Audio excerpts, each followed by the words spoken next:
Just after 11 o'clock on a bright spring morning, the sort of day when the sunshine is almost white and promises a warmth that it doesn't quite deliver, Diana Cowper crossed the Fulham Road and went into a funeral parlor. She was a short, very businesslike woman. There was a sense of determination in her eyes, her sharply cut hair, the very way she walked. If you saw her coming, your first instinct would be to step aside and let her pass. And yet there was nothing unkind about her. She was in her 60s with a pleasant, round face. She was expensively dressed, her pale raincoat hanging open to reveal a pink jersey and gray skirt. She wore a heavy bead and stone necklace, which might or might not have been expensive, and a number of diamond rings that most certainly were. There were plenty of women like her in the streets of Fulham and South Kensington. She might have been on her way to lunch or to an art gallery. The funeral parlor was called Cornwallis and Sons. It stood at the end of a terrace, with the name painted in a classical font both on the front of the building and down the side so that you would notice it from whichever direction you were coming. The two inscriptions were prevented from meeting in the middle by a Victorian clock, which was mounted above the front door and which had come to a stop, perhaps appropriately, at 11:59, 1 minute to midnight. Beneath the name, again printed twice, was the legend, Independent Funeral Directors, a family business since 1820. There were 3 windows looking out over the street, 2 of them curtained, the third empty but for an open book made of marble, engraved with a quotation, "When sorrows come, they come not single spies, but in battalions." All the wood, the window frames, the frontage, the main door, was painted a dark blue, nudging black. As Mrs. Cowper opened the door, a bell on an old-fashioned spring mechanism sounded loudly once.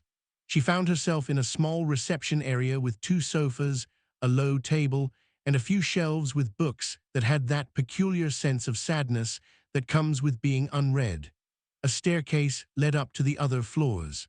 A narrow corridor stretched ahead. Almost at once, a woman appeared, stout, with thick legs and heavy black leather shoes, coming down the stairs. She was smiling pleasantly, politely. The smile acknowledged that this was a delicate, painful business, but that it would be expedited with calm and efficiency. Her name was Irene Laws.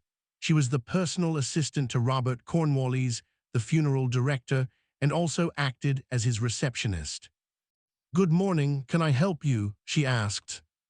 "Yes, I would like to arrange a funeral." "Are you here on behalf of someone who has died recently?" The word "died" was instructive. Not passed away, not deceased. She had made it her business practice to speak plainly, recognizing that, at the end of the day, it was less painful for all concerned. "No," Mrs. Cowper replied. "It's for myself." "I see." Irene Laws didn't blink, and why should she? It was not at all uncommon for people to arrange their own funerals. "Do you have an appointment?" she asked. "No, I didn't know I'd need one." "I'll see if Mr. Cornwallis is free. Please take a seat. Would you like a cup of tea or coffee?" "No, thank you." Diana Cowper sat down. Irene Laws disappeared down the corridor, reappearing a few minutes later behind a man who so exactly suited the image of the funeral director that he could have been playing the part. There was, of course, the obligatory dark suit and somber tie, but the very way he stood seemed to suggest that he was apologizing for having to be there. His hands were clasped together in a gesture of profound regret. His face was crumpled, mournful, not helped by hair that had thinned to the edge of baldness and a beard that had the look of a failed experiment. He wore tinted spectacles that were sinking into the bridge of his nose, not just framing his eyes, but masking them. He was about 40 years old. He, too, was smiling. "Good morning," he said. "My name is Robert Cornwallis. I understand you wish to discuss a funeral plan with us." "Yes. You've been offered coffee or tea. Please come this way."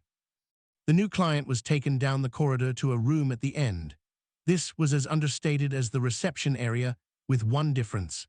Instead of books, there were folders and brochures which, if opened, would show images of coffins, hearses, traditional or horse-drawn, and price lists.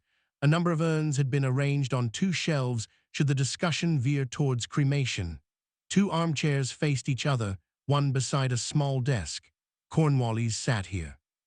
He took out a pen, a silver Mont Blanc, and rested it on a notepad. "The funeral is your own," he began. "Yes," suddenly Mrs. Cowper was brisk, wanting to get straight to the point. "I have already given some consideration to the details. I take it you have no problem with that." "On the contrary, individual requirements are important to us. These days, pre-planned funerals and what you might call bespoke or themed funerals are very much the mainstay of our business. It is our privilege to provide exactly what our clients demand. After our discussion here, and assuming our terms are acceptable to you, we will provide you with a full invoice and breakdown of what has been agreed. Your relatives and friends will have nothing to do except, of course, to attend. And from our experience, I can assure you that it will give them great comfort to know that everything has been done exactly in accordance with your wishes." Mrs. Cowper nodded. "Excellent. Well, let's get down to it, shall we?" She took a breath, then dived straight in. "I want to be buried in a cardboard coffin." Cornwallis was about to make his first note. He paused, the nib hovering over the page. "If you are considering an eco-funeral, might I suggest recycled wood or even twisted willow branches rather than cardboard? There are occasions when cardboard can be not entirely effective." He chose his words carefully, allowing all sorts of possibilities to hang in the air. "Willow is hardly more expensive and a great deal more attractive." "All right, I want to be buried in Brompton Cemetery next to my husband." "You lost him recently." 12 years ago. We already have the plot, so there'll be no problems there. And this is what I want in the service." She opened her handbag and took out a sheet of paper, which she laid on the desk. The funeral director glanced down. "I see that you have already put a great deal of thought into the matter," he said. "And this is a very well-considered service, if I may say so, partly religious, partly humanist. Well, there's a psalm, and there's the Beatles, a poem, a bit of classical music, and a couple of addresses. I don't want the thing going on too long. We can work out the timings exactly." Diana Cowper had planned her funeral, and she was going to need it. She was murdered about 6 hours later that same day. At the time of her death, I had never heard of her, and I knew almost nothing about how she was killed. I may have noticed the headline in the newspapers, "Actress Mother Murdered," but the photographs and the bulk of the story were all focused on the more famous son, who had just been cast as the lead in a new American television series. The conversation that I have described is only a rough approximation because, of course, I wasn't there. But I did visit Cornwallis and Sons and spoke at length to both Robert Cornwallis and his assistant. She was also his cousin, Irene Laws. If you were to walk down the Fulham Road, you would have no trouble identifying the funeral parlor. The rooms are exactly as I described them. Most of the other details are taken from witness statements and police reports. We know when Mrs. Cowper entered the funeral parlor because her movements were recorded on CCTV both in the street and on the bus that took her from her home that morning. It was one of her eccentricities that she always used public transport. She could easily have afforded a chauffeur. She left the funeral parlor at 11:45, walked up to South Kensington Tube Station, and took the Piccadilly line to Green Park. She had an early lunch with a friend at the Café Murano, an expensive restaurant on St. James's Street near Fortnum and Mason. From there, she took a taxi to the Globe Theatre on the South Bank. She wasn't seeing a play. She was on the board, and there was a meeting on the first floor of the building that lasted from 2 o'clock until a little before 5. She got home at 6:05. It had just begun to rain, but she had an umbrella with her and left it in a faux Victorian stand beside the front door. 30 minutes later, somebody strangled her. She lived in a smart, terraced house in Britannia Road just beyond the area of Chelsea that is known, appropriately in her case, as World's End. There were no CCTV cameras in the street, so there was no way of knowing who went in or left around the time of the murder. The neighboring houses were empty. One was owned by a consortium based in Dubai, and was usually rented out, though not at this particular time. The other belonged to a retired lawyer and his wife, but they were away in the south of France. So nobody heard anything. She was not found for 2 days. Andrea Kluvinek, the Slovakian cleaner who worked for her twice a week, made the discovery when she came in on Wednesday morning. Diana Cowper was lying face down on the living room floor. A length of red cord, normally used to tie back the curtains, was around her throat. The forensic report, written in the matter-of-fact, almost disinterested manner of all such documents, described in detail the blunt force injuries of the neck, the fractured hyoid bone and conjunctiva of the eyes. Andrea saw something a great deal worse. She had been working at the house for 2 years and had come to like her employer, who had always treated her kindly, often stopping to have a coffee with her. On the Wednesday, as she opened the door, she was confronted with a dead body and one that had been lying there for some time. The face, what she could see of it, had gone mauve. The eyes were empty and staring, the tongue hanging out grotesquely, twice its normal length.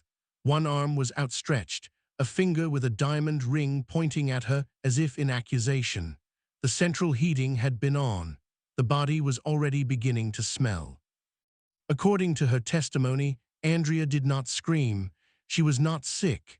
She quietly backed out of the house and called the police on her mobile phone. She did not go in again until they arrived. To begin with, the police assumed that Diana Cowper had been the victim of a burglary. Certain items, including jewelry and a laptop computer, had been taken from the house. Many of the rooms had been searched, the contents scattered. However, there had been no break-in. Mrs. Cowper had clearly opened the door to her attacker, although it was unclear if she had known the person or not. She had been surprised and strangled from behind. She had barely put up a fight. There were no fingerprints, no DNA, no clues of any sort, suggesting that the perpetrator must have planned this with a great deal of care. He had distracted her and plucked the red cord off the hook beside the velvet curtain in the living room. He had crept up behind her, slipped it over her head, and pulled. It would have taken only a minute or so for her to die. But then the police found out about her visit to Cornwallis and Sons and realized that they had a real puzzle on their hands. Think about it. Nobody arranges their own funeral and then gets killed on the same day. This was no coincidence. The two events had to be connected. Had she somehow known she was going to die? Had someone seen her going in or coming out of the funeral parlor and been prompted, for some reason, to take action? Who actually knew she had been there? It was definitely a mystery, and one that required a specialist approach. At the same time, it had absolutely nothing to do with me. That was about to change. 2. Hawthorne. It's easy for me to remember the evening that Diana Cowper was killed. I was celebrating with my wife, dinner at Morrow in Exmouth Market, and quite a lot to drink. That afternoon, I had pressed the send button on my computer, emailing my new novel to the publishers, putting 8 months' work behind me. The House of Silk was a Sherlock Holmes sequel that I had never expected to write. I had been approached, quite out of the blue, by the Conan Doyle estate, who had decided, for the first time, to lend their name and their authority to a new adventure. I leapt at the opportunity. I had first read the Sherlock Holmes stories when I was 17, and they had stayed with me all my life. It wasn't just the character I loved, although Holmes is unquestionably the father of all modern detectives. Nor was it the mysteries, as memorable as they are. Mainly I was drawn to the world that Holmes and Watson inhabited, the Thames, the growlers rattling over the cobblestones, the gas lamps, the swirling London fog. It was as if I'd been invited to move into 221B Baker Street and become a quiet witness to the greatest friendship in literature. How could I refuse? It struck me from the very start that my job was to be invisible. I tried to hide myself in Doyle's shadow, to imitate his literary tropes and mannerisms, but never, as it were, to intrude. I wrote nothing that he might not have written himself. I mention this only because it worries me to be so very prominent in these pages.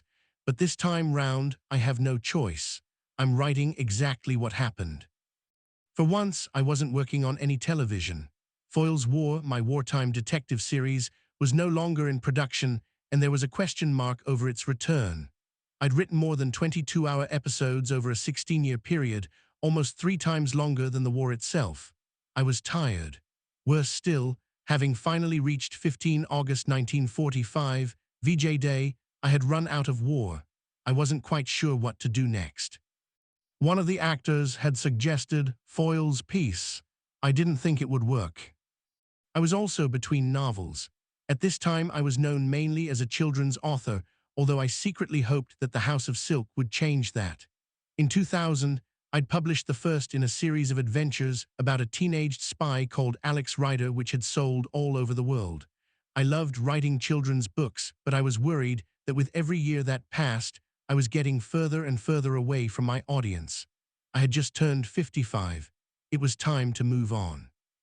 As it happened, I was about to travel to the Hay-on-Wye Literary Festival to talk about Scorpia Rising, the 10th and supposedly last book in the series. Perhaps the most exciting project on my desk was the first draft of a film screenplay, Tintin 2. To my amazement, I had been hired by Steven Spielberg, who was currently reading it. The film was going to be directed by Peter Jackson. It was quite hard to get my head around the fact that suddenly I was working with the 2 biggest directors in the world. I wasn't sure how it had happened. I'll admit that I was nervous.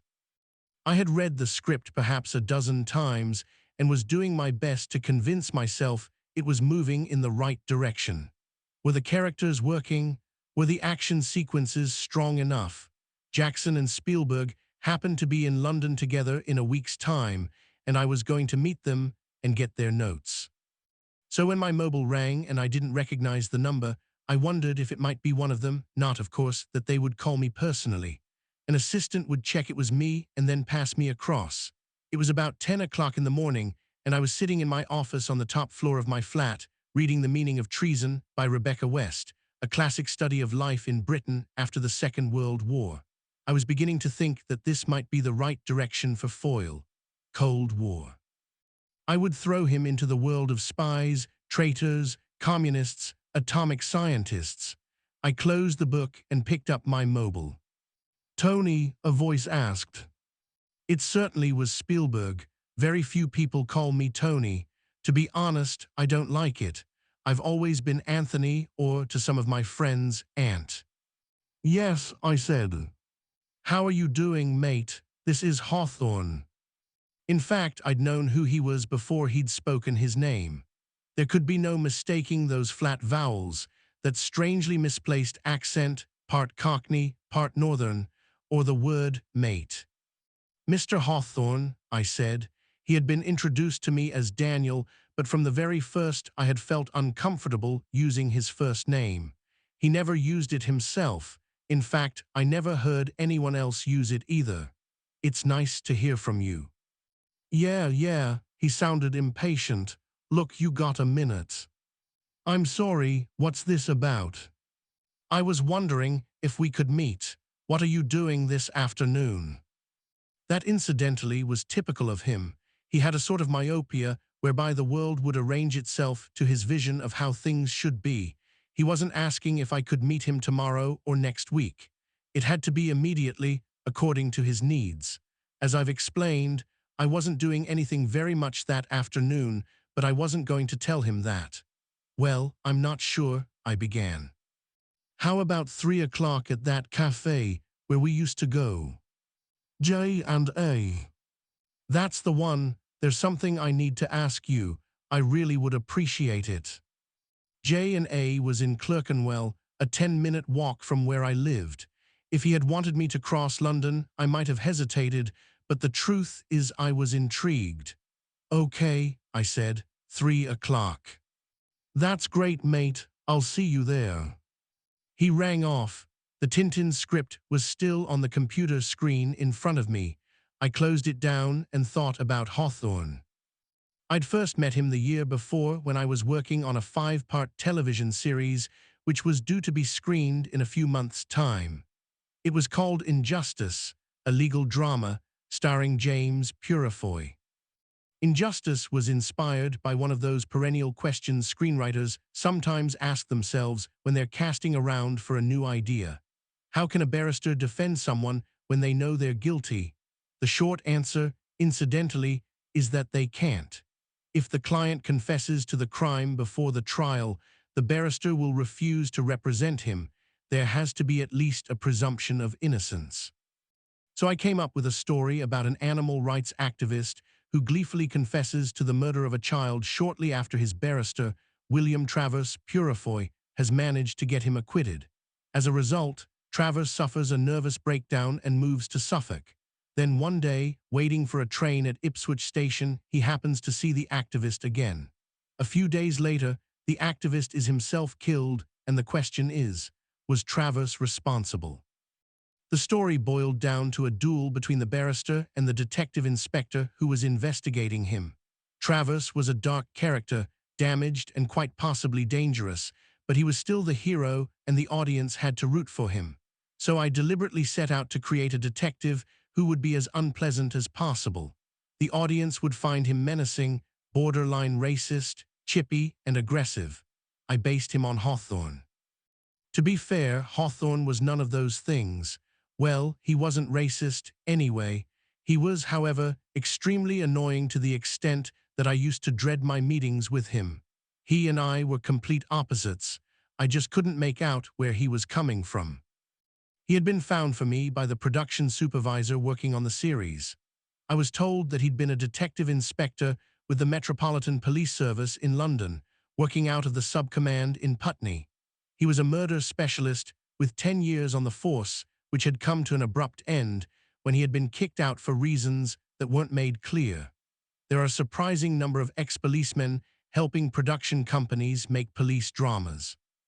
They provide the little details that make the story ring true, and to be fair, Hawthorne was very good at the job. He had an instinctive understanding of what I needed and what would work on screen. I remember one example.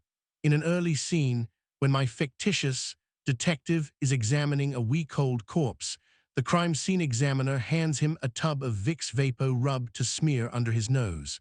The mentholatum covers the smell. It was Hawthorne who told me that, and if you watch the scene, you'll see how that moment somehow makes it come alive.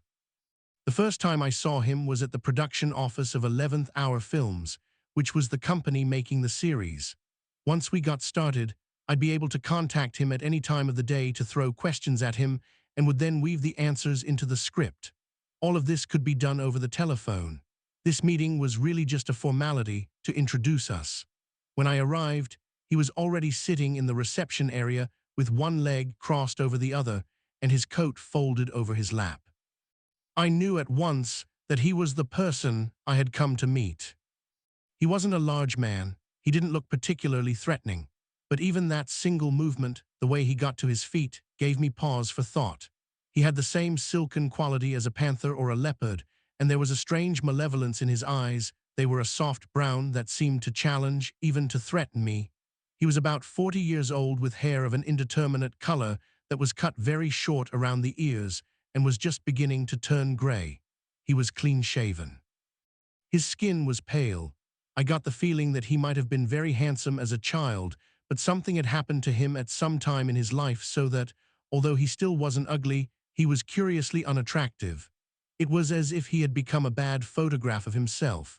He was smartly dressed in a suit, white shirt and tie, the raincoat now held over his arm. He looked at me with almost exaggerated interest, as if I had somehow surprised him. Even as I came in, I got the feeling that he was emptying me out. "Hello, Anthony," he said.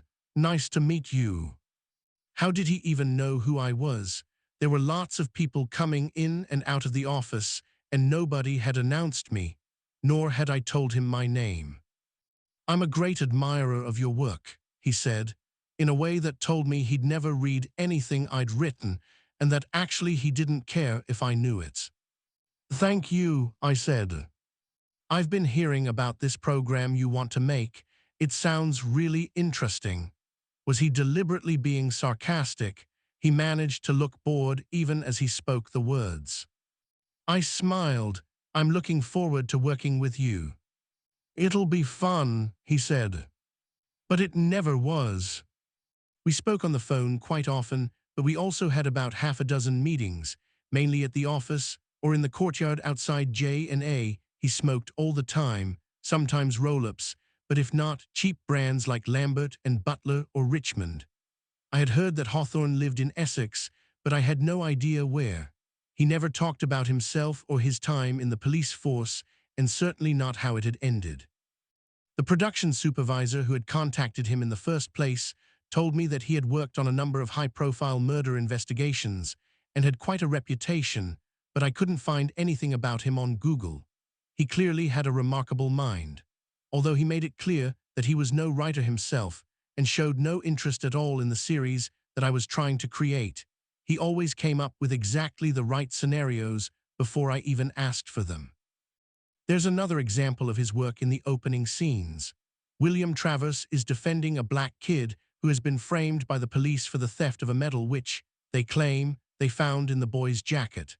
But the medal had recently been cleaned, and when the boy's pockets are examined, there are no traces of sulfamic acid or ammonia, the most common ingredients in silver polish, proving that it couldn't have been there. All of that was his idea. I can't deny that he helped me, and yet I slightly dreaded meeting him. He always got straight down to business with almost no small talk. You'd have thought he would have an opinion about something, the weather, the government, the earthquake in Fukushima, the marriage of Prince William. But he never talked about anything except the matter in hand. He drank coffee black, 2 sugars, and he smoked but never ate when he was with me, not so much as a biscuit. And he always wore exactly the same clothes. Quite honestly, I could have been looking at the same photograph of him every time he came in. He was as unchanging as that. And yet here's the funny thing. He seemed to know an awful lot about me. I'd been out drinking the night before. My assistant was ill. I'd spent the whole weekend writing. I didn't need to tell him these things. He told me. I used to wonder if he'd been talking to someone in the office, but the information he came up with was completely random and seemed spontaneous. I never quite worked him out. The biggest mistake I made was to show him the second draft of the script. I usually write about a dozen drafts before an episode is filmed. I get notes from the producer, from the broadcaster, ITV in this case, from my agent, and later on from the director and the star. It's a collaborative process, although one that can sometimes leave me overwhelmed. Won't the bloody thing ever be right? But it works so long as I feel that the project is moving forward, that each draft is better than the one before. There has to be a certain amount of give and take, and there's some comfort in the fact that, at the end of the day, everyone involved is trying to make the script more effective. Hawthorne didn't understand this. He was like a brick wall, and once he'd decided that something was wrong, nothing was going to get past him. There was a scene I'd written where my detective meets his senior officer, a chief superintendent. This is shortly after the dead body of the animal rights activist has been found in a remote farmhouse. The CS invites him to sit down, and the detective replies, "I'll stand if you don't mind, sir." It was a tiny point. I was just trying to show that my character was a man who had problems with authority, but Hawthorne wouldn't have any of it. "That wouldn't happen," he said flatly. "We were sitting outside a Starbucks, I forget exactly where, with the script on a table between us. As usual, he was wearing a suit and tie. He was smoking his last cigarette, using the empty packet as an ashtray." "Why not?" "Because if your governor tells you to sit down, you sit down." "He does sit down." "Yeah, but he argues about it first. What's the fucking point? He just makes himself look stupid." Hawthorne swore all the time, by the way. If I was going to replicate his language exactly, I'd be writing the F-word every other line. I tried to explain. "The actors will understand what I'm trying to get at," I said. "It's just a detail. It introduces the scene, but it's a key to how the two men relate to each other." "But it's not true, Tony. It's a load of cobblers." I tried to explain to him that there are many different sorts of truth, and that television truth might have very little connection with real life. I argued that our understanding of policemen, doctors, nurses, Even Criminals is largely inspired by what we see on the screen, not the other way round. But Hawthorne had made up his mind. He had helped me with the script, but now that he was reading it, he didn't believe it, and so he didn't like it. We argued about everything, every scene which involved the police. All he saw was the paperwork, the uniforms, the Anglepoise lamps. He couldn't find his way to the story. I was quite relieved when all 5 scripts were written and handed in, and I no longer had to deal with him. When there were further queries, I got the production office to email him. We shot the series in Suffolk and in London. The part of the detective was played by a brilliant actor, Charlie Creed Miles, and the funny thing was that, physically, he was remarkably similar to Hawthorne. But it didn't end there. Hawthorne had got under my skin, and quite deliberately, I'd put a lot of his darker side into the character. I'd also given him a very similar name. From Daniel to Mark, one biblical character to another. And Wenborn instead of Hawthorne. This is something I often do. When I killed him off at the end of episode 4, it made me smile. I was curious to know what he wanted, but at the same time I had a vague sense of misgiving as I strolled down to the cafe that afternoon. Hawthorne did not belong to my world, and frankly I had no need for him just then. On the other hand, I hadn't had lunch, and as it happens, J&A serve the best cakes in London.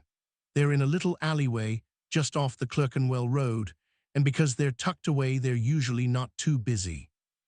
Hawthorne was waiting for me outside, sitting at a table with a coffee and a cigarette. He was wearing exactly the same clothes as the last time I'd seen him, the same suit, tie, and raincoat. He looked up as I arrived and nodded, which was about all I was going to get by way of a greeting. "How's the program?" he asked. "You should have come to the cast and crew screening," I said. "We'd taken over a hotel in London and shown the first 2 episodes. Hawthorne had been invited."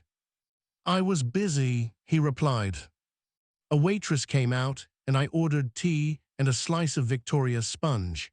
"I know I shouldn't eat stuff like that, but you try spending 8 hours a day on your own.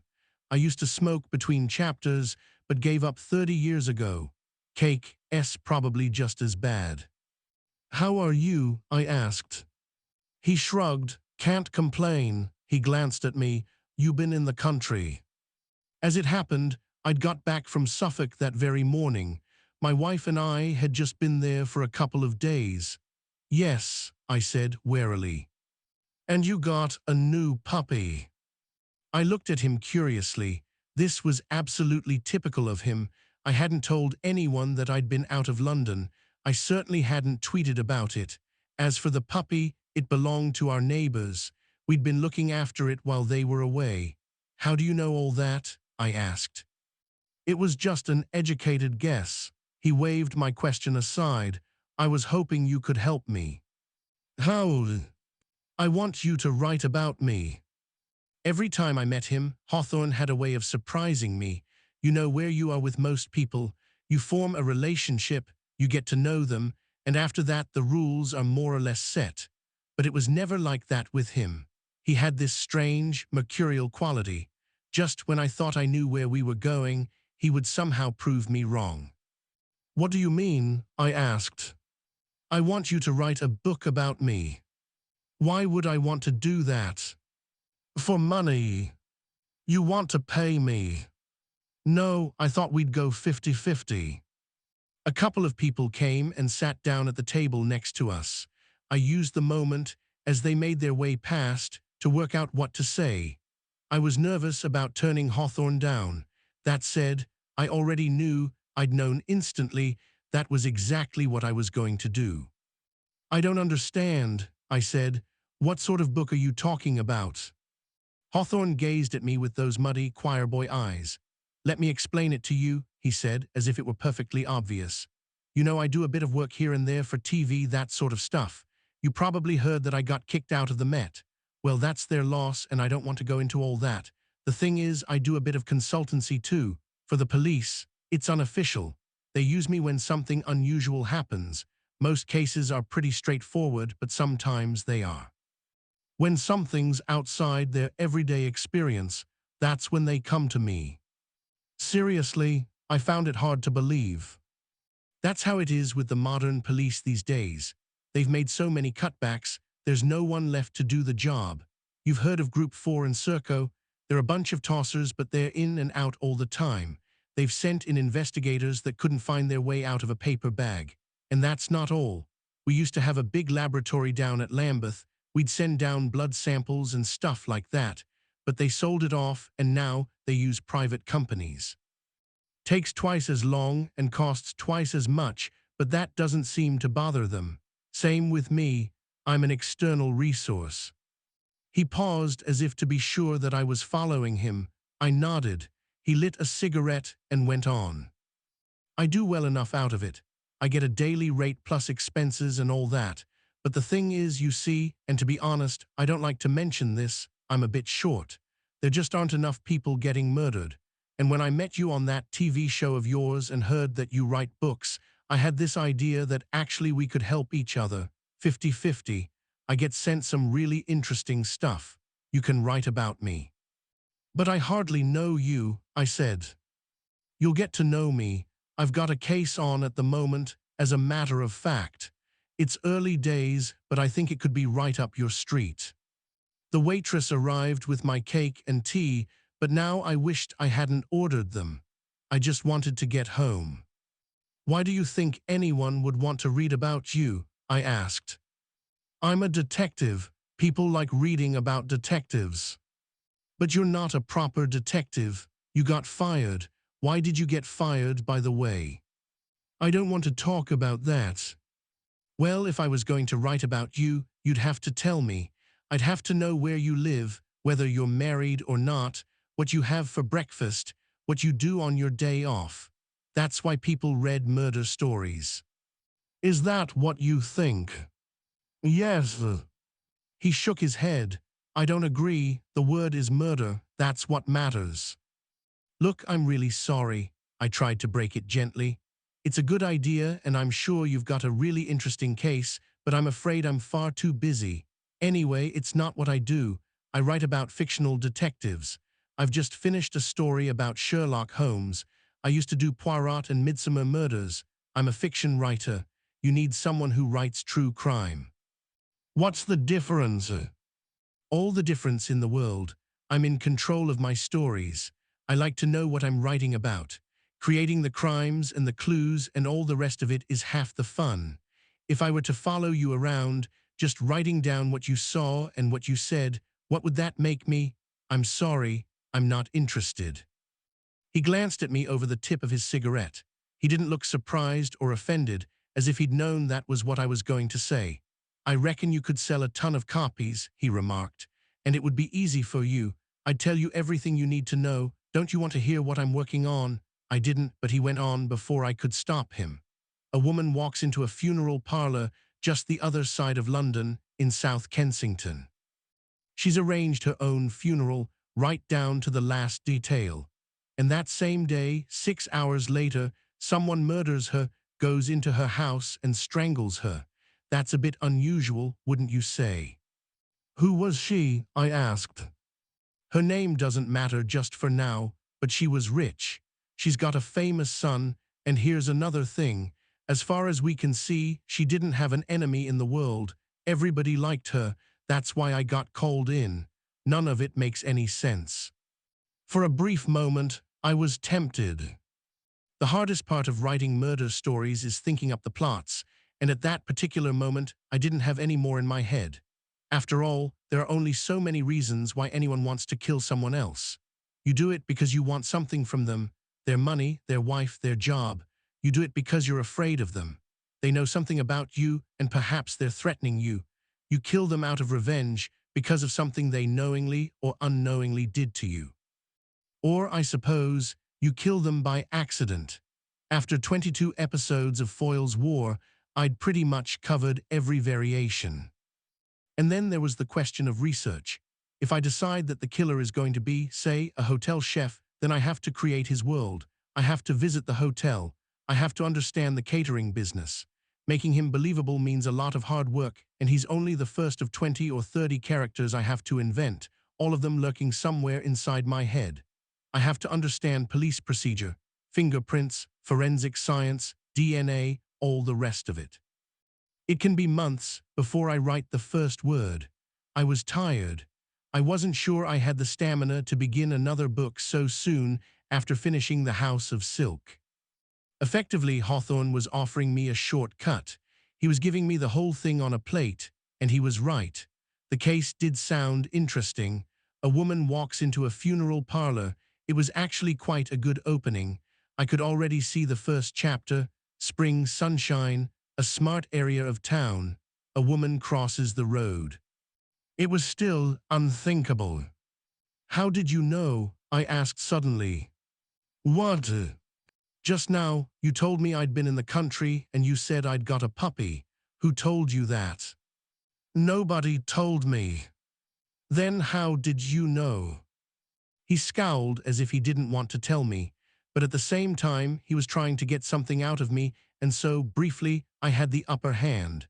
"There's sand stuck in the tread of your shoes," he said. "I saw it when you crossed your leg, so either you've walked across a building site or you've been on the coast. I heard you got a place in Orford, so I suppose you must have been there." "And the puppy?" "There's a paw print on your jeans, just below the knee." I examined the material. Sure enough, it was there, so faint that I wouldn't have noticed it, but he had. "Wait a minute," I said. "How did you know it was a puppy? It could have been a breed of small dog. And for that matter, how do you know I didn't just meet it in the streets?" He looked at me sadly. "Someone else sat down and chewed your left shoelace," he said. "I don't suppose that was you." I didn't look. I have to admit I was impressed, but at the same time I was annoyed that I hadn't worked it out for myself. "I'm sorry," I said. "It's certainly an interesting case from the sound of what you say, and I'm sure you could find a writer who would do it for you. But it's like I said, you need to ask a journalist or someone like that. Even if I wanted to do it, I can't. I'm working on other things." I wondered how he would respond. Again, he wrong-footed me. He just shrugged. "Yeah, all right, it was just a thought." He got to his feet, his hand reaching towards his trouser pocket. "Do you want me to get that?" He meant the tea and cake. "No, it's all right, I'll pay," I said. "I had a coffee." "I'll get that too." "Well, if you change your mind, you know where to reach me." "Yes, of course. I can talk to my literary agent if you like.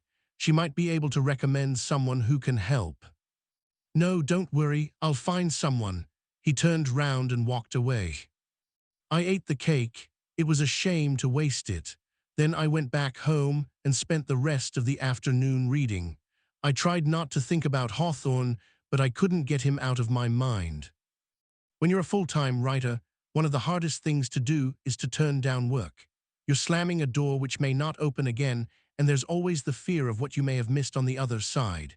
Years ago, a producer rang me to ask if I might be interested in working on a musical based on the songs of a Swedish pop group.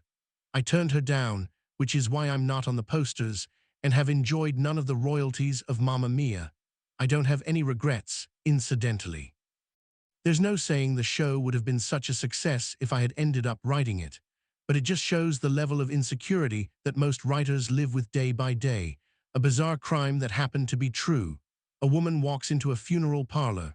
Hawthorne, an odd, complicated but genuinely brilliant detective, gets called in as some sort of consultant. Had I made another mistake, refusing his offer, I picked up my book and went back to work. 2 days later, I was in Hay-on-Wye. It's funny how many literary festivals there are all over the world. There are some writers I know who never actually write anymore. They simply spend their time traveling from one shindig to the next. I've often wondered how I would have managed if I'd been born with a stammer or chronic shyness. The modern writer has to be able to perform, often to a huge audience. It's almost like being a stand-up comedian, except that the questions never change and you always end up telling the same jokes. Whether it's crime in Harrogate, children's books in Bath, science fiction in Glasgow, or poetry in Audiobook, it feels as if there's a literary festival in every city in the UK. And yet Hay, which takes place in a disturbingly muddy field on the edge of a tiny market town, has become one of the most preeminent. People come from miles around, and over the years speakers have included 2 US presidents, several great train robbers, and J.K. Rowling. I was excited to be there, talking to about 500 children in a large tent. As usual, there was a scattering of adults too. People who know my television writing will often come to my events and will happily sit through 40 minutes of Alex Rider in order to talk about Foyle's War. The session had gone well. The children had been lively and had asked some good questions. I'd managed to get in some stuff about Foyle. I was almost exactly 60 minutes in and had received a signal to close things down when something rather strange happened. There was a woman sitting in the front row. At first, I'd taken her for a teacher or perhaps a librarian. She was very ordinary looking, about 40, round-faced with long, fair hair and glasses dangling from a chain around her neck. I'd noticed her because she seemed to be on her own, and also because she didn't seem particularly interested in anything I had to say. She hadn't laughed at any of my jokes. I was afraid she might be a journalist. Newspapers often send reporters to author talks these days, and any joke you make, any unguarded comment, may be quoted out of context and used against you. So I was on my guard when she put up her hand, and one of the attendants handed her the roving mic. "I was wondering," she said, "why is it that you always write fantasy? Why don't you write anything real?" Most of the questions that I've been asked at literary festivals, I've been asked many times before. Where do my ideas come from? Which are my favorite characters? How long does it take to write a book? Nobody had ever asked me this, and I was a little put out. Her tone wasn't offensive, but there was still something in what she'd asked that rankled. "Foyle's War is real," I replied. "Every episode is based on true stories." I was about to go on to explain how much research I did, that I had spent the whole of the last week reading about Alan Nunmeyer, who had shared atomic secrets with the Soviets, and who might be the inspiration for my next episode if a new series of Foyle went ahead. But she interrupted me. "I'm sure you do use true stories, but what I'm trying to say is, the crimes aren't real. And your other television shows, Poirot and Midsummer Murders, they're all completely fantastical. You write stories about a 14-year-old spy, and I know a lot of children enjoy them, but that's the same. I don't mean to be rude, but I wonder why you're not more interested in the real world." "What is the real world?" I countered. "I just mean real people." Some of the children were getting restless. It was time to move on. "I like writing fiction," I said. "That's what I do." "Aren't you worried that your books might be considered irrelevant?" "I don't think they have to be real to be relevant." "I'm sorry, I do like your work, but I disagree." It was an odd coincidence, given the proposal Hawthorne had put to me just a couple of days before. I looked for the woman again before I left, but I didn't see her, and she didn't come to get a book signed. On the train back to London, I couldn't help thinking about what she had said. Was she right? Was my work too focused on fantasy? I was about to launch myself as an adult writer, but my first outing, The House of Silk, was about as far from the modern world as it was possible to be. Some of my television work, Injustice, for example, was set in a recognizable 21st century London, but perhaps it was true that I had spent too long living in my own imagination, and that if I wasn't careful, I would lose touch. Maybe I already had. Maybe a crash course in reality would do me good. It's a long, long way from Hay-on-Wye to Paddington Station. By the time I got home, I had made up my mind. As soon as I got in, I picked up the phone. "Hawthorne. Tony. All right, 50-50, I'm in. 3. Chapter 1. Hawthorne did not like my first chapter." I'm jumping ahead here because I didn't actually show it to him until a while later, and even then it was only with reluctance. I remembered all too well what had happened with Injustice and would have preferred to keep it under wraps, but he insisted, and since this was meant to be an equal partnership, how could I refuse? But I think it's important to explain how the book was written, the rules of engagement, so to speak. These are my words, but they were his actions, And the truth is that, to begin with, the two didn't quite fit. The two of us were sitting in one of the many Starbucks that seemed to punctuate our investigation. I had emailed him the pages, and I knew I was in trouble when he took them out of his case, and I saw that he had printed them, covering them with red crosses and circles. I am very protective of my writing. It's fair to say that I think about every single word I write. Do I need single? Would true be better than fair? When I had agreed to work with Hawthorne, I had assumed that although he was in charge of the case, he would take a back seat when it came to the actual narrative. He quickly disabused me. "It's all wrong, Tony," Hawthorne began. "You're leading people up the garden paths." "What do you mean?" "The very first sentence, it's wrong."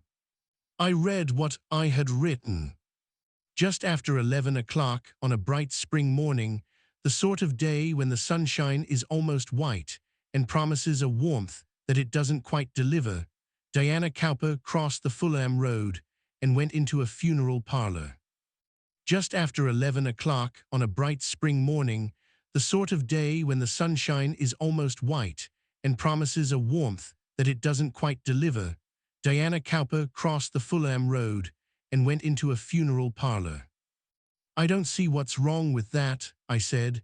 "It was about 11 o'clock. She went into a funeral parlor." "But not the way you say." "She took the bus." "She caught it at the top of her street. We know that because we've got her on CCTV. The driver also remembered her and gave the police a statement. But here's the problem, mate. Why do you say she crossed the road?" "Why shouldn't I?" "Because she didn't.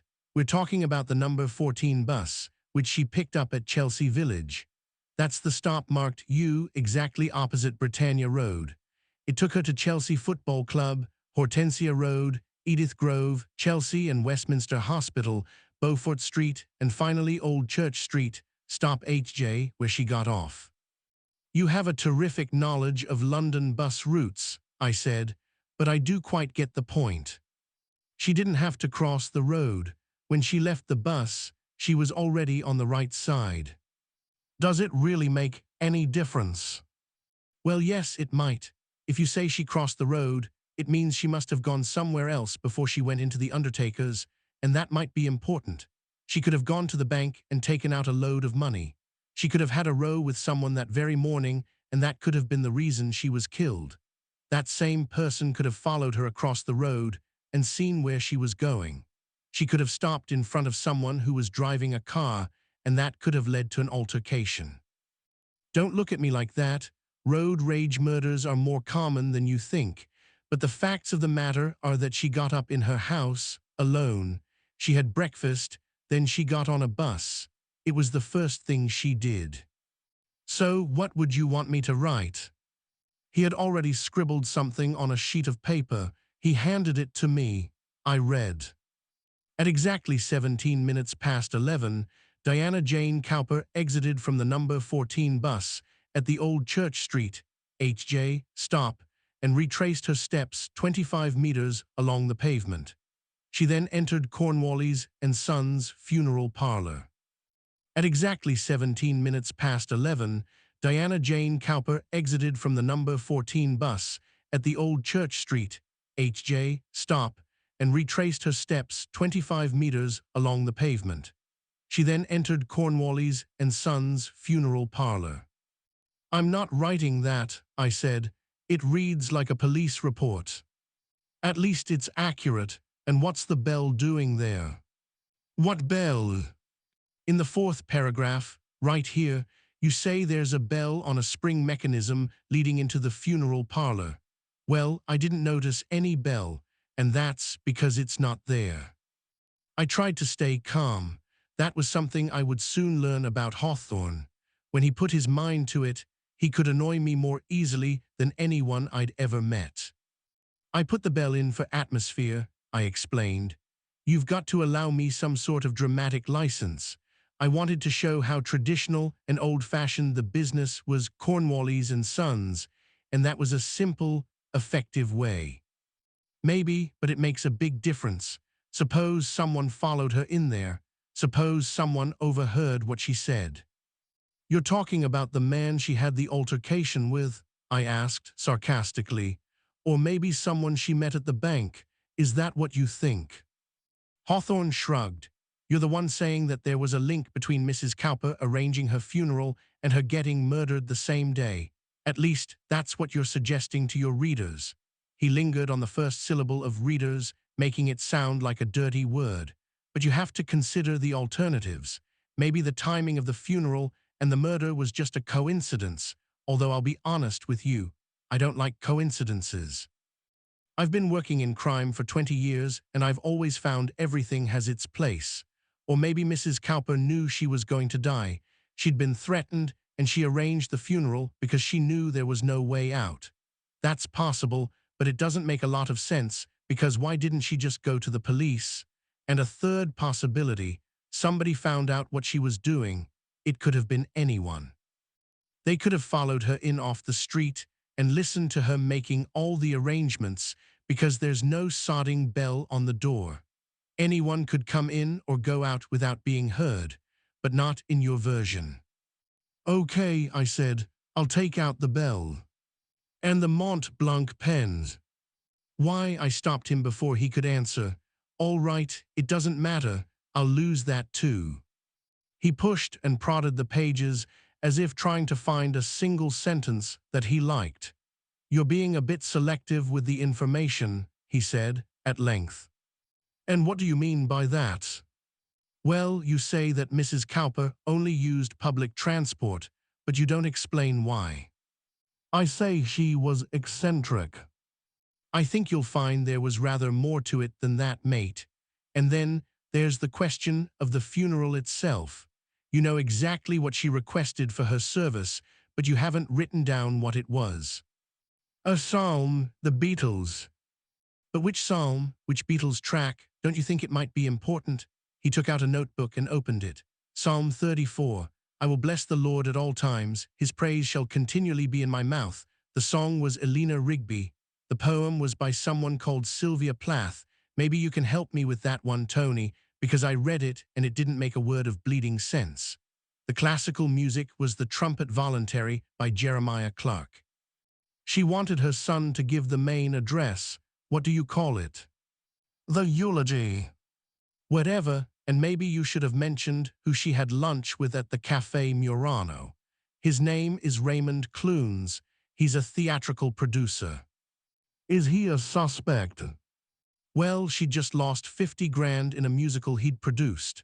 From my experience, money and murder have a way of going hand in hand. Did I miss anything else? You don't think it's significant that Mrs. Cowper resigned from the board of the Globe Theatre that very same day? She's been doing it for 6 years, and the day she dies, she decides to give it all up.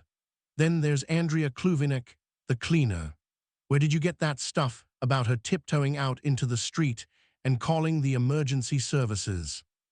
It came from her interview with the police. I read it too, but what makes you think she wasn't lying? Why would she be? I don't know, mate, but she's got a criminal record, so maybe she's not all sweetness and light. How do you know that? I checked, and finally, there's Damien Cowper, the son. It might have been worth pointing out that he's just inherited £2.5 million from his old mum, which is going to come in handy, as I'm told he has money problems out there in LA. I fell silent. There was a sinking feeling in my stomach. What money problems? I asked. From what I understand, most of them have gone up his nose. But there's the house in Hollywood Hills, the pool, the Porsche 911. He's got an English girlfriend who lives with him, but she can't be too fond of him either, because there's a load of other women knocking around, knocking being the operative word. Is there anything in the chapter that was any good? I asked. Hawthorne thought for a moment. I liked that gag about World's End, he said. I looked at the pages scattered in front of me. Maybe this is a bad idea, I said.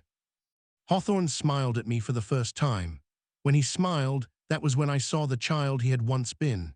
It was as if there was something inside him always struggling to be released, but it had got trapped inside the suit, the tie, the pale features, the malevolent gaze. Early days, mate. It's only a first chapter. You can tear it up and start again. The thing is, we've got to find a way of working together. He searched for the right phrase. A modus operandi, I suggested. He pointed a finger. You don't want to use posh words like that. You'll just get people's backs up. No, you've just got to write what happens. We'll talk to the suspects. I'll make sure you have all the information. All you have to do is put it in the right order. And what happens if you don't solve it? I said. Maybe the police will find out who killed Diana Cowper before you do. Offended, the met are a load of tossers, he said. If they had a clue, they wouldn't have hired me. That's what I explained to you. A lot of murders are solved in the first 48 hours. Why? Because most murderers don't know what they're doing. They get angry, they lash out, it's spontaneous. And by the time they start thinking about blood splatter, car number plates, CCTV, it's too late. Some of them will try to cover their tracks, but with modern forensics, they haven't got a hope in hell. But then there are the tiny amount of murders, maybe only 2%, that are premeditated. They're planned. They might be a contract killing or some nutter who's doing it for fun. The police always know. They know when they've got a sticker, that's what they call this type of murder. And that's when they reach out to someone like me. They know they need help. So what I'm saying is you have to trust me. If you want to add extra details, ask me first. Otherwise, just write down what you see. This isn't Tintin, okay? Wait a minute. Once again, Hawthorne had managed to throw me off balance. I never told you I was writing Tintin. You told me you were working for Spielberg, and that's what he's directing. He's producing. Anyway, what was it that made you change your mind about writing this? Was it your wife? I bet she told you what was good for you. Stop right there, I said. If we're going to have rules, the main rule is that you never ask me about my private life. Not my books, not my TV, not my family, not my friends.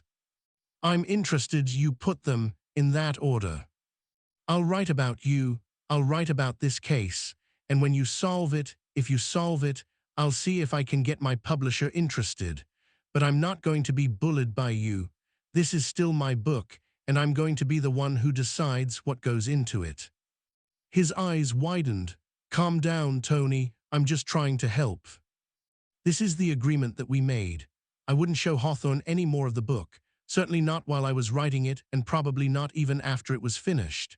I would write what I wanted to write, and if that meant criticizing him or adding thoughts of my own, I would simply go ahead. But when it came to the scene of the crime, the interrogations or whatever, I would stick to the facts. I wouldn't imagine, extrapolate, or embroider the text with potentially misleading descriptions. As for Chapter 1, forget the Bell and the Mont Blanc pen. Diana Cowper had lunch with Raymond Clunes, and Andrea Kluvinik may not have been telling the truth, but be assured that the rest of it, including a clue which would indicate, quite clearly, the identity of the killer, is spot on. 4. Scene of the crime. There was a uniformed policeman standing outside Diana Cowper's home on the Monday morning when I presented myself there. A strip of that blue and white plastic tape, police line do not cross, hung across the front door, but someone must have told him I was coming because he let me in without even asking me my name. It was 5 days after the murder. Hawthorne had sent across copies of the police files and early interviews, which I had read over the weekend. He had attached a brief note telling me to meet him here at 9. I stepped round a puddle in the short path that led to the front door and went in. Normally, when I visit a crime scene, it's one that I have myself manufactured. I don't need to describe it. The director, the locations manager, the designer, and the props department will have done most of the work for me, choosing everything from the furniture to the color of the walls. I always look for the most important details, the cracked mirror, the bloody fingerprint on the windowsill, anything that's important to the story, but they may not be there yet. It depends which way the camera is pointing. I often worry that the room will seem far too big for the victim who supposedly lived there, but then 10 or 20 people have to be able to fit inside during filming, and the viewers never notice. In fact, the room will be so jammed with actors, technicians, lights, cables, tracks, dollies, and all the rest of it that it's quite difficult to work out how it will look on the screen. Being the writer on a set is a strange experience. It's hard to describe the sense of excitement walking into something that owes its existence entirely to what happened inside my head. It's true that I'm completely useless and that no matter where I stand I'm almost certain to be in the way, but the crew is unfailingly polite and pleasant to me even if the truth is that we have nothing to say. My work finished weeks ago, theirs is just beginning. So I'll sit down in a folding chair which never has my name on the back. I'll watch from the side. I'll chat to the actors. Maybe a runner will bring me a cup of tea in a styrofoam cup. And as I sit there, I'll take comfort in the knowledge that this is all mine. I am part of it, and it is part of me. Mrs. Cowper's living room couldn't have been more different. As I stepped onto the thick pile carpet with its floral pattern etched out in pink and gray and took in the crystal chandelier, the comfortable faux antique furniture, the Country Life and Vanity Fair magazines spread out on the coffee table, the books, modern fiction, hardback, nothing by me on the built-in shelves, I felt like an intruder. I was on my own, wandering through what might as well have been a museum exhibit as a place where someone had recently lived. The police investigators had left those yellow numbers on plastic tags that mark out crime scenes, but there weren't very many of them, suggesting that there hadn't been much to find. A full glass of what looked like water 12 had been left on an antique sideboard, and next to it I noticed a credit card 14 with Diana Cowper's name. Were they clues? It was hard to say just seeing them there. The room had 3 windows, each of them with a pair of velvet curtains hanging all the way to the floor. 5 of the curtains were tied back with knotted red cords and tassels. The curtain nearest the door 6 was hanging loose, and it reminded me that not so long ago, a middle-aged woman had been strangled right where I was standing. It was all too easy to see her in front of me, her eyes staring, her fists pummeled the air. I looked down and noticed a stain on the carpet, marked by 2 more police numbers. Her bowels had loosened just before she died, the sort of detail I would normally have spared an ITV audience. Hawthorne came into the room, dressed in the same suit as usual, and that's one sentence I definitely don't need to write again. He was eating a sandwich, and it took me a moment to realize that he must have made it for himself, in Mrs. Cowper's kitchen, using her food. I stared at him. "What is it?" he asked, with his mouth full. "Nothing," I said. "Have you had breakfast?" "I'm fine, thanks." He must have heard the tone in my voice. "Shame to waste it," he said, "and she don't need it any more." He waved the sandwich around the room. "So what do you think?" I wasn't sure how to respond. The room was very neat. Apart from the flat-screen television, on a stand rather than mounted on the wall, everything in the room belonged to a former age. Diana Cowper had lived an orderly life with the magazines placed just so, and the ornaments, glass vases and china figurines, regularly dusted. She had even died tidily. There had been no last-minute struggle, no upturned furniture. The assailant had left just one mark, a muddy half-footprint on the carpet near the door. I could imagine her frowning if she had seen it. She had not been brutally beaten or raped. In many ways, this murder had been sedate. She knew the killer, Hawthorne said, but he wasn't a friend. He was a man at least 6 feet tall, well-built, with poor eyesight. He came here with the specific intention of killing her, and he wasn't here very long. She left him alone for a while and went into the kitchen. She hoped he was going to leave, but that was when he killed her. After he had finished, he searched the house and took a few things, but that wasn't the reason he was here. This was personal. How can you possibly know all that? Even as I spoke the words, I was annoyed with myself. I knew it was exactly what he wanted me to ask. I had fallen right into the trap. It was getting dark when he arrived, Hawthorne said. There have been quite a few burglaries in the area. A middle-aged woman, living alone in an expensive part of town, wouldn't open her door to a complete stranger. He was almost certainly a man. I've heard of women strangling women, but take it from me, it's unusual.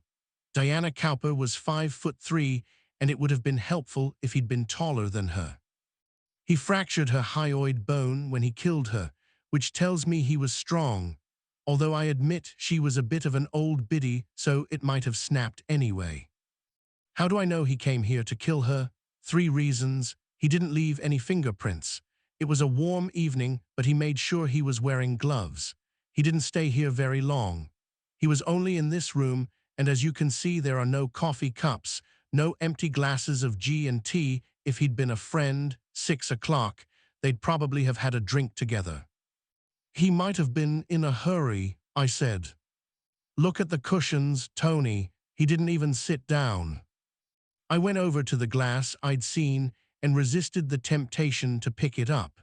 The police and forensics must have been here, and I was more than a little surprised that they'd left it behind. Wouldn't they have taken it away for immediate analysis? I said as much to Hawthorne. They've brought it back, he said. Why?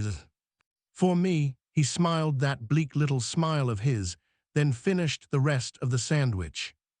So someone did have a drink, I said.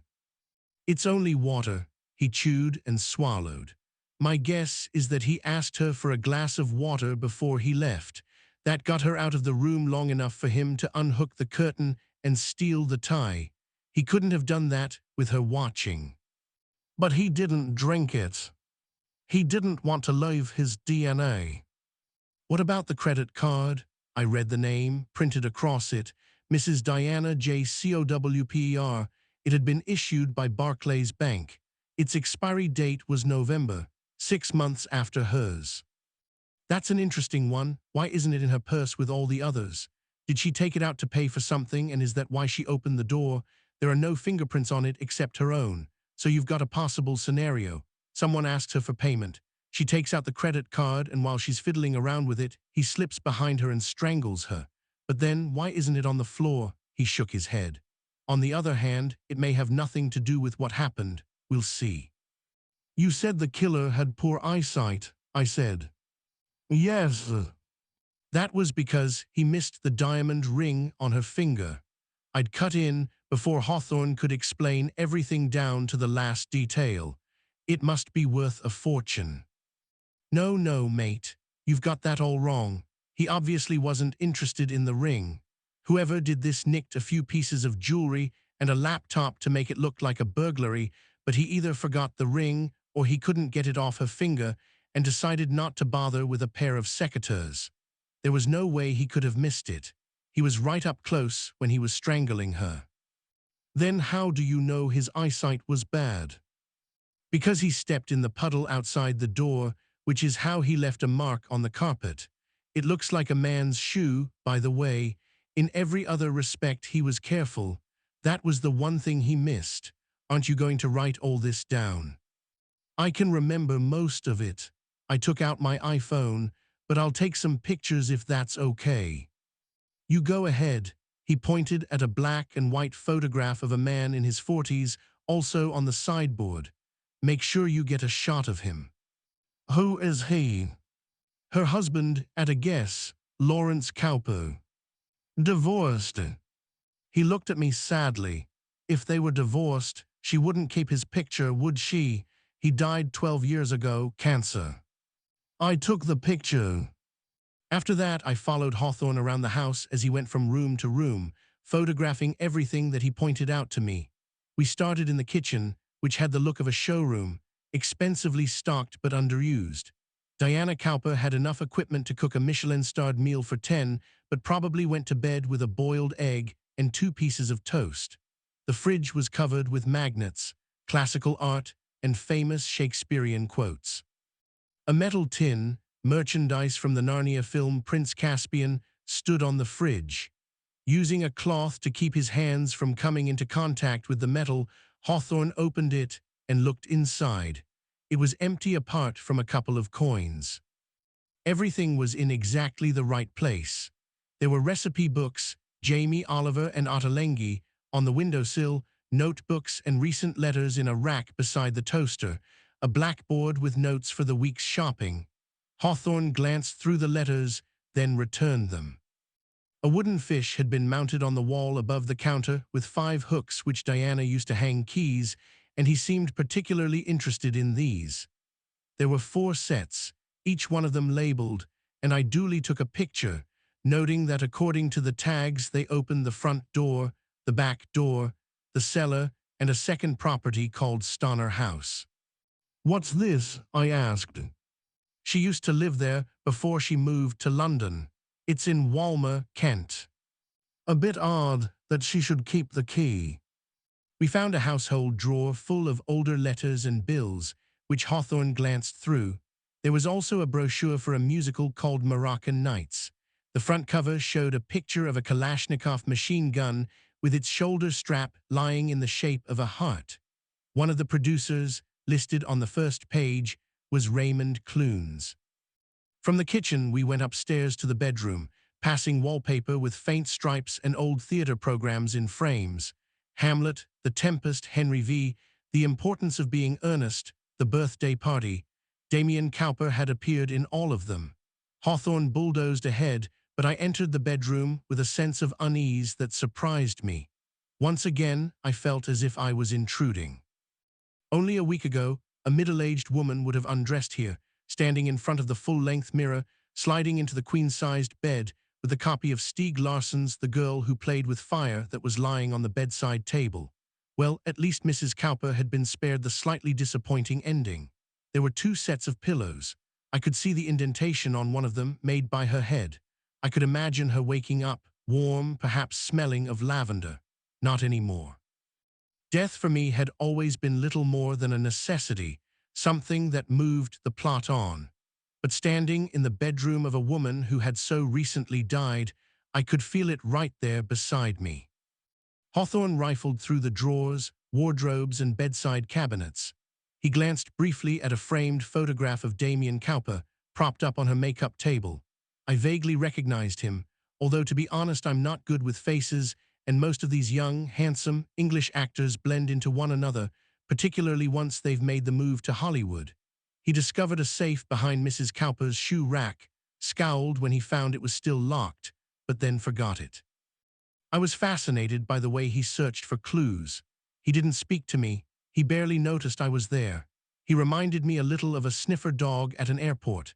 There is never any reason to suppose that there will be drugs or bombs in any of the suitcases, but the dog will examine every one of them and will be sure to find anything that's there. Hawthorne had the same vagueness, the same certainty. From the bedroom, he moved into the bathroom. There were about 20 little bottles gathered around the bath. She'd had the habit of taking the shampoo and bath gel from hotels. He opened a cabinet above the basin and took out 3 packets of Temazepam's sleeping pills. He showed them to me. "Interesting," he said. It was the first word he had spoken for a while. "She was worried about something," I said. "She couldn't sleep." I followed Hawthorne as he continued around the house. There were 2 guest rooms on the upper floor, but they clearly hadn't been used for a while. They were almost too clean with a chill in the air, the central heating turned down to save on bills. He took a brief look around, then went back out into the corridor. "What do you think happened to the cat?" he muttered. "What cat?" I asked. "The old lady's cat, a Persian grey, one of those horrible bloody things that looked like a medicine ball with fur." I didn't see a photograph of a cat. Nor did I. He didn't add anything, and I was suddenly irritated. "If I'm going to write about you, you're going to have to tell me how you work. It's all very well making these pronouncements, but you can't just leave them hanging in the air." He frowned as if he was trying to make sense of what I had just said, then nodded. "It's pretty bloody obvious, Tony. There was a feeding bowl down in the kitchen, and the pillow. Didn't you notice? The indentation, I thought that was her head." "I doubt it, mate. Not unless she had short, silky hair and smelled of fish. She slept on the left side of the bed. That was where the book was. The cat slept with her on the other side. It was obviously heavy, quite big. I'd guess a Persian grey. It's just the sort of pet a woman like her would have, but it's not here." "Maybe the police took it." Maybe they did. We went back downstairs, and as we re-entered the living room, I saw that we were no longer alone. A man in a cheap suit was sitting on the sofa with his legs apart and a file spread out across his lap. His tie was crooked, and two of the buttons on his shirt were undone. I had a feeling he was a smoker. Everything about him was unhealthy: the color of his skin, his thinning hair, broken nose, stomach pressing against the waistband of his trousers. He was about the same age as Hawthorne, but bigger, flabbier. He could have retired from the boxing ring, but I guessed he must be a police officer. I had seen his sort often enough on television, not in dramas, but on the news, standing outside courtrooms, awkwardly reading a prepared statement to the camera. "Hawthorne," he said, without any enthusiasm. "Detective Inspector Meadows." Hawthorne had used the formal title ironically, as if it somehow wasn't deserved. "Hello, Jack," he added. "I couldn't believe it when they told me they'd brought you in on this one. It seems straightforward enough to me." He noticed me for the first time. "Who are you?" I wasn't quite sure how to introduce myself. "He's a writer," Hawthorne said, stepping in. "He's with me." "What, writing about you?" "Writing about the case." "I hope you've got that authorized." He paused. "I left everything for you like I was told, brought stuff back, laid it all out just like we found it. Complete waste of time if you ask me." "I don't, Jack. No one ever does." He took that on the chin. "You had a chance to look round then. Have you finished?" "I was just leaving." But Hawthorne stayed where he was. "You say it's straightforward, so what are your thoughts?" "I'm not going to share my thoughts with you, if you don't mind." He got lazily to his feet. He was a bigger man than I had thought. He towered over both of us. He had gathered up the pages, and almost as an afterthought, he handed them over. "They told me to give you these." The file contained photographs, forensic reports, witness statements, and records of all the telephone calls made to and from both the house and Diana Cowper's mobile phone in the past 2 weeks. Hawthorne glanced at the top page. She sent a text message at 6:31. "That's right, just before she was strangled. My killer was Arg." He smiled at his own joke. "I've read the text. It doesn't make a lot of sense, so I'll leave you to work it out." He went over to the glass of water that I had noticed on the sideboard next to the credit card. "I'll take this now, if you don't mind." "Be my guest." For the first time, I noticed that Meadows was wearing gloves. He had some sort of plastic cap which he used to seal the glass, then lifted it to take it with him. "The only fingerprints on it are hers," Hawthorne said, "and there's no DNA. Nobody drank out of it." "You've seen the report." Meadows seemed puzzled. "No need to see anything, mate. It's bloody obvious." He smiled. "You look at that tin in the kitchen, Prince Caspian. A few coins, no fingerprints, nothing." "No surprise there either." Hawthorne glanced at the sideboard. "How about the credit card?" "What about it? When was it last used?" "You'll find all her financial details in there." Meadows nodded at the file. 15,000 quid in her private account, another 200 thou in savings. She was doing all right. He remembered what Hawthorne had asked. The last time she used the card was a week ago. Harrods, that's where she bought her groceries. "Smoked salmon and cream cheese." "How did you know that?" "It was in the kitchen. I had it for breakfast." "That's evidence." "Not anymore." Meadows scowled. "Anything else you want to know?"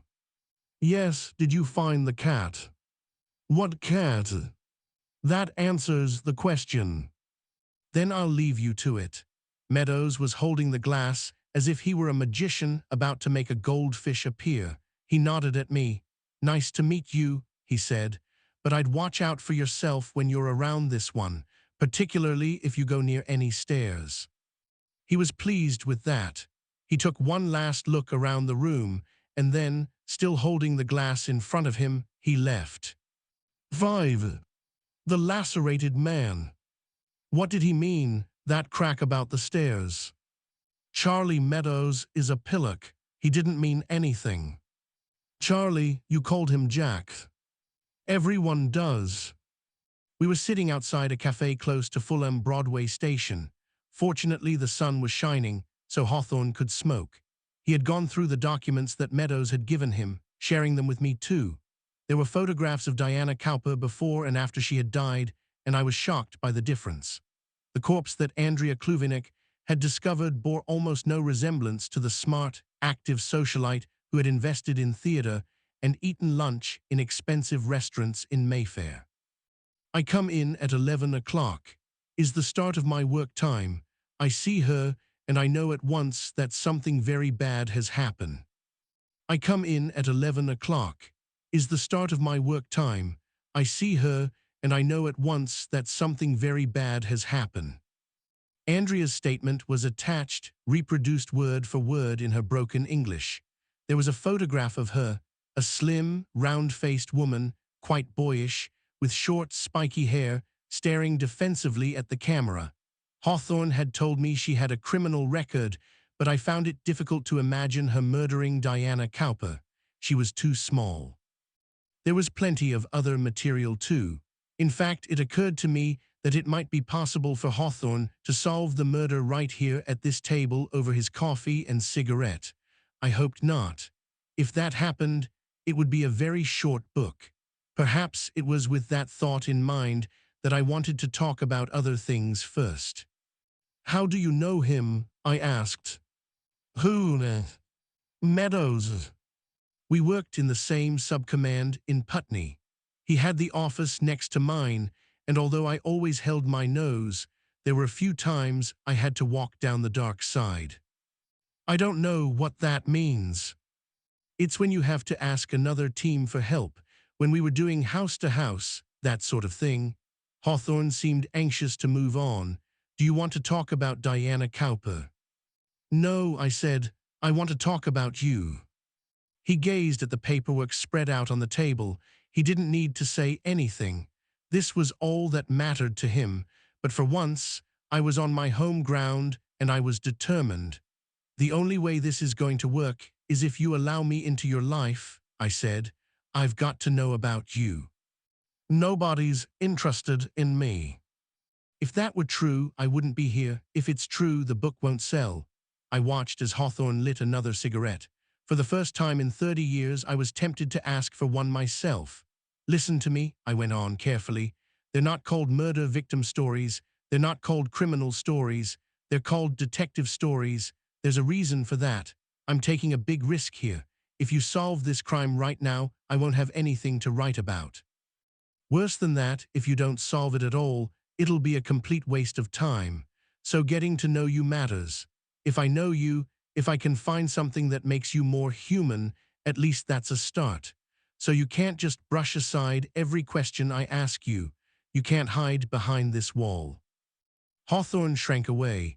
It was funny how, with his pale skin and those troubled, almost childlike eyes, he could make himself seem vulnerable. I don't want to talk about Jack Meadows. He didn't like me, and when the shit hit the fan, he was happy to see me go. What shit? What fan? When I left. That was all he was going to say, so I made a mental note to follow it up later. Obviously, now wasn't the right time. I opened the notebook which I had brought with me and took out a pen. All right, while we're sitting here, I want to ask you a few questions about yourself. I don't even know where you live. He hesitated. This really was going to be blood out of a stone. I've got a place in Gants Hill, he said at length. I'd often driven through Gants Hill, a suburb in northeast London, on the way to Suffolk. Are you married? Yes, I could see that there was more to come, but it took a while to arrive. We're not together anymore. Don't ask me about that. Do you support a football team? Arsenal. He said it without much enthusiasm, and I suspected that if he was a football fan, he was a fairly casual one. Do you go to the cinema? Sometimes. He was getting impatient. What about music? What about it? Classical jazz. I don't listen to music much. I'd been thinking of Morse and his love of opera, but that had just gone out of the window too. Do you have children? He swiped the cigarette out of his lips, holding it like a poisoned dart, and I saw that I'd pushed too hard too soon. This isn't going to work, he snapped, and at that moment I could easily imagine him in a police station, in an interrogation room. He was looking at me with something close to contempt. You can write what you like about me. You can make it all up if you want to. What difference does it make? But I'm not going to play fucking university challenge with you now or at any time. I've got a dead woman, and somebody strangled her in her own front room, and that's all that matters to me right at this moment. He snatched up one of the pages. Do you want to look at this or not? I could have gone home right then. I could have forgotten the whole thing, and given what happened later on, it might have been better if I had. But I had just left the murder scene. It was almost as if I knew Diana Cowper, and for some reason, maybe it was the photographs I had seen, the violence of her death, I felt I owed her something. I wanted to know more. All right, I said. I put down my pen. Show me.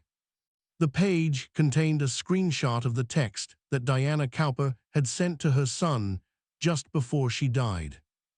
I have seen the boy who was lacerated, and I'm afraid. I have seen the boy who was lacerated, and I'm afraid. What do you make of that? He asked. She was interrupted before she finished, I said. There's no full stop. She didn't have time to say what she was afraid of. Or maybe she was just afraid. Maybe she was too afraid to worry about the full stop at the end of the sentence. Meadows was right. It doesn't make any sense. Then maybe this will help. Hawthorne pulled out 3 more pages, copies of newspaper articles written 10 years before.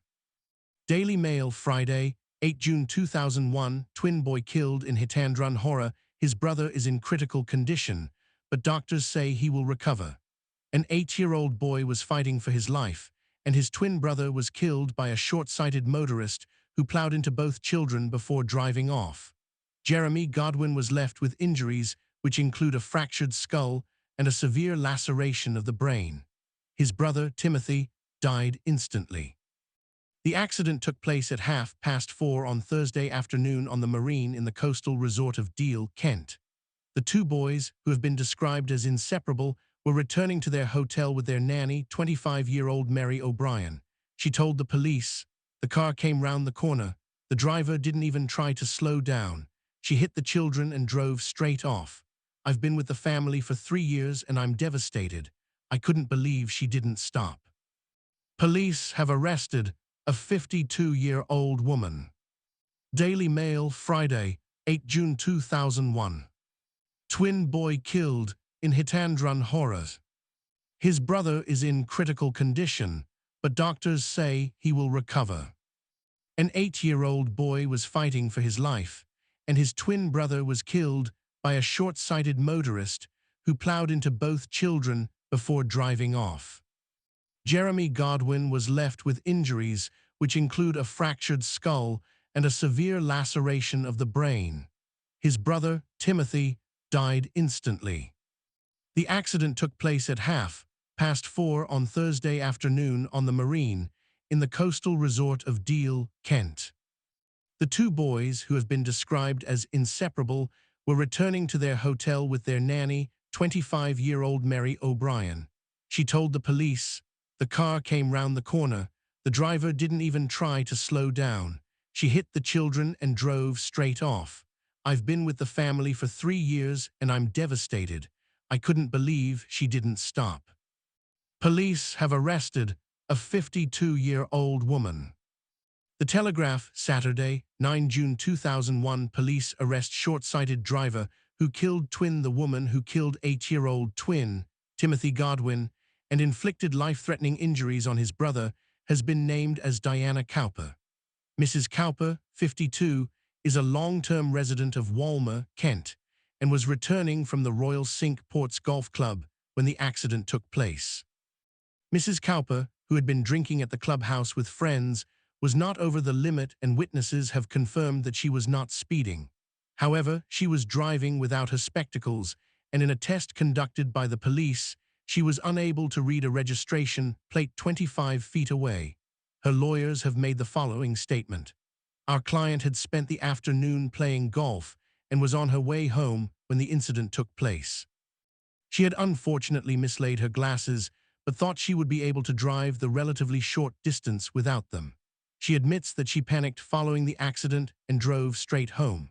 However, she was fully aware of the seriousness of what she had done and contacted the police within 2 hours that same evening. Police have charged Mrs. Cowper under Sections 1 and 172 and 4 of the Road Traffic Act of 1988. She faces charges of causing death by dangerous driving and failing to stop at the scene of an accident. Mrs. Cowper gave her address as Liverpool Road, Walmer. She had recently lost her husband after a long illness. Her 23-year-old son, Damien Cowper, is an actor who has performed with the Royal Shakespeare Company and who was last seen in the birthday party on the West End stage. The Times, Tuesday, 6 November 2001. Family calls for change in law as hit-and-run driver WALKS free, the mother of an 8-year-old boy killed as he was crossing the road in the seaside town of Deal, Kent, spoke out today as the driver walked free.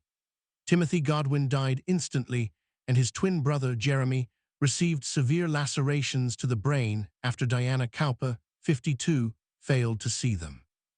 It turned out that Mrs. Cowper had left her spectacles at the golf club where she had been playing and was unable to see beyond 20 feet. Canterbury Crown Court had heard that she had not broken the law by not wearing her glasses. Judge Nigel Weston QC said, "It was not a wise idea to drive without your spectacles, but they were not a legal requirement as the law stands, and there can be no doubting your remorse. In the light of this, I have decided that a custodial sentence would not be appropriate." Mrs. Cowper was disqualified from driving for a year, had 9 penalty points added to her license, and was ordered to pay £900 costs. The judge also suggested 3 months of restorative justice, but the family of the 2 boys have refused to meet her. Speaking outside the court, Judith Godwin said, "Nobody should be allowed to get behind the wheel of a car if they can't see. If that's not against the law, then the law should be changed. My son is dead. My other son has been crippled, and she just gets a slap on the wrist. That can't be right."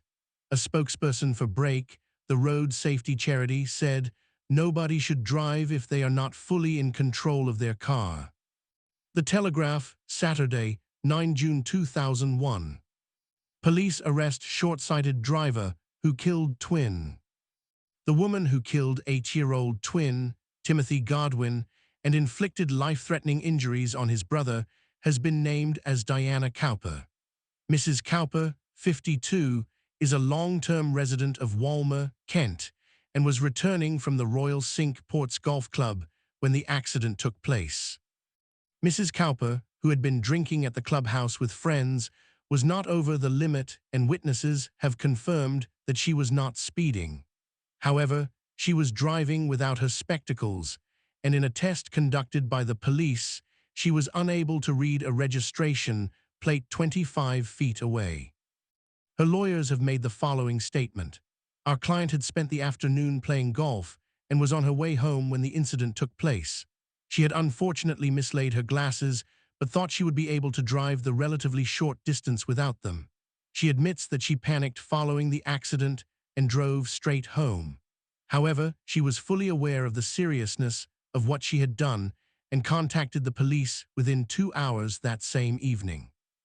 Police have charged Mrs. Cowper under Sections 1 and 172 and 4 of the Road Traffic Act of 1988.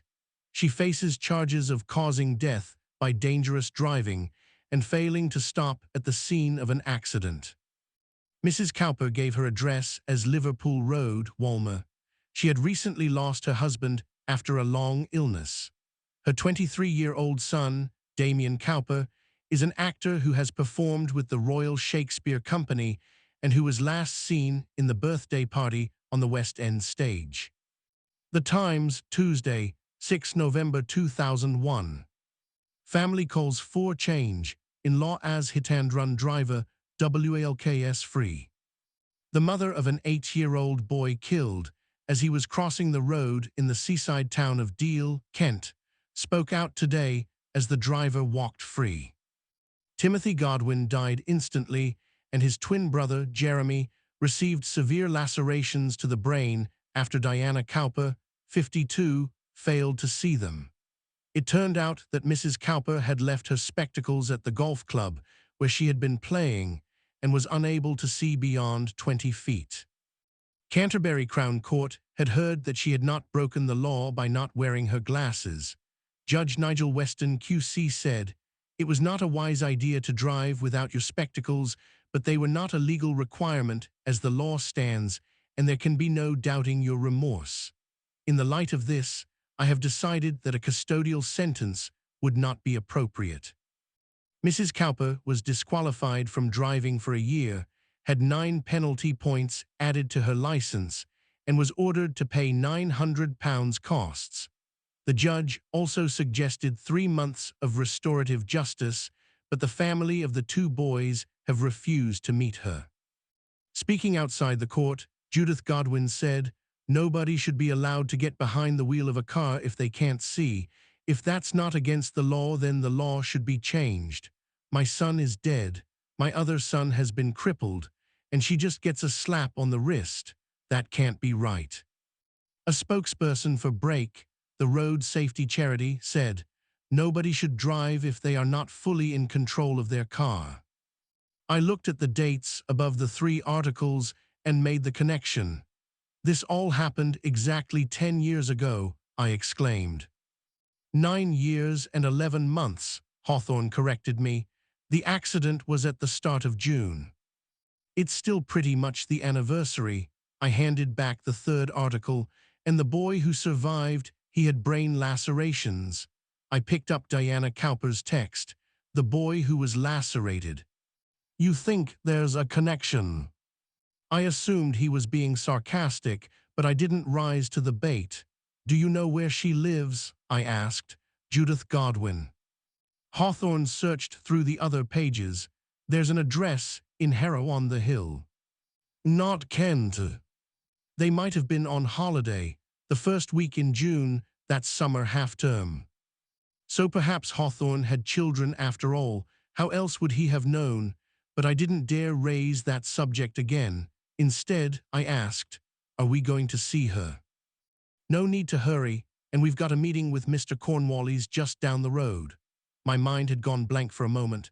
I had no idea who he was referring to. "The undertaker," he reminded me. He began to gather up the documents, drawing them towards him like a croupier with a pack of cards. It was interesting that as much as Detective Inspector Meadows had disliked him, someone higher up in the Met was taking him seriously. The crime scene had been left untouched for his examination. He was being kept fully in the loop. Hawthorne stubbed out his cigarette. "Let's go," he said. Once again, I noticed I'd paid for the coffees. We took the number 14 back down the Fulham Road, the same bus used by Diana Cowper on the day she died. We exited, as Hawthorne would have put it, at 12:26 and retraced our steps to the funeral parlor. I hadn't been to a funeral parlor since my father died, and that was a long time ago. I had been 21 years old. Although he had suffered a protracted illness, the end had come very suddenly, and the whole family was poleaxed. For reasons that still aren't clear to me, an uncle stepped in and took control of the burial arrangements. After years of agnosticism, my father had expressed a desire to have an orthodox funeral. I'm sure my uncle thought he was doing us a favor, but unfortunately, he was a loud, opinionated man, and I can't say I'd ever been very fond of him. Even so, I found myself accompanying him to a funeral parlor in North London. In Jewish families, the burial happens very quickly, and I hadn't yet had time to accept what was happening. I was still in shock. I have vague memories of a large room that was more like a lost property office in a railway station than an undertaker's. Everything was very dark, in different shades of brown. There was a short, bearded man standing behind a counter, wearing an ill-fitting suit and a yarmulke, the funeral director or perhaps one of his assistants. As if in a nightmare, I see a crowd of people surrounding me. Were they other customers or staff? I seem to remember that there was no privacy. My uncle was negotiating the price of the funeral, which was to take place the following day. He didn't ask me what I thought. He was discussing the various coffins and different options with the counter man, and as I stood there listening to them, their voices became more and more heated until I realized that the two of them were actually engaged in a full-blooded argument. My uncle accused the funeral director of cheating us, and that was what finally did it. The other man exploded in rage. He had gone quite red in the face, and now he was jabbing a finger at us, shouting, with saliva flecking at his lips. "You want mahogany, you pay for mahoganies." I have no idea whether my father was buried in mahogany or plywood, and frankly, I don't care. The fury of the undertaker and the words he spoke have echoed in my memory for almost 40 years. They have made me determined that my own funeral will be short, cheap, and non-denominational. And they were still with me as I followed Hawthorne into Cornwallis and Sons, closing the door silently behind me. The funeral parlor was very much as I have described it, smaller and less threatening than the office I remembered from my past. But this time, of course, there was no personal connection for me. Hawthorne introduced himself to Irene Laws, who took us directly to Robert Cornwallis's office at the end of the corridor, the same room where Diana Cowper had made the arrangements that she would now be requiring. This time Irene stayed, planting herself firmly in a chair as if Diana Cowper's untimely death had been her fault, and she expected to be interrogated along with her cousin. Again, I found myself wondering what it must be like to work there, sitting in a room with those miniature urns, a constant reminder that everything you were and everything you'd achieved would one day fit inside. Hawthorne hadn't introduced me, by the way. He never did. They must have assumed I was his assistant. "I have already spoken to the police," Cornwallis began. "Yes, sir." It was interesting that Hawthorne called him sir. I saw at once that he was quite different when he was dealing with witnesses or suspects or anyone who might help him with his investigation. He came across as ordinary, even obsequious. The more I got to know him, the more I saw that he did this quite deliberately. People lowered their guard when they were talking to him. They had no idea what sort of man he was, that he was only waiting for the right moment to dissect them. For him, politeness was a surgical mask, something he slipped on before he took out his scalpel. Because of the unusual nature of the crime, I've been asked to provide independent support to the investigation. I'm very sorry to take up your time. He gave the funeral director a crocodile smile. "Do you mind if I smoke?" "Well, actually..." It was too late. The cigarette was already between his lips, the lighter sparking. Mrs. Laws frowned and slid a pewter saucer onto the desk for him to use as an ashtray. I noticed an engraving around the side, awarded to Robert Daniel Cornwallis, Undertaker of the year 2008. "Would you mind going over your meeting with Mrs. Cowper once again, starting from the beginning?" Robert Cornwallis did exactly that, speaking in the same measured tone that he must have used many times in his years spent dealing with the bereaved. Hawthorne may have criticized some of the embellishments which I added in my first chapter, but what he told us corresponded more or less exactly to what I had written. Mrs. Cowper had been reasonable, businesslike, and precise. She had arrived without an appointment, and she had left once everything had been agreed. In retrospect, I may have been a little unfair to Robert Cornwallis. I described him as crumpled and mournful, but it may be that I was confusing the man with his profession, and this time I was struck by how very ordinary he was. Take away the corpses, the embalming fluids, the interments, and the tears, and I'm sure he'd be perfectly pleasant, someone you'd be happy to chat to if you met him at a party. It would just be better not to ask him what he did. "How long was Mrs. Cowper with you?" Hawthorne asked. It was as if Irene Laws had been waiting for the question. "She was here for just over 50 minutes, she replied, with the clipped exactitude of a speaking clock. "I was going to say an hour," Cornwallis agreed. "We went over all the arrangements very carefully, and the prices." How much was she going to pay you? Irene can provide you with a complete breakdown. She already had a plot in Brompton Cemetery, which saved a considerable amount of money. The price of a resting place in London has increased greatly over the years, in the same way as property. The final figure, including the Church of England burial fee and the gravedigger, was £3,000.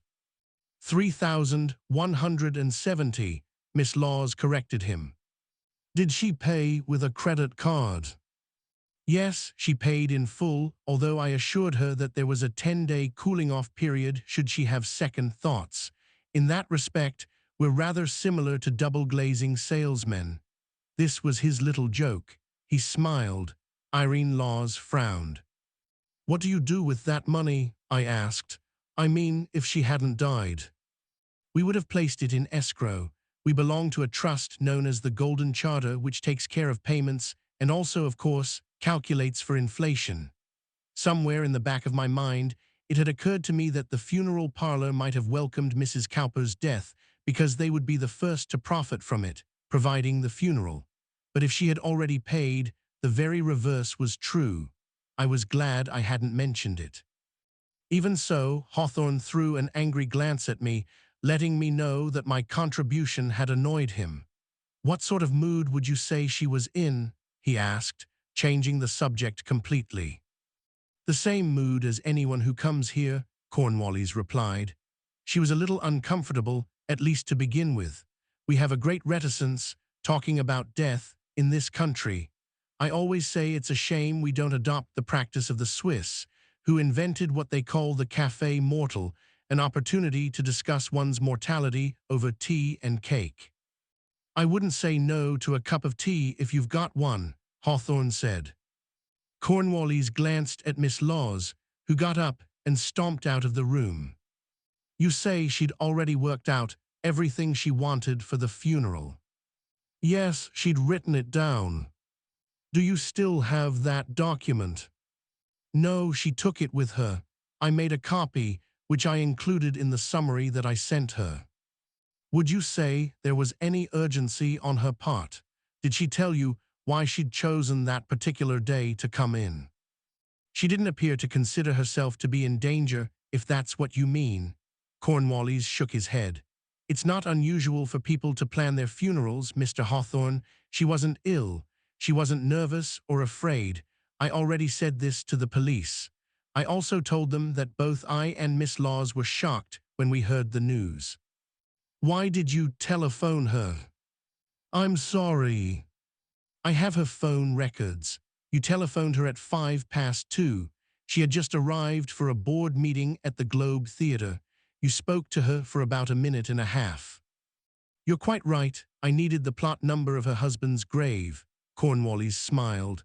I had to contact the Royal Parks Chapel office to register the interment.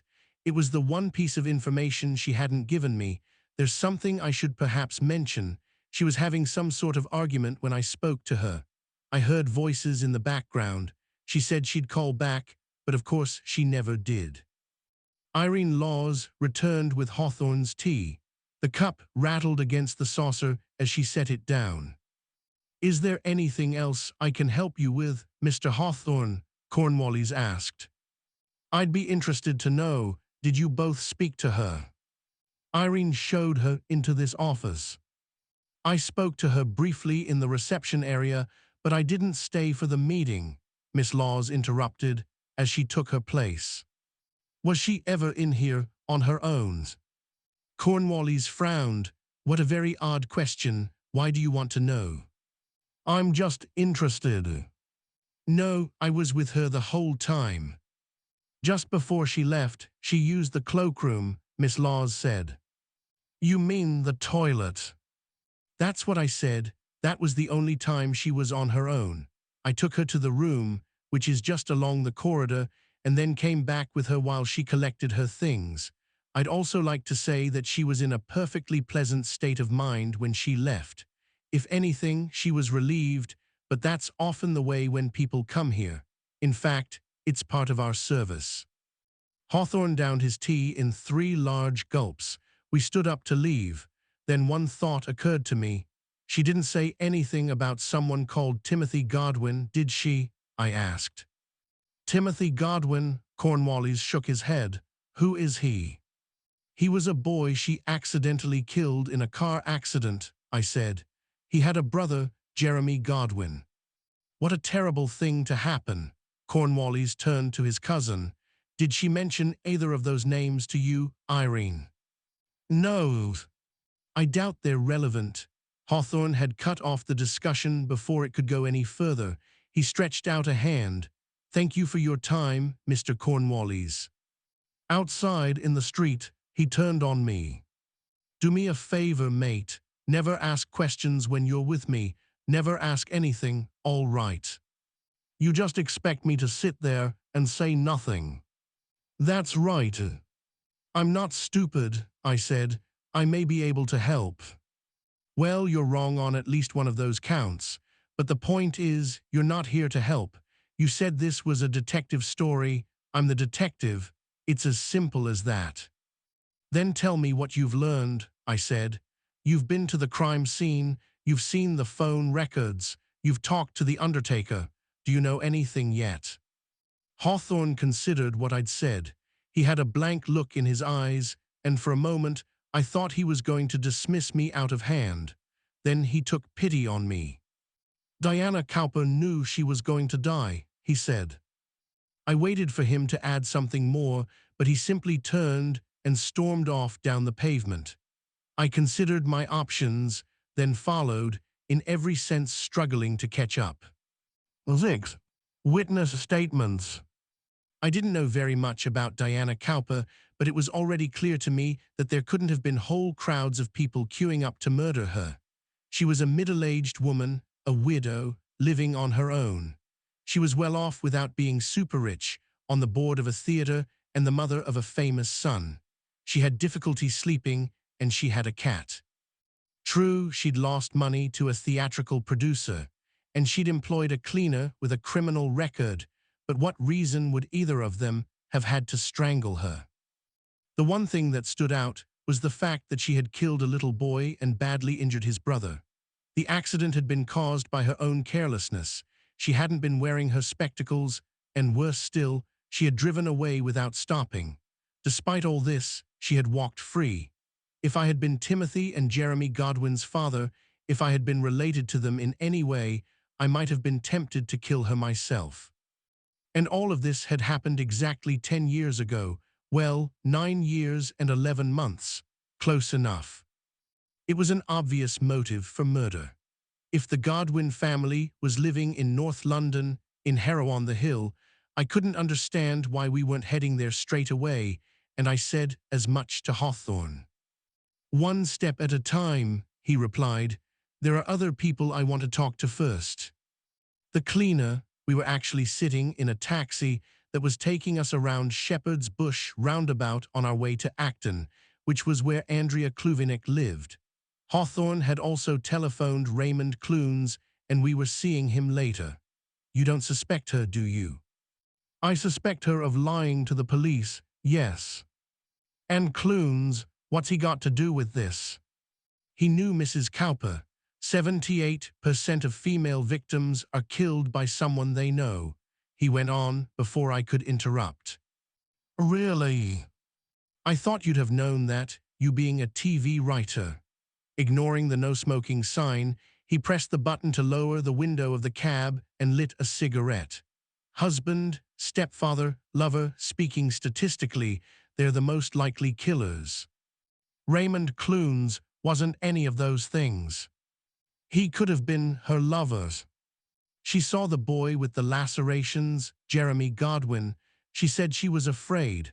I don't know why you're wasting your time. There's no smoking, the driver complained over the intercom. Fuck off, I'm a police officer, Hawthorne replied equanimously. What were those words you used? Modus operandi, this is mine. He blew smoke out of the window, but the wind just whipped it back into the cab. Start with the people who are closest to her and work outwards from there. It's like doing a house-to-house. You start with the neighbors. You don't start at the end of the street. He turned his eyes on me, once again interrogating. You got a problem with that? It just seems a bit crazy to be herring around London. And at my expense, I added quietly. Hawthorne said nothing more. After what seemed like a very long drive, the taxi pulled up on the edge of the South Acton estate, a sprawling collection of slab blocks and high-rise towers that had sprung up over the decades, starting at the end of the war. There was some landscaping, lawns, trees, and pedestrian walkways, but the overall effect was dispiriting, if only because there were so many homes packed together. We walked beside a skateboard park that looked as if it hadn't been used for years, and then down into an underpass, the walls covered with crude graffiti images bleeding garishly into one another. No Banksies here. A huddle of 20-somethings in hoodies and sweatshirts were sitting in the shadows, watching us with sullen, suspicious eyes. Fortunately, Hawthorne seemed to know where he was going, and I stayed close to him, thinking back to what the woman at Hay on Wye had said to me. Perhaps this was the dose of reality she had prescribed.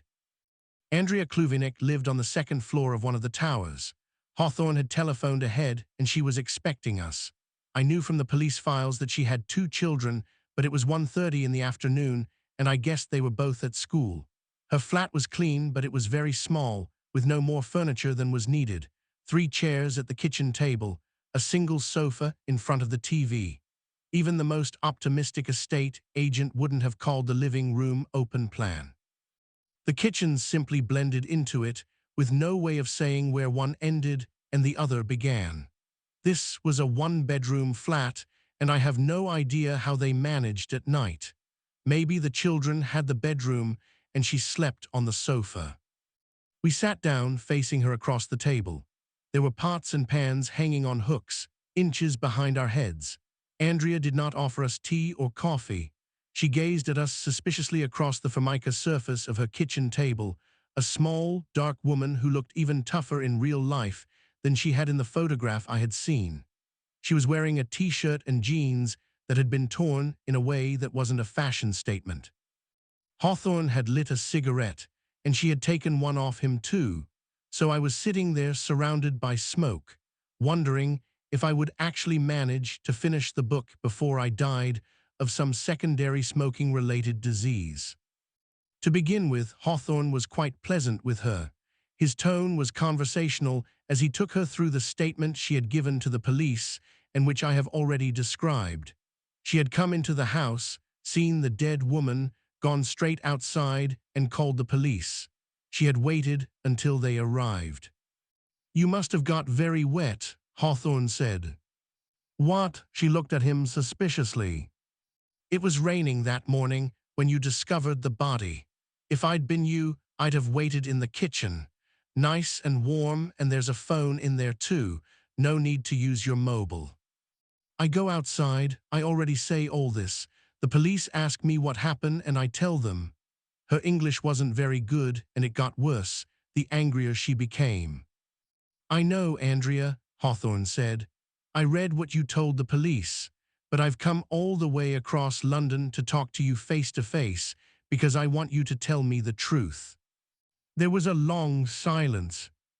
"I speak the truth." She didn't sound convincing. "No, you don't." Hawthorne sighed gently, as if this wasn't something he really wanted to do. "How long have you been in this country?" he asked. At once she was defensive. 5 years. 2 years with Diana Cowper.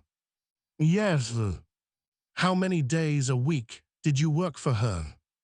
2 days, Wednesday and Friday." "Did you ever tell her about that little trouble you had?" "I have no trouble." Hawthorne shook his head sadly. "You have a lot of trouble. In Huddersfield, that's where you were living, shoplifting, 150 quid fine plus costs." "You no understand," Andrea glowered at him. "I was wishing the room was bigger. I felt out of place and uncomfortable being so close to her. I have nothing to eat, no husband.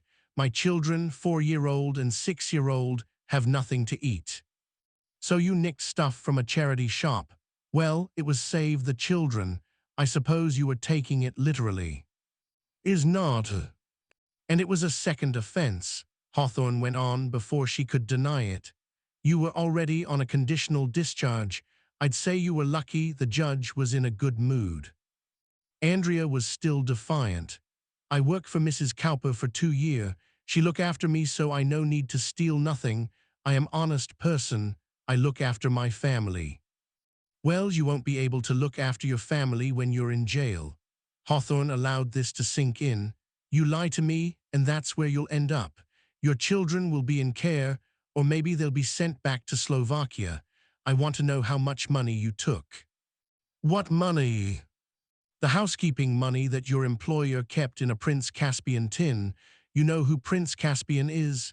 He's a character in Narnia. Her son, Damien Cowper, was in the film.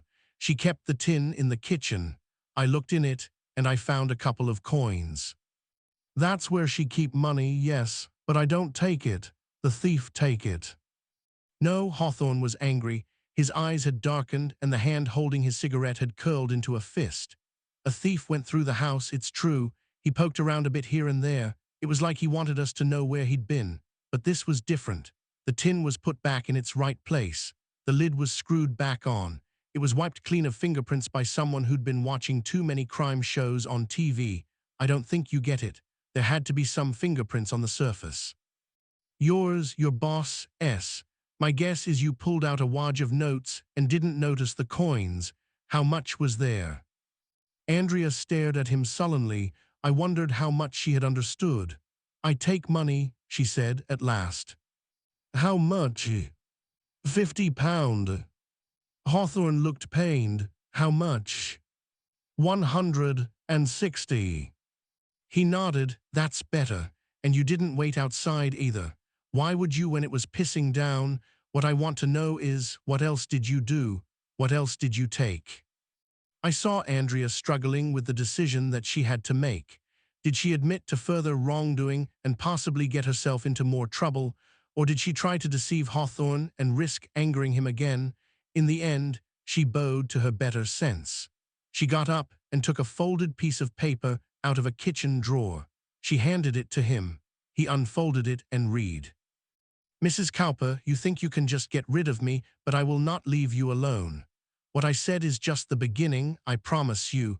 I have been watching you, and I know the things that are dear to you. You are going to pay, believe me.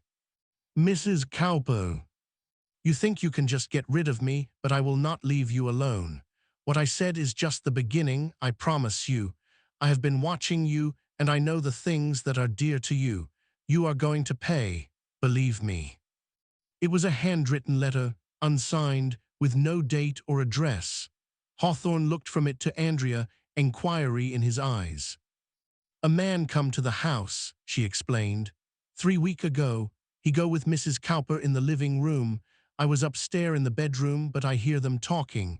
He was very angry, shouting at her. What time was this? It was Wednesday, about 1 o'clock. Did you see him? I look out of the window when he leave, but it was raining and he have umbrella. I see nothing. You're sure it was a man? Andrea considered. I think so, yes. And what about this? Hawthorne held up the sheet of paper. Is in her bedroom table. Andrea actually managed to look ashamed, although I think she was just afraid of what Hawthorne might do to her. I take a look in the house after she die, and I find it. She paused. I think this man killed Mr. Tibbs. Who's Mr. Tibbs? Mrs. Cowper have a cat, is a big gray cat. She held out her hands, showing us its size. She call me on Thursday. She tell me not to come in. She very upset, and she say that Mr. Tibbs has gone. Why did you take the letter? I asked. Andrea looked at Hawthorne, as if asking his permission to ignore me. Hawthorne nodded. He folded the letter back up and slipped it into his pocket. The two of us left. She took the letter because she thought she could make money out of it, Hawthorne said. Maybe she knows the man who visited Diana Cowper, the man with the umbrella, or maybe she thought she could find him. But she's an opportunist. She knew there was going to be a murder investigation, and this was something she thought she could use. We were sitting together in another taxi on our way back into town. We had one meeting left with Raymond Clunes, the theater producer who'd had lunch with Diana Cowper on the day she died. I was even more convinced now that this was a waste of time. Surely Hawthorne had the identity of the killer in his pocket. "You are going to pay," what could have been clearer than that? But he said nothing more about the interview with Andrea Kluvinek. He was deep in thought. In fact, it was more than that. He was totally absorbed. This was something I would learn about Hawthorne. He was someone who was only fully alive when he was working on a case. He needed there to have been a murder or some other violent crime. It was his entire raison d'etre, another posh phrase which I am sure he would have hated. Clunes lived in rather different circumstances to Andrea Kluvinek. His home was behind Marble Arch, close to Connaught Square, and I wasn't at all surprised that this was the home of a theater producer. The building itself was like a stage set, made of red brick and almost improbably two-dimensional, with an imposing front door and brightly painted windows set in perfect symmetry. Everything was pristine, even the dustbins standing in a neat line on the other side of the metal railings. A flight of steps led down to a basement with its own separate entrance. There were 4 more floors rising above. I guessed I was looking at around 5 bedrooms and at least £30 million worth of central London property. Hawthorne wasn't impressed. He jabbed at the doorbell as if he had some personal animosity against it.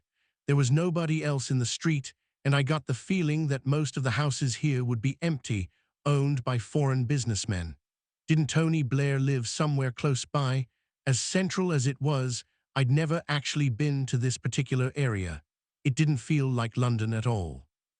The door was opened by that standby of every whodunit, something I had never expected to encounter in the 21st century. Clunes had a butler, the real thing, in pinstriped suit, waistcoat and gloves. He was a man of about my age with swept-back dark hair and a look of dignity that he must have nailed into place each day. "Good afternoon, sir. Please come in." He didn't need to ask our names. We were expected. We went into a large hallway between 2 reception rooms, the floors fabulously carpeted, the ceilings triple height. It didn't look at all like someone's home. It was more like a hotel, though one without paying guests. As we climbed the stairs, I noticed a Hockney Poole painting with a boy just disappearing beneath the surface, followed by a Francis Bacon triptych. We reached a landing with a huge Robert Mapplethorpe nude, although it showed only a part of the subject's anatomy. It was a black and white photograph, the background white, the buttocks and erect penis black. Just to one side stood a classical sculpture of a naked shepherd boy. Hawthorne looked uncomfortable as we walked past this blatant homoerotic art. Not just his lips, but his entire body curled in distaste. A cavernous archway led into the upper living room, which ran the full length of the house, with furniture, lamps, mirrors, and further artwork dotted around as far as the eye could see. Everything was expensive, but I was more struck by how impersonal it was. It was all brand new, in perfect taste.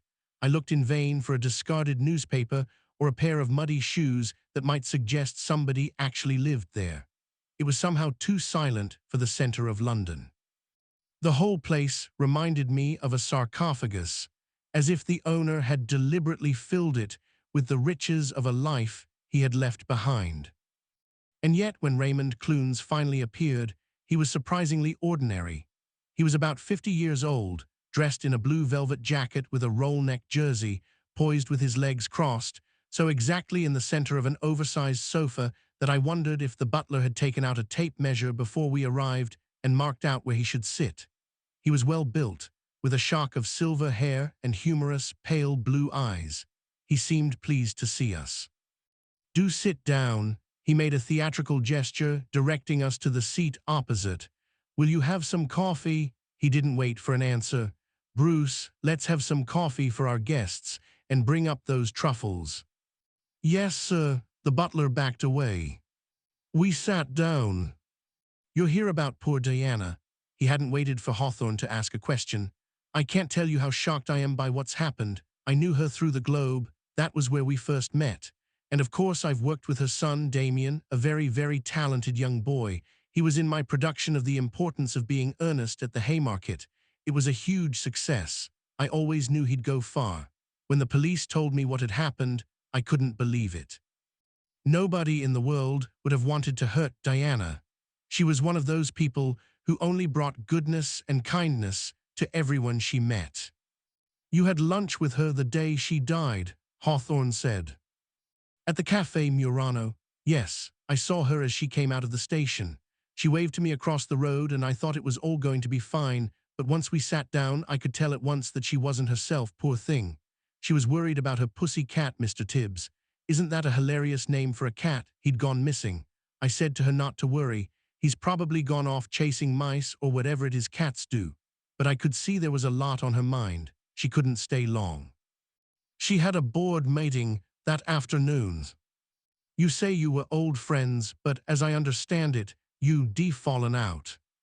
Fallen out? Clunes sounded surprised. She lost money in a show of yours. Oh, for heaven's sake, Clunes dismissed the accusation with a flick of his fingers. You're talking about Moroccan Nights. We didn't fall out. She was disappointed. Of course she was disappointed. We both were. I lost a great deal more money in that show than she did, I can assure you. But that's the business. I mean, right now I've got money in Spider-Man, which is a complete, total disaster between you and me, but at the same time I turned down the Book of Mormon. Sometimes you just get it wrong. She knew that. What was Moroccan Nights? I asked. A love story set in the Casbah. 2 boys, a soldier and a terrorist. It had a wonderful score and it was based on a very successful novel, but the audiences just didn't take to it. Maybe it was too violent. I don't know. Did you see it? No, I admitted. That's the trouble, nor did anyone else. Bruce came back carrying a tray with 3 tiny cups of coffee and a plate with 4 white chocolate truffles arranged in a pyramid. Has anything you've ever done been successful? Hawthorne asked. Clunes was offended. Look around you, Detective Inspector. Do you think I'd have a house like this if I hadn't backed a few winners in my time? I was one of the first investors in Cats, if you really want to know, and I've invested in every one of Andrew's musicals since then. Billy Elliot, Shrek, Daniel Radcliffe in Equus. I think I can say I've had more than my fair share of success. Moroccan Nights should have worked, but you can never tell. That's what being in musical theater is all about. I can assure you of one thing, though, and that is Diana Cowper had no bad feelings towards me when we had to put up the notices. She knew what she was getting into, and at the end of the day, the money she invested was hardly substantial. 50 grand. That may be a great deal to you, Mr. Hawthorne. It would be to a lot of people, but Diana could afford it. Otherwise, she wouldn't have gone ahead. There was a brief silence, and I saw Hawthorne examining the other man with those bright, unforgiving eyes. I was expecting him to say something offensive, but in fact his voice was measured as he asked, "Did she tell you where she'd been that morning?" Before lunch, Clunes blinked. No. She went to an undertaker's in South Kensington. She arranged her own funeral. Clunes had picked up one of the coffee cups and was holding it delicately in front of his face. He set it back down again. Really, you do surprise me. She didn't mention it at the Cafe Murano, Hawthorne asked. Of course she didn't mention it. If she'd mentioned it, I would have told you straight away. It's not something you'd forget, something like that. You say she had a lot on her mind. Did she talk to you about anything that was worrying her? Well, yes, there was one thing she mentioned. Clunes thought back for a moment. We were talking about money, and she mentioned that there was someone pestering her. It was all to do with that accident she had when she was living in Kent. That was just after we met. She ran over 2 children, I said. That's right, Clunes nodded at me. He picked up the coffee cup again and took a single sip, emptying it. It was 10 years ago. She was living on her own after she had lost her husband to cancer, terribly sad. He was a dentist. He had a great many celebrity clients and they had a lovely house right on the sea.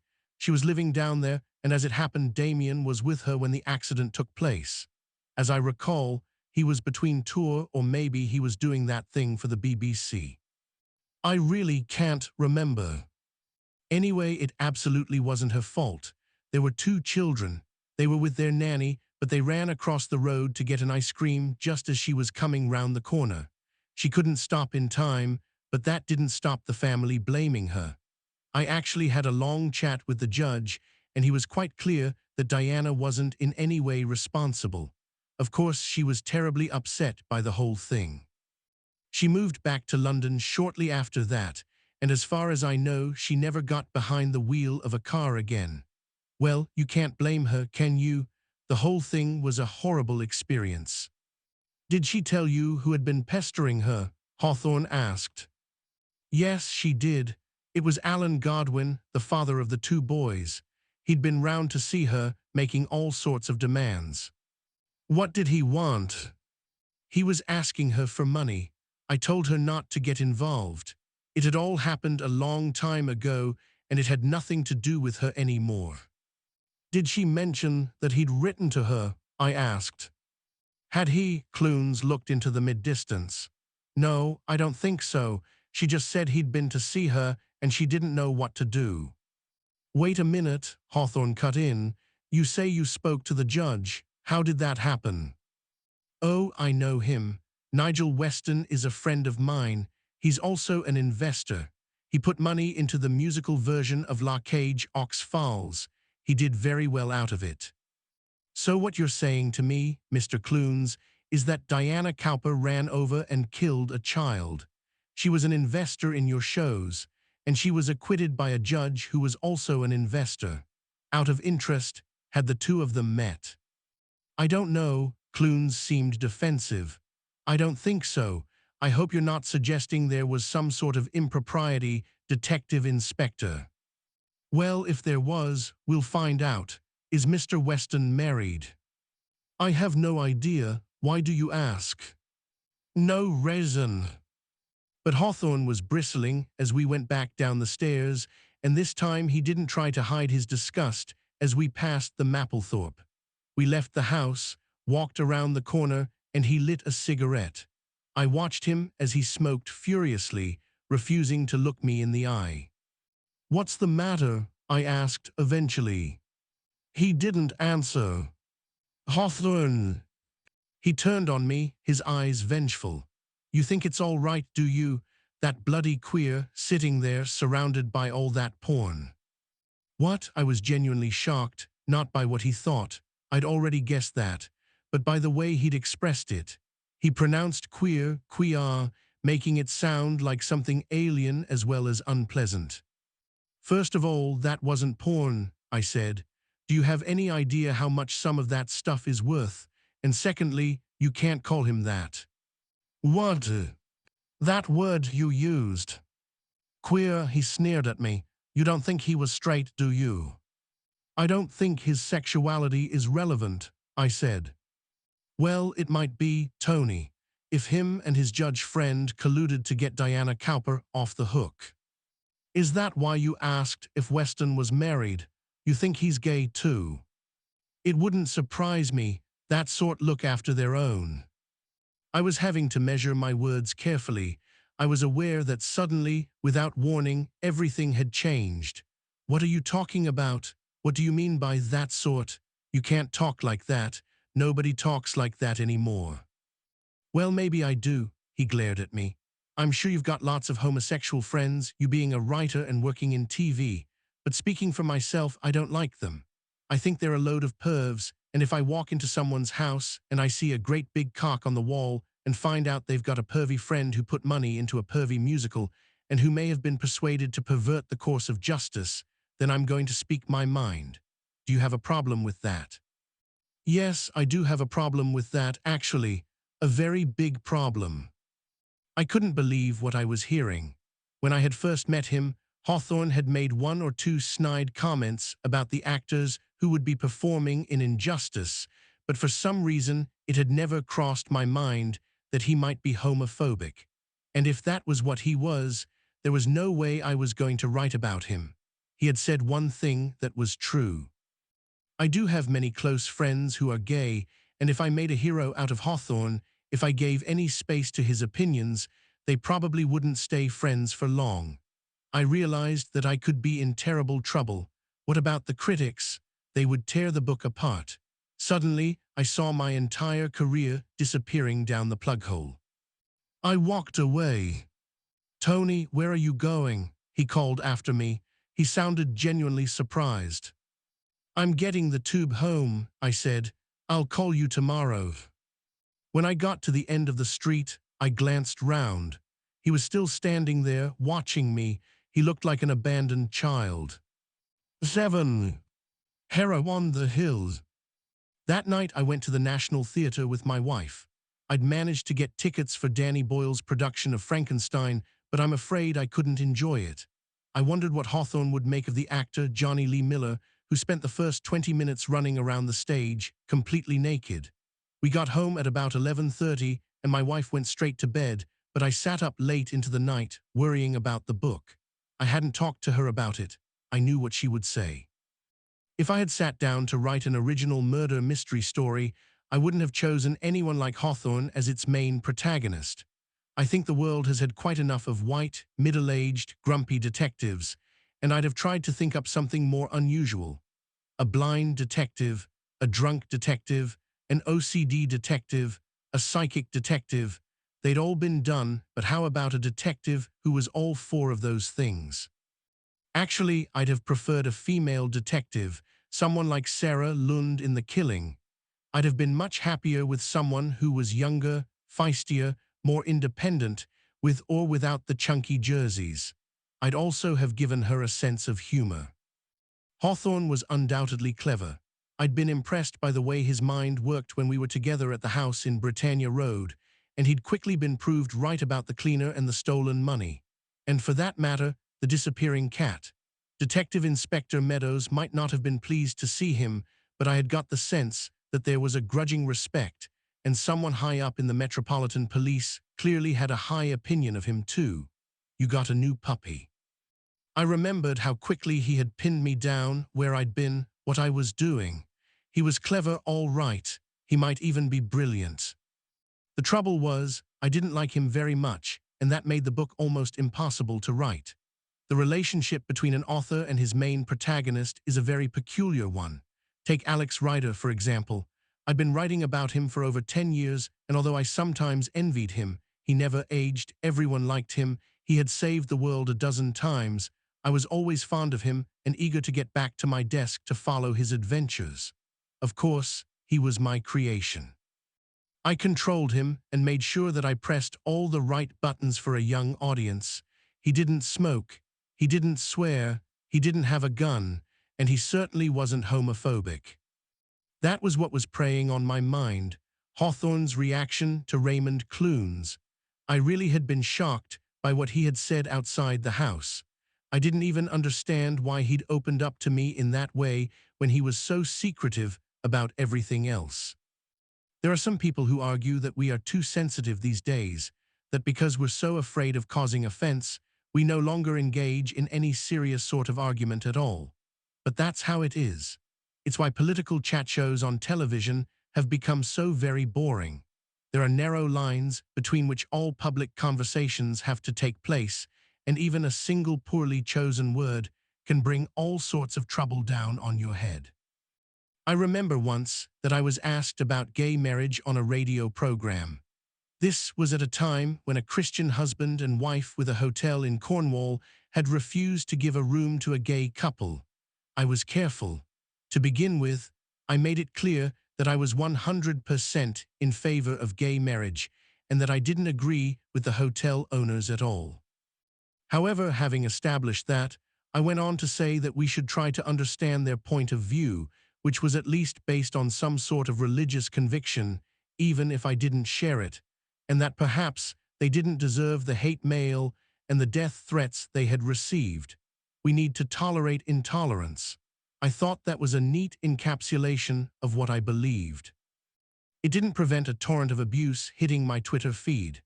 A couple of teachers wrote to me to say that my books would never appear in their schools again. Someone else thought all my books should be burned. These days, the world sees things in black and white, So although it may be all right for a 21st century novelist to create a character who is homophobic, it will be much more sensible if that character is palpably vile, the villain of the piece. Sitting in my office, gazing out of the window at the red lights twinkling on the cranes that had sprung up all over Farringdon during the construction of Crossrail, I asked myself if I could continue working with Hawthorne. What had drawn me into this in the first place, and what possible benefit could I get from pursuing it any further? It would be much better to drop him now, before I was fully committed, and get on with other things. It was past midnight now, and I was getting tired. The Meaning of Treason by Rebecca West, the book I was supposed to be reading, lay face down next to my computer. I reached out and dragged it towards me. That was where I should be spending my time. The 1940s were so much safer. And that was when my phone pinged. I looked down at the screen. It was a text from Hawthorne. Unico Café Hero on the Hill 9:3 a.m. Breakfast. Unico Café Hero on the Hill 9:3 a.m. Breakfast. Harrow on the Hill was where the Godwins lived. He was telling me that that was where he was going next. I really wanted to know who had killed Diana Cowper. That was the truth of it. Like it or not, I was involved. I had stood in her living room and I had got a sense of how she had lived and died. I had seen the stain on the carpet. I wanted to know who had sent her that letter and if it was the same person who had taken her cat. Hawthorne had told me that she knew she was going to die. How was that possible, and if it was the case, why hadn't she gone to the police? Most of all, I wanted to meet the Godwin family and Jeremy Godwin in particular, the boy who was lacerated. One day, I might come upon the solution to the mystery in a newspaper article. Hawthorne might even get someone else to write the book for him, but that wasn't good enough. I wanted to be there myself. It occurred to me that I could make up my own rules. Who had said that I had to write down everything exactly as it happened? There was absolutely no need to mention what Hawthorne had said about Raymond Clunes. For that matter, I could remove any reference to the black and white photograph and the other artwork that had sparked the whole thing off. In fact, I could describe him in any way I wanted. There was nothing to stop me making him younger, wittier, softer, more charming. It was my book. He wouldn't read it until it was published, and by then it would be too late. He wouldn't care anyway, so long as it sold. At the same time, I knew I couldn't do it. Hawthorne had approached me and he was what he was. If I changed him, it would be the first ripple in the pond, the start of a process that would shift everything back into the world of fiction. I could see myself reinventing all the people he spoke to and all the different places he went. That bloody Robert Mapplethorpe would be the first to go. What then would be the point? I might just as well go back to what I always did and make up the whole thing. 9:3 a.m. Harrow on the Hill. I was still holding my phone, and I realized that there was only one way forward, although it would mean fundamentally changing the way I approached the book, and for that matter, my role in it. I didn't have to lie about Hawthorne, nor did I need to protect him. He could look after himself, but I would challenge some of his attitudes. In fact, it was my duty to do so. Otherwise, I'd be open to exactly the sort of criticism I feared. I had just learned that he had a problem with gay men. Well, without in any way condoning it, I would explore why he felt that way, and if, as a result, I came to understand him a little better, then surely nobody would complain. The book would be worthwhile. It might be that he was gay himself. After all, when high-ranking politicians or clergymen have publicly spoken out against homosexuality, they've often turned out to be deep inside their own closets. I didn't want to expose him. Despite everything, I had no desire at all to hurt him. But suddenly, I saw that I might have a purpose after all. I would investigate the investigator. I picked up my telephone and thumbed in 3 words.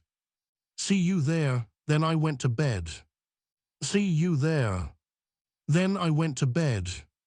The Unico Café was just down the road from Harrow on the Hill station, at the end of a dilapidated shopping parade near the railway line.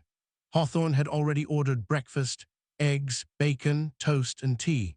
It struck me that this was the first time I'd ever seen him sitting down with a proper meal. He ate warily, as if he was suspicious of what was in front of him, cutting with a fast motion, and then forking the food into his mouth as quickly as possible to get rid of it. He didn't seem to take any pleasure in what he ate. I thought he might apologize for the way our last meeting had ended, but he just smiled at me. He wasn't at all surprised that I'd turned up. I don't suppose it had occurred to him that I wouldn't. I slid behind the table opposite him and ordered a bacon sandwich. "How are you?" he asked. "I'm all right." If I sounded distant, he didn't notice. "I've been doing a bit of work on the Godwin family," he said. He talked while he ate, but somehow the food didn't get in the way of the words. There was a notepad on the table next to him. "The father is Alan Godwin," he went on. "He's got his own business. He's an events organizer. His wife is Judith Godwin, works part-time for a kids' charity. They've only got the one son. Jeremy Godwin is 18 now, brain damage. According to the doctors, he needs full-time care, but that could mean anything." "Can't you even feel slightly sorry for them?" I asked. He looked up from his plate, puzzled. "What makes you think I do?" "Just the way you're rattling off the facts. They've only got the one son. Of course they have. The other one was killed.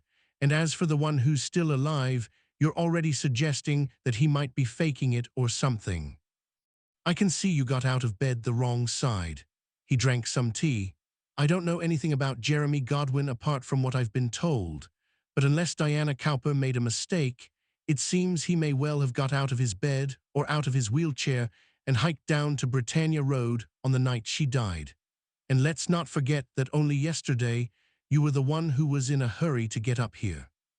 You'd got them all banged to rights. Alan Godwin, Judith Godwin, and if he was up to it, Jeremy Godwin. Correct me if I'm wrong." My bacon sandwich arrived. I didn't really feel like eating it. "I'm just saying you could be a bit more sensitive about people." "Is that why you're here? Because you want to put your arms around the suspects and hold them close?" "No, but—" "You're here for the same reason as me. You want to know who killed Diana Cowper. If it was one of them, they'll be arrested. If it wasn't, we'll walk away and we'll never see them again. Either way, what we think about them, what we feel about them, doesn't make a sod of difference." He flicked over one of the pages. He had made the notes in handwriting that was very neat and precise, so small that I couldn't read it without my glasses. "I've made a summary of the accident. If it won't upset you too much, an 8-year-old kid getting killed." "Go on," I said. "It's pretty much like Raymond Clunes told us. They were staying at the Royal Hotel in Deal, just the two brothers and a nanny, Mary O'Brien. They'd been on the beach all day, and they were on their way back when the kids ran across the road to get ice creams. The nanny got a bit of stick for that in court, but she swore the road was clear. She was wrong. They were halfway across when a car came round the corner and slammed into them. It missed the nanny by inches, killed one kid, hurt the other, then drove off. There was quite a crowd, plenty of witnesses. If Diana Cowper hadn't turned herself in a couple of hours later, she'd have been in serious shit. Do you think it was right she was acquitted?" Hawthorne shrugged. "You'd have to ask a brief." "She knew the judge." "She knew someone who knew the judge, not the same thing." He seemed to have forgotten that he had been suggesting a gay conspiracy only the day before. "Judges know lots of people," he added.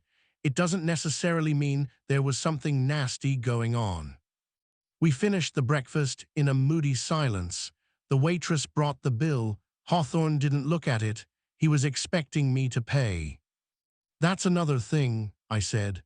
"So far, I notice that I've paid for every coffee and every taxi fare. If we're in this 50-50, maybe we should split the expenses the same way." "All right," he sounded genuinely surprised. I was already regretting what I'd said. It was more a reaction to what had happened the day before than a genuine desire to share costs. I watched as he took out his wallet and produced a 10-pound note so limp and crumpled that, but for the color, I would have been unsure of its denomination. He laid it on the table like an autumn leaf, that's been fished out of the gutter.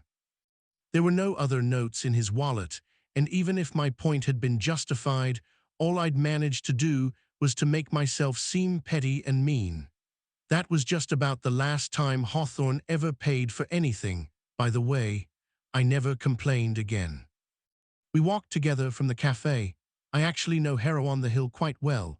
We filmed quite a few scenes of Foyle's War there, with the old-fashioned high street doubling as Hastings. It's amazing what a few seagulls added to the soundtrack can achieve. My first boarding school was nearby, and it struck me how little the area had changed in 50 years. It was still a slightly improbable enclave, very green and unworldly, rising above the other North London suburbs that sprawled around. "So what did you get up to last night?" I asked Hawthorne as we continued on our way. "What? I just wondered what you did. Did you go out for dinner? Did you work on the case?" He didn't answer, so I added, "It's for the book."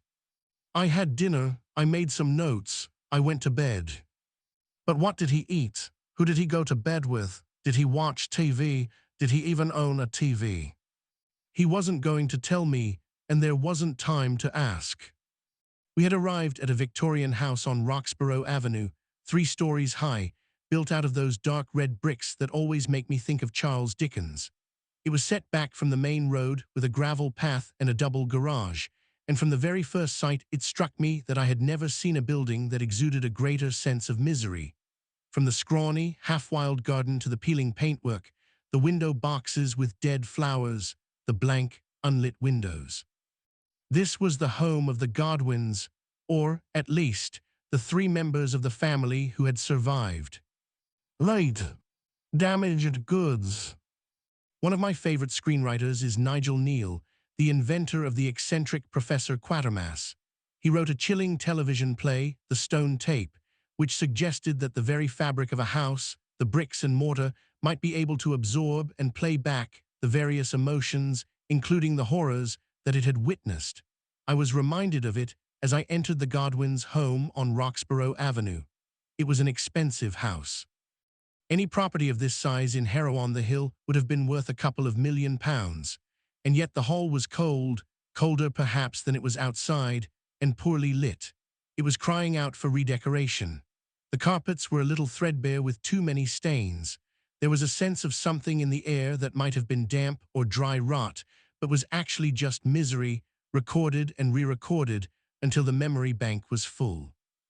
The door had been opened by a woman in her 50s. She would have been about 10 or 15 years younger than Diana Cowper at the time of her death. She looked at us suspiciously, as if we had come to sell her something. In fact, her entire body language was defensive. This was Judith Godwin. I could easily imagine her working for a charity. She had a brittle quality, as if she needed charity herself, but knew that she would never get it. The tragedy that had changed her life was still with her. When she asked you for help, or for money, it would always be personal. "You're Hawthorne?" she asked. "It's very good to meet you." Hawthorne actually sounded as if he meant it, and I saw that he had undergone another of his transformations. He had been hard with Andrea Kluvinek, coldly matter-of-fact with Raymond Clunes, but now it was a polite and accommodating Hawthorne who presented himself to Judith Godwin. "Thank you for seeing us. Would you like to come into the kitchen? I'll make us some coffee." Hawthorne hadn't explained who I was, and nor did she seem interested. We followed her into a room on the other side of the stairs. The kitchen was warmer, but it was also drab and dated. It's funny how much white goods tell you about a house and its owners.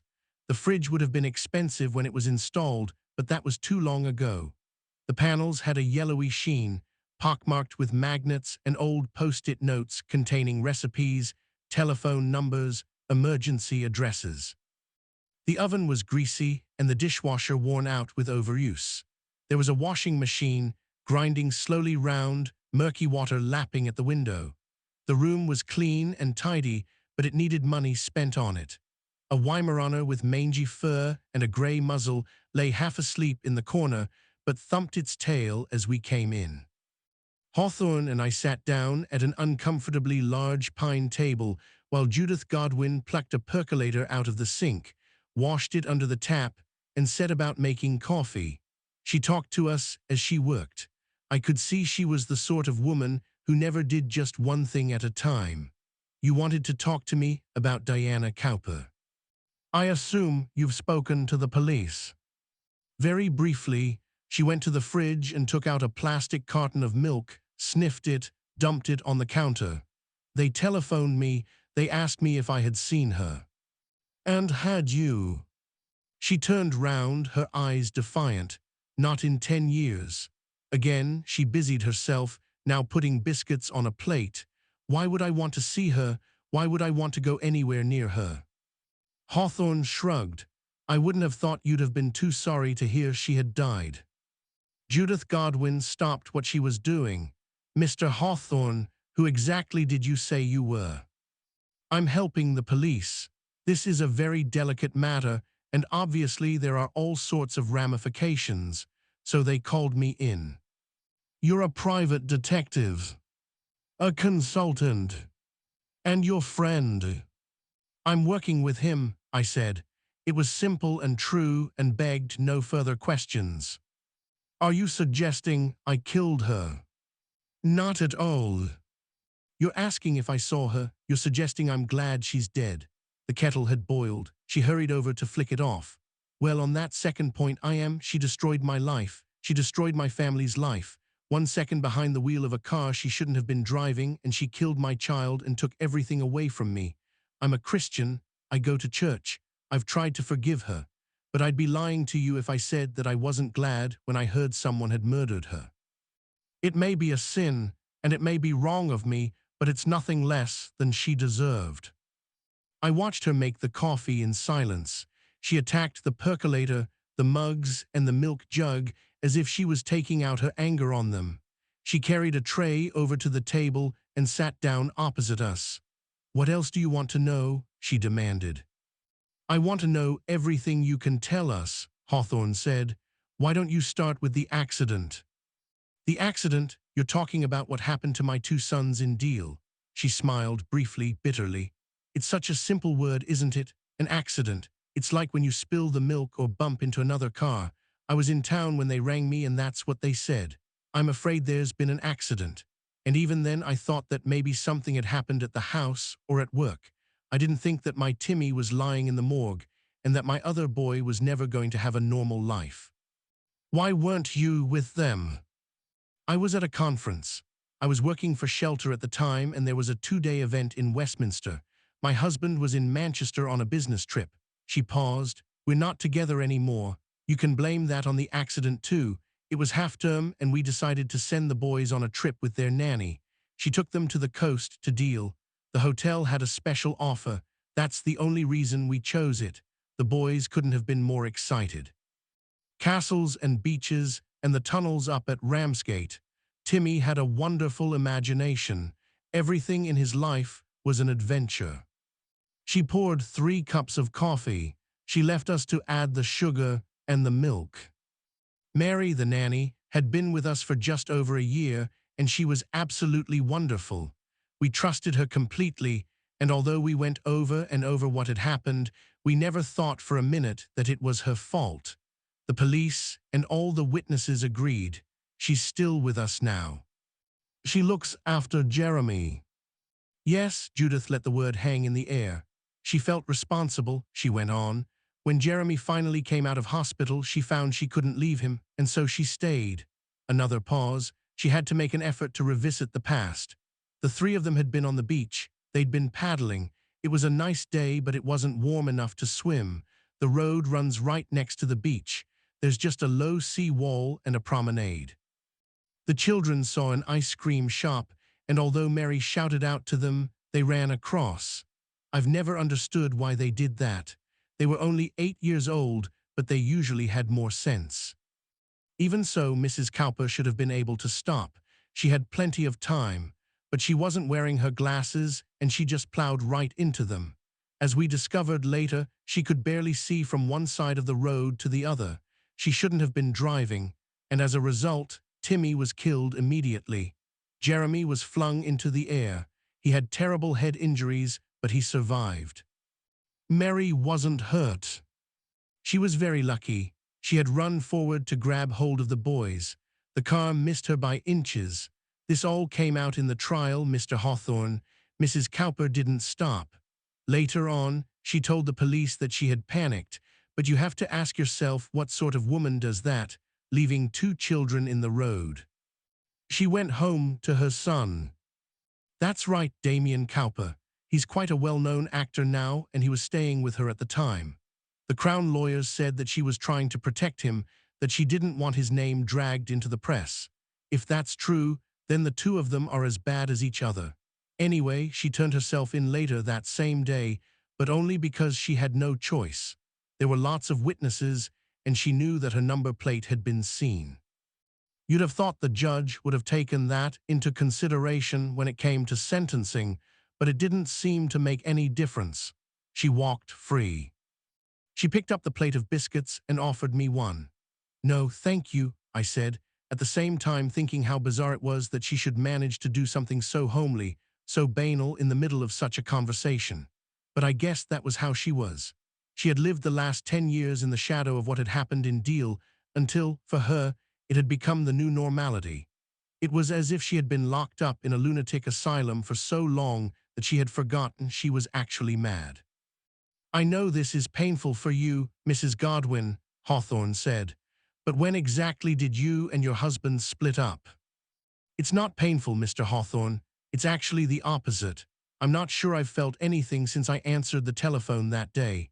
I think that's what this sort of thing does to you. You go to work, or you go to visit friends, or maybe you're having a lovely holiday and everything seems to be completely perfect, and then something like this happens and a sort of disbelief kicks in. I never actually believed it. Even when I was at Timmy's funeral, I kept on waiting for someone to tap me on the shoulder and tell me to wake up. You see, I had 2 gorgeous twins. The boys were just perfect in every way. I was happily married. Alan's business was going well. We just bought this house the year before. You never realize how fragile everything is until it breaks. And that day, it was all smashed. Alan and I blamed ourselves for not being there, for letting the boys go in the first place. He was on business in Manchester. I think I told you that. There had been a certain amount of strain between us. Any marriage is difficult, particularly when you're bringing up twins, but our marriage was never the same after we lost Timmy, and although we got counseling, although we did everything we could, we had to face up to the truth, which was that it wasn't working anymore. He moved out just a few months ago, as a matter of fact. I don't think it's fair to say we split up though. We just couldn't bear to be together. Can you tell me where I can find him? It might be useful to have a word." She scribbled on a sheet of paper and handed it to Hawthorne.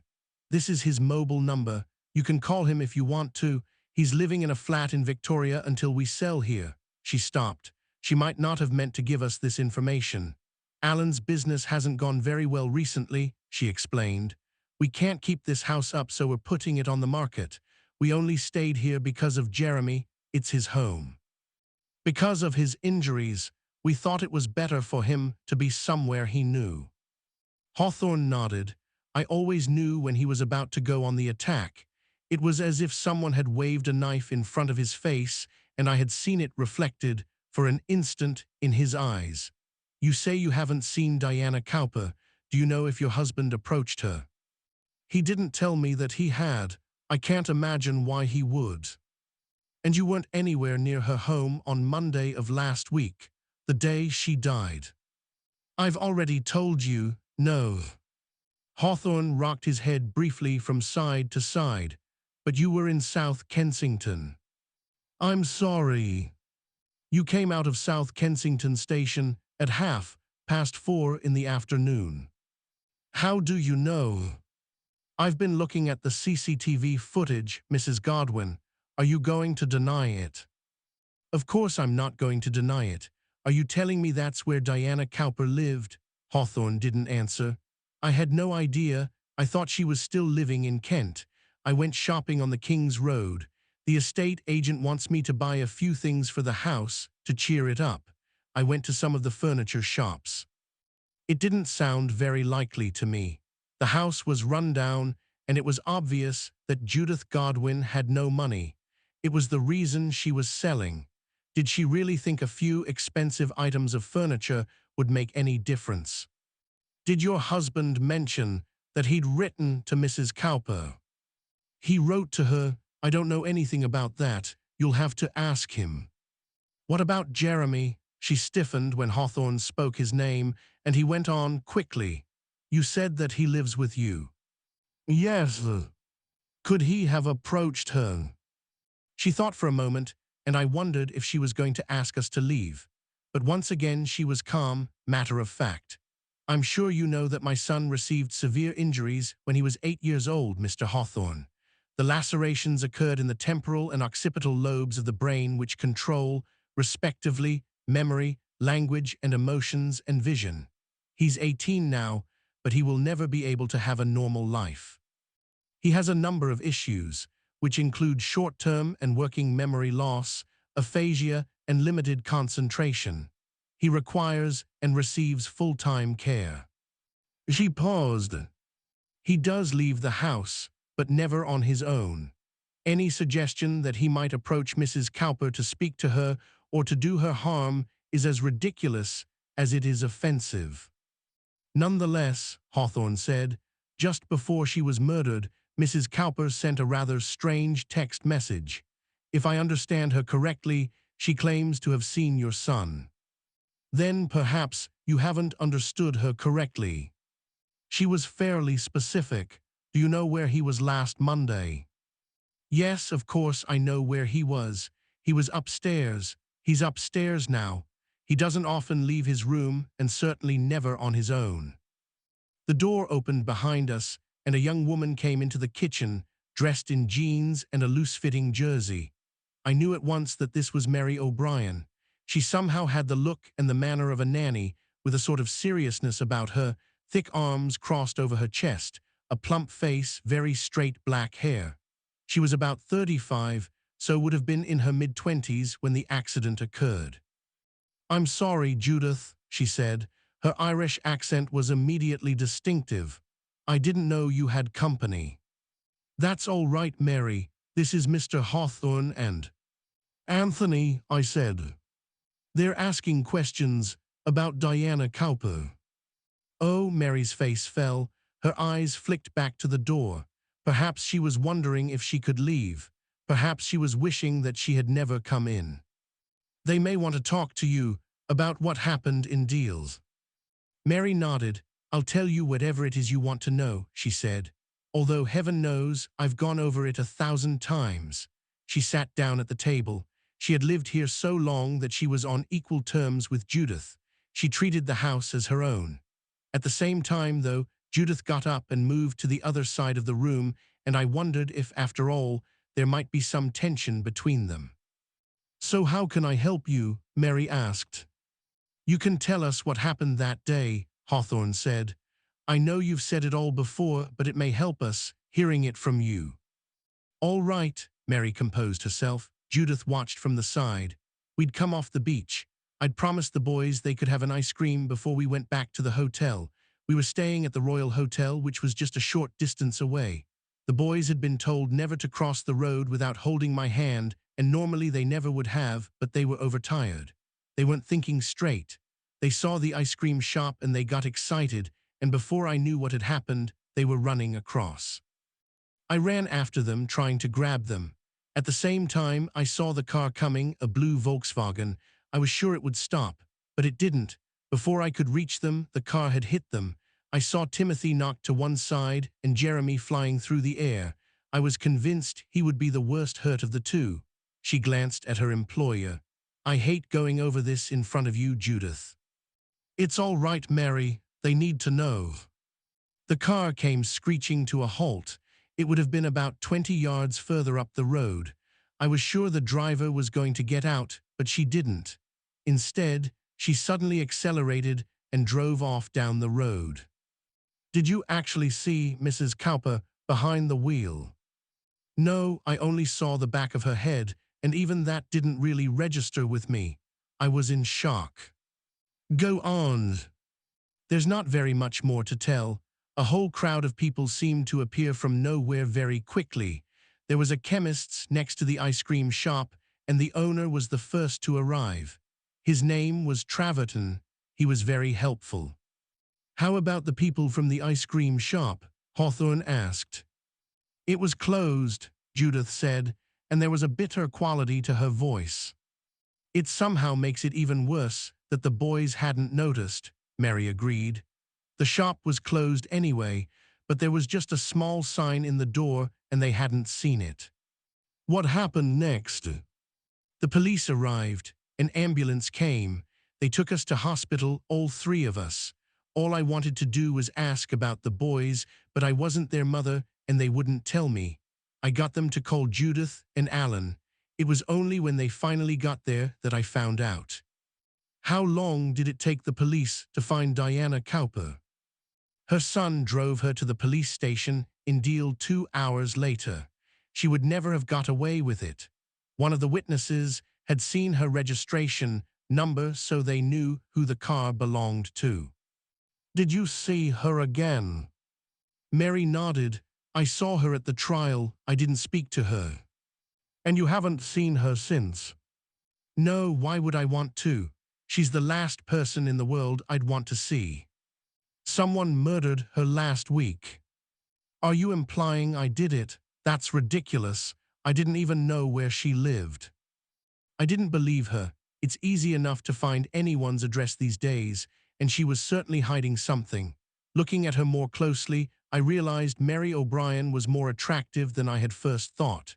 There was a freshness about her, a lack of sophistication, that made her very appealing. At the same time, though, I didn't trust her.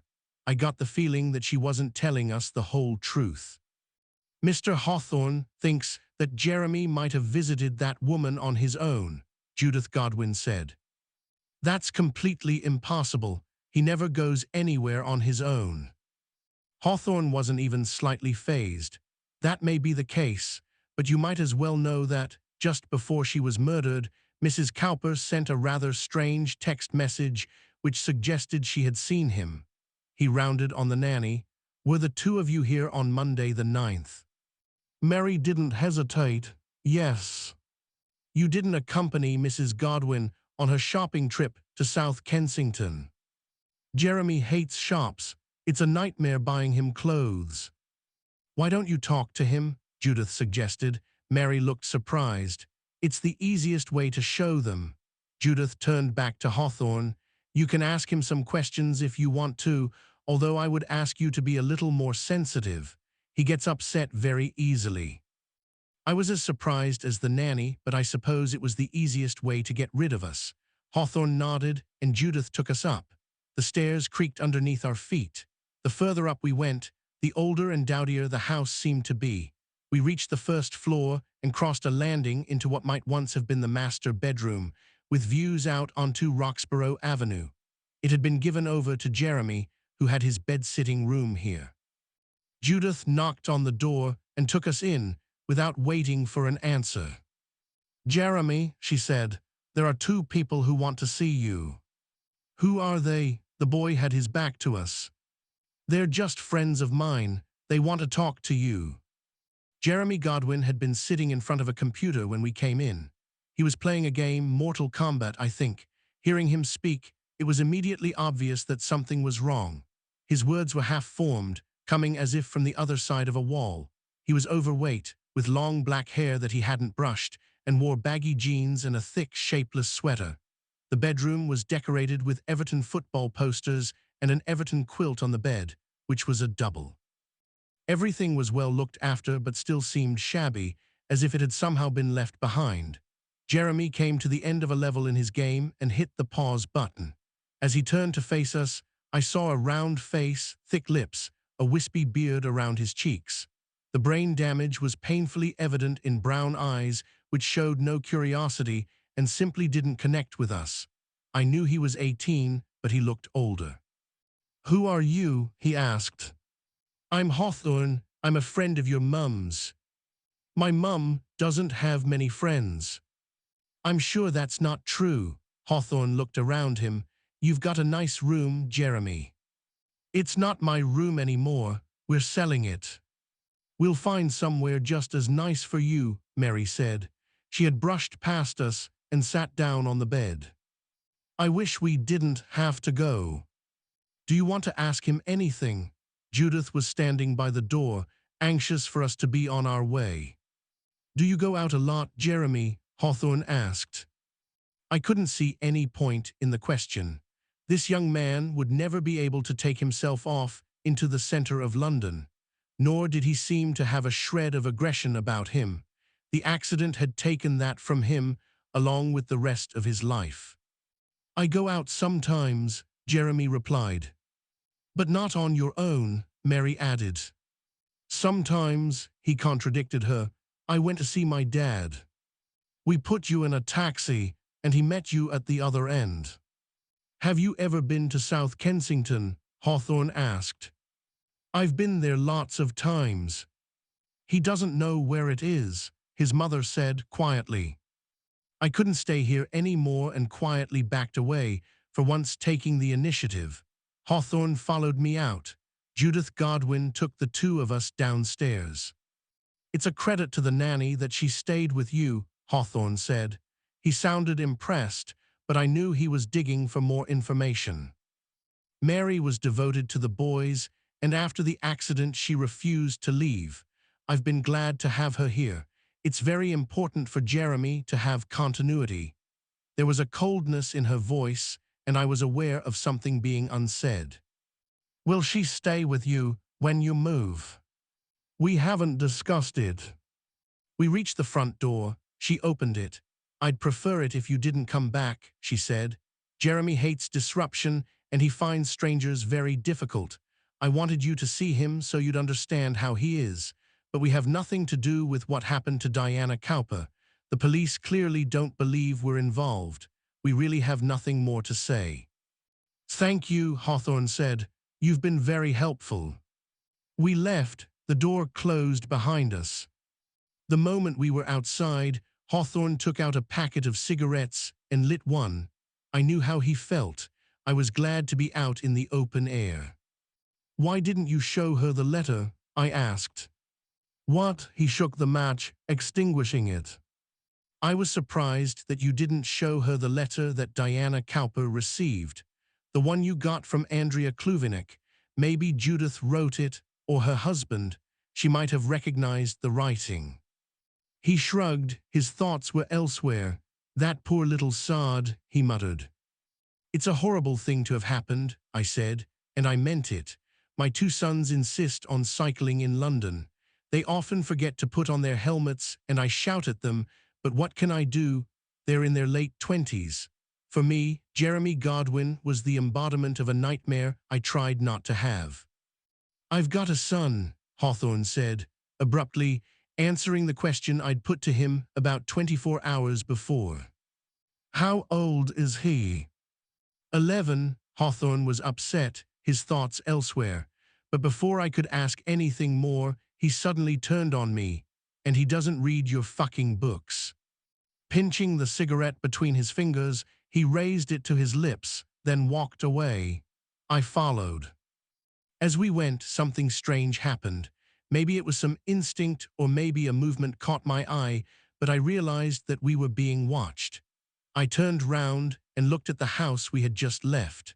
Someone had been standing in the window of Jeremy Godwin's room, staring down at us, but before I could see who it was, they had backed away.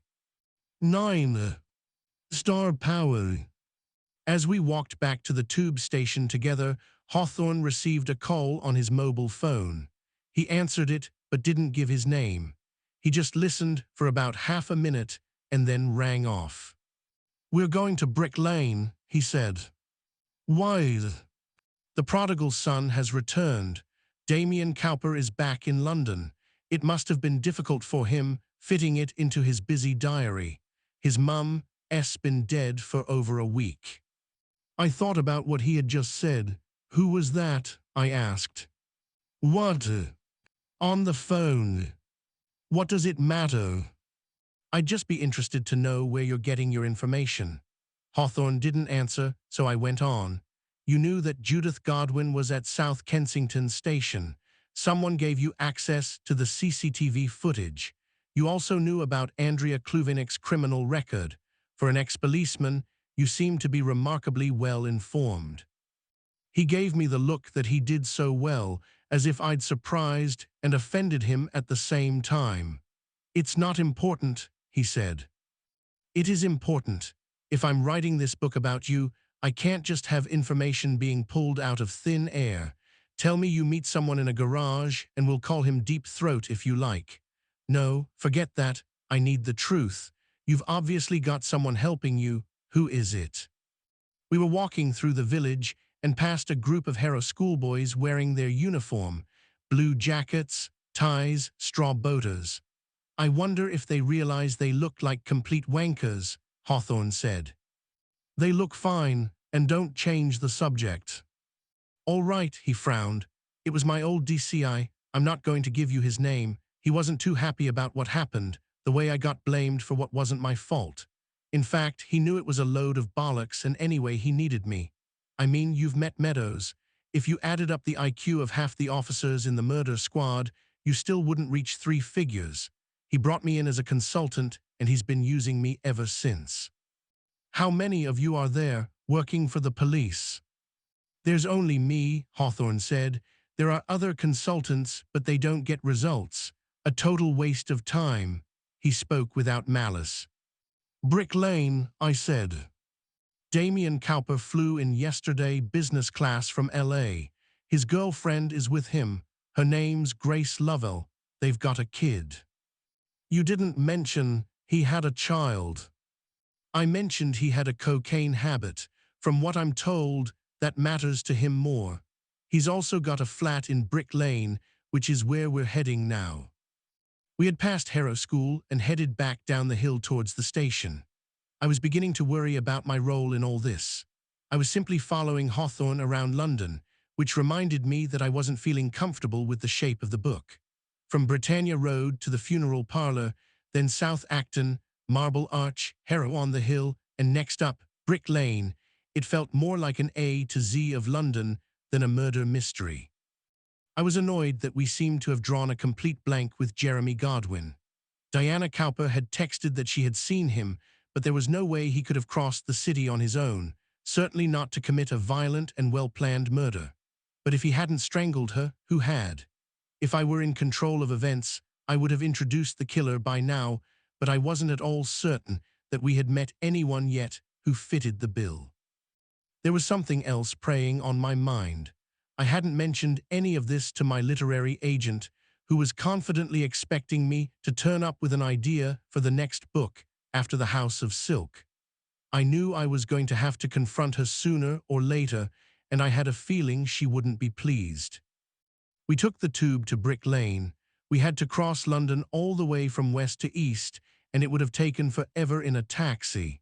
The carriage was almost empty as we sat down facing each other, and just as the doors slid shut, Hawthorne leaned forward and asked, "Have you got a title yet?" A title?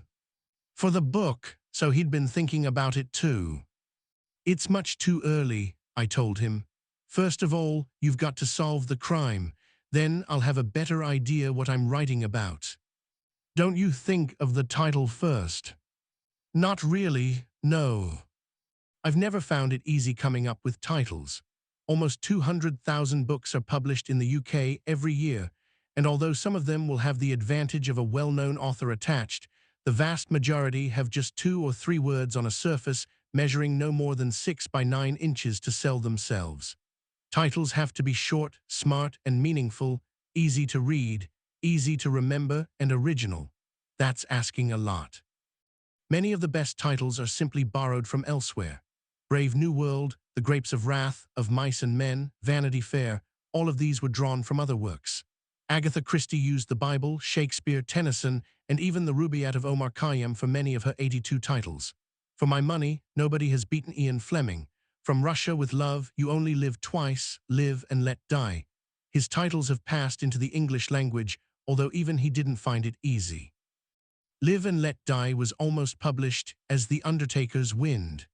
Moonraker was The Moonraker Secret, The Moonraker Plot, The Moonraker Plan, and even, for a short time, Mondays Are Hell, while Goldfinger began life as the richest man in the world.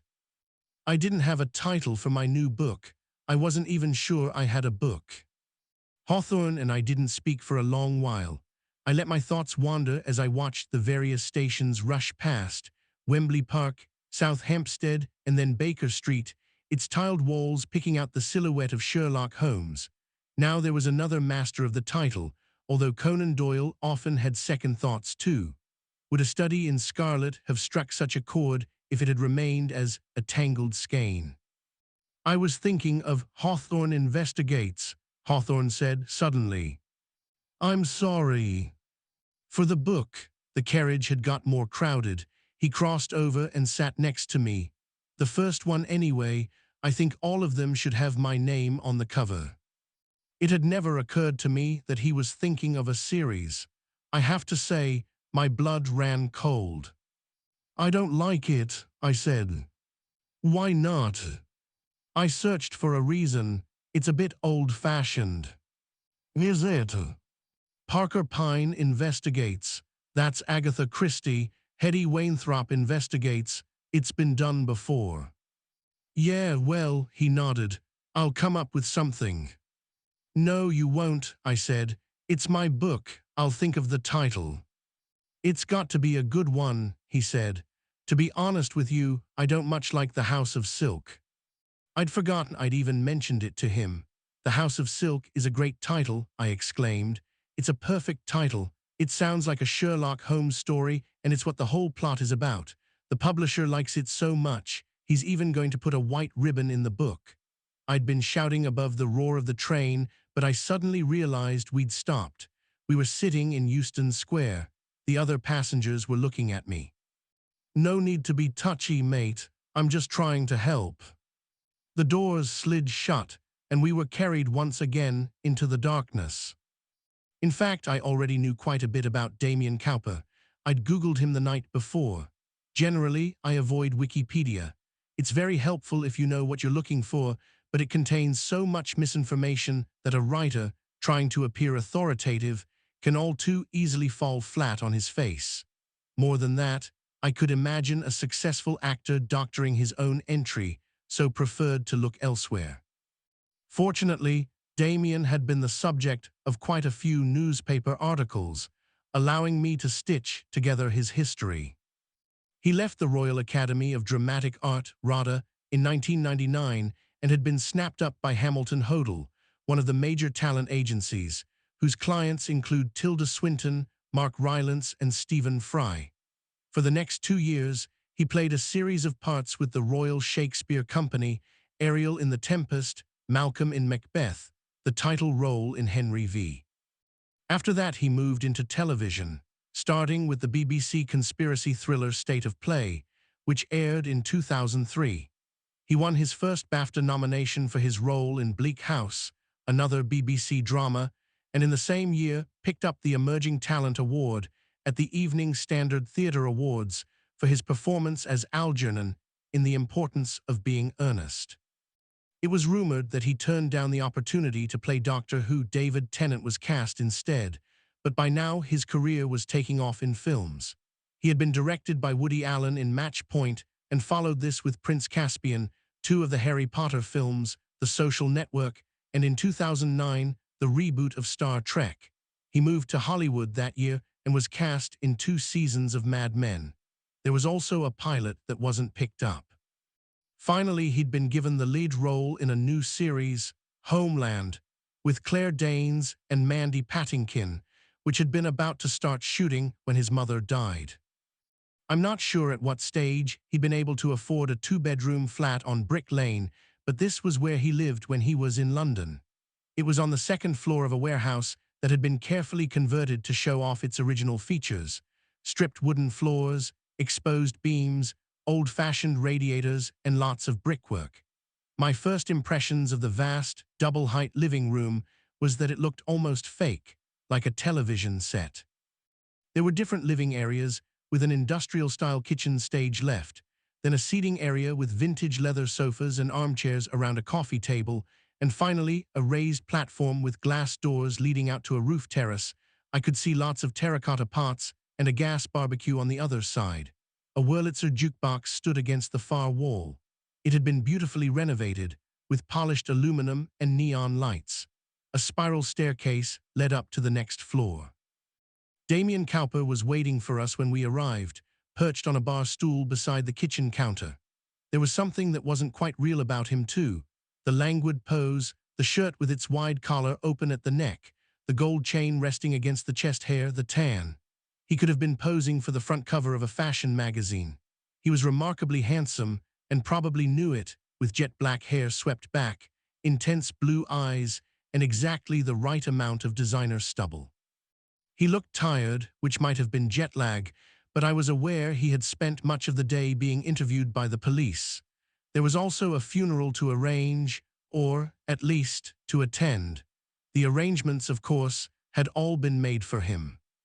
He had opened the door for us using an intercom, and he was talking on his mobile as he waved us in. Yeah, look, I'll get back to you. I have people here. Look after yourself, babe, I'll see you." He rang off. "Hi, I'm sorry about that. I only got back yesterday, and as you can imagine, it's a bit crazy around here." He had just enough of a transatlantic accent to be annoying. I remembered what Hawthorne had told me about money problems, girlfriends, drugs, and I decided at once that I believed him. Everything about Damien Cowper made my hackles rise. We shook hands.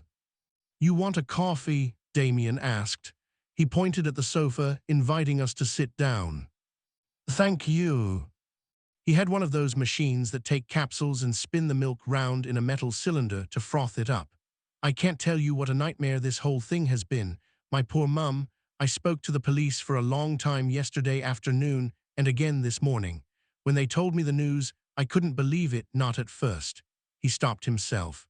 "I'll tell you anything you want to know, anything I can do to help you catch the bastard who did this." "When did you last see your mother?" Hawthorne asked. "It was the last time I was over, in December." Damien opened the fridge and took out some milk. "She wanted to spend time with the baby. She has a granddaughter, and it's easier for us to come here. I had some stuff to do anyway, so we spent Christmas together. She and Grace get on really well. I'm glad they were able to get to know each other a bit better." "You and your mum were close." Even as Hawthorne spoke, there was a glint of something in his eye that suggested he thought otherwise. "Yeah, of course we were. I mean, it wasn't easy for her when I moved to America, but she was 100% behind my work. She was proud of what I was doing, and with Dad dying a long time ago and her never remarrying, I think my success meant a lot to her." He had made 2 coffees, drawing a pattern across the foam even as he reminisced about his dead father. He glanced down at his work, then handed the cups over, adding, "I can't tell you how gutted I was when I heard about it." "She died over a week ago," Hawthorne remarked, without any particular rancor. "I had things to deal with. We're rehearsing a new show. I had to shut down the house and get the dog looked after." "You've got a dog, that's nice." "It's a Labradoodle." It was that last remark that made me wonder if the concerned, caring, recently bereaved Damien Cowper might not be quite as sincere as he seemed. It wasn't just that his new show had come first in his list of priorities. He wanted us to know the breed of his dog, as if it might somehow help the investigation into his mother's brutal murder.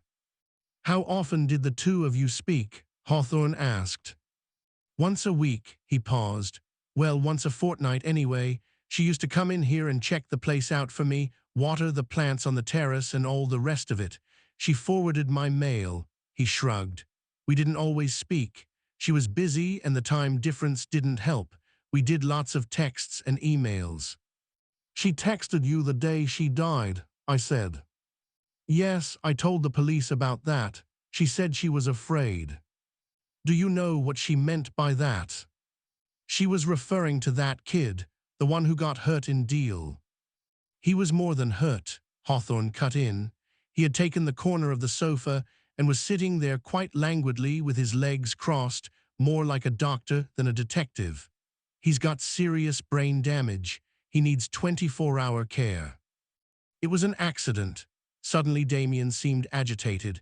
He searched in his pockets and, guessing that he wanted a cigarette, Hawthorne offered him one of his own. Damien took it. They both lit up. Are you suggesting he's got something to do with what happened? Because I spent half the afternoon talking to the police and they didn't mention him. They think my mum died because of a burglary that went wrong. That may be one theory, Mr. Cowper, but it's my job to look at the whole picture. I'd be interested to know what you can tell me about Deal. After all, you were there. I wasn't in the car, Christ. He ran a hand through his immaculate hair. This was a man who wasn't used to being questioned, not unless it was for a glossy magazine. For once, there wasn't a publicist in the room guiding the interview. Look, it was 10 years ago, he said. Mum was living in Walmer, which is the village next to Deal. We'd always lived there. It's where I was born. And after Dad died, she wanted to stay. The house meant a lot to her, the house and the garden. It was her birthday and I went down to see her for a few days. I just finished a run at the RSC and I was reading scripts, thinking about what to do next. The accident happened on a Thursday. She'd gone to play golf. We were meant to be going out to dinner that night, but when she came in, she was in a terrible state. She said she'd forgotten her glasses and she'd just hit someone in her car. She knew they were hurt, but she had no idea that she'd actually killed one of them. So why didn't she stop? I don't mind telling you the truth, Mr. Hawthorne. After all, you can't prosecute her now. The fact of the matter is that she was worried about me. My career was taking off. I just had fantastic reviews for Henry V, and they were even talking about taking it to Broadway. She thought that the bad publicity might hurt me, and I'm not saying she wouldn't have turned herself in to the police. That was never in her mind. She just wanted to talk to me first. She killed a child. Suddenly, Hawthorne was leaning forward, accusingly. It was another of those instant transformations I was getting used to, from witness to prosecutor, from friend to dangerous enemy. I've already told you she didn't know. He paused. Anyway, for what it's worth, there were plenty of things about that accident that never added up. Such as? Well, the nanny said that the two children ran across the road to get to an ice cream shop. But the ice cream shop was closed, so that doesn't make any sense. And then there was the question of the witness who disappeared. What witness was that? A man who was first on the scene. He tried to help. But when the police and the ambulance arrived, he suddenly took off and nobody ever found out who he was or what he'd seen. Not at the inquest, not in court. Are you suggesting your mother wasn't responsible? No, Damien drew on his cigarette. He held it like a black and white film star in the O formed by his thumb and index finger. Mum should have been wearing her glasses and she knew that. You have no idea how much it all upset her. She never drove again. And although it broke her heart, she realized she couldn't stay living in Walmer. A few months later, she sold up and moved to London. Outside, in another room, we heard a telephone ring a few times before it was picked up. So she never had any further communication with the family, Hawthorne asked. The Godwins, Damien shrugged. She did have further communication with them, very much so. They never forgave her and they never accepted the court's verdict. In fact, the father, Alan Godwin, was hassling her just a couple of weeks before she died. How do you know? She told me. He actually came to the house in Britannia Road. Can you believe that? He was asking her for money to support his failed business. And when she told him to leave, he wrote to her, "If you ask me, that's harassment." I told her to go to the police. Alan Godwin had lost a child. His other child had been crippled. It was hard to think of Damien Cowper as the victim in all this.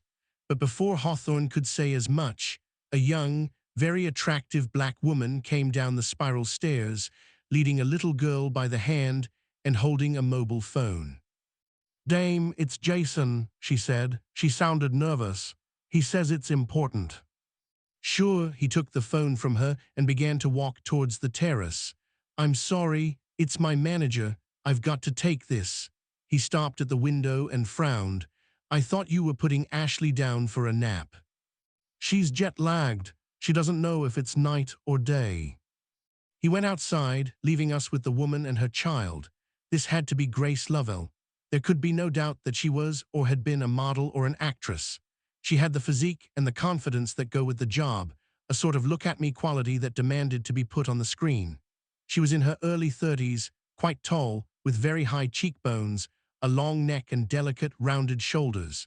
She was wearing the skinniest of jeans and an expensive loose-knit jersey that floated off her. The toddler couldn't have been more than 3. She was staring at us with saucer eyes. I imagined she'd had to get used to being trundled around the world. "I'm Grace," she said, "and this is Ashley. Are you going to say hello, Ashley?" The child said nothing. "Has Damien offered you coffee?" "We're okay, thank you." "Are you here about Diana?" "I'm afraid so." "He's totally destroyed by this, although you probably won't have seen it. Damien is very good at hiding his feelings."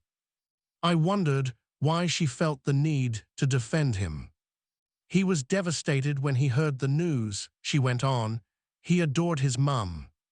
He mentioned you were with her last Christmas." Yes, we did spend some time together, although she was more interested in Ashley than me. She took a carton of juice out of the fridge, poured some into a plastic cup, and handed it to the child. I suppose that's understandable, the first grandchild thing. "Are you an actor too?" I asked. "Yes, well, I was. That's how we met. We were at RADA together. He played Hamlet. It was a fantastic production. They still talk about it years later. Everyone knew he was going to be a star. I was Ophelia." "You've been together for a while then?" "No, after RADA, he got picked up by the RSC and went off to Stratford-upon-Avon. I did a whole load of TV, Holby City, Jonathan Creek, Queer as Folk, that sort of thing. We actually met up again a few years ago. It was a first-night party at the National. We got together, and then Ashley came along." "It must be difficult for you," I said, "having to stay at home." "Not really, it's my choice." I didn't believe her. There was a nervousness in her eyes. I'd seen it when she held out the telephone for Damien. She'd been afraid he was going to snatch it from her. In fact, she was probably afraid of Damien. I had no doubt that success had made him a very different man from the one she had met at drama school. Damien had finished the call and came back into the room. "Sorry about that," he said. "They're all going crazy out there. We start shooting next week." "What did he want?" Grace asked. "He wants to know when I'm coming back. Jesus, he's such an arsehole. I've only just arrived." He looked at his watch, a great chunk of steel with several dials. "It's 5 o'clock in the morning in LA, and he's already on his treadmill." I could hear it as he talked. "When will you go back?" Hawthorne asked. "The funeral's Friday. We'll go back the day after." Oh, Grace's face fell. "I hoped we could stay longer." "I'm meant to be rehearsing, you know that. I wanted to spend a bit of time with Mum and Dad." "You've already had a week with them, babe." That word, babe, sounded both patronizing and faintly menacing. "Is there anything else you need?" he asked us, his mind clearly elsewhere. "I don't see how I can really help you. I told everything I know to the police, and to be honest with you, their investigation seems to be moving in a completely different direction. Losing Mum is bad enough, but having to go over what happened in Deal really sucks." Hawthorne grimaced, as if it genuinely upset him to continue with this line of inquiry. It didn't stop him, though. "Did you know your mother had planned her funeral?" he demanded. "No, she didn't tell me."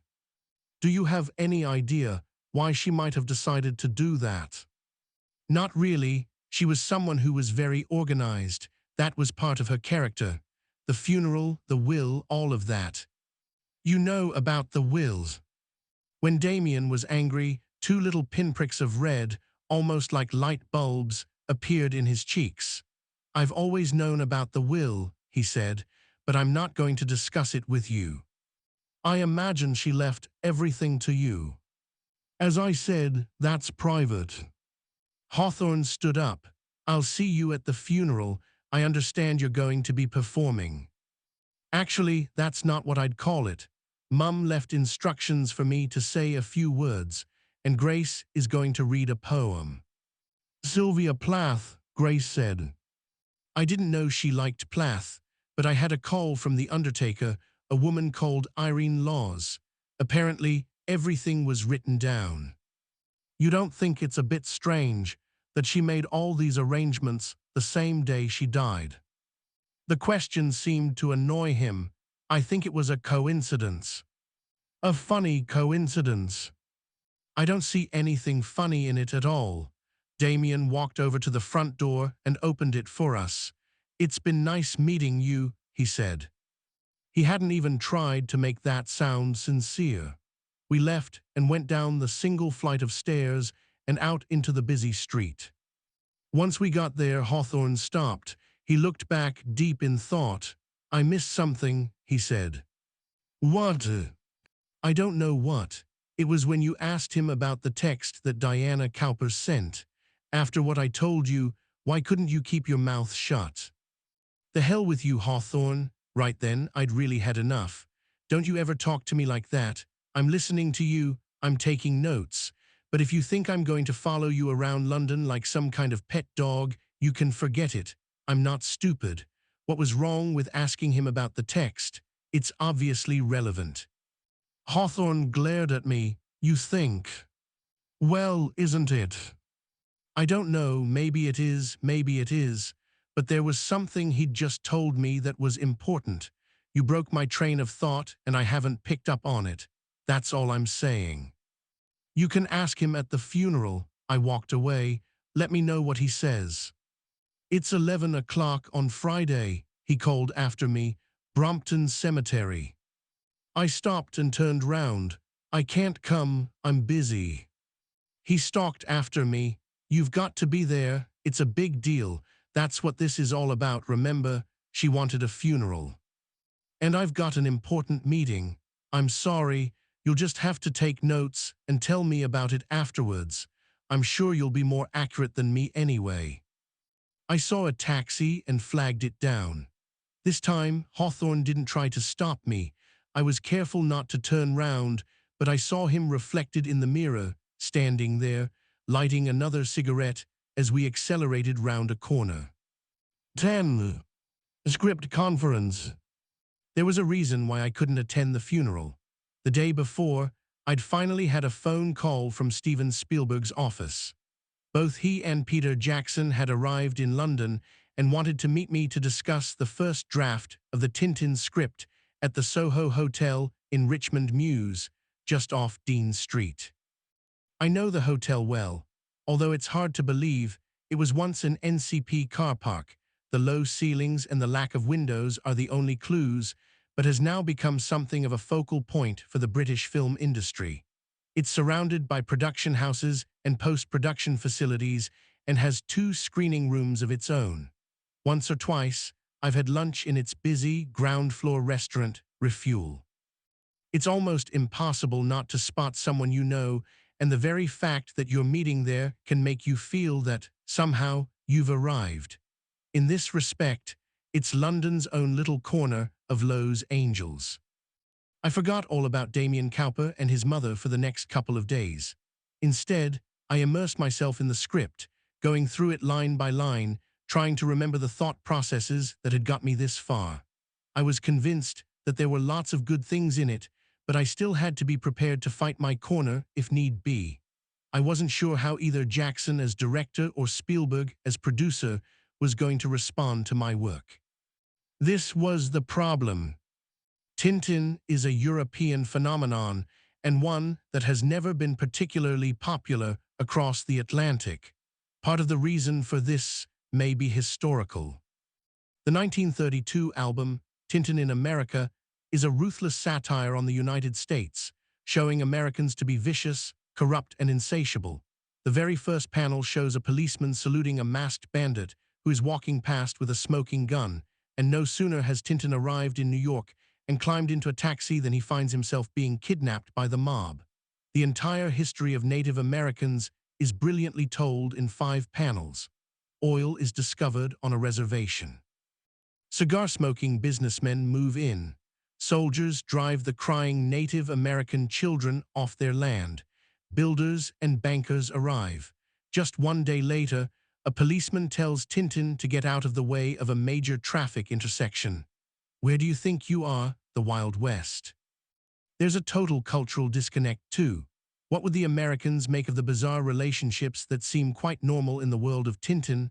There are his friendships with the not entirely reformed drunk, Captain Haddock, and with the stone-deaf Professor Calculus, who is given no part in the first film.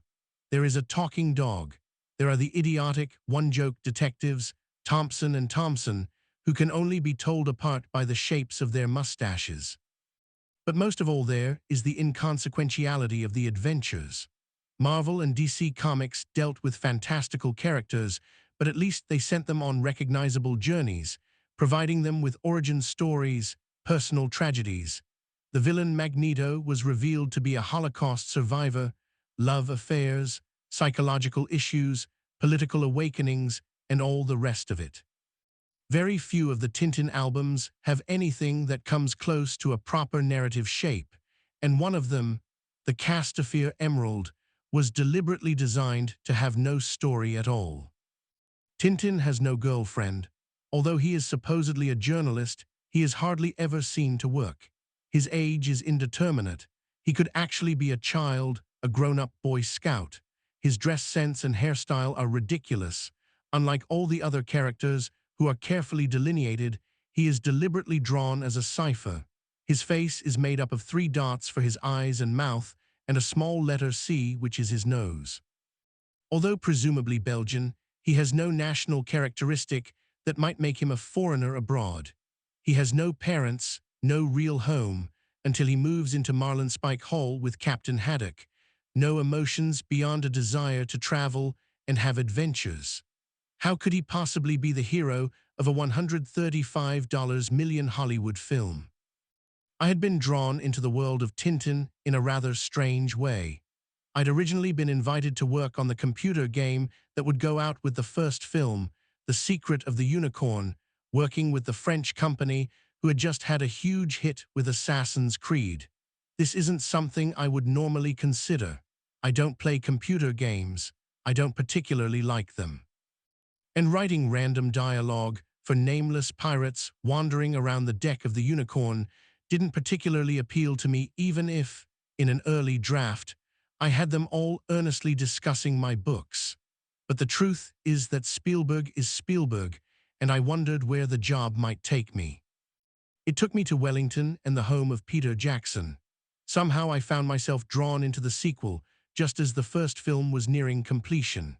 Even more bizarrely, it turned out that The Secret of the Unicorn had problems, and almost by accident I was asked to help with the shape and the narrative flow, even to add a few extra scenes. Some of these actually made the final cut. There's a tiny moment in the film when a man runs into a lamp-post. He falls to the floor, and in the style of a Hergé illustration, a little circle of Tweety birds flutter around his head. But there's a twist. The camera pulls back to reveal that the incident has taken place outside a pet shop and the birds are real. The owner is there with a net, trying to recapture them. I mention this only because it was filmed by Steven Spielberg, and in all the writing I have ever done over 40 years, it's probably the scene of which I'm most proud. When he showed it to me in a Lowe's Angels screening room, I almost leapt off the sofa in excitement. This was the man who had shot Jaws, E.T., Indiana Jones, Schindler's List, and now his filmography included 40 Seconds by Me. In fact, when I look back at the entire Tintin experience, that's the moment I like to remember. Nothing else was ever quite as good again. That said, I loved working with Peter Jackson. In fact, I had liked him the moment I met him at the Weta Studios in Wellington. He showed me a long corridor with a stationary cupboard about halfway down. This was actually the secret entrance to his office. He pressed a button, and the back wall swung open on hidden hydraulics, revealing a huge space behind. A secret door. The Tintin books are full of them. I even have one, although it's much less elaborate, in my home in London. Jackson was such a pleasant, even-tempered, amicable man that it was easy to forget that, with The Lord of the Rings, he had written, produced, and directed three of the most successful blockbusters in cinema history, making himself hundreds of millions of dollars in the process. Nothing about the way he dressed or the way he lived fitted the stereotype of the movie mogul. After that first meeting, we usually worked at his house, which I remember as being messy, cozy, lived in. When it was time for lunch, his assistant would phone one of the Wellington takeaways. The food was awful. Together we had decided to adapt one of Hergé's double albums, The Seven Crystal Balls and Prisoners of the Sun. The story begins with a group of professors who stumble, Tutankhamun style, on the tomb of the high priest Raskar Kapak. They are searching for an ancient bracelet which has magical properties and which will in turn lead to the Incas' lost city of gold, or something like that. By the time I finished the screenplay, about half the story was Hergé's, and quite a bit of it was mine. I'd added one or two huge action sequences, including a chase on two steam trains that turned into a roller coaster ride around the Andes, and a new climax that involved an entire golden mountain being melted by a primitive laser. We couldn't use the actual ending of the book, An Eclipse, because it had appeared in another very successful film, Mel Gibson's Apocalypto, 5 years before. So that was how things stood as I went into the meeting at the Soho Hotel. Peter Jackson had already told me he had notes, but that was hardly surprising. A screenplay for a film of this size might pass through 20 or 30 drafts before it was ready for production, and I would almost certainly be fired somewhere along the way. I was quite prepared for that. I just hoped I wouldn't be dropped immediately. It would be nice if they let me have 2 or 3 attempts to get the script right. At this stage, incidentally, The Secret of the Unicorn hadn't been released. I had seen it, and I thought it was extraordinary. Spielberg had used a technique called motion capture, which had magically transformed the actors Jamie Bell and Andy Serkis into Tintin and Haddock. Both of them were lined up for the sequel. I arrived at the Soho Hotel at 10 o'clock, as I had been instructed, and I was shown into a room on the first floor with a large conference table, 3 glasses, and a bottle of Fiji mineral water. Peter Jackson arrived a few minutes later. He was as genial as ever, with the crumpled look of someone who had just flown across the world. He had lost a lot of weight, and his clothes were hanging off him. We talked about London, the weather, recent movies, anything except the script. Then the door opened, and Spielberg came in. He tended to wear more or less the same clothes, a leather jacket, jeans, trainers, a baseball cap. His glasses and beard made him instantly recognizable.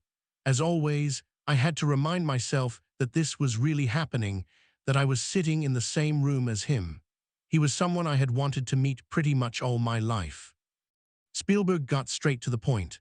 I have never come across anyone so focused on filmmaking and storytelling. In the short time that I had known him, he'd never asked me a personal question, and it often struck me that he had no interest in me outside what I had put on the page.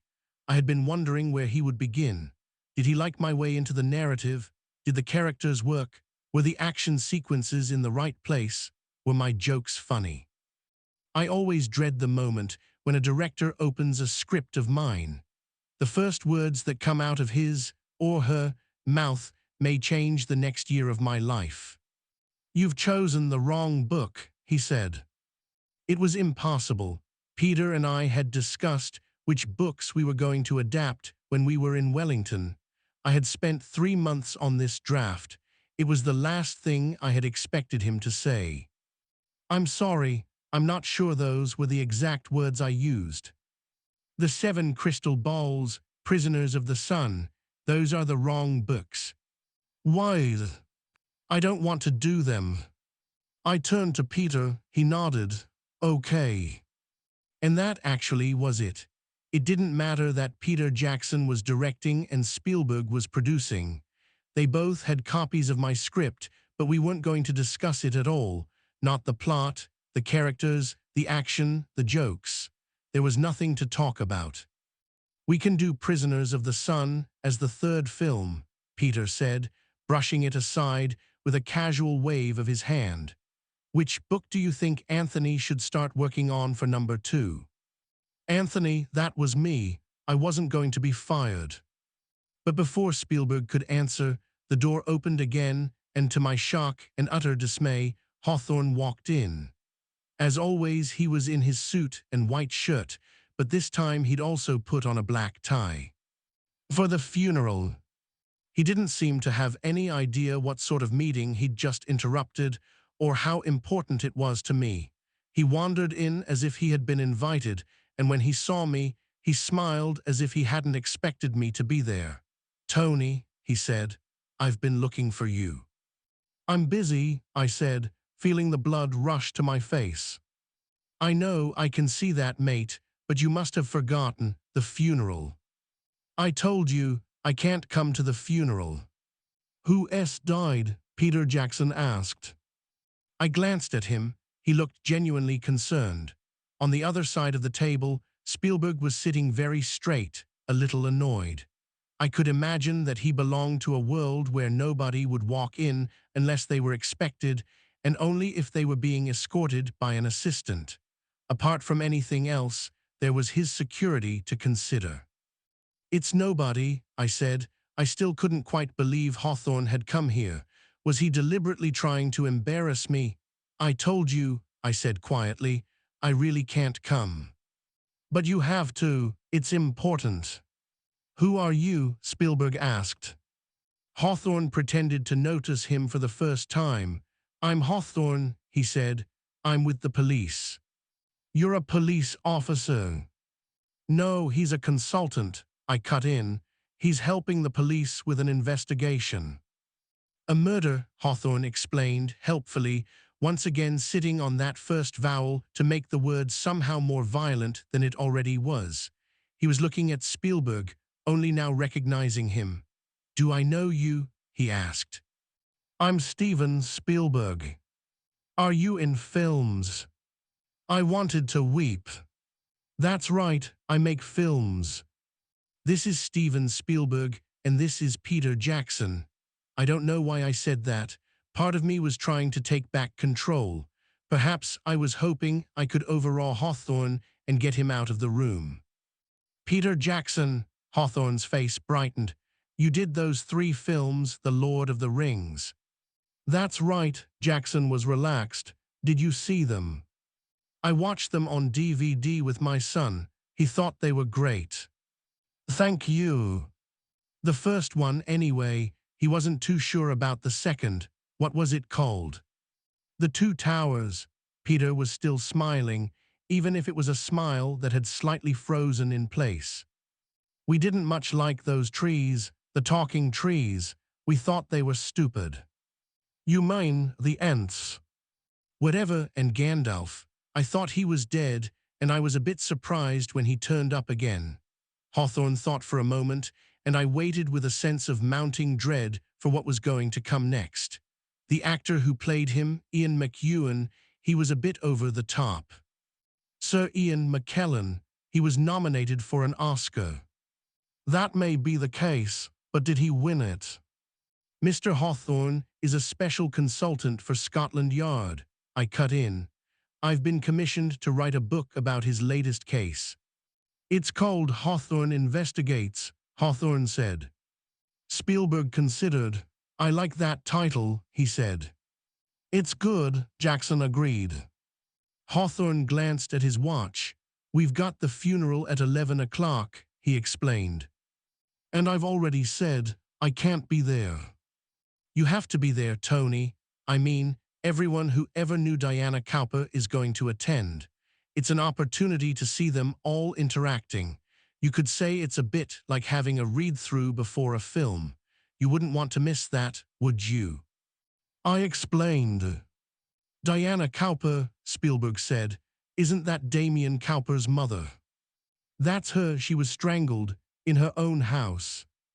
I heard. It had often struck me that Spielberg, the man who had shot the bloodiest opening in cinema history with Saving Private Ryan and who had recreated Nazi atrocities in Schindler's List, didn't actually like talking about violence. I could have sworn he'd gone a little pale once when I was outlining an idea I'd had for Tintin. Now he turned to Peter. "I met Damien Cowper last month. He came in for a chat about Warhorse." "Poor kid," Peter Jackson said. "That's a horrible thing to happen." I agree. Both Spielberg and Jackson were looking at me as if I had known Damien Cowper all my life, and not attending his mother's funeral would be the meanest thing I could possibly do. Meanwhile, Hawthorne was sitting there like some passing angel who'd wafted in to appeal to my better conscience. I really think you should go, Anthony, Spielberg said. But it's just a book, I assured them. To be honest, I'm having second thoughts about writing it. This film is much more important to me. Well, we don't really have much to talk about where the second movie is concerned, Peter said. Maybe we all need to take a rain check and rethink where we are in a couple of weeks. We can do a conference call, Spielberg said. We'd been talking about Tintin for less than 2 minutes.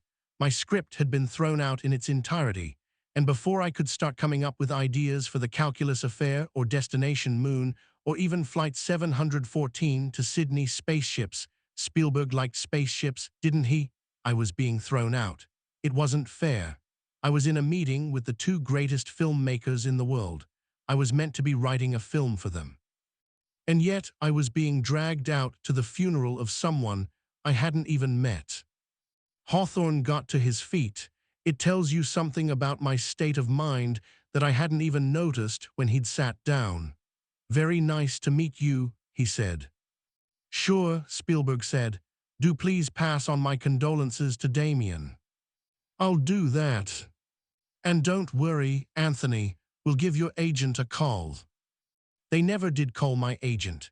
In fact, I never saw either of them again, and my only consolation as I sit here now is that so far there has been no new Tintin film.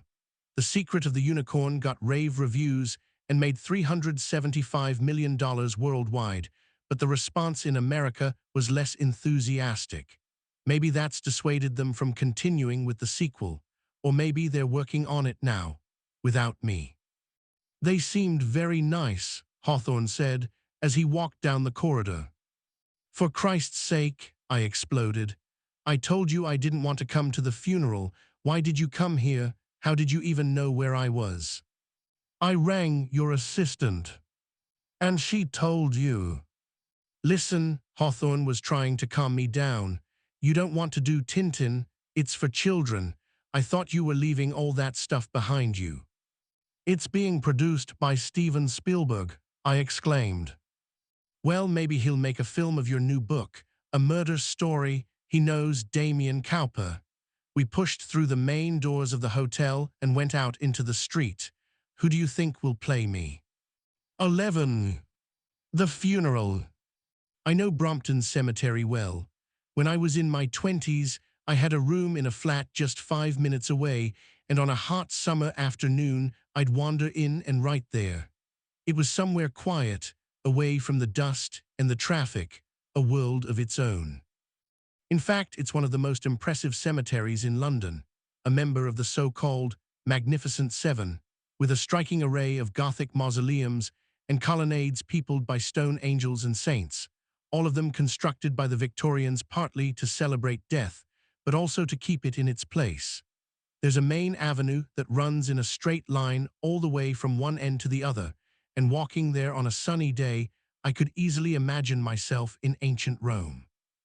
I would find a bench and sit there with my notebooks, watching the squirrels and the occasional fox, and on a Saturday afternoon, listening to the distant clamor of the crowd at Stamford Bridge Football Club on the other side of the trees. It's strange how different locations around London have played such a large part in my work. The River Thames is one of them. Brompton Cemetery is most certainly another.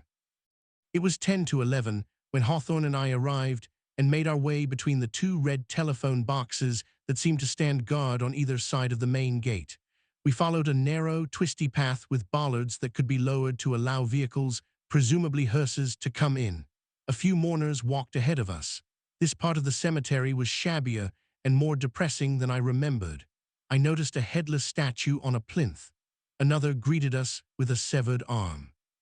I took pictures of them with my iPhone. A few pigeons pecked at the grass.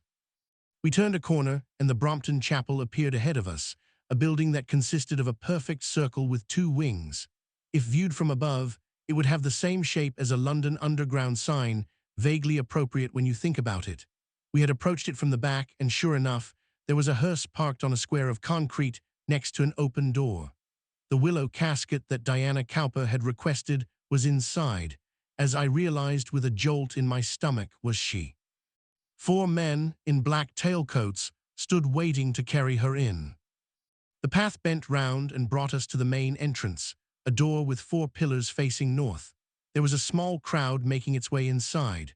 Nobody was speaking to each other, instead keeping their heads down as if they were embarrassed to be there. It felt odd joining them when I had never met Diana Cowper. I had never even heard of her until a week ago. As a rule, I don't go to funerals. I find them too horrible and upsetting, and the older I get, of course, the more invitations I receive. As a favor to my friends, I'll make sure that none of them are told the date of mine. I recognized quite a few of the people who had turned up to this one. Andrea Kluvinik had decided to come to say goodbye to her old employer and was just disappearing in through the door as we turned the corner. Raymond Clunes was also there, wearing a brand new black cashmere coat that he might have bought specially for the occasion. He had brought a younger, bearded man with him, quite possibly his partner. I glanced nervously at Hawthorne, who was watching them with narrow, guarded eyes. Fortunately, at least for the time being, he was saying nothing. Clunes was also being observed by a second, very elegant man, possibly Hong Kong Chinese, with long black hair curling down to his shoulders. He was immaculately dressed in a suit and white silk shirt fastened with one of those Dr. No collars, and black shoes that had been polished until they dazzled. Curiously, I had met him once before. His name was Bruno Wang, and like Clunes, he was a major theater producer. He was also a well-known philanthropist, on first-name terms with various members of the royal family, and had given large sums to the arts. He often came to first nights at the Old Vic Theatre, where I was on the board.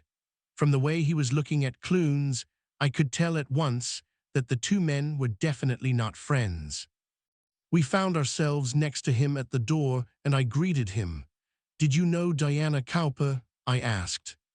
"She was a dear, dear friend," Wang replied. He spoke softly, always considering his next words, as if he was about to recite a poem. "A woman of great kindness and spirituality. I was devastated to hear the news of her passing, and it almost breaks my heart to be here today." "Was she one of your investors?" I asked. "Sadly not. I had invited her many times. She had exceptional taste. Unfortunately, her judgment could sometimes be found wanting. If she had one fault, it was that she had too kind a heart. She was too trusting. I did speak to her. Only a few weeks ago, I tried to warn her." "What did you warn her about?" Hawthorne asked. He had effortlessly stepped into the forefront, pushing me aside. Wang looked around. We were on our own. Everyone else had gone into the chapel ahead of us. "I don't want to speak out of turn." "Why don't you give it a try?" "I don't think we've met." Wang had been put on the defensive, and frankly, I wasn't surprised. Hawthorne's brand of low-key menace, the pale skin, the haunted eyes, was off-putting at the best of times. In a cemetery, it was positively sinister. If a vampire had decided to turn up for the funeral, it might have been less unnerving. "This is Daniel Hawthorne," I said. "He's a police investigator looking into what happened." "You know Raymond Clunes?" Hawthorne asked. He had also noticed Wang examining the other man just a few moments before. "I can't say I know him, but we've met. And I don't like to speak unkindly about another human being," Wang said in his carefully measured way, "and particularly not in a place such as this. In my view, there's already too much unkindness in the world." However, he drew a breath. "You will find, I think, that Raymond Clunes is being investigated by the authorities. He made certain claims with respect to his last production which turned out to be, to say the least, exaggerated." "Are you talking about Moroccan Nights?" I asked. "I did tell dear Diana, just a few weeks before the tragedy that took her from us. She was fully intending to take action which, in my view, she had every right to do. But then she got strangled," Hawthorne said flatly. Wang stared at him, making the connection for the first time. I understood that it was a burglary. I don't think it was a burglary. In that case, I've probably said too much. I don't think Diana had invested a great deal of money. I certainly didn't mean to imply anything untoward. He spread his hands. Excuse me, I don't want to miss the service. He hurried inside. We were left alone. So that's interesting, Hawthorne said, as much to himself as to me. She finds out Clunes has been stiffing her.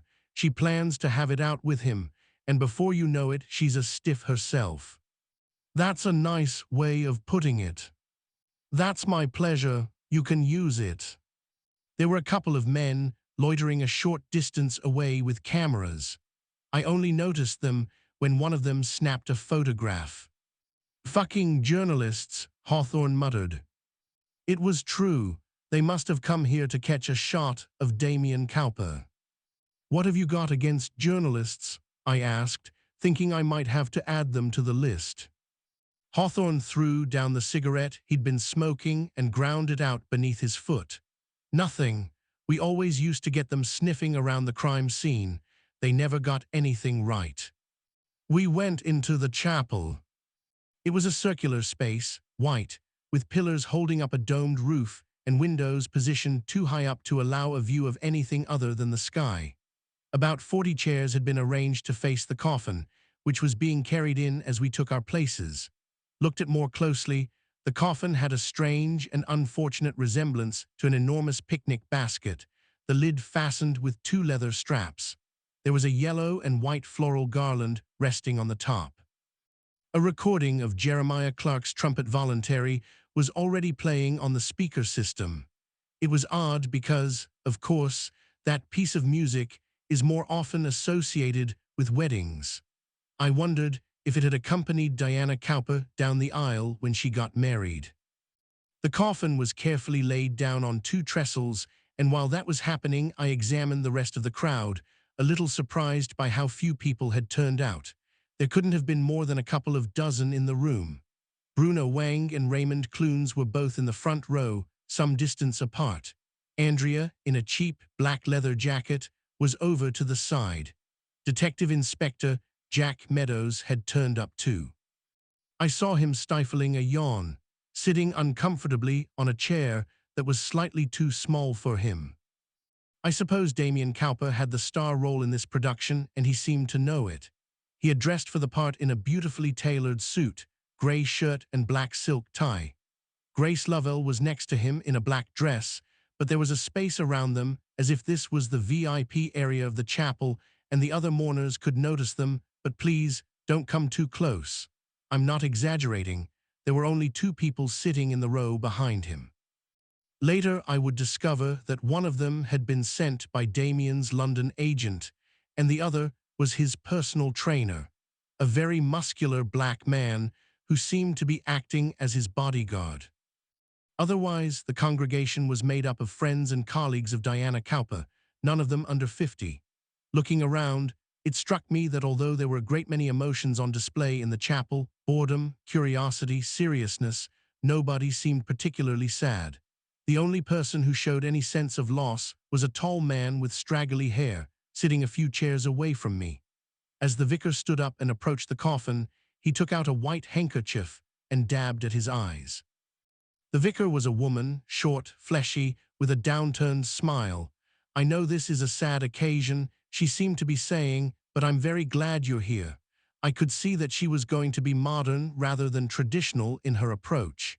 She waited until the music ended, then stepped forward, rubbed her hands together, and began her address. Hello, everybody. I'm so very glad to welcome you here to this very beautiful chapel, built in 1839 and inspired by St. Peter in Rome. I think it's a very special, very beautiful place to come together today to pay our respects to a lovely, lovely lady. Death is always difficult for those of us who are left behind. And as we say goodbye to Diana Cowper, who was snatched so very suddenly and violently from the path of life, it's particularly hard to see any reason for it, and it's very difficult to come to terms with what has happened. I was already wishing she'd stop saying very all the time. I wondered if Diana Cowper would have enjoyed being described as a lovely, lovely lady. It made her sound like a special guest on a television game show. Diana was someone who always tried to help. She did a fantastic amount of work for charity. She was on the board of the Globe Theatre, and of course she was the mother of a very famous son. Damien has flown all the way from America to be here today, and although we understand the sadness you must be feeling, Damien, we're very, very glad to see you. I turned round and noticed Robert Cornwallis, the undertaker, standing next to the door. He was whispering quietly to Irene Laws, both of them dressed formally for the funeral. She nodded, and he slipped outside. I thought briefly of Steven Spielberg and Peter Jackson, who were probably still at the Soho Hotel. Maybe they'd popped down together for an early lunch at Refuel, and I should have been with them. I felt a surge of rage at having been dragged here. Diana Cowper was someone who was aware of her own mortality. The vicar was still talking. She had arranged every aspect of today's service, including the music you have just heard. She wanted to keep it short, so that's enough from me. We are going to begin with Psalm 34. I hope that when Diana chose this, she understood that death is not always something to be feared. The righteous person may have many troubles, but the Lord delivers him from them all. Death can be a comfort too. The vicar read the psalm. Then Grace Lovell stood up, walked forward and recited Ariel by Sylvia Plath. Stasis in darkness, then the substanceless blue pour of Tor and distances. Stasis in darkness, then the substanceless blue pour of Tor and distances. I was impressed that she had learned it off by heart, and she certainly put her heart into it. Damien watched her with a strange coolness in his handsome eyes. Next to me, Hawthorne yawned. Finally, it was Damien's turn. He got up and walked slowly forward, then turned so that he was standing with his back to his mother's coffin. His words were brief and unemotional. I was just 21 when my dad died, and now I've lost my mother too. It's harder to come to terms with what happened to her because Dad was ill, but Mum was attacked in her own home, and I was away in America when it happened. I'll always be sorry that I never got a chance to say goodbye, but I know she was proud of what I was doing, and I think she'd have enjoyed my new show, which starts shooting next week. It's called Homeland, and it should be on Showtime later this year. Mum always supported me being an actor. She encouraged me, and she had total belief that I'd become a star. She came to every one of my productions when I was at Stratford, Ariel in The Tempest, Henry V, and Mephistopheles in Dr. Faustus, which was her favorite. She always said I was her little devil. This got a few murmurs of sympathetic laughter from the mourners. I think I'll always look for her in the audience when I'm on stage, and I'm always going to see the empty seat. I hope they can resell the ticket. They were less sure about that last remark. Was it actually a joke? I had been recording everything he said on my iPhone, but I stopped listening at this point. Damien Cowper's funeral address had confirmed my feelings about him. He talked for a few more minutes, and then the sound system came back on with Elena Rigby. The doors were opened, and we all trooped out into the cemetery. The man with the straggly hair was right in front of us. He dabbed at his eyes a second time. We traipsed off to the western side of the cemetery, behind the colonnades. A grave had been dug in a long stretch of unkempt grass next to a low wall. There was a railway line on the other side. I couldn't see it, but as we walked forward, I heard a train go past. We came to a gravestone with the inscription Lawrence Cowper, 3 April 1950, 22 October 1999. After a long illness, born with fortitude. I remembered that he had lived and presumably died in Kent, and wondered how he had come to be buried here. The sun was shining, but a couple of plane trees provided shade. It was a pleasant, warm afternoon. Damien Cowper, Grace Lovell, and the vicar had stayed behind to accompany the body on its last journey, and as we waited for them, Detective Inspector Meadows lumbered over to us.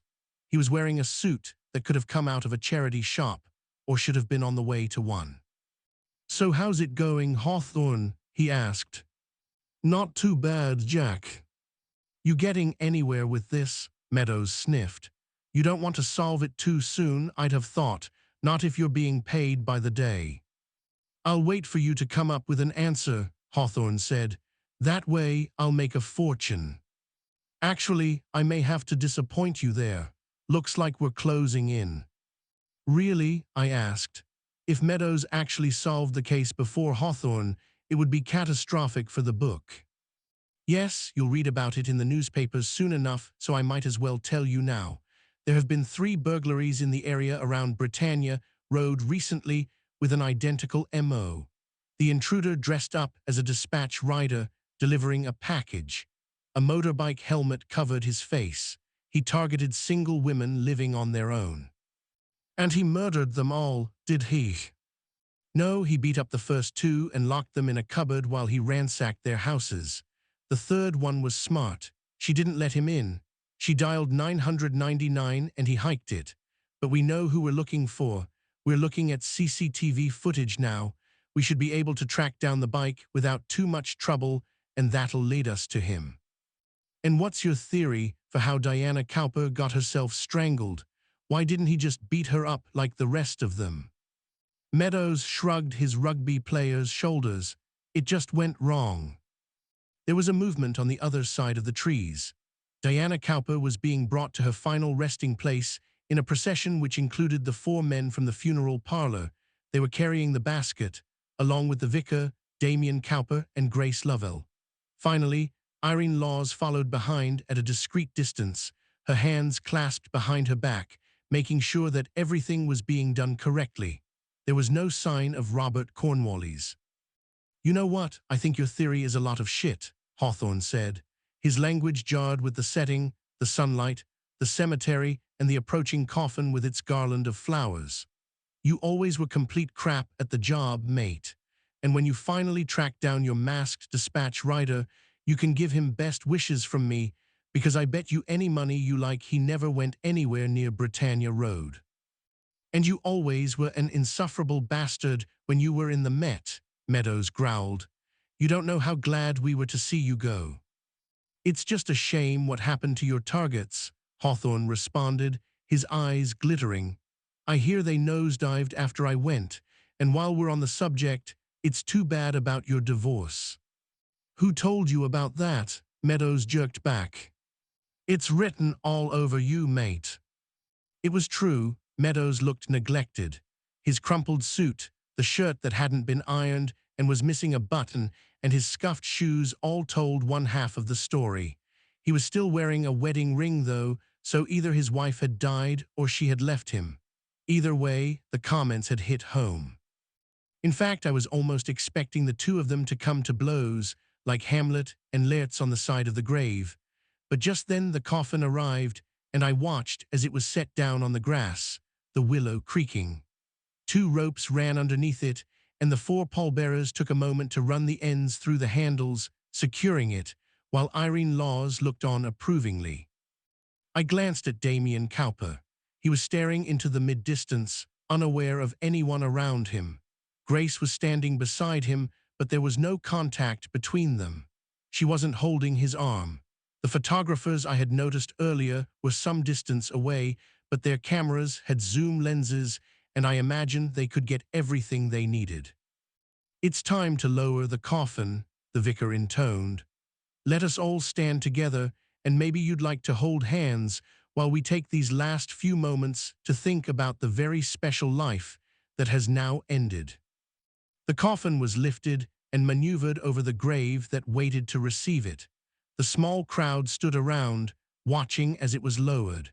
The man with the handkerchief touched his eyes. Raymond Clunes had found himself standing next to Bruno Wang, and I noticed them exchange a few quiet words. The 4 pallbearers began to lower the coffin into the dark slit that was waiting to receive it.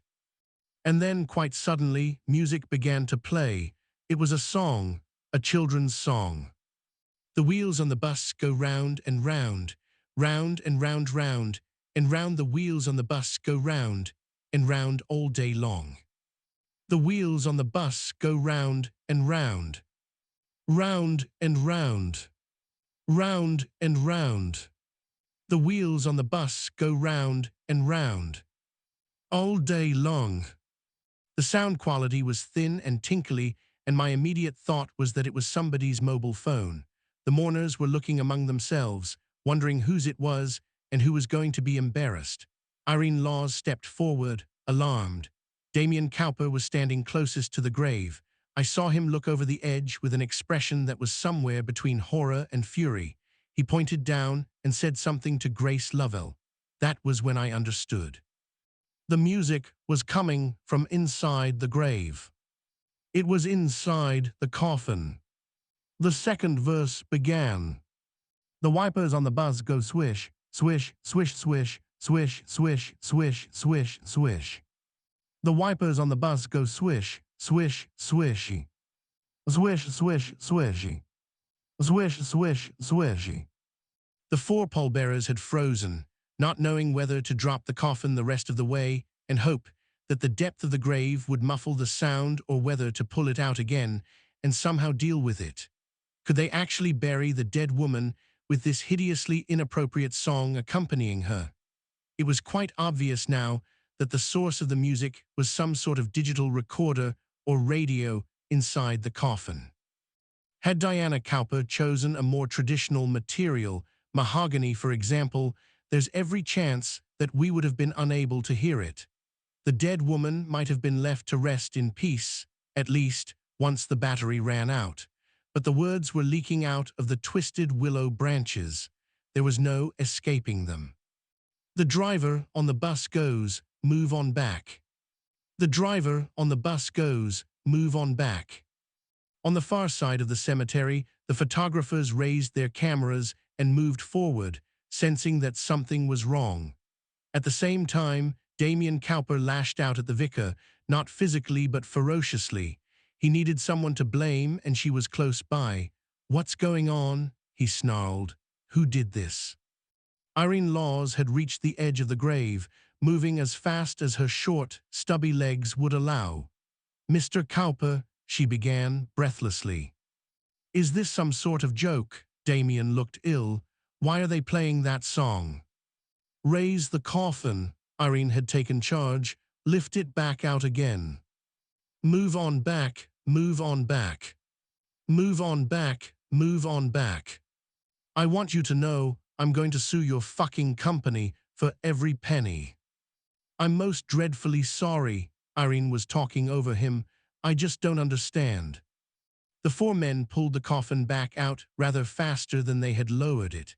It came clear over the edge of the grave and bumped onto the grass, almost toppling onto its side. I could imagine Diana Cowper inside, being rocked to and fro.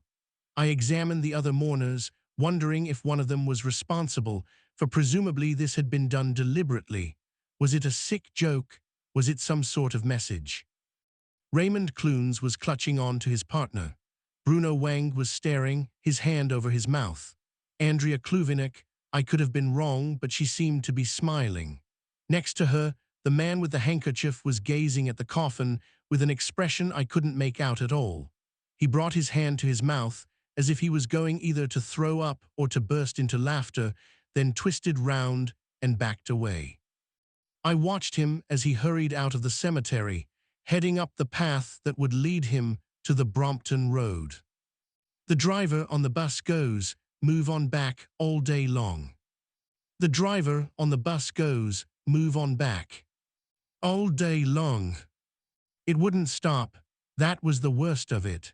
The music was so trite, the voice full of that hideous cheerfulness that adults put on when they sing for children. "I've had enough of this," Damien announced. From the look of him, he was in total shock. It was the first real emotion he had shown since the funeral began. "Damien," Grace reached out to take his arm. He shook her off. "I'm going home, you go to the pub, I'll see you at the flat." I was aware of the photographers snapping with their cameras, their long-distance lenses protruding obscenely over the gravestones. The personal trainer cum bodyguard was doing his best to stand in their way, but the lenses swiveled to follow Damien as he stormed off. The vicar turned to Irene, helpless. "What should we do?" she asked. "Let's take the coffin back to the chapel." Irene was trying not to lose her composure. Quickly, she snapped in an undertone. The pallbearers picked Diana Cowper up and carried her back across the grass, away from the grave, moving as quickly as they could without actually running, still trying to display some measure of decorum. They weren't succeeding. They looked ridiculous, I thought, moving out of sync, bumping into each other, and almost tripping over in their haste to get away. The tinkling music faded into the distance. The horn on the bus goes. The horn on the bus goes. Hawthorne watched them disappear. I could almost see the different thoughts turning over in his head. Beep, beep, beep, he muttered tunelessly, then set off at a brisk pace, following the coffin back towards the chapel. 12. The smell of blood. We had left the other mourners, standing in a confused circle around the empty grave, as we set off after the coffin, which now reminded me of a tiny ship being tossed around in a stormy sea. I had a suspicion that Hawthorne was amused by what had happened. It might be that the bleak, vindictive joke, if that's what it was, had appealed to the darker side of his nature. More likely, it was the knowledge that the theory Meadows had put forward had been completely blown apart. Just a few minutes ago, he had been talking about a burglary that had gone wrong. There was no question of that now.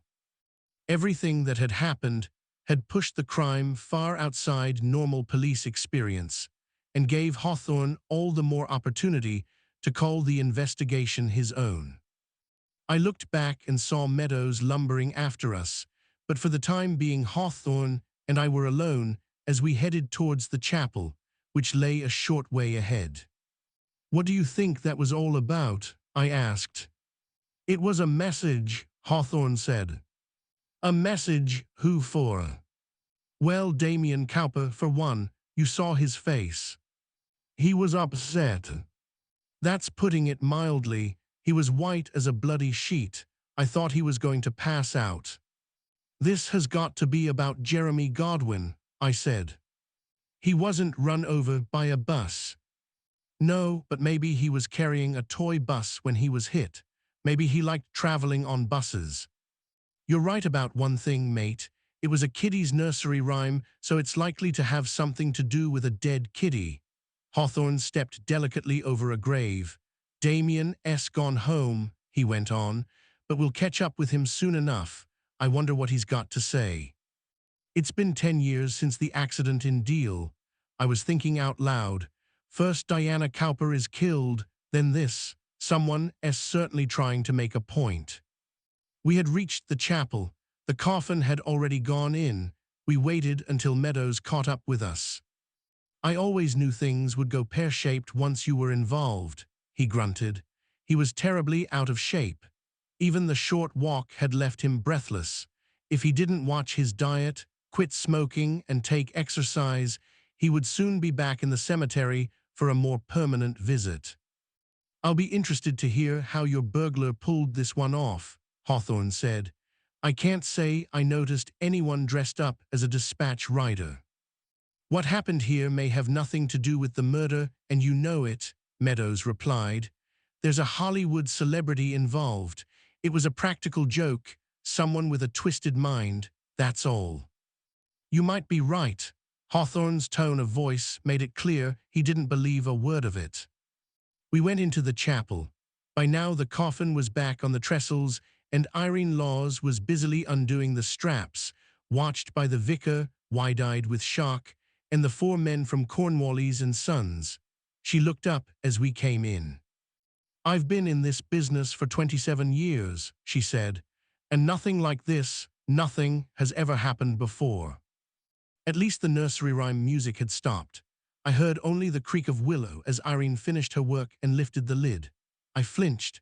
I had no desire to see Diana Cowper a week after she had died.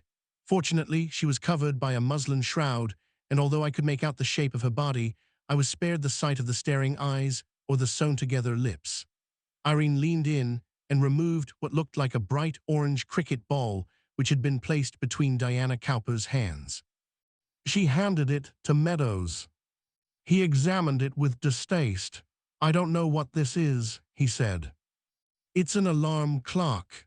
Hawthorne reached out and Meadows handed it to him, glad to be rid of it.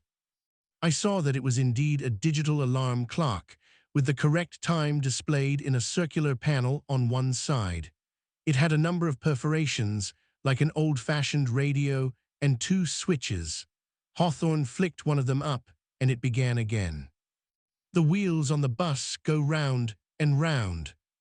The wheels on the bus go round and round. Turn it off, Irene Laws shuddered. He did as she asked. It's an MP3 recording alarm clock, he explained. There are plenty of them on the internet. The idea is you can download your kids' favorite songs so it wakes them up in the morning. I got one for my boy, except I put my own voice on it. Wake up, you little bastard, and get a move on. He thinks it's hilarious. How was it activated? I asked. Hawthorne turned it over in his hands. It was set for 11:30. Whoever put it there timed it to go off in the middle of the funeral. They couldn't have done a better job. He rounded on Irene Laws. Have you got an explanation for how it got there? He asked. No, she was taken aback, as if he was accusing her. Was the coffin left on its own at any time? You'd really have to ask Mr. Cornwallis. Hawthorne paused. Where is Cornwallis? He had to leave early. It's his son's school play this afternoon. She was staring at the orange ball. Nobody in our company would have done something like this. Then it must have been someone from outside, hence my question, was the coffin left on its own? Yes, Irene squirmed, hating to admit it. The deceased was laid out at our facility on the Fulham Palace Road. She was brought from there today. Unfortunately, we don't have enough space at our South Kensington office. We have a chapel close to Hammersmith Roundabout, a place of bereavement. Members of the family and close friends would have been able to visit Mrs. Cowper if they so wished. And how many of them so wished? I can't tell you now, but we have a visitor's book and nobody would have been allowed in without some form of identification. How about here at the cemetery? Hawthorne asked.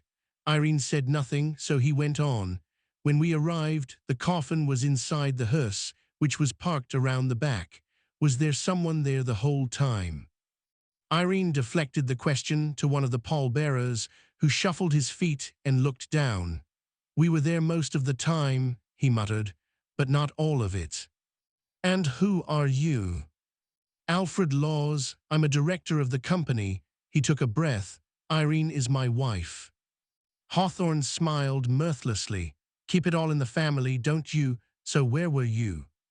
When we first arrived, we parked the vehicle and came in here. All of you? Yes.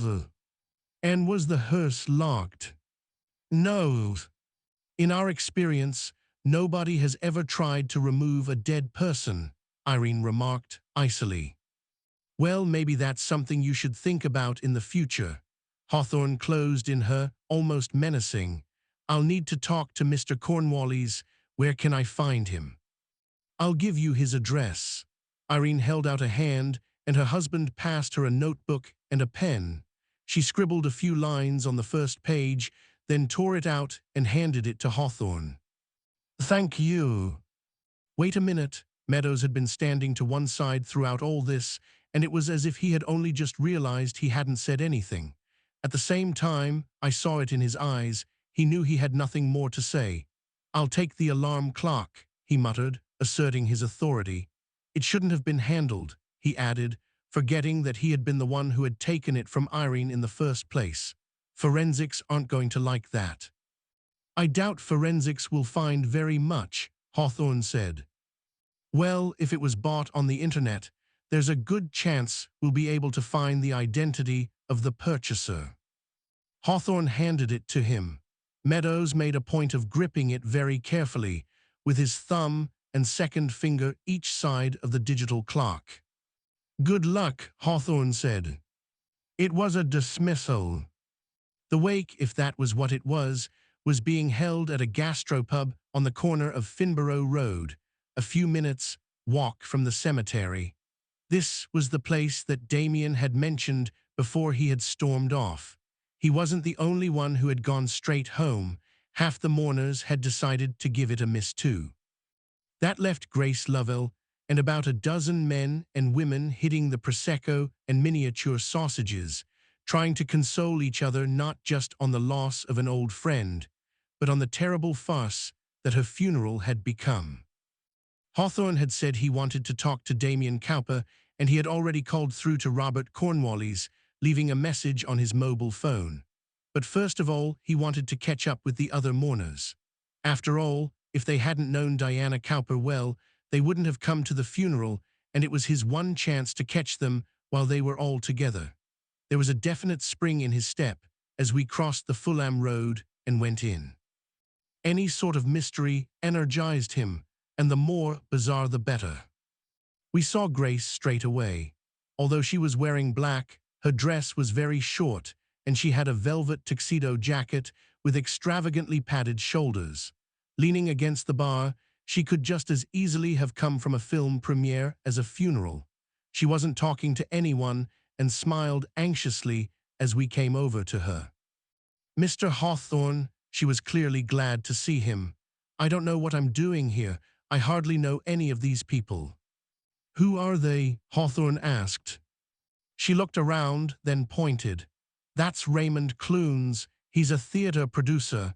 Damien was in one of his plays." "We've met." "And that's Diana's GP." She nodded at a man in his 60s, pigeon-shaped in a dark three-piece suit. "His name's Dr. Butterworth, I think. The woman next to him is his wife.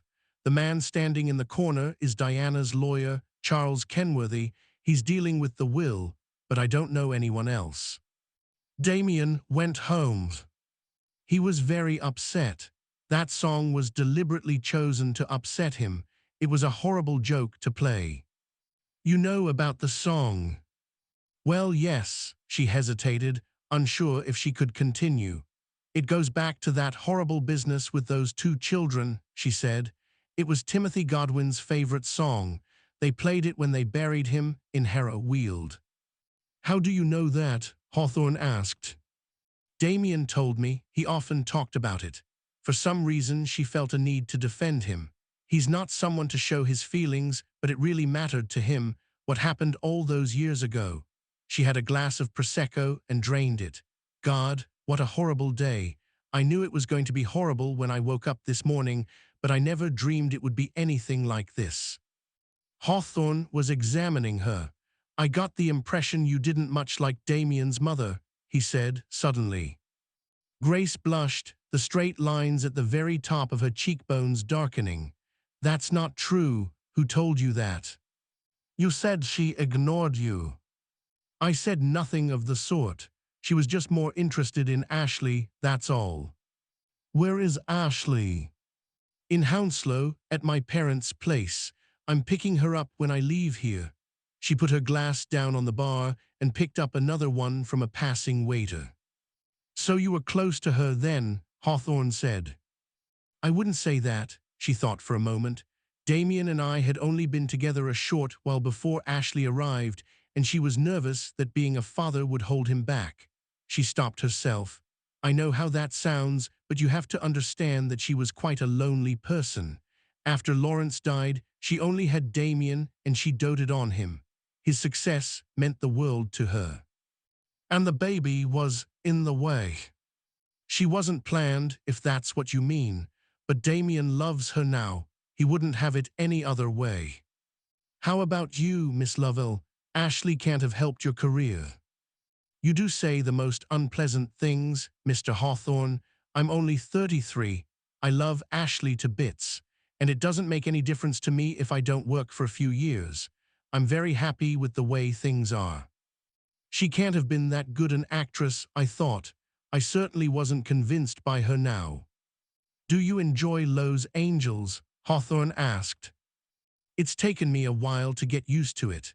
We have a house in the Hollywood Hills, and when I wake up in the morning, I can't believe I'm there. It was always my dream when I was at drama school to wake up and see the Hollywood sign." "I imagine you've got lots of new friends." "I don't need new friends. I've got Damien." She looked over Hawthorne's shoulder.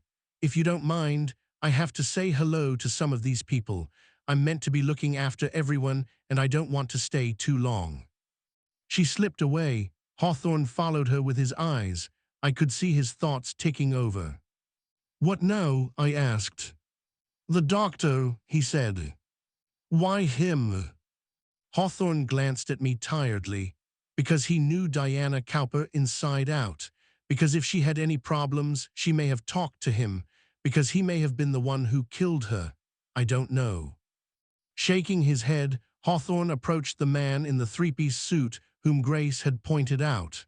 "Dr. Butterworth," he said. "Buttymore." The doctor shook hands. He was large, bearded, with gold-framed glasses, the sort of man who would happily describe himself as old school. It had offended him, Hawthorne getting his name wrong, but he warmed up a little once Hawthorne had explained his connection to Scotland Yard. I often noticed this. People enjoy being drawn into a murder investigation. Part of them wants to help, but there's something salacious about it too. "So what was all that about, back in the cemetery?" Buttymore asked. "I bet you've never seen anything like that, Mr. Hawthorne. Poor Diana, God knows what she would have made of it. Do you think it was done on purpose?" "I wouldn't have thought anyone would have loaded an alarm clock into a coffin by accident, sir," Hawthorne said. I was grateful for the final "sir." Otherwise, he would have sounded too obviously contemptuous. "That's absolutely true. I take it you're going to look into it." "Well, Mrs. Cowper's murder is my first priority." "I thought the culprit had already been identified." "A burglar," his wife said. "She was half the size of her husband, in her 50s, severe." "We have to explore every avenue," Hawthorne explained.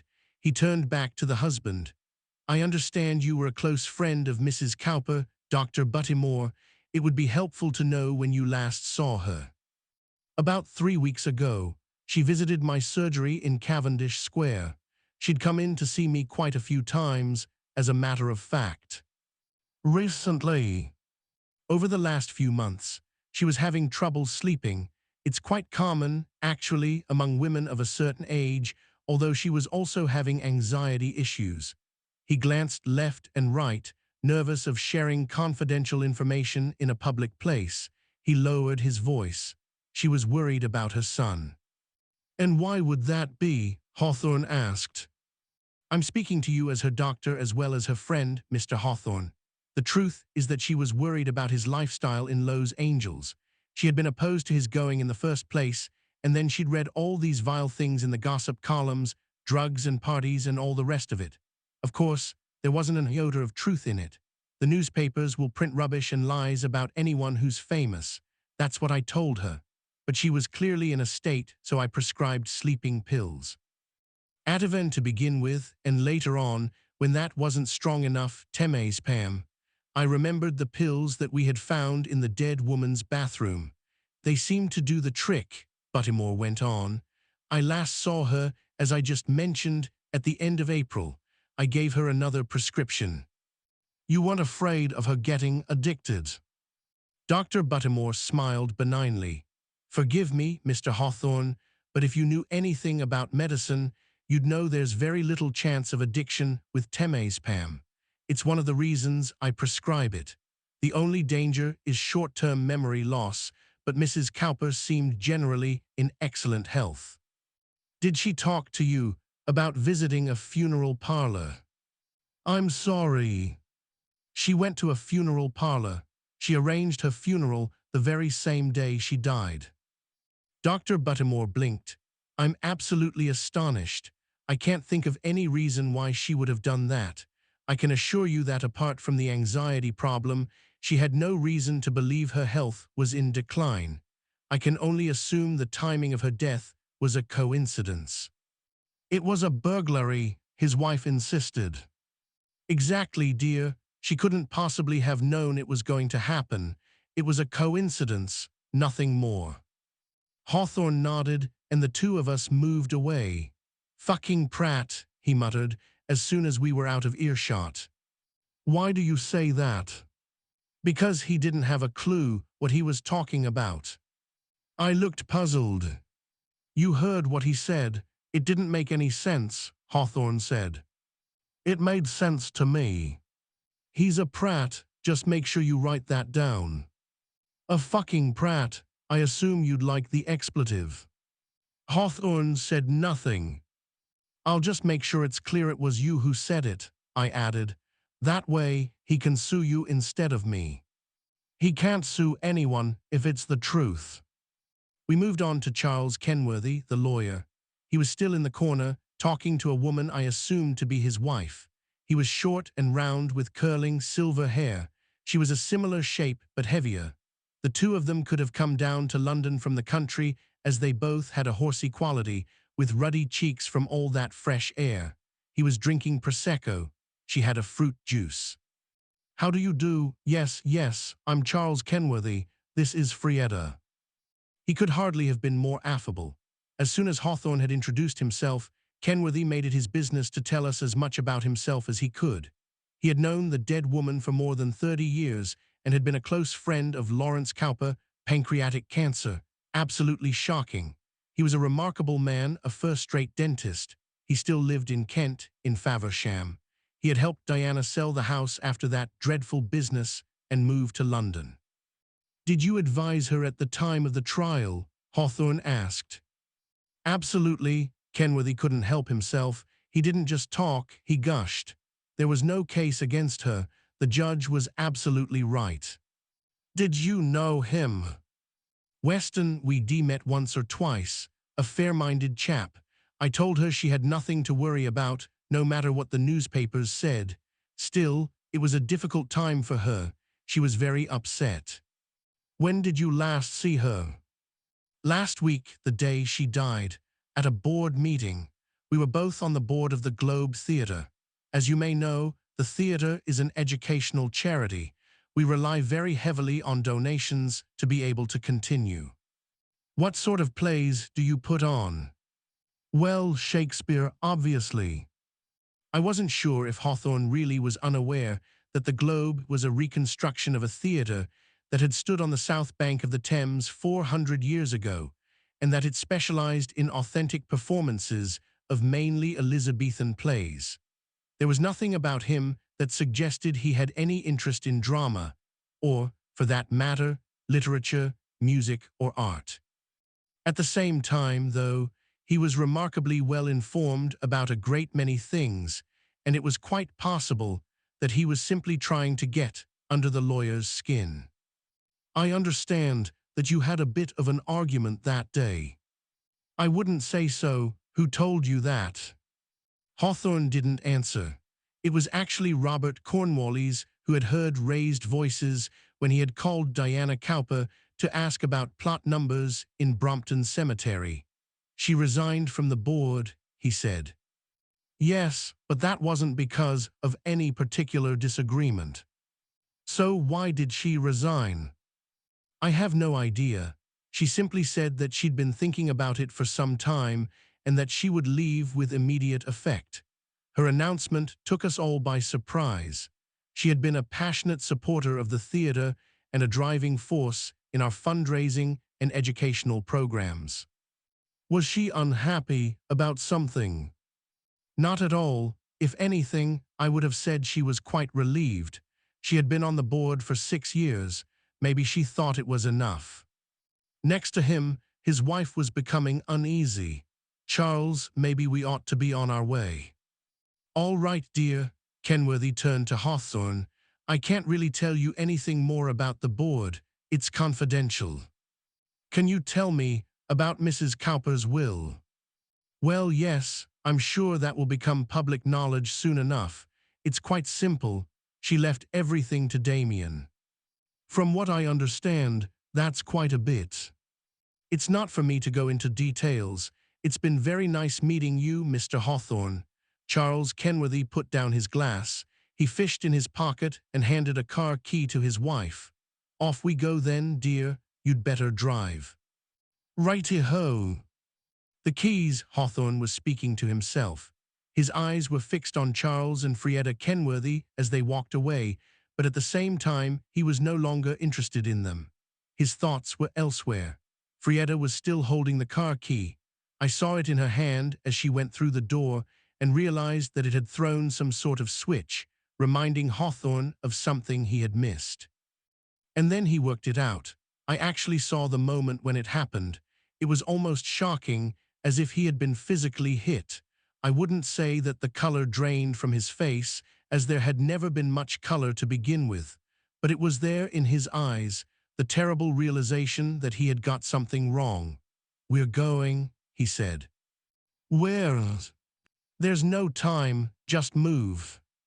He was already on his way, pushing past a waiter, making for the door. We overtook the Kenworthys, who were saying goodbye to someone they knew, and burst out onto the street. We arrived at a corner, and Hawthorne came to a halt, seething with fury. "Why are there no bloody taxis?"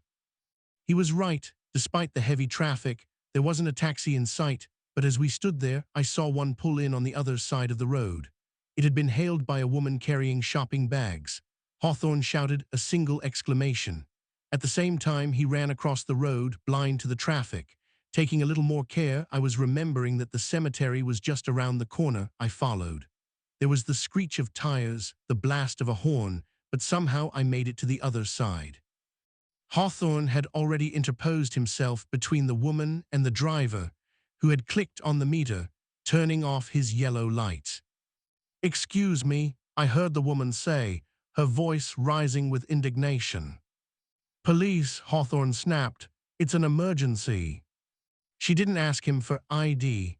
Hawthorne had been in the police force long enough to have assumed its authority. Or maybe it was just that he looked too dangerous, somebody you wouldn't want to argue with. "Where do you want to go?" the driver asked as we both bundled in. "Brick Lane," Hawthorne said.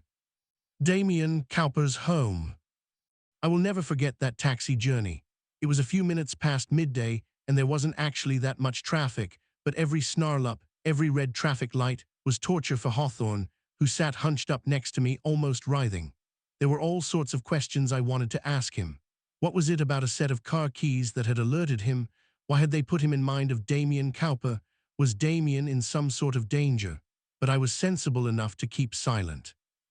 I didn't want Hawthorne's anger to be turned on me, and I don't know why, but somewhere in the back of my mind, a voice was whispering that whatever was happening, it might somehow be my fault.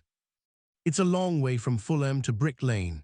We had to cross the whole of London, west to east, and it might have been faster to take the tube.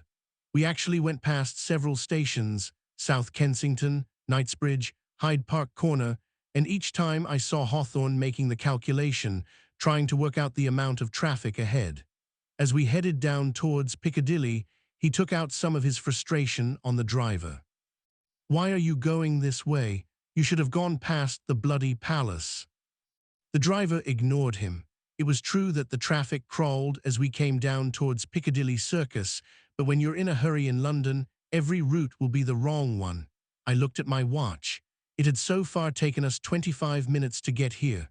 It felt a lot longer. Next to me, Hawthorne was muttering under his breath. I sat back and closed my eyes. He still hadn't told me what was actually going on.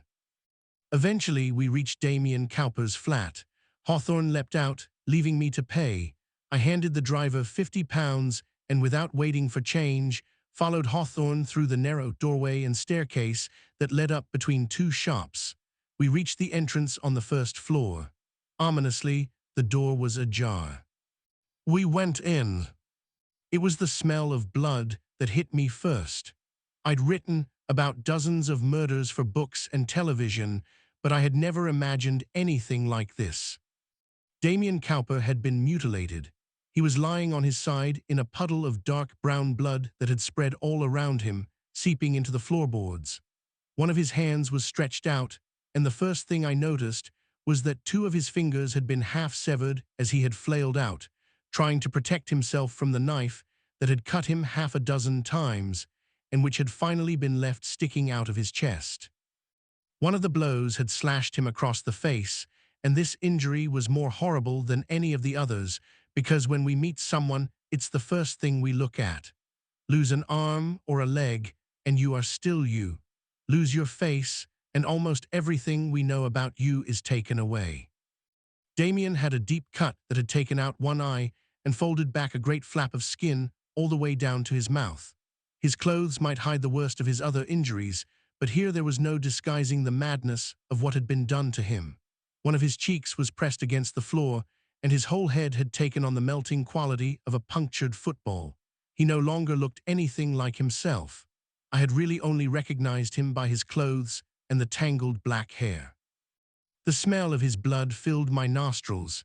It was rich, deep, like freshly dug earth. I had never known that blood smelled like that, but then there was so much of it, and the flat was warm, the windows closed, the walls bending. "Tony, come on, for Christ's sake." For some reason, I was looking at the ceiling. The back of my head was hurting.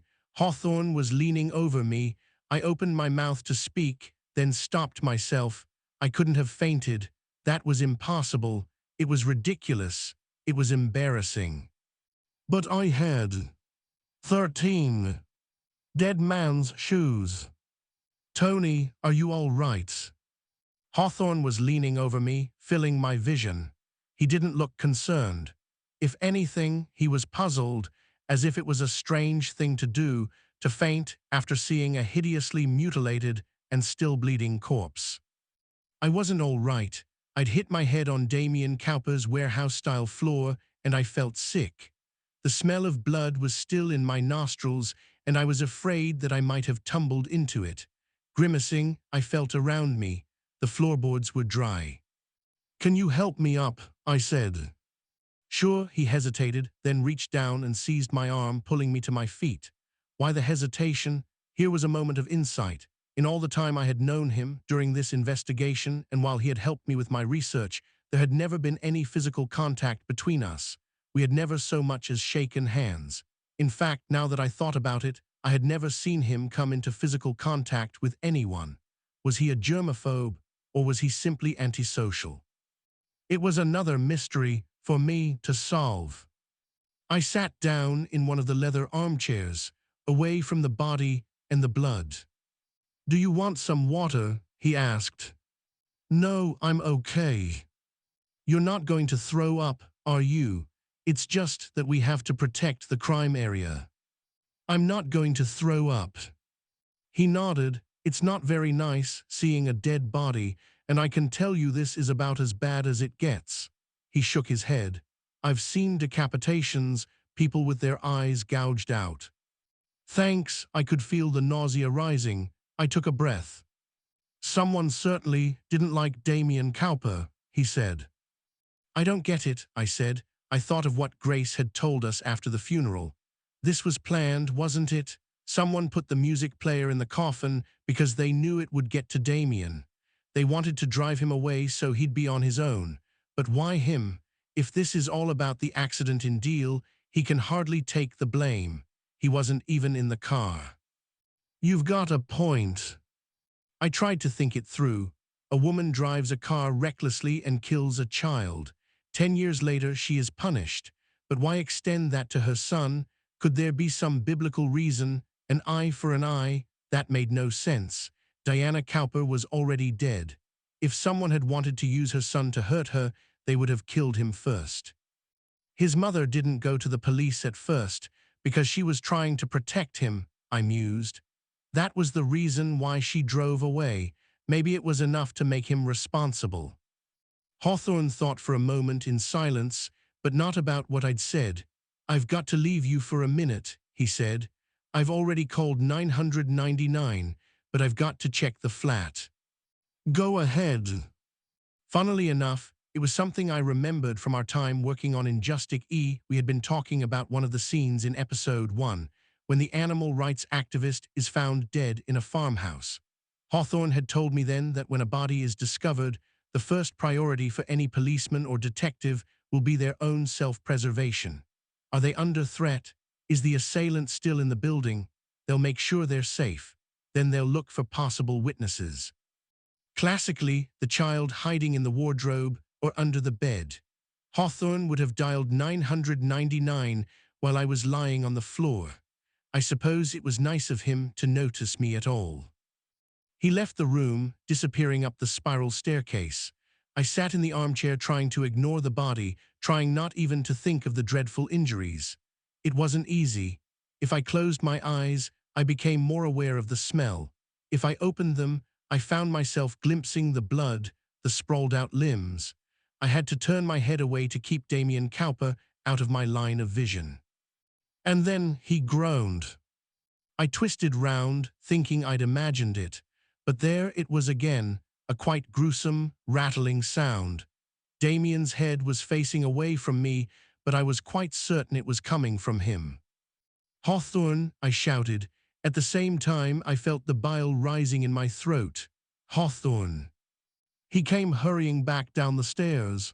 "What is it?" "It's Damien. He's alive." He looked at me doubtfully, then went over to the body. "No, he isn't," he said tersely. "I just heard him." Damien moaned again, louder this time. I hadn't imagined it. He was trying to speak. But Hawthorne just sniffed. "Stay where you are, Tony, and forget about it, all right." His muscles are stiffening, and that includes the muscles around his vocal cords. And there are gases in his stomach which are trying to escape. That's all you're hearing. It happens all the time. Oh, I profoundly wished that I wasn't here. Not for the first time, I wished that I'd never agreed to write this bloody book. Hawthorne lit a cigarette. "Did you find anything upstairs?" I asked. "There's no one else here," he said. "You knew he was going to be killed." "I knew it was a possibility." "How?" He cupped his hand and tapped ash into his palm. I could see that he was reluctant to tell me. "I was stupid," he said, at last. "But when the two of us were here the first time, you distracted me. So it was my fault. I told you when I'm talking to someone, I need to focus, and when you interrupt, it sort of breaks what I'm thinking, my train of thought." He softened. "It was my fault. I'll hold my hands up. I was the one who missed it." "Missed what?" Damien said that his mum came in and watered the plants on the terrace. He said she forwarded his mail. I should have remembered. When we were at Diana Cowper's place, there were 5 hooks in the kitchen. Do you remember? They were on a wooden fish. That's right, and there were 4 sets of keys. If Diana Cowper was coming in here while he was in LA, it followed that she had his keys, but I didn't see one with that label. There was an empty hook. That's right, someone kills her. They search the place, they notice the keys, and they take the opportunity to snatch them. He stopped, and I saw him playing back what he had just said. That's one possibility anyway. I heard the stamp of feet on the stairs leading up to the front door, and a moment later, 2 uniformed police constables arrived. They looked from the body to the 2 of us, trying to work out what was going on. "Stay right where you are," the first one said. "Who made the call?" "I did," Hawthorne said, "and you took your time getting here." "Who are you, sir?" "Ex-Detective Inspector Hawthorne, formerly with MIT. I've already contacted D.I. Meadows. I've reason to believe that this murder may be connected to a current investigation. You'd better get in the local D.I. and the murder squad." The British police have a particular way of addressing each other, a formal and slightly tortuous turn of phrase, as in "I have reason to believe," and "contacted" instead of "called." It's one reason why I've always found them so difficult to dramatize on television. It's hard to care about a character who talks in cliches. They also look so much less interesting than their American counterparts, with their white shirts, stab vests, and those hopeless blue helmets. No guns, no sunglasses. These 2 policemen were young and earnest. One was Asian, the other white. They hardly spoke to us again. One of them took out his radio and called in the situation while Hawthorne set about examining the room for himself. I watched him as he went over to the door that led out to the terrace. He was careful not to touch the handle, using a handkerchief which he pulled out of his pocket. The door was unlocked. He disappeared outside, and although I was still feeling dreadful, I hauled myself out of the chair and followed. The policemen had made their calls. They didn't seem to have anything else to do. They glanced uncertainly in my direction as I left. They hadn't even asked who I was. I felt better immediately, being out in the afternoon air. Like the interior of the flat, the terrace, with its deck chairs, potted plants, and gas barbecue, reminded me of a studio set. It resembled the balcony where Joey and Chandler and the rest of them used to hang out in Friends, looking out towards the back of the building with a metal fire escape leading to an alleyway. Hawthorne was standing at the edge, gazing down. I noticed he had taken off his shoes, presumably to avoid leaving footprints. He was smoking again. He consumed a suicidal number of cigarettes a day, at least 20, maybe more. He turned round as I approached. He was waiting out here, he said. By the time Damien Cowper got back from the funeral, he'd already let himself into the flat, using the keys he'd taken from Britannia Road. Then he came out here and he waited. He also left this way when it was over. Wait a minute, how do you know all that? How do you even know it was a he? Diana Cowper was strangled with a curtain cord. Her son was chopped to pieces. The killer was either a man or a really, really angry woman. What about the rest of it? How can you be sure that's how the murder happened? Hawthorne just shrugged. If you want me to write about it, you're going to have to tell me, otherwise I'll have to make it up. It was a threat I'd made before. All right, he flicked the cigarette over the side of the building. I watched it spin in the air before it disappeared. Start by putting yourself in the killer's place. Think about what's going on in his mind. You know Damien's going to be coming back here from the funeral. That crap with the MP3 player and the wheels on the bus was done deliberately to drive him here. Or it could be that you were in the cemetery, in the crowd, or hiding behind one of the gravestones. You heard him tell his girlfriend, "I'm going home." That's when you made your plan. The only trouble is, you can't be certain he's going to be alone. Maybe Grace will come along after all. Maybe he'll bring the vicar. So you have to wait somewhere you can see him, and if the opportunity doesn't present itself, you can piss off again. He jerked a thumb. There's a staircase down to ground level. Perhaps he came up that way. He can't have. The door into the living room is locked and bolted on the inside. Hawthorne shook his head. He had the key. He let himself in the front door. He looked for somewhere to hide and came out here. It was perfect. He could look in through the window and see if Damien had someone with him. But as things turned out, Damien was alone, which was what he wanted. The killer went back into the living room and he left the rest of the sentence hanging. You said he left this way too, I reminded him. There's a footprint. Hawthorne pointed, and I saw a red quarter moon next to the fire escape, made by the sole of someone's shoe after they'd stepped in Damien's blood. It reminded me of the footprint we'd found at Diana Cowper's house, presumably left behind by the same foot.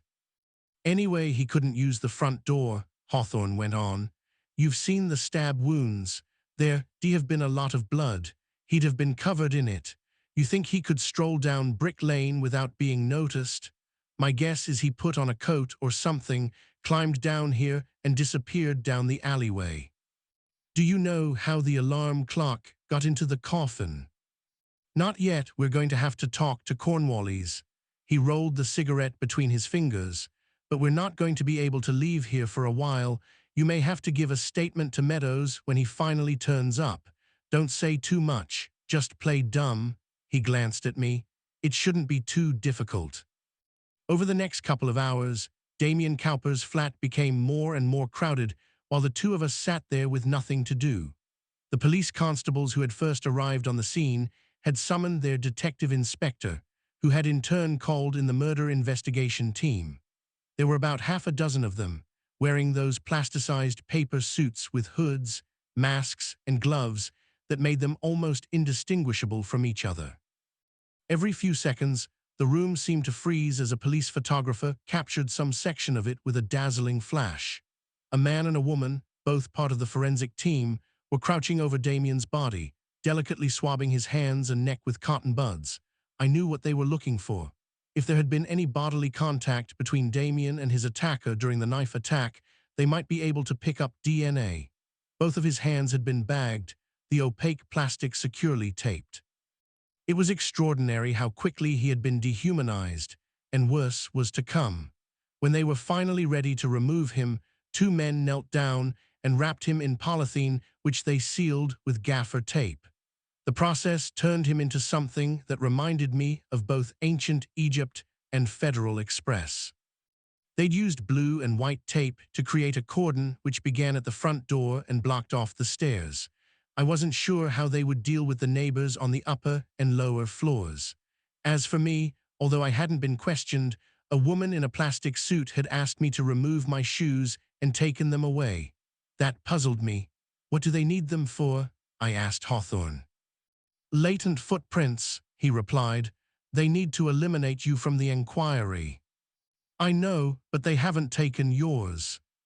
I've been more careful, mate. He glanced at his feet. He was still in his socks. He must have slipped his shoes off the moment he saw Damien's body. When will I get them back? I asked. Hawthorne shrugged. How long are we going to be here for? Again, he didn't answer. He wanted another cigarette, but he wasn't allowed to smoke inside, and it was making him irritable. After a while, Meadows arrived, signing himself in with the log officer at the door. He had taken charge. The murder of Damien Cowper was being folded into his current investigation, and this time I saw a different side of him. He was cool and authoritative, checking with the crime scene manager, talking to the forensic team, taking notes. When he finally came over to us, he got straight to the point. What were you doing here? We came over to offer our condolences. Piss off, Hawthorne. This is serious. Did he call you?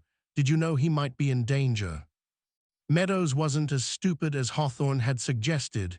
He was right. Hawthorne had known, but would he admit it? No, he said. He didn't call me. So why did you come here? Why do you think that business at the funeral? There's obviously something sick going on, and if you hadn't been so busy chasing your non-existent burglar, you'd have seen it too. I wanted to ask him about what had happened. I just got here too late. No mention of the keys. Hawthorne would never admit he'd made a mistake. He'd forgotten that one day Meadows would read it in my book. He was already dead when you got here. Yes. You didn't see anyone living. There's a bloody footprint out on the terrace, if you care to take a look. It might give you a shoe size. I'd say the killer left down the fire escape into the alley, so perhaps you'll catch him on CCTV. But we didn't see anything. We got here too late. All right then, you can get lost, and take Agatha Christie here with you. He meant me. Agatha Christie is something of a hero of mine, but I was still offended. Hawthorne got up, and I followed him to the front door, both of us padding across the wooden floor in our socks. I was about to point this out when he swept a pair of black leather shoes off the Art Deco sideboard and handed them to me. I hadn't noticed when he'd put them there. These are for you, he said. Where did you get them? I nicked them out of the cupboard when I went upstairs. They belonged to him. He nodded in the direction of Damien Cowper. They should be about your size. I looked uncertain, so he added, he won't be needing them. I slipped them on. They were Italian, expensive. They fitted perfectly. Put on his own shoes and we walked out, past more uniformed policemen and down into Brick Lane. There were 3 police cars parked outside, and next to them, a vehicle with the words "Private Ambulance" printed on the side. It wasn't anything of the sort. It was just a black van brought here to transport Damien Cowper to the mortuary. More policemen were at work, erecting a screen from the front of the house to the edge of the pavement so that nobody would see the body when it was carried out. A large crowd was being held back on the other side of the road. The traffic had been blocked. Not for the first time, I found myself thinking of all the television programs I'd been involved with. We'd never have been able to afford so many extras and all these vehicles, let alone the central London location. A taxi had pulled in just ahead of us, and I nudged Hawthorne as Grace Lovell got out. She was dressed in the same clothes that she had worn to the funeral, with her handbag over her arm, but now she had Ashley with her, wearing a pink dress and clutching her hand. Grace stopped and looked around, shocked by all the activity. Then she saw us and hurried over. "What has happened?" she asked. "Why are the police here?" "I'm afraid you can't go in there," Hawthorne said. "I've got some bad news. Damien. He's been killed." I thought he could have put it more gently. There was a 3-year-old girl standing in front of him. What if she had heard and understood? Grace had had the same thought. She drew her daughter closer towards her, a protective arm around her shoulders. "What do you mean?" she whispered. "Someone attacked him after the funeral. He's dead." "I'm afraid so." "No, that's not possible." He was upset. He said he was going home. It was that horrible joke. She looked from Hawthorne to the door, then back again. She realized that the two of us had been on our way out. "Where are you going?" "There's a DI in the flat called Meadows. He's in charge of the investigation and he'll want to talk to you. But if you'll take my advice, you won't go inside. It's not very pleasant. Have you been with your parents?" "Yes, I went to pick up Ashley." "Then get back in the taxi and go back to them. Meadows will find you soon enough." "Can I do that? They won't think." "They won't think you had anything to do with it. You were at the pub with us." "That's not what I meant." She made up her mind, then nodded. "You're right, I can't go inside, not with Ashley." "Where's Daddy?" Ashley spoke for the first time. She seemed confused and scared by the police and all the activity around her. "Daddy's not here," Grace said. "We're going back to Granny and Grandpa." "Do you want someone to travel with you?" I asked. "I don't mind coming with you if you like." "No, I don't need anyone." I didn't know what to make of Grace Lovell. I've never been very comfortable with actors because I can never tell if they're being sincere or if they're simply, well, acting. This was how it was now. Grace looked upset. There were tears in her eyes. She could have been in shock. And yet there was a part of me that said it was all just a performance, that she had been rehearsing her lines from the moment the taxi drew in. We watched as she got back into the car and closed the door. She leaned forward and gave instructions to the driver. A moment later, it pulled away. "The grieving widow," Hawthorne muttered. "Do you think so?"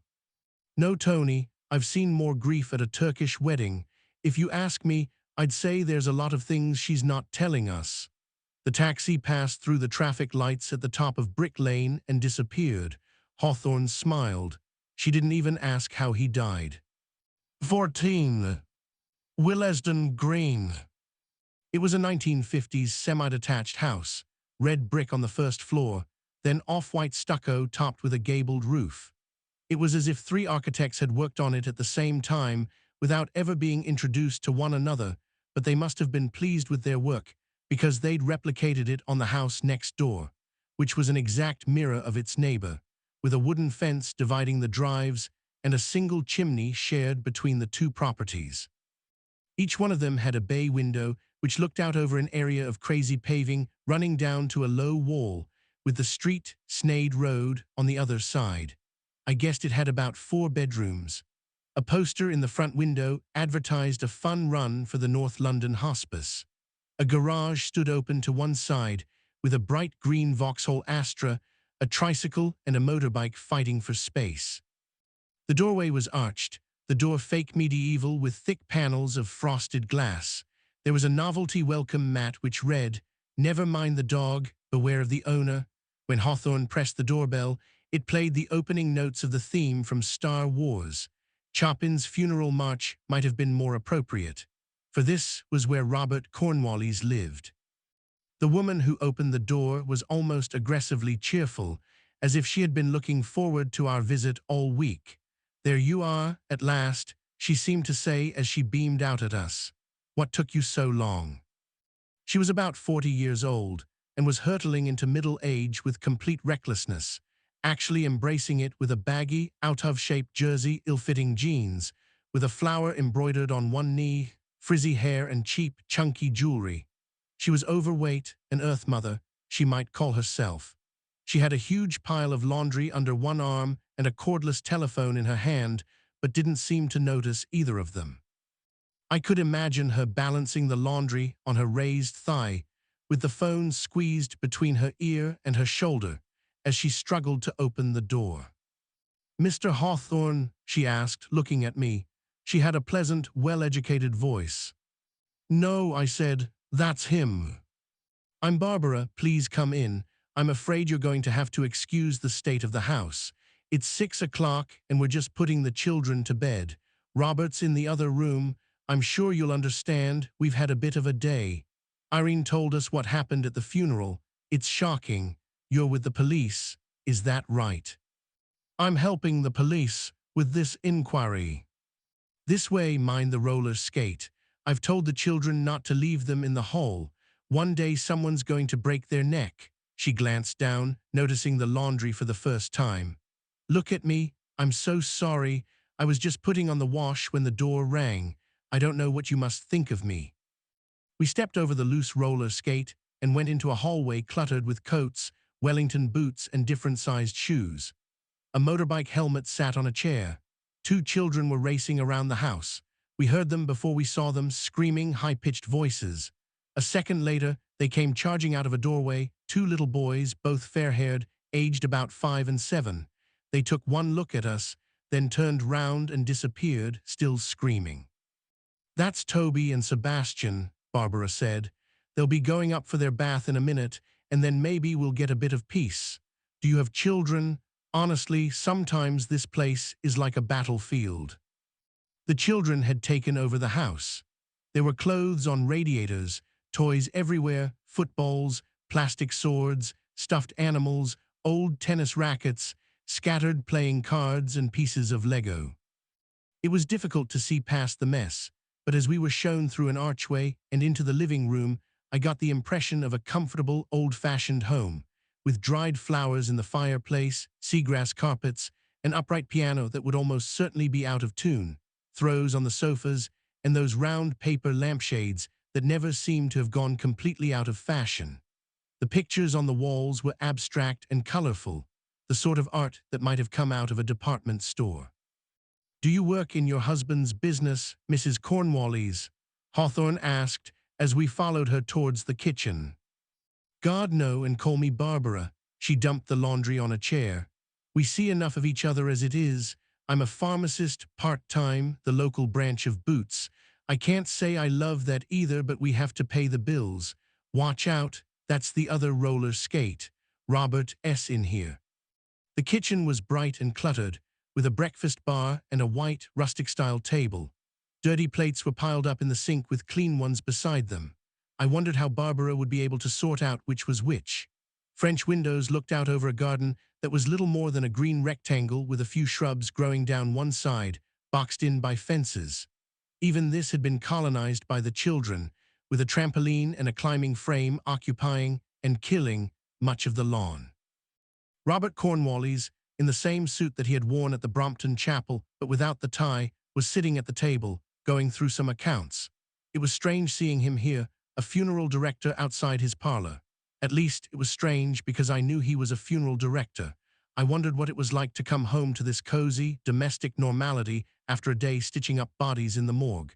Did he or his wife feel in any way tainted by it? Did his children know what their father did? I've never actually had an undertaker as a character in any of my books, and I was rather hoping that Hawthorne would ask him more about his work. I store all sorts of information like that. You never know when it may be useful. The kitchen had been invaded like the rest of the house. There were more plastic toys, crayons and paper on the table, brightly colored scribbles sellotaped onto every wall. I remembered the house in Harrow on the Hill and Judith Godwin's life, destroyed by the loss of a child. The Cornwallises' house was defined by children too, but in a very different way. "Here's Robert," Barbara announced, then chided him. "Are you still doing that? We've got the supper to cook, and the children to put to bed, and now we've got the police in the house." "I've just finished, dear." Cornwallis closed his account books. He gestured at the empty seats in front of him. "Mr. Hawthorne, please sit down." "Would you like some tea?" Barbara asked. "I can offer you English breakfast, Earl Grey or Lapsang Souchong." "Nothing, thank you." "How about something stronger, maybe? Robert, we've still got that wine in the fridge." I shook my head.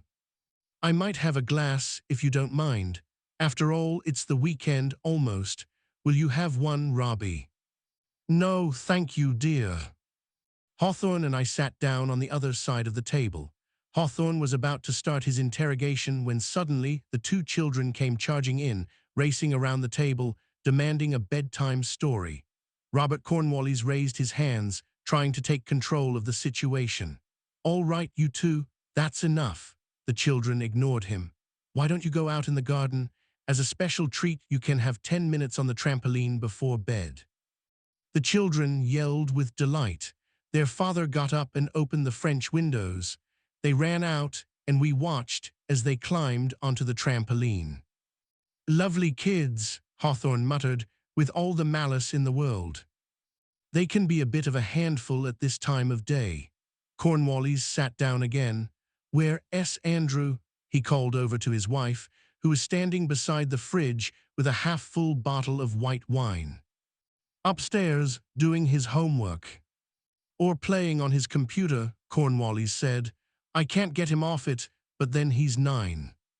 "All his friends are the same," Barbara agreed, pouring the wine. "I don't know what it is with children these days. They're not interested in the real world." There was a pause. In this house, a moment of silence was something of a luxury. "Irene told me about the funeral," Cornwallis began, echoing what Barbara had said in the hall.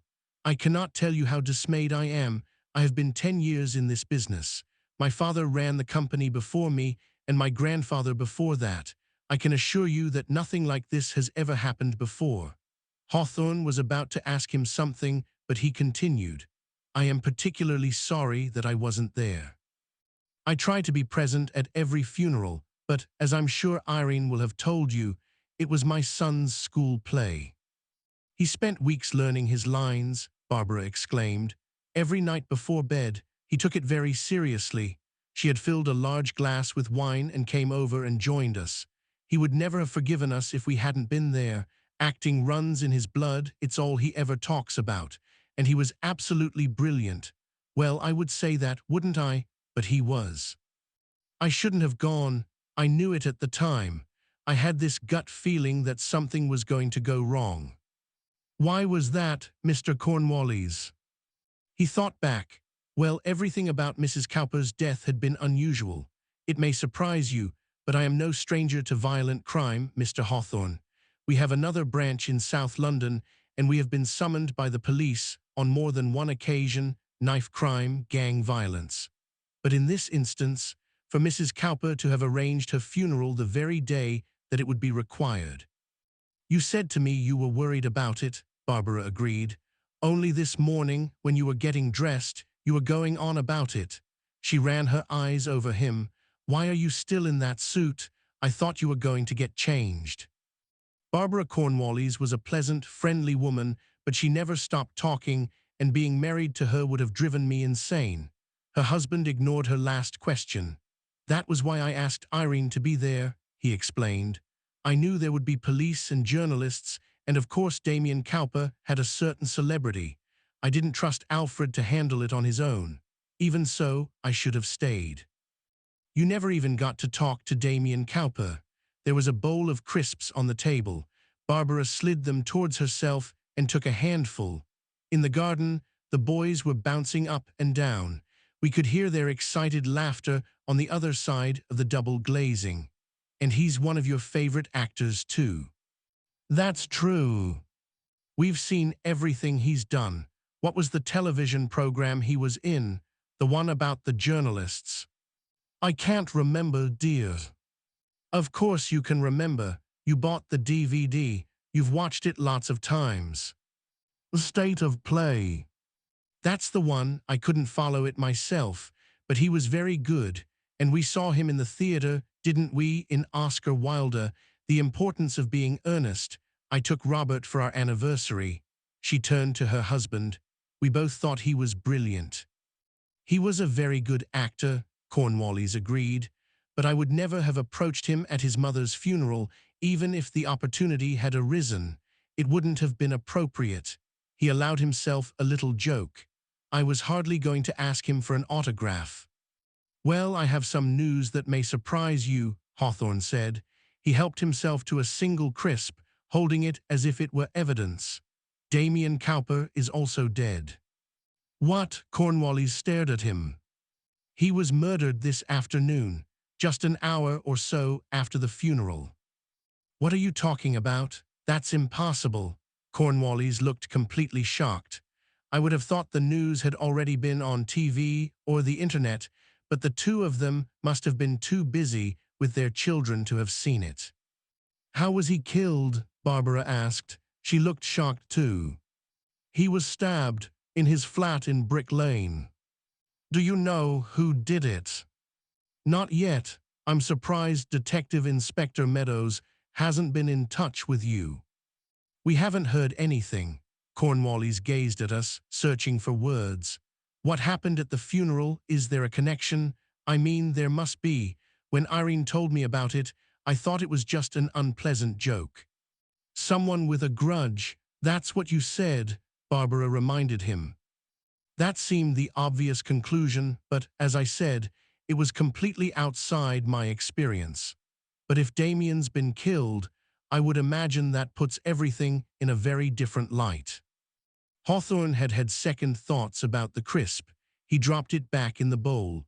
"Somebody put an MP3 recording alarm clock inside the coffin. It went off at 11:30 and played a nursery rhyme. I think it's a safe bet that there is a connection, so I want to know how it got there." "I have no idea." "Why don't you have a little think for a minute?" Hawthorne was on edge. "I think the mess of the place, the children bouncing up and down, Barbara with her wine and her crisps, everything about Willesden Green was beginning to get on his nerves." Cornwallis looked at his wife as if seeking her support. "I can assure you that it wasn't placed there by anyone who works for me. Everyone at Cornwallis and Sons has been with the company for at least 5 years, and many of them are part of the family. I'm sure Irene told you. Mrs. Cowper was taken directly from the hospital to our central mortuary at Hammersmith. We washed her and closed her eyes. Mrs. Cowper did not wish to be embalmed. Nobody asked to view the body. Even if they had, there would have been no opportunity to do anything amiss. She was placed in the natural willow weave coffin which she had chosen. That would have been at around 9:30 this morning. I wasn't there, but all 4 pallbearers would have been in the room. She was then carried to the hearse. We have a private courtyard with an electric gate, so no one can come in off the street. From there, she was taken directly to Brompton Cemetery." "So she would have been in someone's sight all the time?" "Yes, as far as I can see, there were perhaps 3 or 4 minutes when the coffin was left unattended, when it was in the car park behind the chapel. And, incidentally, I shall make sure that in future this never happens again." "But that was when the alarm clock could have been put in the coffin." "Yes, I suppose so." "How easy would it have been to open it?" Cornwallis considered. "It would have been the work of just a few moments. If it had been a traditional coffin made of solid wood, the lid would have been screwed down. But with a willow coffin, there are just 2 straps." Barbara had finished her drink. "Are you sure you won't have a glass of wine?" she asked us. "No, thank you," I said. "Well, I'm going to have another. All this talk about murder and death. We never discuss Robert's work in the house, usually. The children hate it. At Andrew's school, they had to give a talk about their dad's business in front of the whole class, and he made everything up. He said Robert was an accountant." She gave a hoot of laughter. "I don't know where he got his facts from. He doesn't know anything about accountancy." She went to the fridge and poured herself a second glass of wine. As she closed the fridge door, another boy came in, wearing tracksuit trousers and a t-shirt. He was taller than the other 2, with darker hair that fell clumsily over his face. "Why are Tobbs and Seb in the garden?" he asked. He noticed us. Who are you? This is Andrew, Barbara said. These men are policemen. Why, what has happened? It's nothing for you to worry about, Andrew. Have you finished your homework? The boy nodded. Then you can watch television if you want to. She smiled at him, showing him off. I was just telling these gentlemen about your school play, Mr. Pinocchio.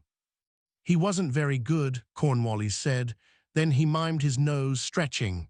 Wait a minute, that's a lie, he was brilliant. Andrew plumped himself out, pleased with himself. I'm going to be an actor when I grow up, he announced. Let's not talk about that right now, Andrew, Cornwallis interrupted him. If you want to help, you can go out and tell your brothers it's time for bed. Out in the garden, Toby and Sebastian had moved onto the climbing frame. They were shouting at each other, overtired, sliding into that zone where they lost almost any resemblance to rational human beings. It was something I remembered well from my own children. Andrew nodded and did as he had been told. Can I ask you something? I knew I was risking Hawthorne's anger, but I was interested. It's not completely relevant, but I'd like to know why you chose this line of work. Being an undertaker, Cornwallis didn't seem bothered by the question. In a way, it chose me. You saw the sign above the door of our South Kensington office. It's a family business. I think it was started by my great-great-grandfather, and it's always been in the family. I have 2 cousins working in it. You met Irene. My cousin George does the books. Maybe one of my boys will take it over one day. Chance will be a fine thing, Barbara scoffed. They may change their minds. Like you did. It's not very easy for young people these days.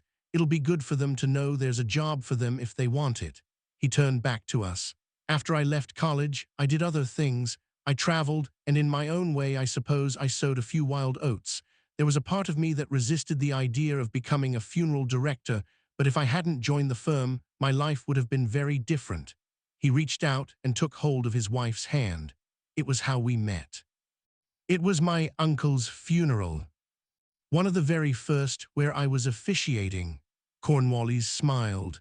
It's probably not the most romantic way to meet your life partner, but it was the best thing that came out of that day.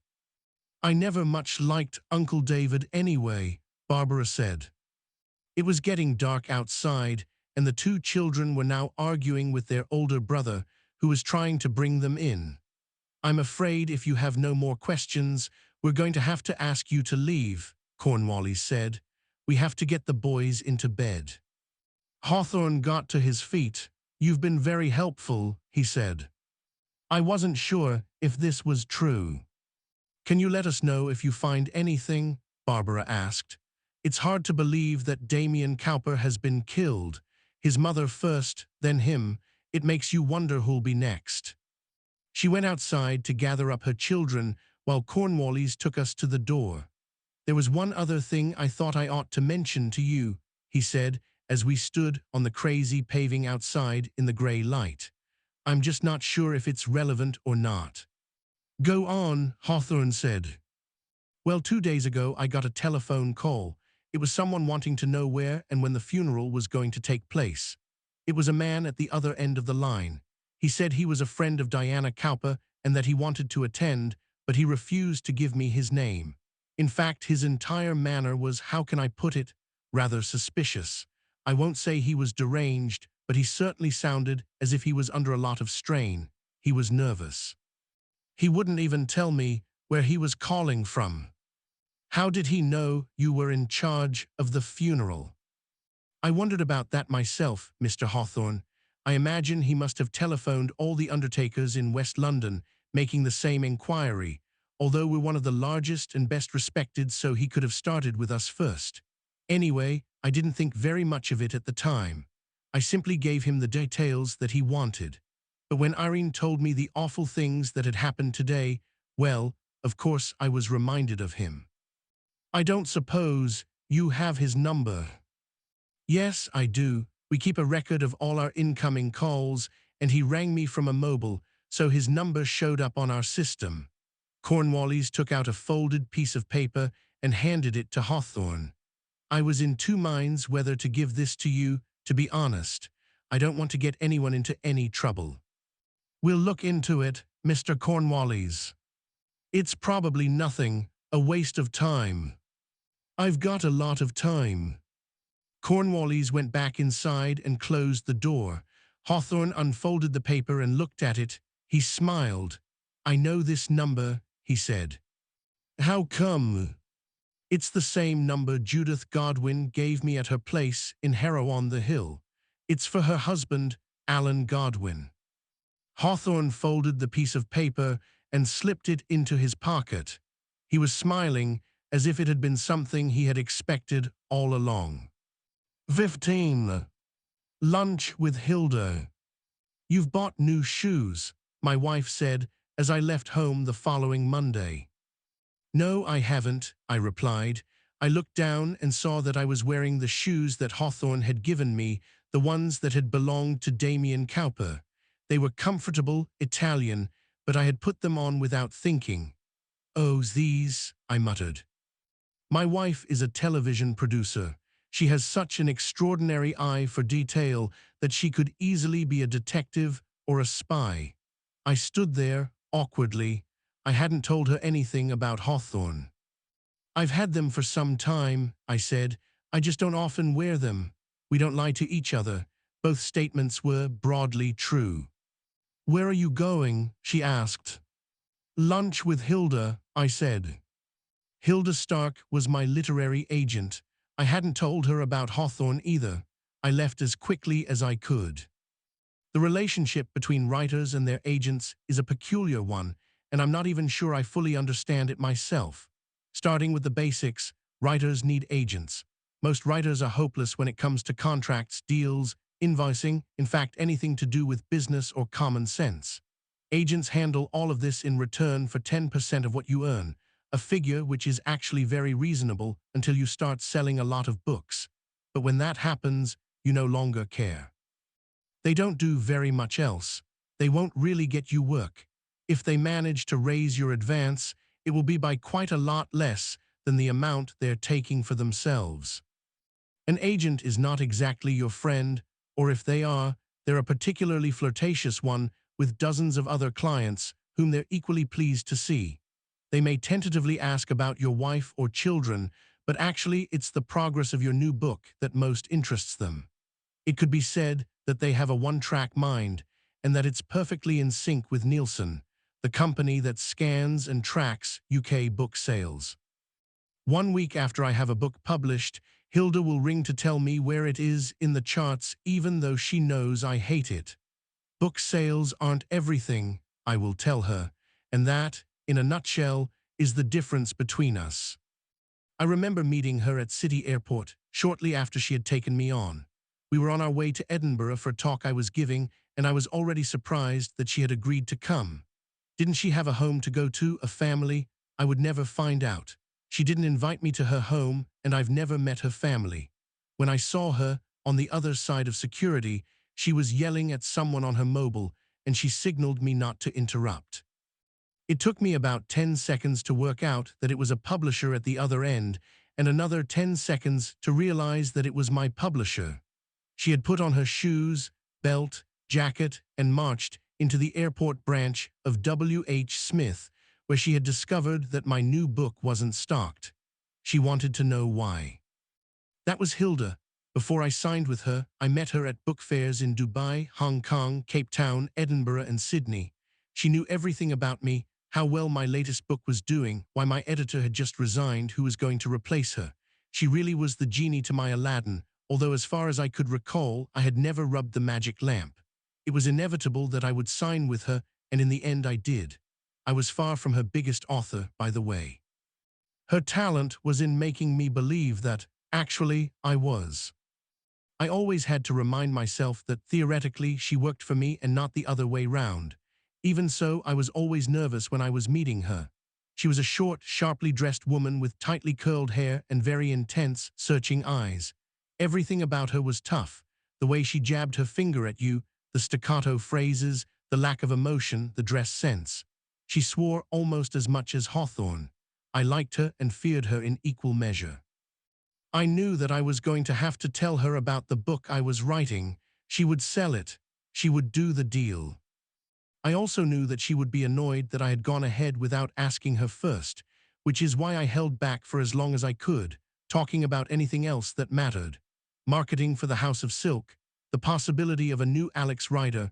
I had an idea for a book about Yasin Gregorovich, the assassin who had appeared in several of the adventures, ITV, and the scheduling of Injustice, the next season of Foyle's War, if there was actually going to be one. Hilda was unusually twitchy, even by her standards, and as the waiter cleared the plates, I asked her what was wrong. I wasn't going to mention it, she said, but you'll probably read about it in the newspapers anyway. One of my clients has been arrested. Who? Raymond Clunes, the theater producer. She nodded. He raised money for a musical last year, Moroccan Nights. It didn't do as well as expected. Hilda would never call anything a total flop, even if it had lost every penny. If a book was savaged by the critics, she would still find the single word that would allow her to claim it had had mixed reviews. Now some of the backers are alleging that he misled them. He's being investigated for fraud. So the story that Bruno Wang had told me after the funeral was true. I was surprised. I didn't even know that Hilda represented theatrical producers and wondered if she had lost money herself. I didn't dare ask, but this was the opening I'd been looking for. I began by saying that I had recently met Clunes, that he'd been at Diana Cowper's funeral. This got me talking about Hawthorne, and finally, I described the book I had agreed to write. She wasn't angry. Hilda never shouted at her clients. Incredulous would be a more accurate description. I really don't understand you, she said. We've talked about moving you out of children's books and establishing you as an adult author. This is an adult book. It's true crime. You're not a true crime writer. And anyway, true crime doesn't sell. She reached for her wine glass. I don't think this is a good idea. You've got The House of Silk coming out in a few months, and you know how much I like that book. I thought the idea we agreed was that you were going to write a sequel. I will. You should be working on that now. That's what people are going to want to read.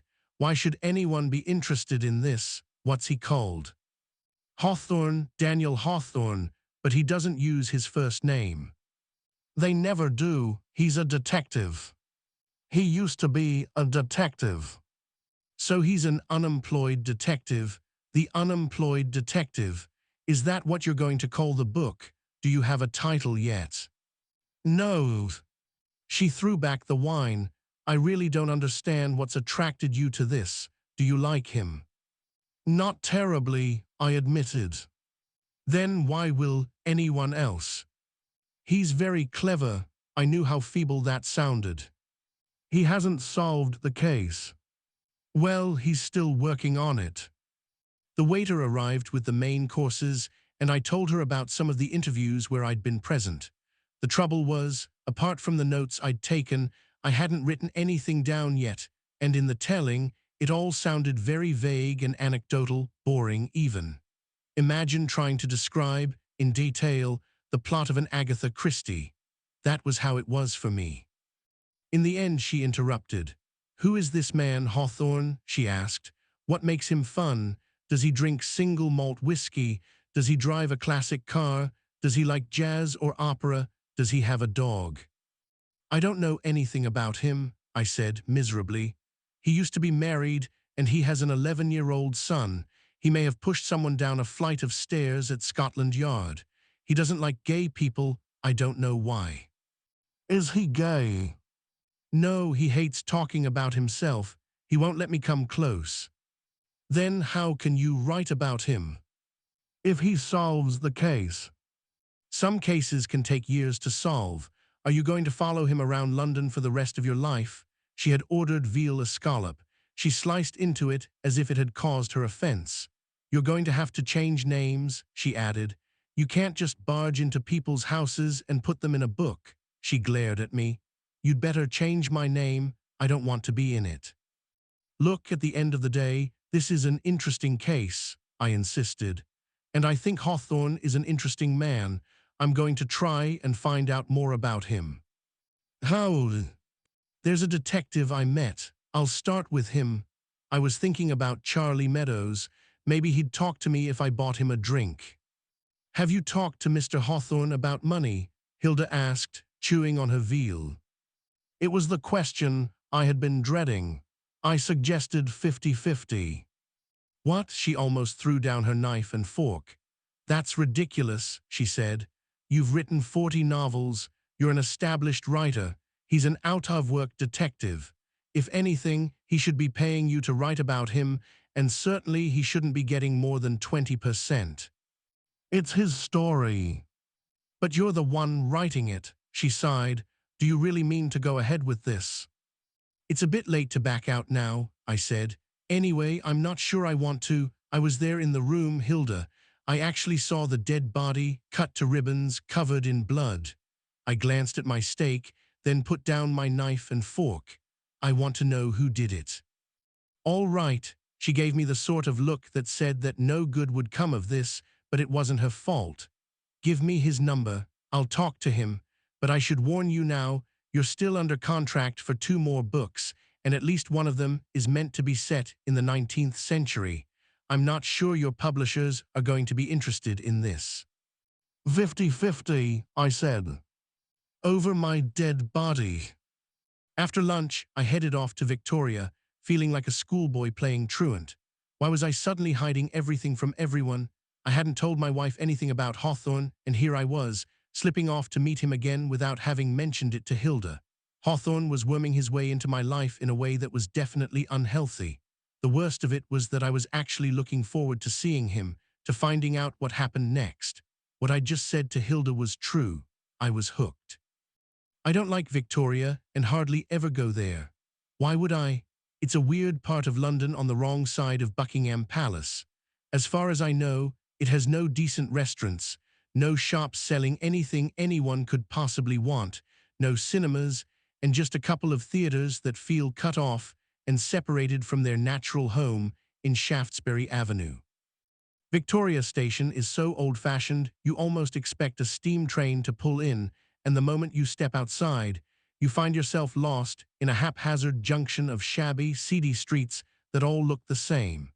In recent years, they've introduced cheerful guides who stand on the forecourt of the station in bowler hats, giving tourists advice.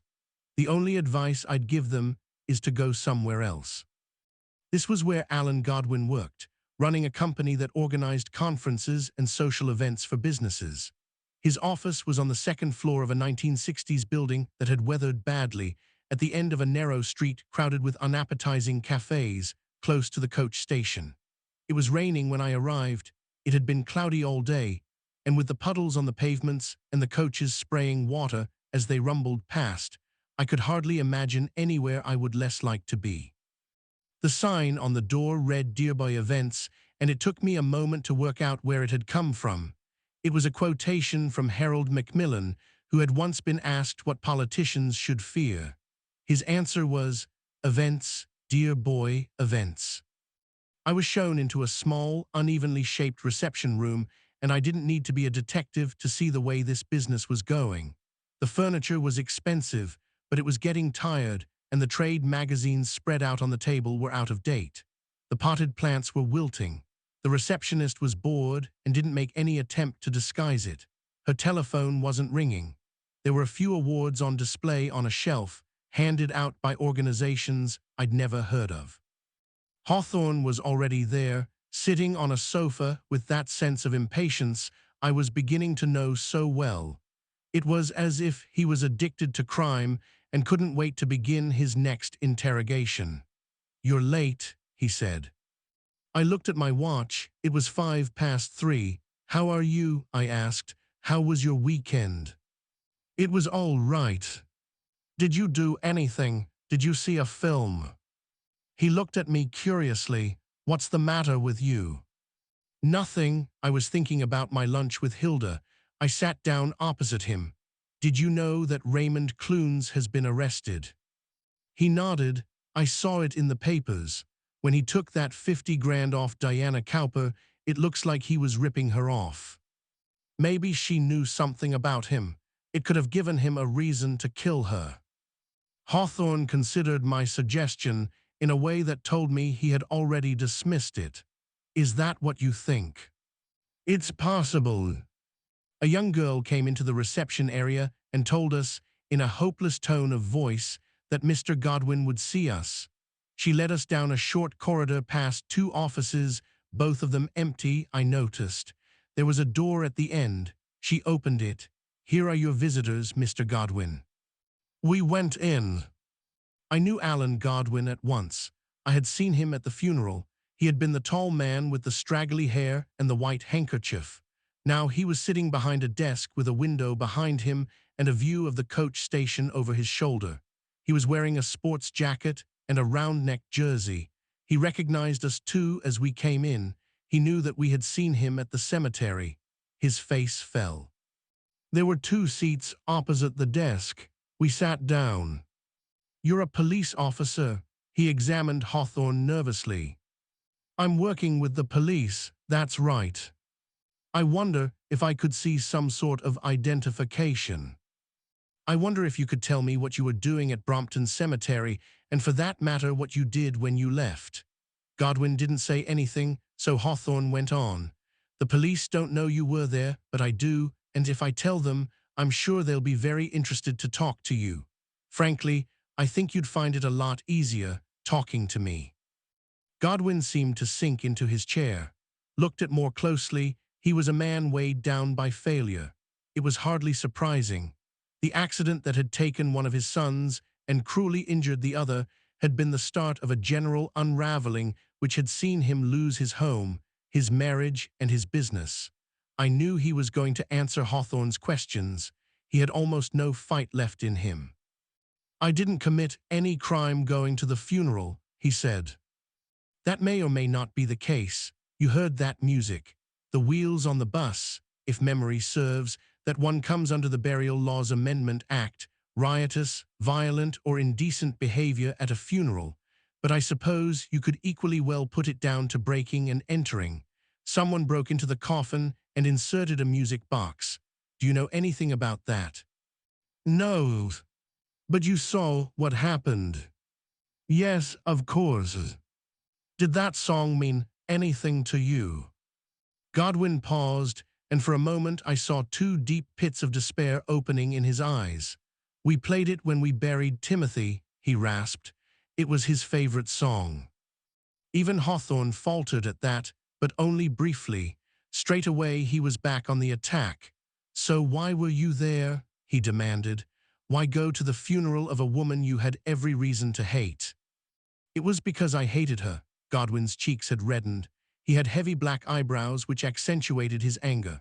That woman with her stupidity and her carelessness killed my son, an 8-year-old boy, and turned his brother, who was a livewire and who could make anybody laugh, turned him into pretty much a vegetable.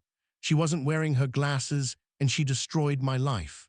I went to the funeral because I was delighted she was dead, and I wanted to see her put in the ground. I thought it would give me closure. And did it? No. How about the death of Damien Cowper? Hawthorne could have been a tennis player slamming the ball back across the net. He had the same coiled-up energy, the same focus. Godwin sneered. Do you think I killed him, Mr. Hawthorne? Is that why you asked me what I did after the funeral? I went for a long walk, down the King's Road and then beside the River Thames. Yes, I know. That's very convenient, isn't it? No witnesses. Nobody to tell you where I was. But why would I have wished him any harm? He wasn't driving the car. He was at home. His mother drove away, maybe to protect him. That was her decision. It was cowardly and selfish, but he had nothing to do with it. That chimed in with what I had been thinking. Alan Godwin might have a good reason to kill Diana Cowper, but I couldn't see how it could be extended to her son. Both men had stopped as if they were in a boxing ring and had come to the end of a round. Then Hawthorne weighed in again. You went to see Mrs. Cowper. Godwin hesitated. No. Don't lie to me, Mr. Godwin. I know you were there. How do you know? Mrs. Cowper told her son She was scared of you. According to him, you threatened her. I did no such thing. He stopped himself and took a breath. All right, I went to see her. I don't see why I should deny it. It was about 3 or 4 weeks ago. 2 weeks before she died. I'll tell you when it was. It was 2 weeks after Judith asked me to leave the house, when we finally realized our marriage couldn't be saved. That's when I went to see her, because it occurred to me that maybe, just maybe, she might be able to help. I thought she might even want to. Help you? In what way? With money, what do you think? He drew a breath. I might as well tell you what you want to know because, you know what? I don't really give a damn anymore. There's nothing left. My company's down the pan. Businesses don't want to spend any more, not on corporate events. Gordon Brown ran this bloody country into the ground, and the new lot don't have a clue. So everyone's tightening their belts, and people like me are the first out the door. Judith and me were finished too. 24 years of marriage, and you suddenly wake up and realize that you can't bear to be in the same room. That's what she said anyway. He pointed at the ceiling.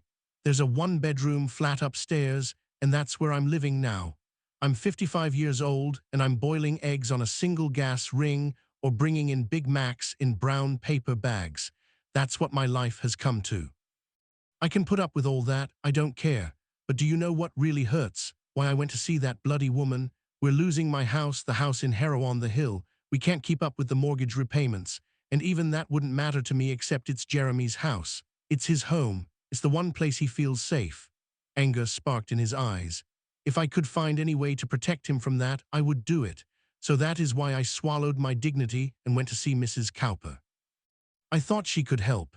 She had a nice address in Chelsea, and from what I read in the newspapers, that son of hers was making a fortune out in Hollywood. I thought maybe, if she had a shred of decency in her, she might like to make amends for what she'd done and actually help my family by reaching into her pocket. And did she? What do you think? The sneer was back in place. She tried to slam the door in my face, and when I forced my way in, she threatened to call the police. You forced your way in? What exactly do you mean by that? Hawthorne asked. I mean I persuaded her to let me speak to her. I didn't make any threats. I didn't use violence. I almost got down on my bloody knees asking her for 10 minutes of her time. He paused. All I wanted was alone. Was it so much to ask? I had a couple of pitches coming up. I might have been able to turn a corner. I just needed a bit of breathing space. But she wasn't having any of it. I don't know how any human being can be so bloody cold, so removed. She told me to leave her house, and that's exactly what I did. I actually felt sick with myself for having gone in the first place. It just shows you how desperate I was. Which room did this happen in, Mr. Godwin? The front room, the living room. Why? What time? It was lunchtime, around midday. So the curtains were tied back. Yes, he was puzzled by the question. How did you know she'd be in? I didn't know. I went round on the off chance. And later on, you sent her a letter. Godwin hesitated very briefly. Yes. Hawthorne reached into his jacket pocket and took out the letter which he had been given by Andrea Kluvinek. So much had happened in the last few days that I'd almost forgotten about it. He unfolded it. I have been watching you, and I know the things that are dear to you, he read. You say you didn't threaten her, but that sounds pretty threatening to me. I was angry. I didn't mean anything by it. When did you send it? I didn't. I hand-delivered it. When? It was about a week after I'd seen her. A Friday. I suppose it must have been the 6th or the 7th. The weekend before she died. I didn't go into the house. I just put it through the door. Did she reply? No, I never heard a word from her. Hawthorne glanced at the letter again. What do you mean, the things that are dear to you? I didn't mean anything. Godwin pounded his fist on the desk. It was just words. You put yourself in my position. It was stupid going to see her. It was stupid writing the letter. But when people are pushed into a corner, sometimes they do stupid things. Mrs. Cowper had a cat, Hawthorne said. A Persian grey. I don't suppose you saw it. No, I didn't see any fucking cat. And actually, I've got nothing else to say to you. You haven't shown me any ID. I don't know who you are. I want you to leave. A telephone rang in the office next door. It was the only sound we'd heard since we'd entered the building. How much longer before you move out of here? Hawthorne asked. I've got the lease for another 3 months. Then we'll know where to find you. We walked through the almost empty office and back out into the rain. Hawthorne immediately lit a cigarette. I'm going to Canterbury tomorrow, he suddenly announced. You up for that? Why Canterbury? I asked. I've tracked down Nigel Weston. I'd forgotten who this was. Nigel Weston QC, Hawthorne reminded me, the judge who let Diana Cowper go free, and after that I thought I'd wander over to Deal. You might like that, Tony, get a bit of sea air. All right, I said, although I didn't really want to leave London. I was being dragged into unfamiliar territory in every sense, and I didn't feel comfortable having Hawthorne as my guide. I'll see you then. We went our separate ways, and it was only when I got to the end of the street that I remembered the one question I had been meaning to ask. Alan Godwin had said that he was glad she had been killed. In his own words, he was delighted. But when I had seen him at the funeral, he had been crying. His handkerchief had been constantly at his eyes. Why? And there was something else. She wasn't wearing her glasses, and she destroyed my life. That was what he had said just now, his voice half strangled by anger. But there had been another witness, Raymond Clunes, talking about Diana Cowper, and he had said something quite different. As soon as I got home, I looked through my notes and found what I was looking for. It was something that Hawthorne had missed, but it had been there all along, in front of our eyes, the reason why both the mother and the son had to die, and it told me precisely who had killed them. In fact, it was obvious. Suddenly, I was looking forward to our train journey to Canterbury. For once, I had the upper hand. 16. Detective Inspector Meadows. With the end of the book in sight, I realized I needed more background. It was time to get in touch with Detective Inspector Charles Meadows. In fact, that turned out to be quite easy. I called the Metropolitan Police, gave his name, and was immediately patched through to his mobile, I think. I could hear a pneumatic drill in the background as we talked. At first, when I told him who I was and why I wanted to see him, he was suspicious. He started making excuses and would have hung up if I hadn't, frankly, bribed him. That is, I offered him £50 for an hour of his time and suggested we meet at a pub where I could buy him a drink. Warily, he agreed, although I had a feeling he didn't need much persuading. He didn't like Hawthorne and would surely take any opportunity to do him down. We met that evening at the Groucho Club in Soho. He'd asked for a central London location, and I thought he'd be impressed by a private club known for its celebrity clientele. I also knew we could get a seat. He arrived 10 minutes late, by which time I'd bagged a quiet corner upstairs. He ordered a vodka martini, which surprised me. The triangular glass looked ridiculous in his oversized hands, and he took just 3 gulps before he needed and asked for another. I had a lot of questions for him, but first he wanted to know about me. How had I come across Hawthorne? Why was I writing a book about him? How much had he paid me? I told him how we had met and why I had agreed to do the job without being paid, and made it clear that I had misgivings about Hawthorne too, that he wasn't my friend. Meadows smiled at this. A man like Hawthorne doesn't have that many friends, he said. I've nicked thieves and rapists who are more popular than him. So I told him about Injustice, how we had worked together, and how he had approached me effectively to write about his most recent case. I didn't mention the encounter at Hay-on-Wye that had changed my mind. It just sounded interesting, I said. I write a lot about murder, but I've never met anyone quite like Hawthorne. He smiled a second time. There aren't many people like Hawthorne around, thank God. Why exactly do you dislike him? What makes you think I dislike him? I don't give a toss about him, to be perfectly honest. I just don't think it's right to employ people like him to do police work when he's not a policeman. I'd like to know what happened. Why was he fired? Did you tell him you were seeing me? No, but he knows I'm writing about him. It's what he asked me to do, and I told him I'd find out everything I could about him. Bit of a detective yourself, then. That had occurred to me. I wondered what anyone would make of us if they glanced in our direction. Built like a rugby player, with his broken nose, lank hair and cheap suit, Meadows didn't look anything like the usual sort of person who drank at the Groucho. Like Hawthorne, there was something indefinably threatening about him. The waiter brought over a bowl of twiglets, and he plunged his hand into it. When he pulled it out again, the bowl was half empty. What did he tell you about the murder squad? Crunch, crunch, crunch. The rest of our interview would be punctuated by those damned snacks being mechanically ground between his teeth. He didn't tell me anything. I know almost nothing about him. I'm not even sure where he lives. River Court, Blackfriars. That was only a mile or so from my own flat in Clerkenwell. It's quite a fancy place. Views out onto the Thames.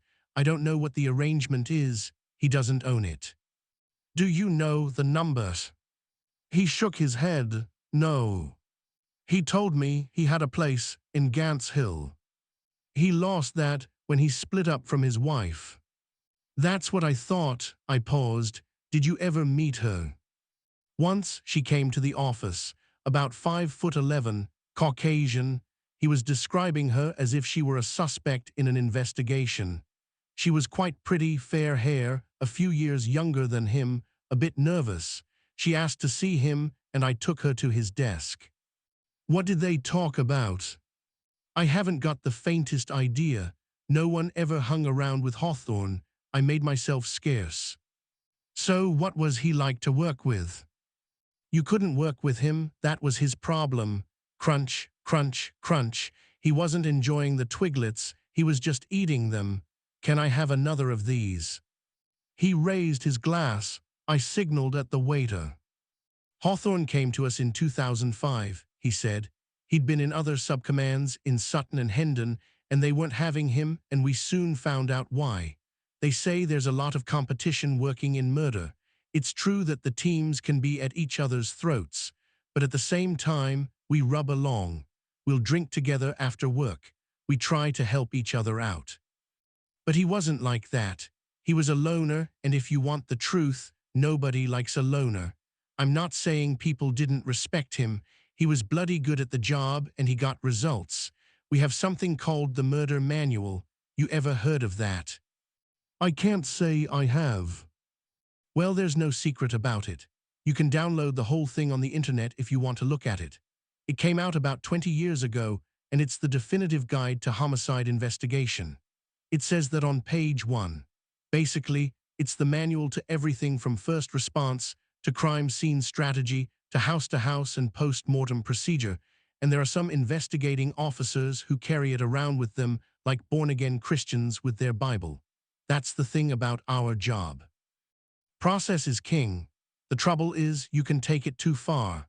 There was one man I knew. He was investigating a skeleton that had been dug up in the crypt of a church, victim of a murder that had taken place back in the 50s. He was trying to work out a CCTV strategy because that's what it tells you to do in the manual, even though it was 25 years before CCTV was invented. Now the thing about Hawthorne was, he did things his own way. He'd just disappear without so much as a by your leave, because he had a hunch, or maybe it was just a lucky guess, or Christ knows really how he knew. But almost every single time he was right. That was what pissed people off. He had an arrest record that was second to none. So what didn't they like? Everything. On a day-to-day basis, he was a pain in the arse. He was rude to the boss. He never clicked with anyone, and he didn't drink. I'm not holding that against him, but it didn't help. 7 o'clock in the evening, he'd disappear. Maybe he went home to his wife, although I heard whispers he was playing the field. It's no matter. If he'd made a few more friends, maybe there'd have been someone to stand by him when the shit hit the fan. You told me not to go near any stairs. I shouldn't have said that, really. I couldn't resist having a dig at Hawthorne. The third vodka martini arrived. He threw it back. There was a man called Derek Abbott, a 62-year-old retired teacher living in Brentford who'd been arrested as part of Operation Spade. It was an international operation involving 50 countries, looking into the trafficking of child pornography by mail and internet. It had started in Canada, and eventually there'd be more than 300 arrests. Abbott was suspected of being the main distributor in the UK, and so he'd been brought in for questioning. I'm not even sure what he was doing in Putney, but there he was. Anyway, he was in the custody office, which was on the second floor. He'd been booked in, pockets searched, and all the rest of it, and someone had to take him to the interview room, which was in the basement. Normally, that would have been a civilian, but there was nobody around, and to this day I don't quite know what happened, but Hawthorne volunteered. He took him down a corridor to the staircase. I forgot to mention he'd decided that Abbott needed to be handcuffed. There was no need for that. He was in his 60s. He had no history of violence. Well, you've probably guessed what happened next, and a guess is all we have because the CCTV wasn't working in that part of the building. Abbott swore that Hawthorne tripped him. Hawthorne denied it. All I can tell you is that Abbott went headfirst down 14 steps, and because his hands were cuffed behind his back, there was nothing to break his fall. How badly was he hurt? Meadows shrugged. Did his neck in, broke a few bones. He could have been killed, and if so, Hawthorne would probably be in jail. As it was, Abbott was in no position to make too much fuss, and basically the whole thing was hushed up. That said, it couldn't all be brushed under the carpet. Too many people knew, and like I say, too many people had it in for him. So Hawthorne got the boot. There was nothing particularly surprising about this story. I had always been aware of a sort of smoldering violence in Hawthorne's makeup, a sense of outrage, even, ironically, injustice. If he was going to kick someone down a flight of stairs, of course it would be a pedophile. It reminded me of his behavior when we had visited Raymond Clunes. Was he homophobic? I asked. How would I know? He must have said something. Even if he wasn't very sociable, he must have expressed an opinion, maybe, if he'd read something in the newspaper or seen something on TV. No, Meadows looked in the Twiglet bowl. It was empty. People don't express opinions in the police force anymore. You start mouthing off about gay people or black people, you're going to be out on your ear before you know it. We don't even use words like manpower anymore. You've got to be aware of gender equality. 10 years ago, if you said something out of order, you might get a clip on the ear. Not anymore. These days, PC means more than police constable, and you'd better know it. What happened to Abbott? I've no idea. He went to hospital, and we never saw him again. There's a detective chief inspector who's been helping Hawthorne. That be Rutherford. He always had a soft spot for Hawthorne, and he came up with this idea. It's almost like a parallel investigation. You were at the crime scene. You saw how we had to leave everything in place for Hawthorne to come along and make his deductions. He reports directly to Rutherford, bypasses the whole system. Meadows stopped himself. He had said more than he intended. Rutherford won't talk to you, he added, so I wouldn't waste your time. He looked at his watch. Is there anything else? I don't know. Is there anything else you can tell me? No, but maybe there's something you can tell me. You've been following Hawthorne around. Has he spoken to a man called Alan Godwin? I felt a cold sinking in my stomach. I had never thought that Meadows might try to use me to help him get ahead of Hawthorne in his investigation. It only occurred to me now that this might have been the real reason why he had agreed to meet me. I knew at once that I couldn't tell him anything. If Meadows suddenly announced the identity of the killer, it would be a complete disaster. There would be no book. At the same time, I was aware of a sense of loyalty to Hawthorne that must have developed over the past few days, because I'd certainly never noticed it before. We were a team. We, not Meadows or anyone else, were going to solve the crime. I haven't been to all the interviews, I said weakly. I'm not sure I believe that. Look, I'm sorry. I really can't talk to you about what Hawthorne is doing. We made an agreement. It's confidential. Meadows looked at me the way he might look at someone who has beaten up an old-age pensioner or killed a child. I had met him on 3 separate occasions and had considered him slow, inferior, even oafish. I suppose, in my mind's eye, I had been casting him as a Jap, a Lestrade, a burden, the man who never solves the crime. Now I saw that I had underestimated him. He could be dangerous too. You don't seem to know a lot about anything, Anthony, he said, but I take it you've heard of obstruction. Yes. Obstructing a police officer in the execution of their duty under the Police Act of 1991. You could be fined £1,000 or sent to jail. That's ridiculous, I said, and it was. This was Scotland Yard, it was the Groucho Club, and I had invited him here.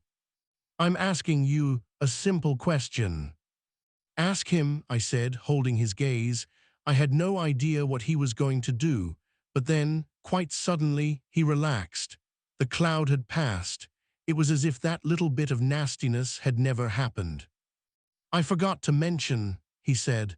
My son got very excited when he heard I was going to meet you. Did he? I'd been drinking gin and tonic. I took a sip. Yes, he's a big fan of Alex Rider. I'm delighted to hear it. As a matter of fact, suddenly Meadows was sheepish. He'd been carrying a leather briefcase and he reached into it. I knew what was going to happen next. Over the years, I've come to know the body language so well.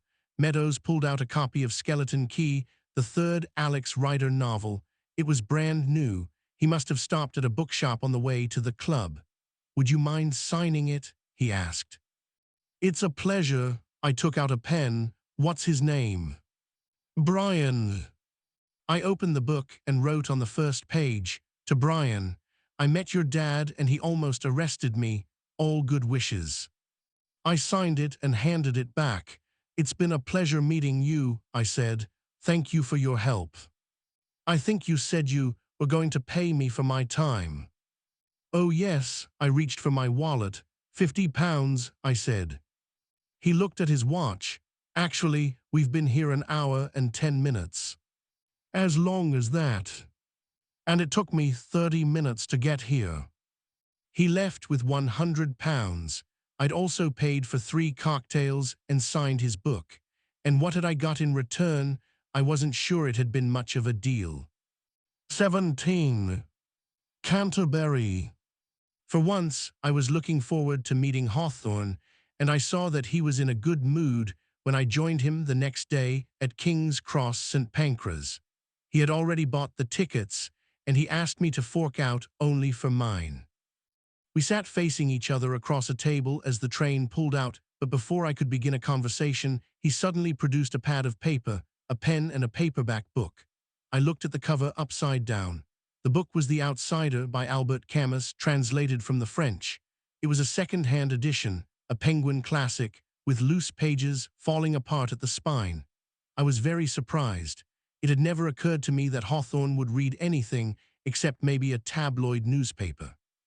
He really didn't strike me as someone who had any interest in fiction, and certainly not in the study of a young nobody plumbing the depths of existentialism in 1940s Algiers. If anyone had asked me, I would have imagined him settling back with a Dan Brown novel perhaps, or maybe something more violent, Harlan Coben or James Patterson. Even that was a stretch. Hawthorne was clever, and he was well educated, but he didn't strike me as having any interior imaginative life at all.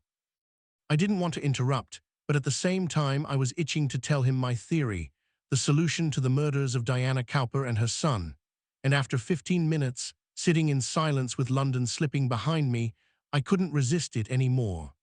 He had read 3 pages in this time, by the way, turning them over with a decisiveness that suggested each one of them had been an effort, and he was glad that he would never have to return to them again. Are you enjoying it? I asked. What? LA Stranger, he looked blank, so I translated. The Outsider. It's all right.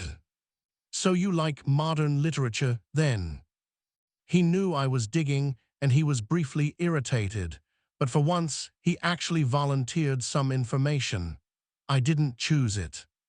No, it's my book group. Hawthorne in a book group. If he'd told me he was part of a knitting circle, it would be equally incongruous. I read it when I was 18, I said. It had quite an effect on me. I identified with Meursault. Meursault is the title character.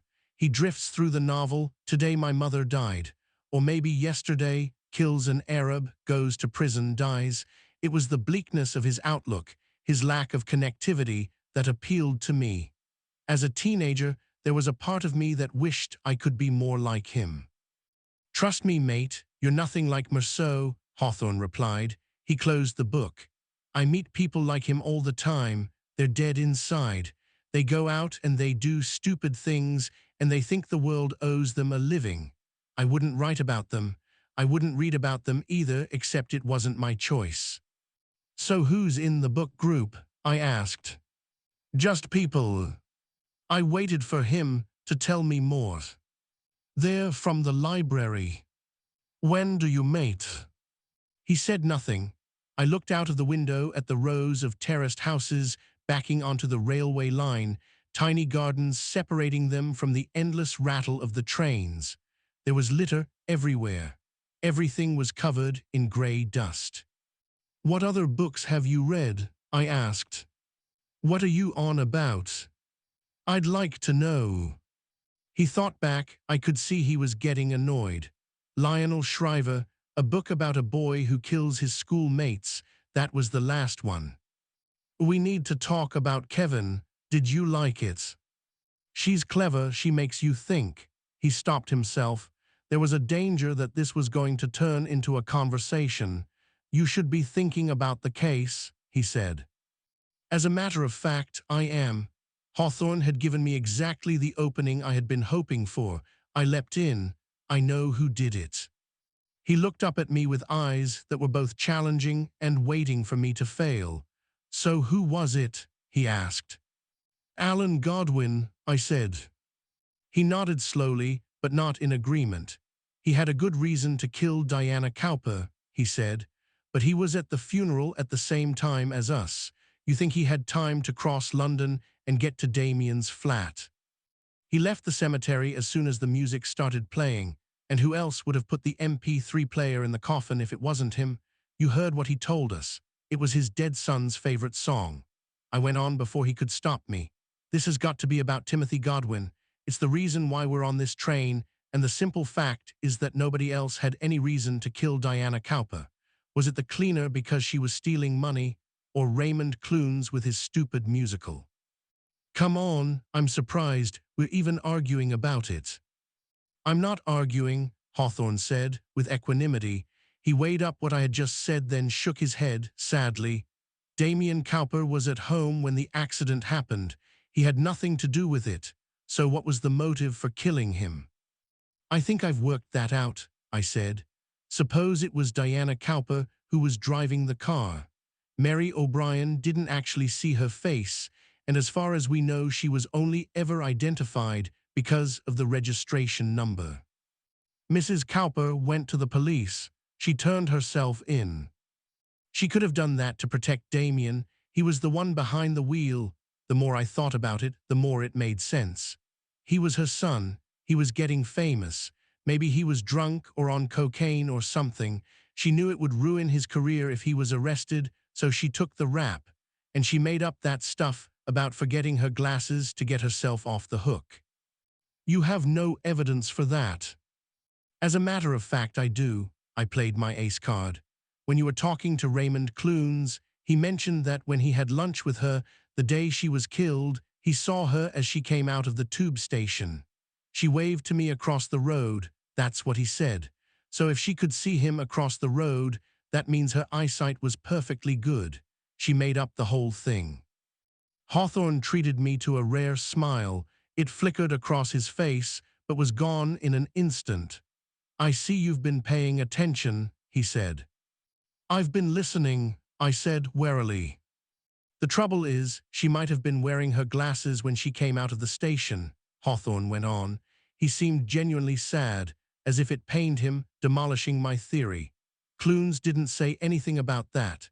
And if she wasn't the one who was driving, why did she never get behind the wheel of a car again? Why did she move house? She seems to have been pretty upset by something she didn't do. She might have been just as upset that Damien had done it, and she was an accessory. Somehow Alan Godwin found out the truth, and that was why he killed both of them.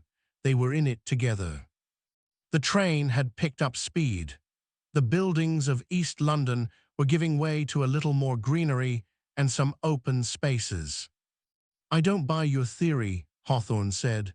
"The police would have checked her eyesight after the accident, and anyway, there's all sorts of things you're forgetting." "Like what?" Hawthorne shrugged, as if he didn't want to continue the conversation. But then, perhaps, he took pity on me.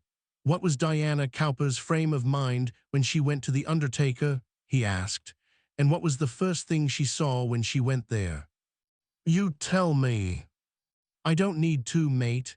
It was in that rubbish first chapter you showed me, but I think you'll find that's what matters most. Everything turns on it." "What was the first thing that Diana Cowper saw when she went into the funeral parlor?" I tried to put myself in her shoes, stepping off the bus, walking down the pavement. Obviously it was the name, Cornwallis and Sons, written not once but twice. Or maybe she saw the clock which had stopped at 1 minute to midnight. What could that possibly have to do with anything? There had been a book made out of marble in the window, the sort of thing you'd see in any undertaker's. And what of her frame of mind? Hawthorne had told me that Mrs. Cowper knew she was going to die. Somebody had threatened her, but she hadn't gone to the police. Why not? Suddenly, I was angry. "For God's sake, Hawthorne," I said, "you're dragging me halfway across England to the coast. You could at least tell me what we're meant to be doing." "I already told you, we're seeing the judge. Then we're going to the scene of the accident." "So you do think it's relevant?" He smiled. I could see his face reflected in the glass, with the countryside rushing past on the other side. "When you're paid by the day, everything is relevant," he said. He went back to his book and didn't speak again. Nigel Weston, the judge who had presided over the case of the Crown versus Diana Cowper, but who had favoured the second of the two, lived in the very centre of Canterbury, with a view of the cathedral on one side and St. Augustine's College on the other. It was as if, having worked in law all his life, he had chosen to surround himself with history and religion, ancient walls, spires, missionaries on bicycles. His house was square, solid, with everything in proportion, looking out over a green. It was a comfortable place, in a comfortable city, with a man now enjoying a comfortable life. Hawthorne had arranged to meet him at 11 o'clock, and Weston was waiting for us at the door as I paid the taxi. He looked more like a musician than a retired barrister, a conductor perhaps, slender and fragile with long fingers, silver hair, inquisitive eyes. He was in his 70s, shrinking with age, disappearing into the heavy-knit cardigan and corduroys that he was wearing. He had slippers, not shoes. His eyes were sunken, gazing out at us, intently over rigid cheekbones like two clerks behind a bench. "Do come in. I hope you had a good journey. Train's not playing up." I wondered why he was so genial. I assumed that Hawthorne hadn't told him why we were here. We followed him into a hallway with thick carpets, antique furniture, expensive art. I recognized an Eric Gill drawing and a watercolor by Eric Ravilius, both originals. He showed us into a small living room with views over the green. There was a fire burning. It was real too. Coffee and biscuits had already been laid out on a table. "I'm very pleased to meet you, Mr. Hawthorne," he began after we had sat down. "You have quite a reputation. That business with the Russian ambassador, the Bezrukov case, excellent police work." "He was found not guilty," Hawthorne reminded him. "He had a brilliant defense, and the jury, in my view, was misdirected. There was no question that he was guilty of the crimes. Will you have some coffee?" I hadn't expected Hawthorne to be known to the judge, and wondered if the Bezrukov case had happened before or after he had left the force. The very name sounded unlikely. Would the Met have ever had dealings with the Russian embassy? The judge poured for all three of us. I examined the room, which was dominated by a miniature grand piano, a Bluthner, with half a dozen photographs in expensive frames arranged on the lid. 4 of these showed Weston with another man. In one of them, they were dressed in Hawaiian shirts and shorts, arm in arm. I had no doubt that Hawthorne would have already noticed them too. "So what brings you to Canterbury?" Weston asked. "I'm investigating a double murder," Hawthorne explained. "Diana Cowper and her son." "Yes, I read about that. A horrible business. You're advising the Metropolitan Police." "Yes, sir. Very wise of them not to let you go. You believe that the traffic accident in Deal and the very unfortunate death of the young child connect in some way with the murders." "I'm ruling nothing out, sir." "Indeed. Well, emotions do run very high in these sorts of cases, and I note that we are approaching the 10th anniversary of the actual event, so I would imagine it is a distinct possibility. That said, I'm sure you'll have had full access to the court reports, so I don't see quite how I can help you." He still spoke like a judge. No word left his lips before it had been carefully evaluated. "It's always useful to speak to the actual people involved." "I agree. It's the difference between testimony and written evidence. Have you seen the family, the Godwins?" "Yes, sir." "I feel very sorry for them. I felt sorry for them at the time and said so. They felt that justice had not been done, but I'm sure I don't need to tell you this, Mr. Hawthorne. The views of the victim's family, particularly in a case such as this, cannot be taken into consideration." "I understand." Just then the door opened and a second man looked in. I recognized him from the photographs. He was short, quite stocky, and about 10 years younger than Weston, holding a supermarket bag for life. "I'm just going out," he said. "Is there anything you want?" "I left the list in the kitchen." "I've got it. I just wondered if there was anything you forgot." "We need some more dishwasher tablets." "They're on the list." "I don't think there's anything else." "I'll see you." The man disappeared again. "That's Colin," Weston said. It was a great pity that Colin had chosen this moment to introduce himself. I glanced at Hawthorne. Nothing in his manner had changed, but I was aware of a certain frisson in the room that had not been there before, and I'm sure that the interruption influenced the interview and the direction it now took. "The newspapers weren't too happy with your verdict," Hawthorne said, and I saw a hint of malevolence dancing in his eyes. Weston gave him a thin smile.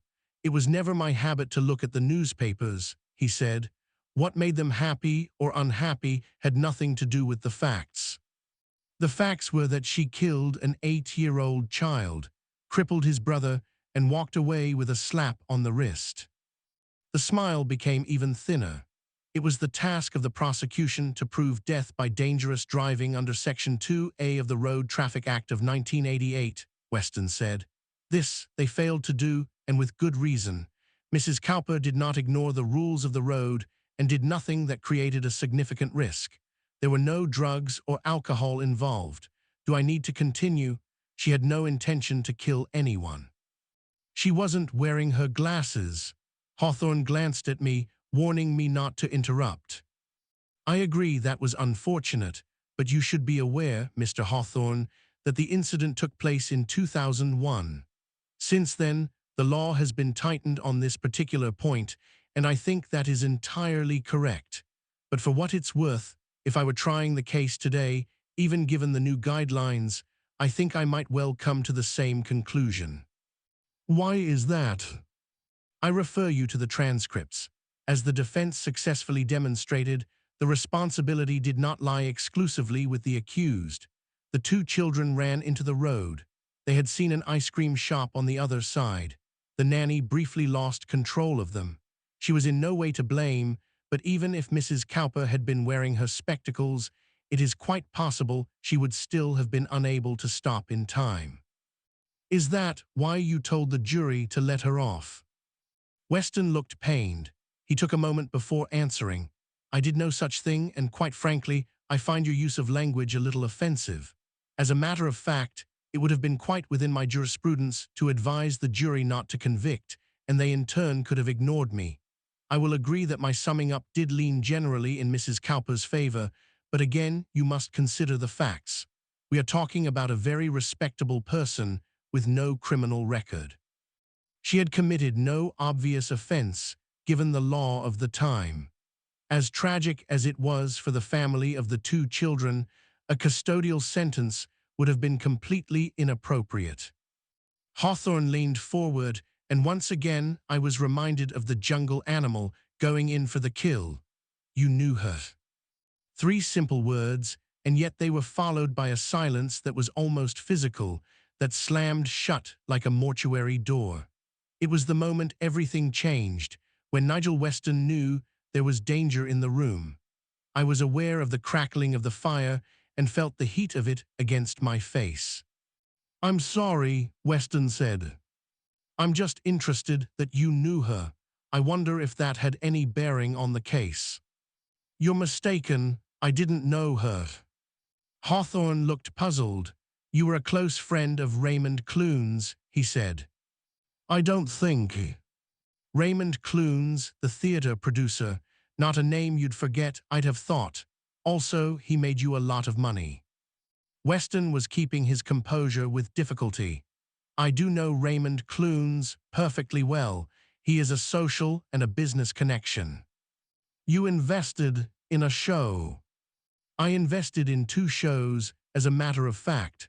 La Cage aux Folles and The Importance of Being Earnest.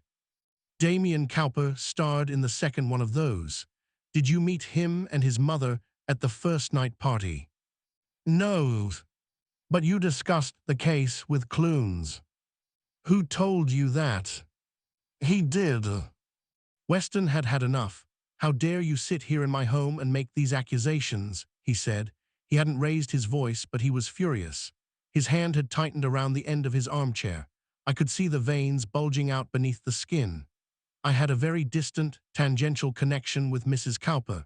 Anyone with any intelligence would see that every judge in this country might find themselves in the same position and, according to your logic, would be forced to recuse themselves.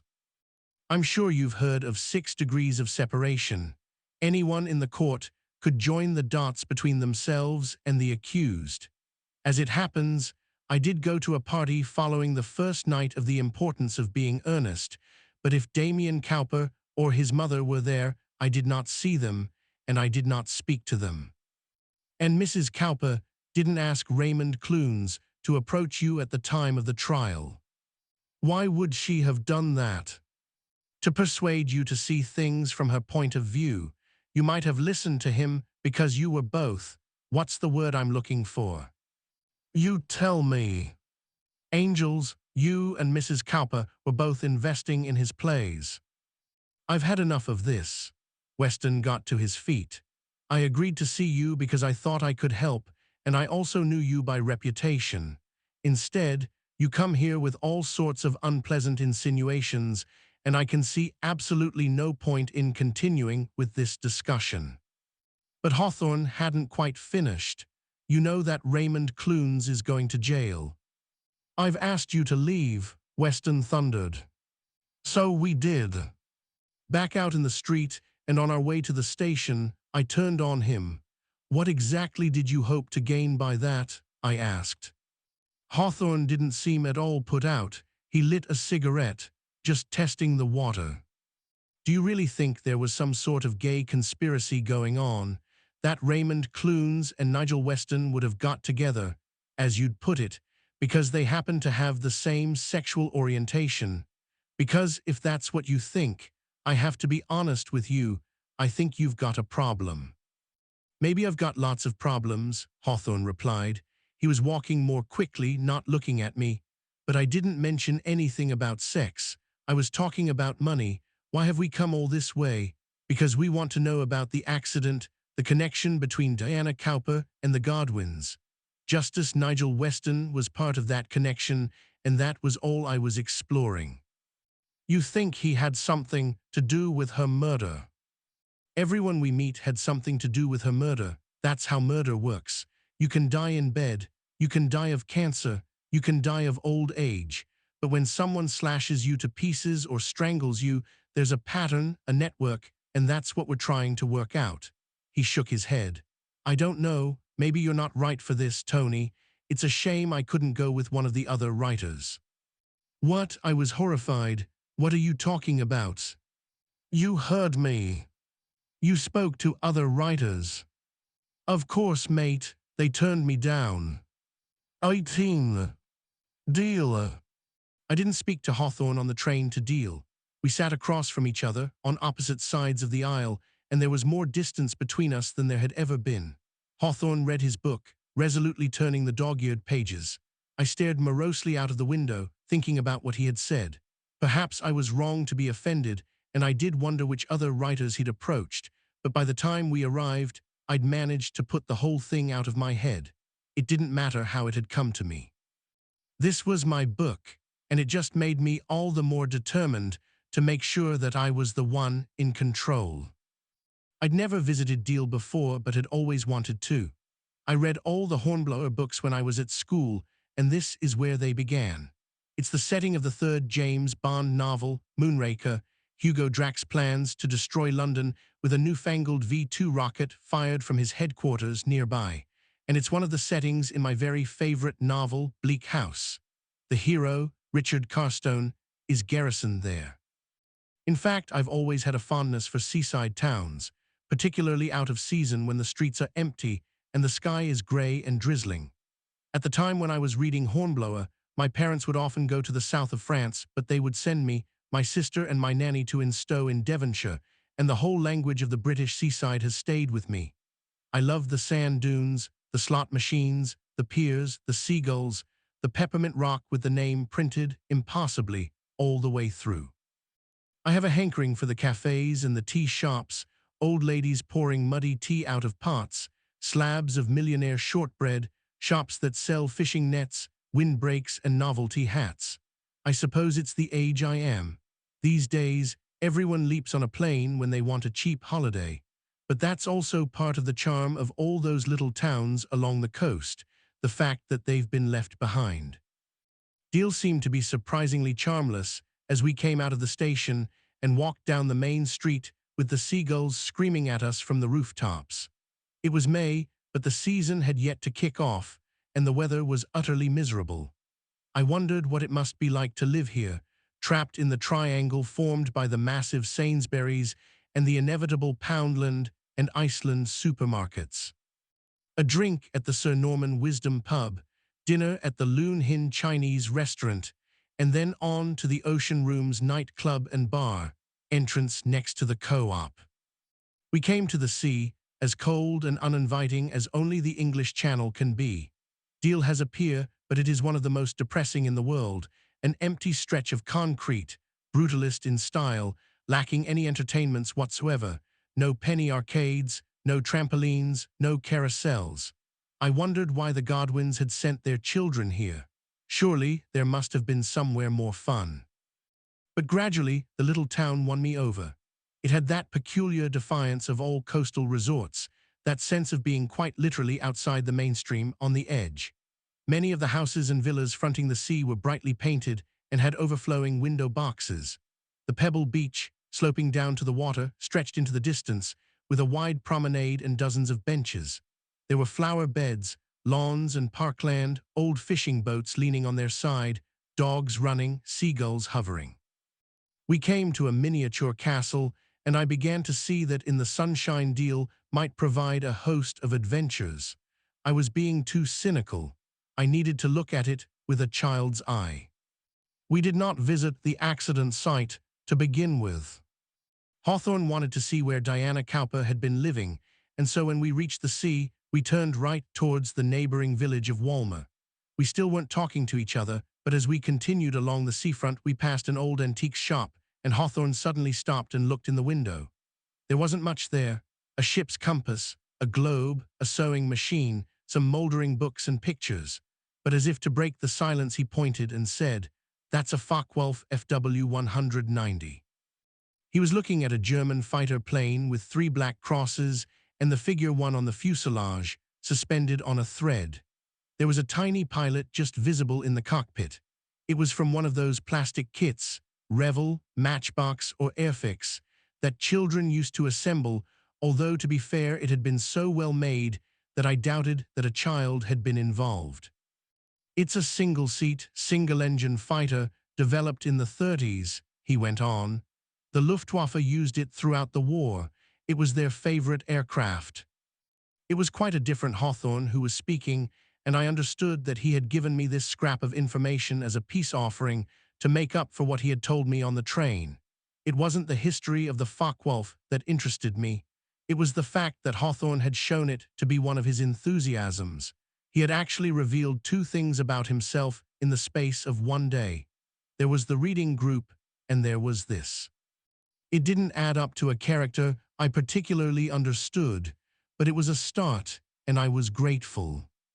We walked for another 15 minutes, and at some stage Deal turned into Walmer, and we arrived at Stoner House, which was where Diana Cowper had lived until the accident that had forced her to move.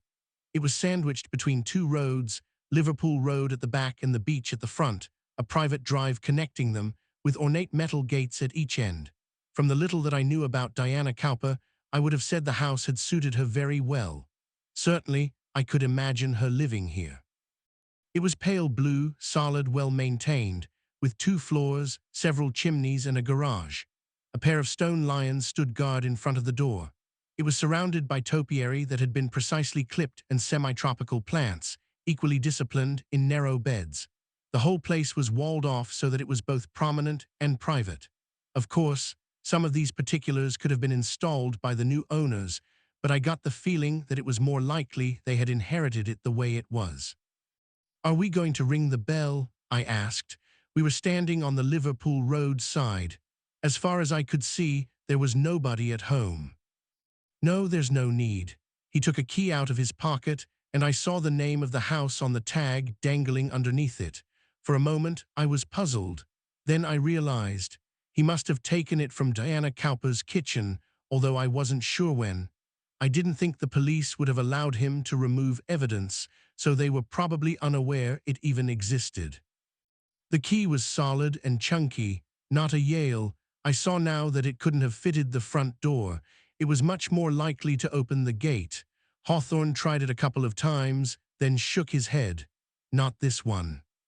We walked around to the other side of the house and tried the gate that opened onto the beach, but the key didn't fit that one either. "That's a pity," Hawthorne muttered. "Why did she hold on to the key?" I asked. "That's what I wanted to find out." He looked around him, and I thought we were going to walk back to Deal, but then he noticed a second gate on the other side of the road. Stoner House had a quite separate, private garden right next to the beach. Smiling to himself, he crossed the road and tried the key a 3rd time. This time, it turned. We entered a small square area, with bushes on all 4 sides. It wasn't exactly a garden, more a courtyard with miniature yew trees and rose beds surrounding a pretty marble fountain and 2 wooden benches that faced each other. The ground was paved with York stone. The effect was theatrical, like a scene from a children's story. Even as we walked up to the fountain, which was dry and hadn't been used for some time, I felt a sense of sadness and had a good idea what we were going to find. And there it was, carved onto the stone shelf of the fountain, Lawrence Cowper. 3 April 1946, 22 October 1999. To sleep, perchance to dream. "Her husband," I said. "Yes, he died of cancer, and she built this place as a memorial to him. She couldn't stay in the house, but she always knew she'd want to come back, so she kept a key."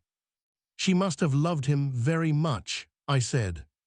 He nodded. Just for once, we were equally uncomfortable standing there. "Let's get out of here," he said. The accident that had changed Diana Cowper's life had taken place close to the Royal Hotel in the center of Deal. The Royal was the handsome Georgian building where Mary O'Brien had been staying with Jeremy and Timothy Godwin. The three of them had only been minutes from tea and bed when the car ran them down. I remembered what Mary had told us. The children had come off the beach, which was behind us, with the pebbles sloping down. The pier was nearby. The road was wider here than at any other point in Deal, and subsequently the cars traveled faster, sweeping down from King Street, which formed a junction over to the right. There was a shop selling Deal rock and an entertainment arcade on the corner. This was the way Diana Cowper had come. In front of me, there were more shops in a short parade. A pub, a hotel, a chemist. It advertised itself as Pier Pharmacy. Finally, next to it, stood the ice cream shop with a front made up entirely of plate glass windows and a bright, striped canopy. It was all too easy to see how it had happened. The car coming round the corner, moving quickly to avoid the cross traffic. The two children, choosing exactly that moment to slip away from their nanny, running across the pavement and then into the road in their hurry to reach the ice cream shop in front of them. Nigel Weston might have been right. Even with glasses, Diana Cowper would have been hard-pressed to stop in time. The accident had taken place at exactly this time of the year, almost to the day. The promenade would have been just as empty, the late afternoon light just beginning to dim. "Where do we start?" I asked. Hawthorne nodded. "The ice cream shop." We could see it was open. We crossed the road and went in. It was called Gale's Ice Cream, and it was a cheerful place with plastic chairs and a formica floor. The ice cream it sold was homemade, stored in a dozen different tubs in a freezer that had seen better days. The cones were stacked up against the window and looked as if they might have been there a while. Gale's also sold fizzy drinks, chocolate, crisps, and ready-mixed bags of sweets, another seaside staple. A menu on the wall advertised eggs, bacon, sausage, mushrooms, and chips, the big deal fry-up. I'd wondered how long it would be before I saw the obvious pun based on the town's name. Just two of the tables were occupied. An elderly couple sat at one. Two young mothers with pushchairs and babies were at the other. We went up to the counter where a large, smiling woman in her 50s, wearing a dress and an apron that matched the canopy, was waiting to serve. "What can I get you?" she asked. "I'm hoping you can help me," Hawthorne said. "I'm with the police." "Oh." "I'm making inquiries about the accident that happened here a while ago. The two children who were hit by the car." "But that was 10 years ago." "Diana Cowper, the woman who was driving, she died. You didn't read about that."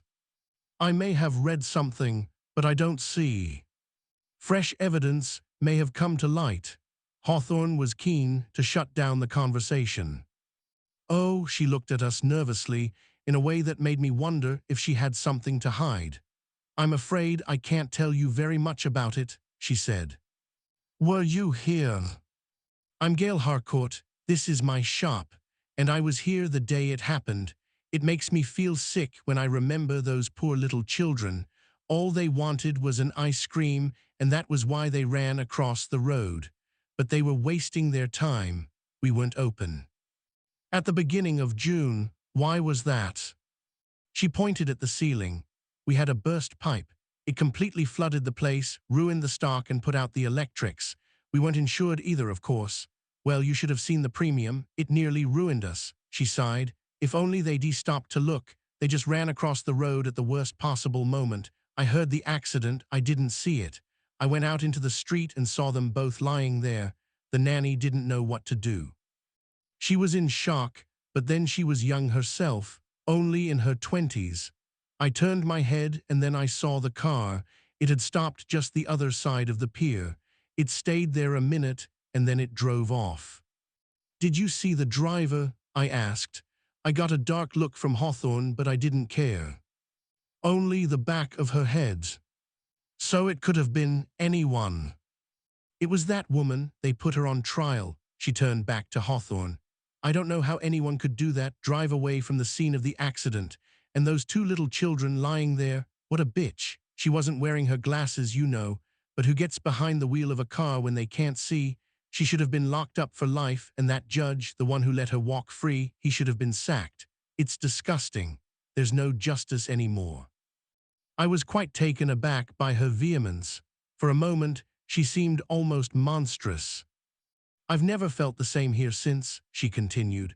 "It's taken all the pleasure out of running this business, but there's nothing else I can do." 2 more customers came in, and she hitched up her apron strings, preparing for business. "You should talk to Mr. Traverton next door. He was there. He saw much more than me." She brushed us aside, and suddenly the plump, smiling lady was back, everyone's favorite aunt. "Yes, dear, what would you like?" I remember it like it was yesterday, 4:15. It had been a beautiful day, not like today, perfect sunshine and warm enough to go paddling in the sea. I'd just been serving a customer. He was the one everyone was interested in later on. The mystery man. He left the shop about 5 seconds before it happened, and it was thanks to him that I heard it so clearly.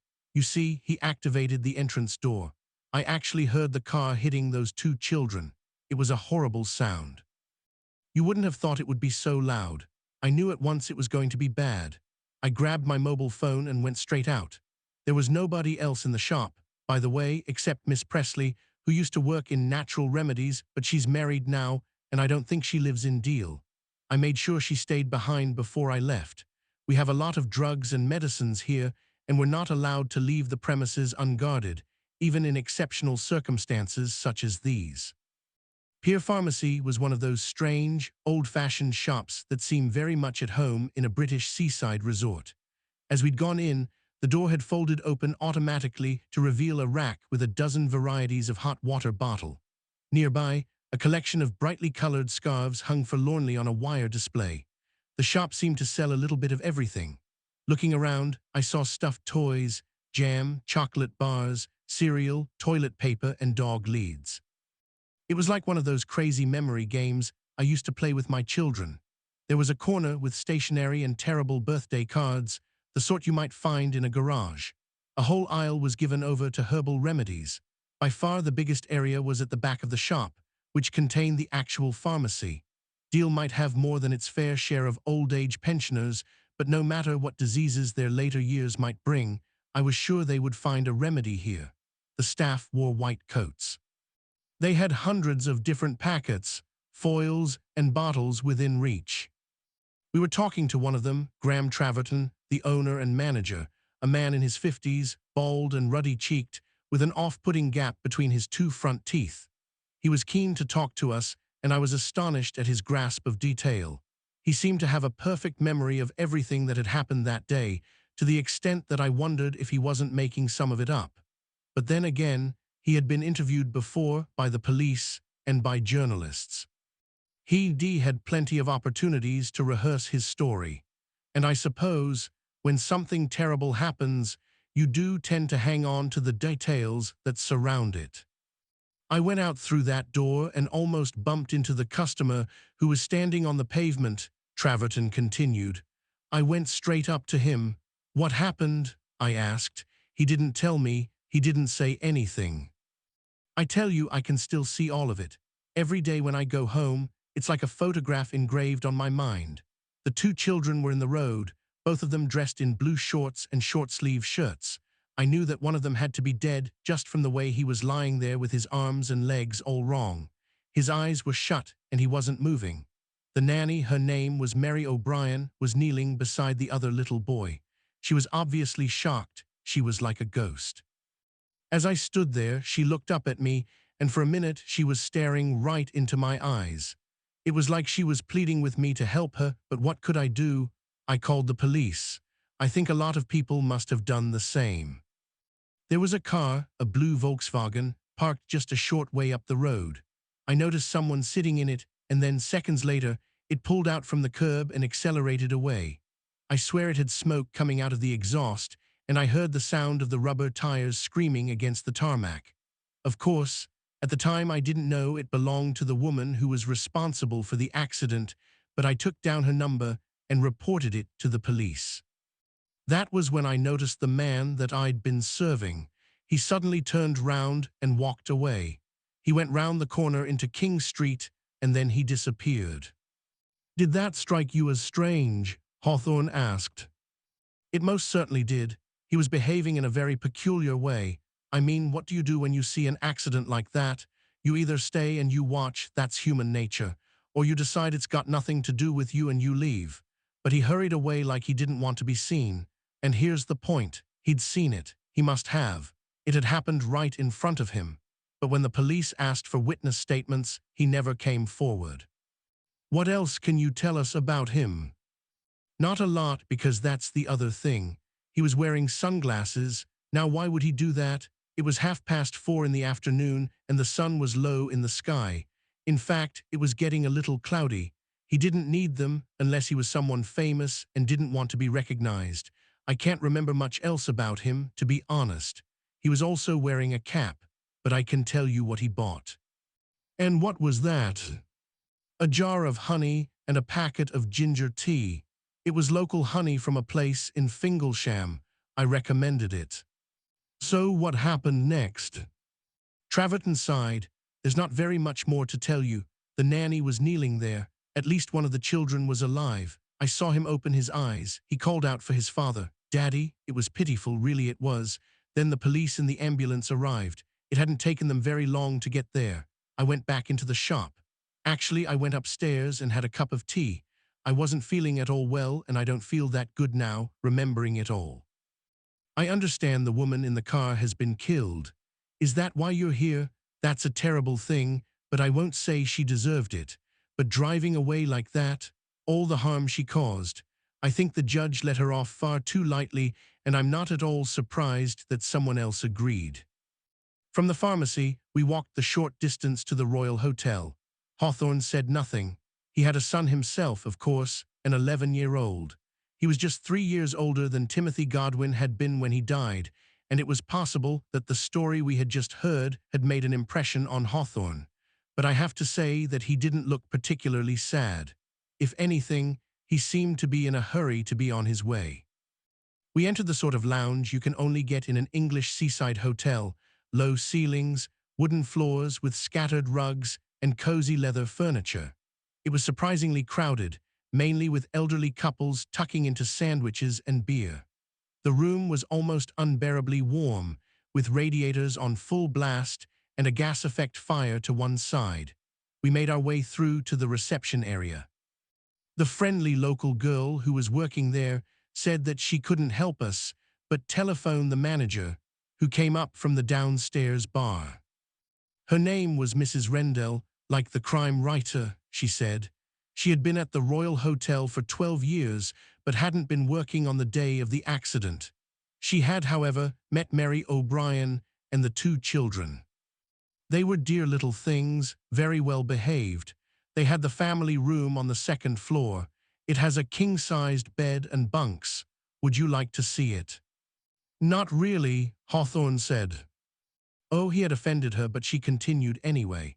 They came down on a Wednesday and the accident happened the next day. As a matter of fact, Miss O'Brien wasn't happy with the room. It doesn't have sea views.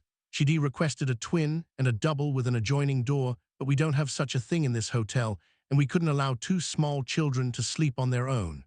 Mrs. Rendell was a small, thin woman. She had the sort of face that finds it easy to express indignation. I can't say I terribly liked her, she remarked. I didn't trust her, and although I hate to have to say it, I was right. She should have been holding on to the 2 boys. Instead, she allowed them to run across the road, and that was what killed them. I really don't think Mrs. Cowper was to blame for the accident. Did you know her? Of course I knew her. She often came into the hotel for lunch or for dinner. She was charming, and she had a famous son. Deal is quite well known for its celebrities. Lord Nelson and Lady Hamilton are the best known, but Norman Wisdom also came here. And Charles Hawtrey used to like sitting at the bar. He moved to Deal after he retired. Charles Hawtrey, I still remembered him, the skinny actor with dark wavy hair and round glasses. He was the gay, friendless, drunken star of the Carry On films, British humor at its most dysfunctional. I had watched him in black and white films when I was 9 years old at boarding school. They used to screen them in the gymnasium: Carry On Nurse, Carry On Teacher, Carry On Constable. It was the one big treat of the week. a break from the beatings, bad food, and bullying that made up the rest of my time there. For some children, growing up begins the moment they discover that Santa Claus doesn't exist. For me, it was realizing Charles Hawtrey wasn't and never had been funny. And he had sat here, in this hotel, sipping his gin and watching the boys go by. Suddenly, I didn't want to be here either, and I was glad when Hawthorne thanked the woman and said he had no more questions, and the two of us left. 19. Mr. Tibbs. I wasn't expecting to see Hawthorne the next day, so I was surprised to get a telephone call from him shortly after breakfast. "Are you doing anything this evening?" "I'm working," I said. "I need to come round." "Here." "Yes." "Why?" Hawthorne had never been to my London flat before, and I was happy to keep it that way. I was the one trying to insinuate myself into his life, not the other way round. And so far, he hadn't even told me his address. In fact, he had deliberately misled me. He had said his home was in Gants Hill when he actually had a flat in River Court, Blackfriars, on the other side of the river. I didn't like the idea of him casting his detective's eye over my home, my possessions, and perhaps coming to conclusions that he might later use against me. He must have sensed the hesitation at the other end of the line. "I need to set up a meeting," he explained. "I want it to be somewhere neutral." "What's wrong with your place?" "That wouldn't be appropriate." He paused. "I've worked out what really happened in Deal," he said. "I think you'll agree that it's relevant to our investigation." "Who are you meeting?" "You'll know who they both are when they get here." He tried one last plea. "It's important." As it happened, I was on my own that evening, and it occurred to me that if I allowed Hawthorne to see where I lived, perhaps I might be able to persuade him to do the same. I was still keen to find out how he could possibly afford a flat overlooking the river, and although Meadows had said he didn't own it, I was curious to see inside. "What time?" I asked. 5 o'clock. "All right," I said, already regretting it. "You can come here for an hour, but that's it."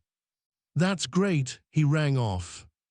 I spent the rest of the morning typing up my notes from the investigation so far: Britannia Road, Cornwallis and Sons, the South Acton estate. I had made several hours worth of recordings on my iPhone, and I connected it to my computer, listening to Hawthorne's flat, wheedling voice through a set of headphones. I'd also taken dozens of photographs, and I flicked through them, reminding myself of what I'd seen. I already had far more material than I needed, and I was sure that 90% of it was irrelevant. For example, Andrea Kluvinik had talked at length about her childhood in the Banská Styavnica district of Slovakia, and how happy she had been until the death of her father in an agricultural accident. But even as she had gone on, I'd been doubtful that any of it would make the first draft. I had never worked this way before. Normally, when I'm planning a novel or a TV script, I know exactly what I need and don't waste time with extraneous details. But without knowing what was going on inside Hawthorne's head, how could I tell what was relevant and what was? It was exactly what he had warned me about when he'd read my first chapter. A spring bell mechanism on a door or its absence could make all the difference to the conclusion, and leaving something out could be just as damaging as making it up. As a result, I was having to write down everything I saw in every room I visited, whether it was the Stieg Larsson in Diana Cowper's bedroom, the fish-shaped key hook in her kitchen, or the post-it notes in Judith Godwin's kitchen, and the rapidly growing pile of information was driving me mad. I was still convinced that Alan Godwin was the killer. If it wasn't him, who else could it have been? That was the question I asked myself as I sat at my desk, surrounded by what felt like a devastation of white A4. Well, there was Judith Godwin, for one. She had exactly the same motivation. I thought back to what Hawthorne had said about the killer when we were at the scene of the crime, then rifled through the pages until I found it. He was almost certainly a man. I've heard of women strangling women, but take it from me, it's unusual. Those were his exact words, recorded and written down. As a result, I hadn't considered any of the women I had met. But almost certainly was not 100% definite, and unusual was not impossible. It could have been Judith. It could have been Mary O'Brien, so devoted to the family that she had stayed working with them for the whole 10 years. And what about Jeremy Godwin? It was always possible that he wasn't quite as helpless as everyone supposed. And then there was Grace Lovell, the actress who had moved in with Damien Cowper. Although she hadn't said so in as many words, there was clearly no love lost between her and Damien's mother, whose interest had extended no further than her first grandchild, Ashley. The baby had been the end of Grace's acting career, and if the newspaper stories were true, Damien had proved to be a far from ideal partner. Drugs, parties, showgirls, it easily added up to a motive for murder. On the other hand, she had been in America when Diana was killed. Or had she? Once again, I scoured through my notes and found exactly what I was looking for, a line spoken by Damien Cowper that hadn't registered at the time, but which I now saw was hugely significant. Grace had complained that she didn't want to go back to Los Angeles. She wanted to spend more time with her parents. And Damien had said to her, "You've already had a week with them, babe." I felt a glow of satisfaction. I really had missed nothing. It might even be that I was ahead of Hawthorne on this one. A week might be an approximation. Grace could have arrived 9 or 10 days ahead of Damien, in which case she could easily have been in the country on the day that Diana was killed. That said, we had left her behind at the pub in the Fulham Road after the funeral, and remembering how heavy the traffic was, I would have thought it impossible for her to have reached Brick Lane before us. Who else was there? I had spent a lot of time with Robert Cornwallis, and for that matter with his cousin, Irene Laws. Either of them could have slipped the music player into the coffin, but why would they have? They only met Diana Cowper on the day she died. Neither of them had anything to gain from her death or that of her son. I spent the rest of the day working on my notes and hardly noticed the time when, at 4:45, the doorbell rang. I work on the 5th floor of the building with an intercom that connects me to the street, although there are times when I don't feel connected at all, stuck in my ivory tower. I buzzed the door open, then went downstairs to meet my guest. "Nice place," Hawthorne said as he walked in, "but I don't think we'll need the drinks." I'd laid out glasses with a choice of mineral water and orange juice, as it seemed a polite thing to do. I noticed him examining the living room as I returned them to the fridge. The main floor of my flat is essentially one large space. It has bookshelves.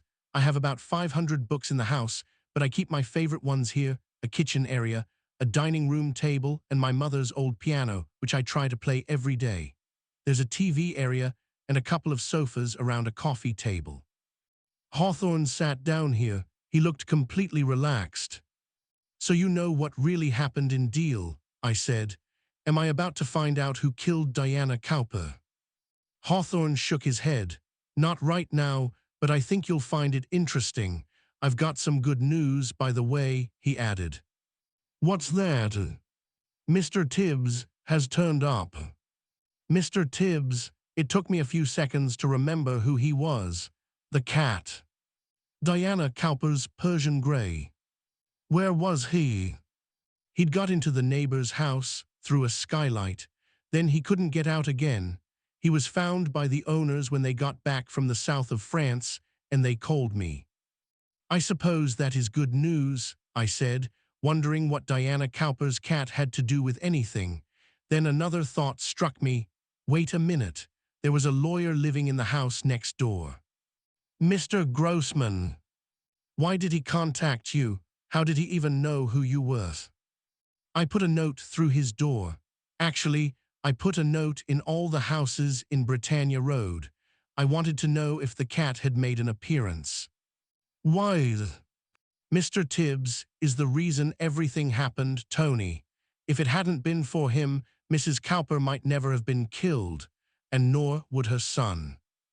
I was sure he was joking, but he was sitting there with that strange energy of his, that mix of malice and single-mindedness that made him so hard to read, and before I could challenge him, the doorbell rang for a second time. Shall I answer it? I asked.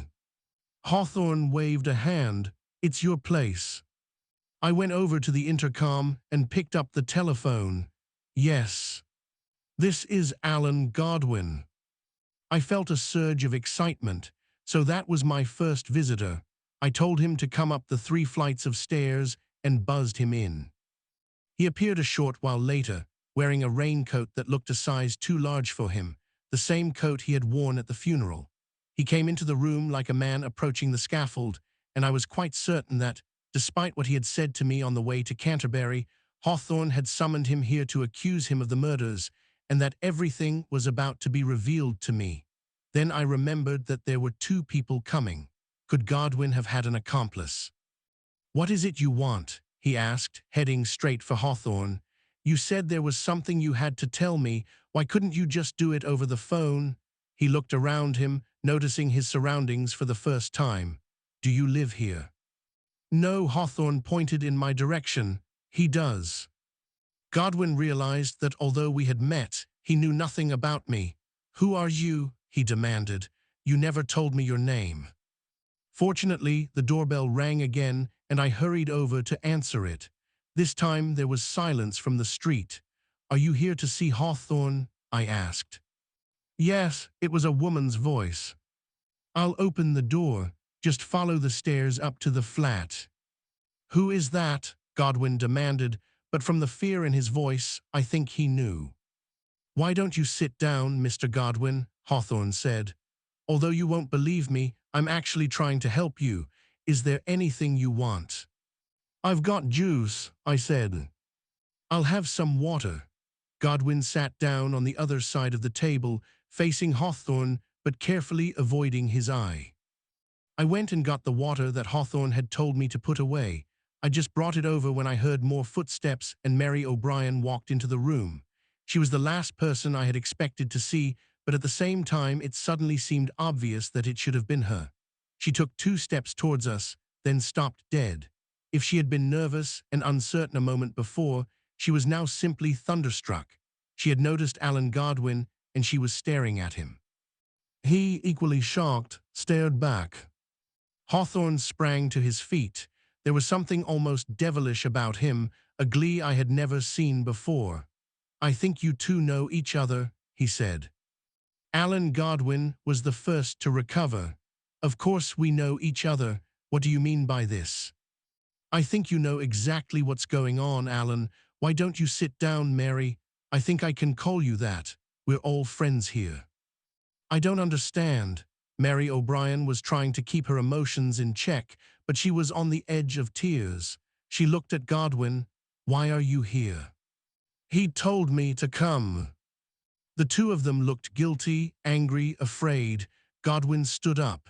I'm not staying here, he said. I don't care what game you're playing, Mr. Hawthorne. I'm not having any of it. That's fine, Alan, but you walk out this room. The police are going to know everything. And so is your wife. Godwin froze. Mary also wasn't moving. Hawthorne was completely in charge. Sit down, he said. You 2 have been colluding together and lying for 10 years, but it's over. That's why you're here. Godwin sat down again. Mary joined him on the sofa, keeping a distance between them. As she took her place, I saw him mouth the words, I'm sorry, and right then I knew that the 2 of them were lovers and that Judith Godwin had suspected it too. That was the reason why there had been tension between the 2 women. I sat down on the piano stool. Hawthorne was the only one in the room who was still on his feet. We need to get to the bottom of what happened in Deal, he began, because I've heard this story half a dozen times and I've even been to the bloody place and it's never made any sense. That's not surprising. Everything you 2 have said has been a complete pack of lies. God knows what it must have been like for you, but the trouble is you had no choice. You were locked into this and there was no way out. I'd almost feel sorry for you, except I don't. He took out a packet of cigarettes and lit one. I went into the kitchen, found an ashtray and put it on the table for him to use. When did you start your affair? Hawthorne asked. There was a long silence. Mary had begun to cry. Alan Godwin reached out to take her hand, but she pulled it away. Godwin must have known there was no point trying to pretend. It was very soon after Mary started with us, he replied. I was the one who started it. I take full responsibility. It's over now, Mary said quietly. It's been over for a long time. To be honest with you, I don't care about your relationship, Hawthorne said. I just want the facts, and the fact is that you were responsible for what happened in Deal, both of you. Diana Cowper may have forgotten her specs, but those two little kids got run over because of you, and you know it. You've been living with it ever since. Mary nodded. The tears ran down her cheeks. Hawthorne turned to me. I'll be honest with you, Tony. When you and I were in Deal, there was lots of stuff I didn't understand. Where do I even start? The kids run across the street to an ice cream shop. Only it's closed. Not only that, it's flooded and all the electrics are bust. It's dark. I know they were only 8, but they must have seen there was no chance they were going to get a Mr. Whippy there.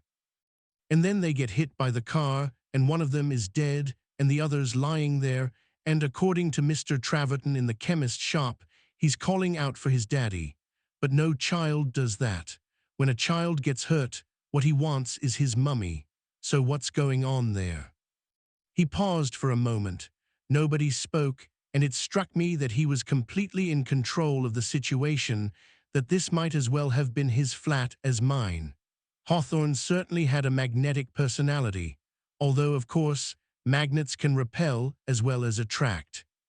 Let's go back to the beginning, he went on. Mary here takes the boys to Deal. Mum has a conference. Dad's on a business trip to Manchester. She books into the Royal Hotel, but she doesn't want a family room. She wants a twin room for the kids and a double room next door.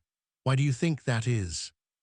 The hotel said that the family room didn't have a sea view, I said. It didn't have anything to do with the view. Why don't you tell him, Mary? Mary didn't look at me. When she spoke, her voice was almost robotic. We were meeting in Deal. We were going to be together. That's right, the nanny and her boss, having it off together. But you can't do it in Harrow on the Hill, not in the family home. So you steal a weekend on the coast. The boys go to bed at 6 o'clock, which leaves the whole night for you to be together. You're disgusting, Godwin said. You make it sound so sordid. And it was. Hawthorne blew out smoke. You were the mysterious man in the chemist's shop. And what were you doing in there? It wasn't to get a pack of 6. The reason you were in there was the same reason you were crying your eyes out at Diana Cowper's funeral. I had wondered why he had been so upset. It was hay fever, Hawthorne explained. Once again, he addressed himself to me. When we were in Brompton Cemetery, did you notice the plane trees? Yes, I said. I made a note. They were right next to the grave. Plane trees are the worst if you get hay fever. They've got a pollen grain that gets right up your nose. And shall I tell you 2 well-known cures for hay fever? Honey, I said, and ginger tea. And that's exactly what Alan was buying in Pier Pharmacy. He turned back to Godwin. It's also the reason why you were wearing sunglasses, even though it wasn't sunny. You'd gone down to Deal to meet your girlfriend. But then you got an attack of hay fever, so you went into the chemist to get something to help. Traverton gave you some herbal stuff, and you left the place seconds before the accident took place. And it was you who caused the accident. The 2 kids were on the promenade next to the beach. They'd been told never to run across the road, and anyway they could see perfectly well that the ice cream shop was closed. But suddenly, in front of their eyes, their dad walked out of the chemist's shop next door, and even with the cap and the sunglasses they recognized you, and because they were excited they ran towards you. That was the moment when Diana Cowper turned the corner, and it happened right in front of your eyes. Both your children were hit. Godwin groaned and put his head in his hands. Beside him, Mary sobbed quietly. Timothy was killed. Jeremy was lying there, and of course he called out for his dad because he'd seen him just a moment ago. I can't imagine what you must have been feeling right then, Alan. You'd just seen your 2 children knocked over by a car, but you couldn't go to them because you were supposed to be in Manchester. How were you going to explain to your wife that you were actually in Deal? I didn't realize they were so badly hurt, Godwin rasped. There was nothing I could have done to help. You know what? I think that's bollocks. I think you could have run into the road and cared for your children, and to hell with your little subterfuge. Hawthorne stubbed out his cigarette, the ash sparking red. But at the very moment, you and Mary came to some sort of an agreement. Traverton told us that Mary was staring into his eyes, but he was wrong about that. You were staring at Alan, who was standing right next to him. You were telling him to get the hell out. Is that right? There was nothing he could do. Mary echoed the words that Alan had just spoken. She had a face like death, with tears glistening on both cheeks. She was staring into the mid-distance. Later on, I would be sickened that all this had happened in my home. I would wish that they had never come here. I sort of understand why you've stayed with the family all these years, Mary, Hawthorne concluded. It's because you know you were responsible for what happened. Is that right? Or is it because you're still shagging Alan? For God's sake, Godwin was furious. We ended that years ago. Mary is there for Jeremy, only for Jeremy. Yeah, and Jeremy is there because of Mary. The two of you really are made for each other. What do you want from us? Godwin asked. Do you think we haven't been punished enough for what happened that day? He closed his eyes for a moment, then continued. It was just bad luck. If I hadn't come out of the shop at that moment, if the boys hadn't seen me, he was speaking very slowly, his tone almost matter-of-fact. All I've ever cared about is that Judith should never find out, he said. It was bad enough losing Timothy and Jeremy, but if she knew about Mary and me. He stopped. Are you going to tell her? I'm not going to tell her anything. It's none of my business. Then why did you bring us here? Because I needed to know I was right about the two of you. You want my advice? I'd tell your wife about what happened. She's already thrown you out. Your marriage is over. But this thing, this secret you've had between you, it's cancer. It's eating you up. I'd cut it out. Alan Godwin nodded slowly, then got to his feet. Mary O'Brien did the same. They moved towards the door, but at the last moment, Godwin turned back. You're a clever man, Mr. Hawthorne, he said, but you have no understanding at all about what we've been through. You have no feelings. We made a horrible mistake, and we've had to live with it every day. But we're not monsters. We're not criminals. We were in love. But Hawthorne wasn't having any of it. It seemed to me that his face was paler and his eyes more vengeful than ever. You wanted sex. You were cheating on your wife, and because of that, a child died. Alan Godwin stared at him with something close to disgust. Mary had already passed through the door. He spun on his heel and followed her. We were left alone. Did you have to be so hard on them? I asked at length. Hawthorne shrugged. You feel sorry for them. I don't know. Yes, maybe. I tried to gather my thoughts. Alan Godwin didn't kill Diana Cowper. That's right, he doesn't blame her for the accident in Deal. He blames himself, so he had no reason to kill her. She was just the instrument of what happened, not the cause. And the driver of the cars. It doesn't matter who was driving the car. Damien, his mother, the lady next door. It's got nothing to do with it. Cigarette smoke hung in the air. I would have to explain that to my wife later. I was still sitting on the piano stool. My number one theory about the murder had just crashed to the ground. So if the killer was Alan Godwin, who was it? I asked. Where do we go next? Grace Lovell, Hawthorne replied. We'll see her tomorrow. 20. An actor's life. Grace Lovell had not returned to the flat in Brick Lane, and I can't say I blamed her. It would take a long time to wipe away all the blood that had been spilled, and longer still to erase the memories of so much violence. She and Ashley were staying at her parents' home in Hounslow, close to Heathrow Airport, where her father worked as a senior commercial manager. Martin Lovell had taken the day off. He was a large, intimidating man, wearing a polo shirt that was too small for him, with shoulders straining at the fabric and butcher's arms bursting out of the sleeves. He had shaved his head, which made it difficult to guess his age, but he must have been in his late 50s. Grace didn't look anything like him. He was holding Ashley and had to be careful to concentrate on what he was doing. I could easily imagine him accidentally smothering the little girl in his bear-like embrace. As usual, she was showing no interest in what was going on, absorbed in the pages of a rag book. The house was clean and modern, part of an estate which must have been perfectly aligned with the main runway, as we were deafened every few minutes by the roar of the planes taking off. Grace and her father didn't appear to notice the noise. Ashley positively enjoyed it, giggling with pleasure every time a plane went past. Grace had told us that Rosemary Lovell, her mother, was at work, teaching maths at a local secondary school. This left the five of us sitting awkwardly close to each other on sofas and armchairs that were rather too big for the room. Martin had offered us coffee, which we had refused. He sat quietly while Grace did most of the talking. From time to time, I noticed him watching us with a strange, smoldering anger in his eyes. Over the next 20 minutes, Grace described her life with Damien Cowper, how they had met, their relationship, their time in America. She was quite different from how she had been the last few times we had met her, as if Damien's death had released her from some sort of obligation. As she talked, I realized that she had fallen out of love with him a long time ago, and I remembered Hawthorne sarcastically dismissing her as the grieving widow. Well, he'd been right about that.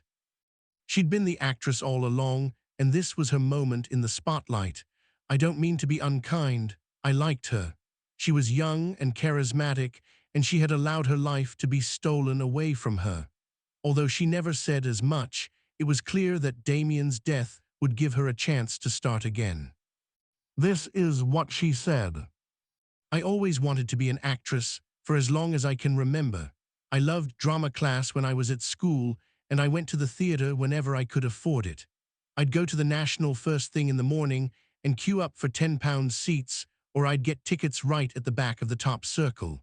I worked part-time in a hairdressing salon in the school holidays so I could afford it, and Mum and Dad were brilliant. They always supported me. When I told them I wanted to apply to RADA, they were 100% behind me. I tried to talk you out of it, Martin Lovell growled.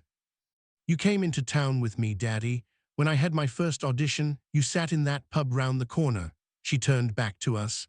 I was 18 years old and I'd just taken my A-levels. Dad wanted me to go to university and apply when I finished, but I couldn't wait. I had 4 auditions and they got more and more difficult. The last one was the worst. There were 30 of us and we were there for the whole day. We had to do a whole lot of classes, and all the time we knew we were being watched by all these different people and that at least half of us wouldn't be coming back. I felt sick with nerves, but of course if I'd shown it, that would have been the end of me. And then a few days later, I got a telephone call from the head of RADA. He actually rings everyone personally to say that I'd been accepted, and it was like, oh my God, that's impossible. It was all my dreams come true. Then, of course, I had to work out how to pay for it. Dad said he'd put up half the money, which was amazing. I did it because I believed in you, Martin muttered, contradicting what he had said a moment before. But I still had to find the other half. There hadn't been local authority grants for 5 years, and I couldn't borrow the money, so there was a time when I was really worried I wouldn't be able to go. In the end, RADA helped me out. There was a famous actor, they never told me his name, and he wanted to support someone who was just starting out. Maybe it helped that I was black. I heard they were keen to have a proper ethnic mix, so half my fees were taken care of, and the following September I began. I loved being at RADA. I loved every minute of it. Sometimes I felt completely exposed. It was an incredibly tense atmosphere, and they made us work really hard. There were only 28 of us in the year, and a couple of students, a Scottish boy and a girl from Hong Kong, dropped out, so it was very intimate, but at the same time, you had to make yourself vulnerable. That was part of the training. There were times when I thought I just couldn't do it, and I'd go home and cry. But then a teacher would encourage me, or my friends would support me, and somehow I'd get through it, and I'd be stronger when I came out on the other side. You want to know about Damien?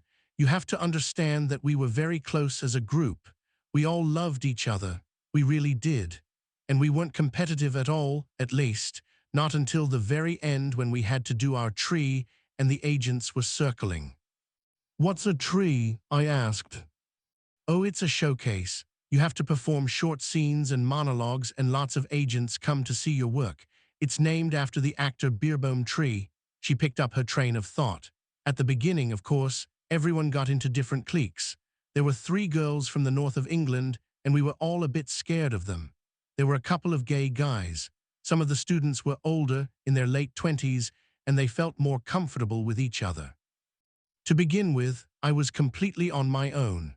I remember sitting in a big circle on the first day, thinking to myself that these were the people I was going to spend the next 3 years of my life with, and I didn't know any of them.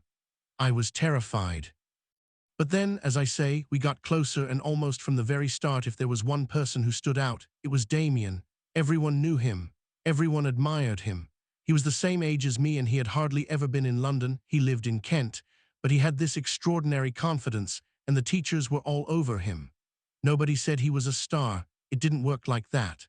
But Damien always got the best casting and the best feedback, and everyone wanted to be his best friend. Somehow that ended up being me. We didn't sleep together, by the way. Well, we did once. But it's like I told you, we only got together after we'd left, quite a few years later. Damien and me were very close, but there was another girl he fancied, Amanda Lee, although Damien always said that wasn't her real name. She was crazy about the actress Vivian Leigh, and people said she'd changed her name to be more like her. I'll tell you a bit more about her later. So there was Damien and Amanda and me and another boy, Dan Roberts, who was also a brilliant actor. A lot of people thought that Damien and Dan were into each other, but that wasn't true. The 4 of us were best friends, and we stayed that way for the whole time we were there. It was only after we left that we all went our separate ways, but I suppose that's the business. My first job was with the Citizens Theatre in Glasgow. Damien was with the RSC. Dan was in 12th Night in Bristol, and I can't remember what Amanda did, but the main thing is we were apart. I could talk to you all day about Radha. What I remember most is just this sense of belonging, of being with the right people in exactly the right place. They made us work incredibly hard: movement classes, voice classes, singing classes, and you had a ton of homework too. Nobody ever had any money. That was the funny thing. We'd hang out in this disgusting cafe called Sid's, and all the boys would be eating huge plates of chips and sausages and stuff like that because it was cheap. Some nights we'd go drinking at the Marlborough Arms. That was the pub where you waited for me, Daddy. But mainly everyone just went home and did their Lloyd or whatever else they had to do and then crashed out. I had no idea what doing a Lloyd meant, but this time I didn't interrupt. But if you're interested in Damien, then I have to tell you about the 3rd-year production of Hamlet, because that was when everything sort of came to a head. It was a really, really important production, first of all because it was Hamlet, and whoever got that role was going to have a fantastic launch pad. Loads of agents would be there, and it was going to be directed by Lindsay Posner, who'd done a whole load of great work at the Royal Court, and we'd all seen his brilliant American Buffalo at the Young Vic. Everyone thought that Dan would get cast. He'd only had small parts in the last 2 productions, and the rumor was that he'd been held back on purpose because he was going to be given this great chance to shine. Also, his tree hadn't gone as well as expected. He'd fluffed some of his lines, so it was his turn. We were all excited, waiting for the list to go up. There was a tiny, cramped space near the pigeonholes where they'd put up the cast list, and everyone would crowd around to see who was going to play what and which theater was going to be used. By now, we were getting nervous too. We'd been there for 3 years, and we were getting close to the end. The worst thing that could happen to you was to leave Radha without an agent, so these last productions really mattered. Anyway, the list went up, and sure enough, Dan was cast as Hamlet. I got Ophelia, which was fantastic. Amanda only got a tiny part, as Osric. They were going to do it cross-gender. She only turned up in Act 5, but she'd played Imogen in Cymbeline earlier in the year, so that was fair enough. Damien was going to play Laertes, and he was happy about that, although a lot of people said he should have been Hamlet. He'd done the rogue and peasant slave soliloquy for his tree, and everyone said it was awesome. The production was going to be in modern dress, and it was being staged in the GBS Theatre, which was down in the basement, and it was the coolest space in the building, much cooler than the Van Brugge. We had 5 weeks of rehearsals, which sounds a lot, but it was incredibly demanding. And then, 1 week in, everything changed, and the reason I'm telling you about this is that you could say it's what changed my life. Dan got ill with glandular fever and couldn't come to rehearsals, so after a lot of discussion, he changed parts with Damien, which meant that suddenly Damien and I were working together for hours and hours on all these incredibly intense scenes. When I look back on it, that's when I fell in love with him. When he was on the stage, he had this magnetism. I mean, he was impressive when you met him in the street, but when he was performing, it was like looking into a pool of water or a well. He had a depth and a sort of clarity. Lindsay Posner loved working with him, and that was how he got into the RSC. Lindsay was doing a whole lot of work at Stratford and the Barbican, and he took Damien with him. People still talk about that production of Hamlet. Damien, Dan, and I all got agents as a result of it, and the artistic director told me it was one of the best he'd ever seen. We did it in the round with no set and very few props. We used a lot of masks. Lindsay had been very influenced by No Theatre, and there was no doubt that Damien was brilliant. He stole the show. Dan was great too. You could feel the energy and the violence in the fight scene in Act 5. It was done with fans, not with swords. We actually got a standing ovation, and that's something that doesn't often happen at RADA, not with agents in the audience. But I remember it mainly because of Damien. You must know the play, Act 3, Scene 1. I was in tears at the end of it. Oh, what a noble mind is here o'erthrown. All the suffering and the madness in the scene stayed with me. At one moment, Damien grabbed me by the throat, and his face was so close to mine I could feel his breath on my lips. When he let me go, he left bruises. After we'd got together, he said he didn't want to act with me again, but by then my acting career was on hold anyway because of Ashley. I suppose what I'm trying to say is that what I loved most was the actor more than the man. As a man, he could be. She couldn't find the word she was looking for, so her father supplied it. A bastard. Dad. The way he treated you, the way he used you. He wasn't always like that. He and his mother were like that from the very start, both of them as bad as each other. Grace looked at him disapprovingly, but she didn't argue with him. And then she was off again. I was signed up by Independent Talent, and my first job was an appearance in a TV show, Jonathan Creek. I only had a few lines. I played a magician's assistant, but at least it was something on my CV. I got a few other jobs in TV, Casualty, Holby City, The Bill, and I did an advert for Stella Artois, which was amazing. I got to spend a week in Buenos Aires. I also started getting a lot of theater. My best job was the Jonathan Kent season at the Haymarket. I had good parts in The Country Wife and a play by Edward Bond, The Sea. I even got a mention in the reviews. Fiona Brown, my agent, was certain things were going to happen for me. I was getting some great auditions too. And then I met Damien again. He came to see The Country Wife. He hadn't even realized I was in it, but he had a friend who was playing Mrs. Fidget. We bumped into each other backstage and went out for a drink. It was terrible, really. I mean, we'd known each other and we'd been so close, yet we hadn't seen each other for years and years. That was him, Martin Lovell said. Ashley had finished the rag book and fallen asleep in his arms. He laid her gently on the sofa. All he cared about was his career. He never had friends. He used you. Don't say that, Daddy. Grace still wasn't disagreeing with him. Damien was quite famous by now. I mean, people recognized his face even if they weren't queuing up for autographs. He'd been in a lot of big films and TV shows, and he'd got an award from the Evening Standard. He was already working in Hollywood. He was about to start shooting Star Trek. I saw at once that he was different. He was harder than I remembered. He had a sort of steel edge to him that might have come with being so rich and so successful. He just bought the flat on Brick Lane, but actually, I think a lot of it was a sort of defense. You've got to be hard in this business.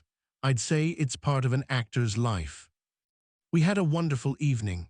Everyone loved the play and there was a real buzz in the air.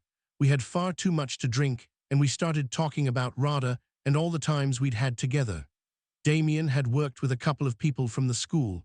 He told me that Dan had dropped out of acting, which is a shame because he was super talented, but that's how it goes sometimes.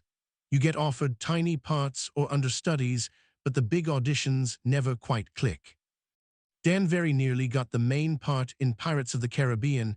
In the end, it went to Orlando Bloom. He also just missed out on Dr. Zhivago for ITV. Amanda had disappeared, of course. Damien talked a lot about himself. Star Trek was paying him enough to put a deposit on a house in Los Angeles, and he was thinking about moving out there altogether. He was in England for 3 weeks, filming a miniseries, and we spent almost all that time together. I thought his flat in Brick Lane was amazing. I was sharing a tiny house in Clapham with 2 other actors, and this was like another world. His phone never stopped ringing. It was his agent, his manager, his publicist, a newspaper, a radio station. I realized that this was the dream that I'd had in my head when I went to Radha, except that for him it was real. It'll be real for you too, Grace, now that he's gone. That's not fair, Dad. Damien never stood in my way. He got you pregnant just when your career was about to take off. It was my choice. She turned to us. When I told him the news, Damien said he wanted to have a baby with me. He was thrilled. He asked me to move in with him. He said he had more than enough money for both of us and the baby. He told me to get on the next flight to LA. Did the 2 of you get married? Hawthorne asked. Unusually for him, he had been silent throughout Grace's testimony, although he had been listening intently. No, we never did. Damien didn't think there was any point. Damien was thinking of Damien, her father insisted. He didn't want to be tied down, and his mother was just as bad. All she cared about was her precious son. She never gave you the time of day. We both made the decision, Dad, you know that, and Diana wasn't that bad. She was just lonely and a bit sad and thought the world of him. She went over to Ashley and brushed the hair out of her eyes. Then she continued, I did what he told me. He sent me the ticket. Premium economy. He wouldn't even pay business class. And I moved in with him. His agents managed to get us a visa. I don't know how they did that, but as things turned out, Ashley was born in America, and she even has American citizenship. Damien was already shooting Star Trek when I arrived, so I didn't see a lot of him, but I didn't mind. I helped him find the house that he bought. It only had 2 bedrooms, but it was a lovely little place high up in the hills with wonderful views and a tiny pool. I loved it. He let me decorate it the way I wanted. I had a baby room decorated for Ashley, and I went shopping in West Hollywood and Rodeo Drive.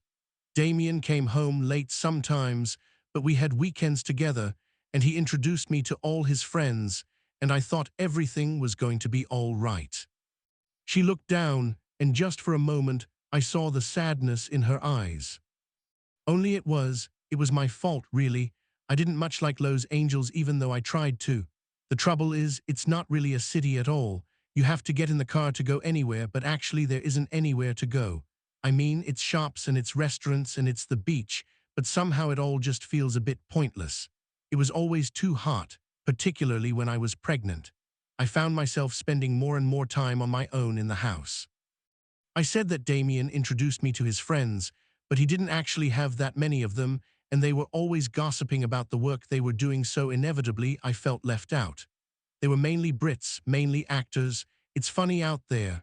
People seem to have their own little circles, and they're not unfriendly, but they don't want to let you in. And I was homesick. I missed Mum and Dad. I missed London. I missed my career. Damien and me didn't have fights, but we weren't completely happy together. It seemed to me that he was quite different from the Damien I'd known at Radha.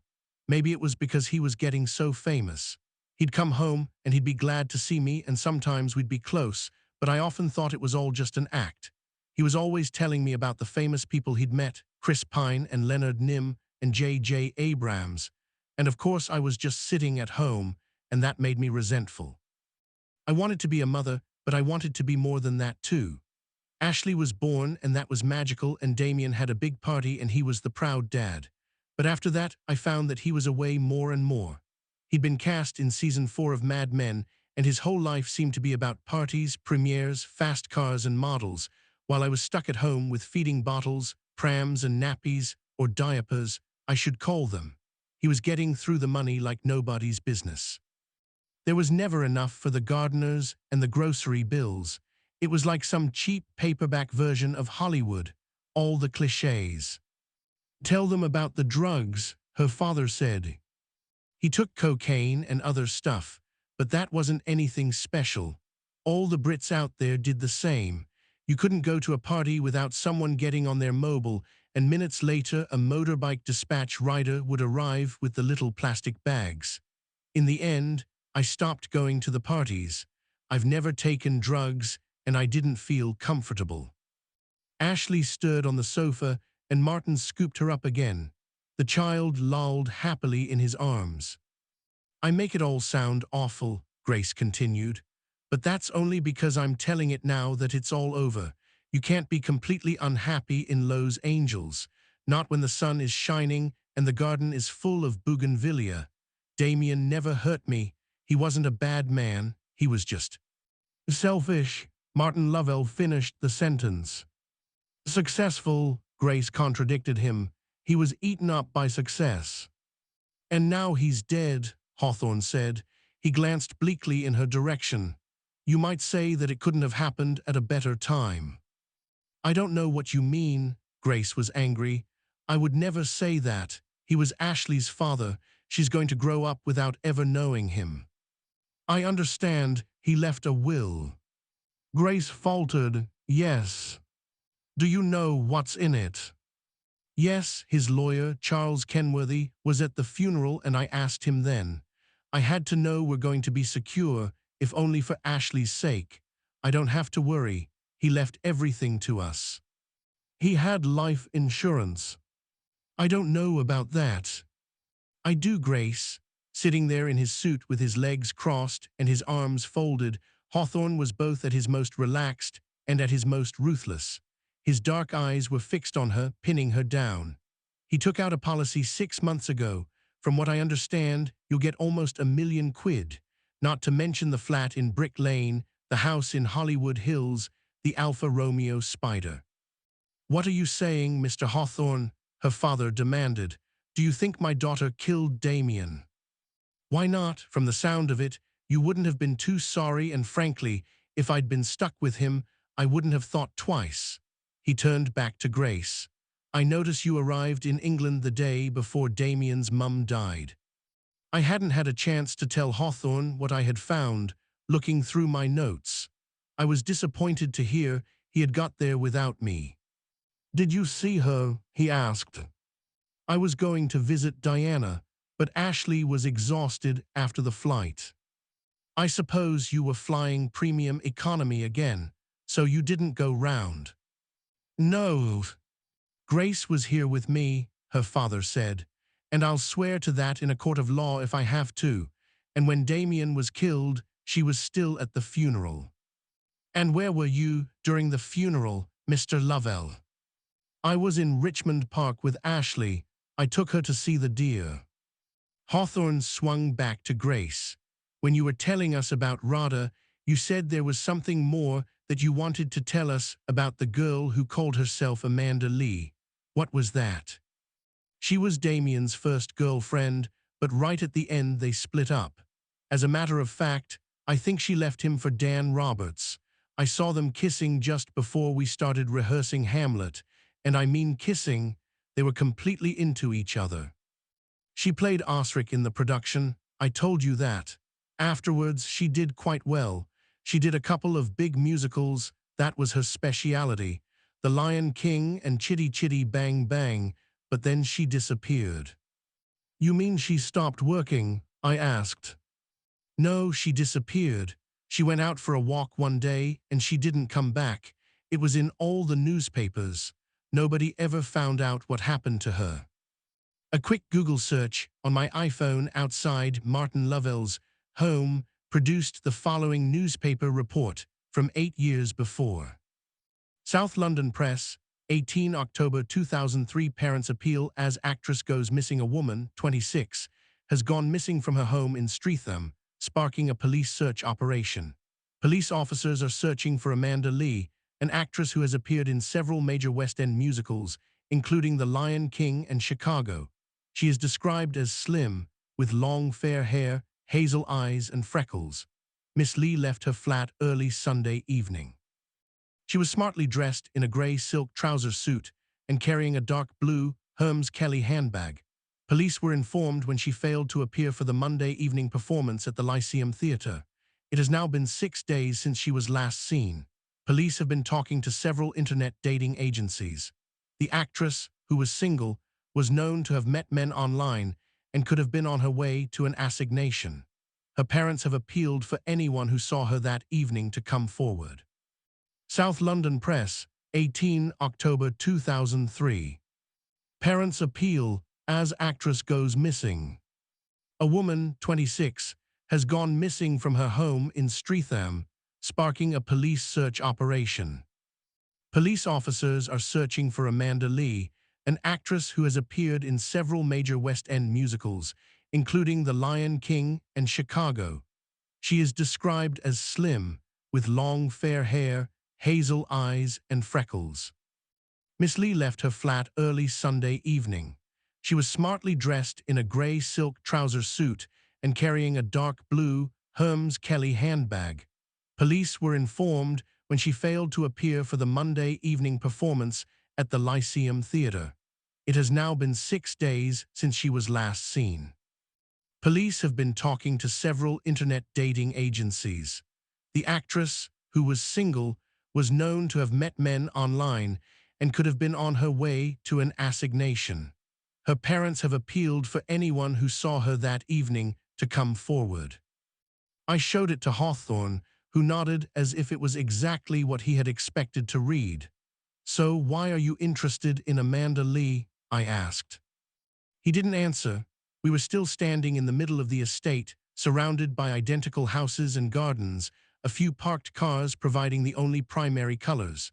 Just then, another plane screamed overhead, its wheels lowered, its gigantic bulk blocking out the light. I waited for it to pass.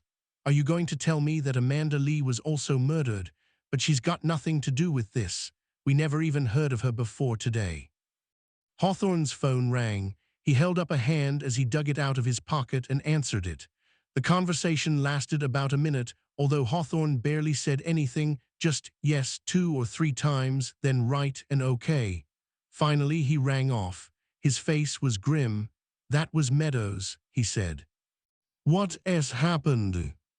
"I've got to go back to Canterbury. He wants to talk to me." "Why?" Hawthorne looked at me in a way that made me feel uneasy. "Someone set fire to Nigel Weston's house last night," he said. "They poured petrol through the letter box and set it alight." "My God, is he dead?" "No, he and his boyfriend got out all right. Weston is in hospital. He has smoke inhalation injuries, but nothing serious. He's going to be fine." He looked at his watch. "I'm going to get the train." "I'll come with you," I said. He shook his head. "No, I don't think you should. I'll go there alone." "Why?" Another silence. I challenged him. "You know who was responsible for the fire, don't you?" I said. And there it was again, the bleakness in his eyes that I knew so well, and which somehow told me that he saw the world in a completely different way from me, and that we would never actually be close. "Yes," he said, "you were 21. Rather." I had no idea what Hawthorne meant, but the more I thought about it, the gloomier I became. How could I possibly have been responsible for an arson attack on Nigel Weston's home? I hadn't even known where he lived until I went there, and I hadn't spoken a word while Hawthorne, with his customary lack of tact, had laid into the older man. nor had I told anyone we were planning to see him, apart from my wife, my assistant, and perhaps one of my sons. Was Hawthorne deliberately taking his anger out on me? It wouldn't have surprised me. Something had happened that he hadn't anticipated, so he had lashed out at whoever happened to be closest. I wondered where this left our inquiry. When he was at my flat, Hawthorne had more or less eliminated Alan Godwin from his investigation, and I thought I'd heard the last of the former judge too. It was true that Weston's connection with Diana Cowper and the fact that he had allowed her to walk free were troubling, but there was no proof that he had committed any crime. And yet now he had been attacked. Just when I was beginning to think that there was no connection between the murders and the car accident after all, the exact opposite had proved to be true. Diana Cowper had been driving the car that had killed Timothy Godwin and injured his brother. She had fled from the scene to protect her son, Damien Cowper. Judge Weston had let her off with the very lightest slap on the wrist. All three of them had been attacked, two of them fatally. That couldn't be a coincidence. But that raised another question. How did Amanda Lee, the girl who had acted with Damien Cowper at RADA and who had mysteriously disappeared, fit into all this? It might be, of course, that she didn't. I had been the one who had looked her up on my iPhone after we left Grace Lovell's house, and although Hawthorne had read the newspaper article, he hadn't made any comment on it, so I couldn't be sure that it had any relevance at all. I was suddenly disgusted with myself. It was the middle of the afternoon, and I was sitting on my own, in the cheap, garish cafe next to Hounslow East Tube Station, which I had entered after I had parted company with Hawthorne. He had taken the tube. I was surrounded by mirrors, illuminated menus, and a widescreen TV showing some daytime antiques show. I had ordered 2 pieces of toast and a cup of tea which I didn't actually want. What had happened to me? When I had first met Hawthorne, I had been a successful writer. I was the creator of a television show that was seen in 50 countries, and I also happened to be married to the producer. Hawthorne had worked for us. He had been paid £10 or £20 an hour to provide information which I had used in my scripts. But in just a couple of weeks, everything had changed. I had allowed myself to become a silent partner, a minor character in my own book. Worse than that, I had somehow persuaded myself that I couldn't work out a single clue without asking him what was going on. Surely I was cleverer than that. For too long I had been following in his footsteps. Now, with Hawthorne away, there was an opportunity for me to take the lead. There was an oily sheen on the surface of my tea. The toast had been covered in a spread that had melted into something that might have come out of a car. I pushed the plate away and took out my phone. Hawthorne was going to be away for the rest of the day, which gave me plenty of time to investigate this new suspect, Amanda Lee. Oddly, there had been no photograph of her accompanying the article in the South London press. I wondered what she looked like. There were no pictures that I could find on the net, and only a couple of other references to her. She had disappeared, and she had never been found. That was it. Her parents might still be grieving, but public interest had evaporated. I wanted to know more about her. If I really had been looking in the wrong direction all this time, which is to say, in the direction of Deal, then it was time to find out what I had been missing. What could possibly have happened at RADA that might link Amanda, Damien, and Diana Cowper, and how could it conceivably have led to murder? Even as I considered the question, it occurred to me that I had a way in. Occasionally, RADA invites actors, directors, and screenwriters to come in and meet the students, and the year before I'd talked to a whole bunch of them about that curious love triangle: actor, writer, script. Over the course of an hour, I tried to explain to them how a good actor will always find things in a script that the writer doesn't know are there, while a bad one will insert things that the writer would prefer they didn't. I talked to them about the way a character is created. Christopher Foyle, for example, existed on the page a long time before Michael Kitchen was cast, but only when that decision had been made did the real work begin. There was always a tension between the two of us. For example, Michael insisted almost from the start that Foyle would never ask questions, which made life difficult for me and seemed, to say the least, unusual for a detective. And yet it wasn't such a stupid idea. We found other, more original ways to get to the information that the plot demanded.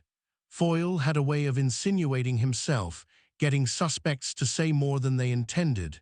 In this way, year after year, the character developed. Anyway, I talked to the students about this and many other things, and I'm not sure how much they benefited from the session. I enjoyed it very much, though. There's nothing a writer likes more than talking about writing. I had been invited by an associate director. I'll call her Liz as she's asked not to be identified. I telephoned her from the cafe. Fortunately, she happened to be at RADA that afternoon and agreed to see me for an hour at 3 o'clock. Liz is a smart, rather intense woman, a few years older than me. She had trained to be an actor herself, but had ended up writing and directing. She had gone back into teaching following a bruising encounter with the press. This had involved a play about British Sikhs which she had directed. Though well-intentioned, it had led to riots. With two local councillors, she told me they had neither read nor seen the work, whipping the crowds into a fury. The artistic director had grovelled. The play had been cancelled. Nobody had come to Liz's defence. Even now, many years later, she prefers to remain anonymous. RADA's main building on Gower Street is an odd place. The entrance, with its two statues of comedy and tragedy sculpted by Alan Durst in the 1920s, is both imposing and barely noticeable. The narrow door leads into a building that seems far too small for the three theatres, offices, rehearsal rooms, craft shops, and so on that it contains. I remembered it as being a maze of white corridors and staircases, with swing doors everywhere, so that on my first visit, I felt a little like a laboratory rat. This time, I met Liz in the rather chic new cafe on the ground floor. I remember Damien Cowper very well, she told me. We'd both sat down with cappuccinos, surrounded by black and white photographs of the current third year. There were a few other students at the tables around us, chatting or reading scripts. She kept her voice low. I always had a feeling he'd do well. He was a cocky little sod, though. I didn't realize you were teaching here then, I said. It was 1997. I just joined. Damien would have been in his second year. You didn't like him. I wouldn't say that. I tried to keep my feelings about all the students under wraps.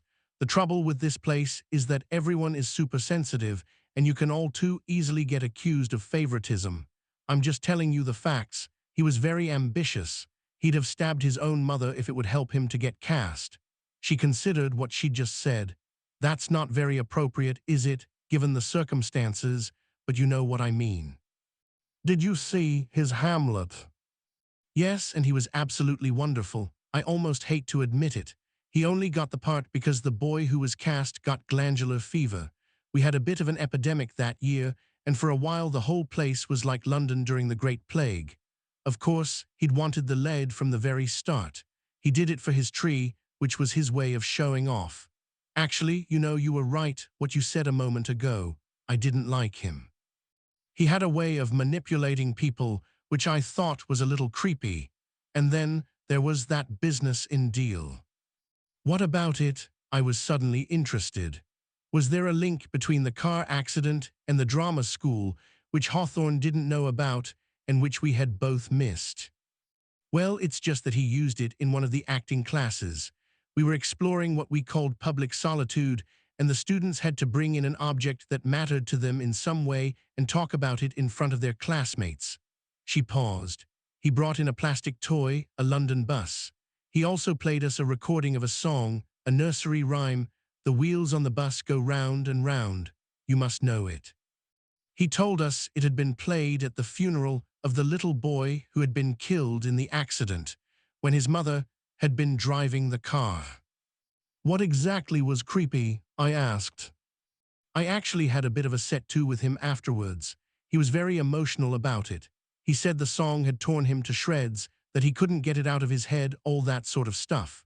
But the truth is, I didn't feel he was really connected to what had happened. I felt he was using it, almost like a prop. His monologue was too self-centered. In a way, that was the object of the exercise, but in this case, an 8-year-old boy had died. Damien's mother might not have been entirely responsible, but she had killed him. I didn't think it was appropriate to use it in class, and I told him so. "What can you tell me about Amanda Lee?" I asked. I remember her less well. She was very talented but quiet. She and Damien went out for a while and they were very close. I'm afraid she didn't have very much of a career after she left. A couple of musicals, but nothing much else. She sighed. That's the way it happens sometimes. You can never really predict which way it's going to go. And then she disappeared. It was in the newspapers, and we even had the police asking questions here, although her disappearance must have been 4 or 5 years after she'd left. There was some talk that she'd gone to meet a fan, you know, a stalker, although later on the police changed their minds and said it was probably someone she was dating. She dressed up smartly, and her flatmate said she was in a good mood when she left. She was sharing a place somewhere in South London. Streatham. That's right. Anyway, she went out, and she was never seen again. Maybe there would have been more fuss about it if she'd been more famous, or if anyone had made the connection between her and Damien Cowper. He was already making quite a name for himself, but I suppose lots of people go missing in London, and she was just another of them. You said you had a picture. Yes, you're lucky because there are far fewer photographs from that time. These days, of course, everyone has phones, but we kept this because of the Hamlet. She had brought a large canvas bag with her and lifted it onto the table. I found it in the office. She took out a framed black and white photograph, which she laid between the coffee cups, and I found myself looking through a window into 1999. There were 5 young actors posing with almost exaggerated seriousness for the camera on a bare stage. I recognized Damien Cowper immediately. He hadn't changed very much in 12 years. Back then, he had been slimmer and prettier. Cocky was exactly the word that sprang to mind. He was looking straight into the lens, his eyes challenging you to ignore him. He was dressed in black jeans and a black open-necked shirt, holding a white Japanese mask. Grace Lovell, who had played Ophelia, and the boy who had played Laertes were standing on either side of them. They both had fans spread out over their heads. "That's Amanda." Penny pointed to a girl with long hair, tied back, standing just behind them. She was playing a male part and was wearing the same clothes as Damien. I have to say that her photograph disappointed me. I'm not sure what I'd been expecting, but she looked quite ordinary, pretty, freckled hair tied back in a ponytail. She was standing on the very edge of the group, her head turned towards a man who was approaching from the side. "Who's that?" I asked. The man had barely entered the frame, and I couldn't make out his face. He was black, wearing glasses, holding a bunch of flowers, noticeably older than the others. "I've no idea," Liz said. "He's probably one of the parents. The photograph was taken after the first performance, and the GBS was packed." "Did you ever?" I was about to ask her something about Amanda's relationship with Damien, but it was just then that I saw something and stopped mid-sentence. I was looking at one of the people in the photograph, and quite suddenly I knew who it was. There could be no doubt of it, and with a rush of excitement, I realized that I had discovered something that might be important, and that just for once, I was one step ahead of Hawthorne. I knew something he did.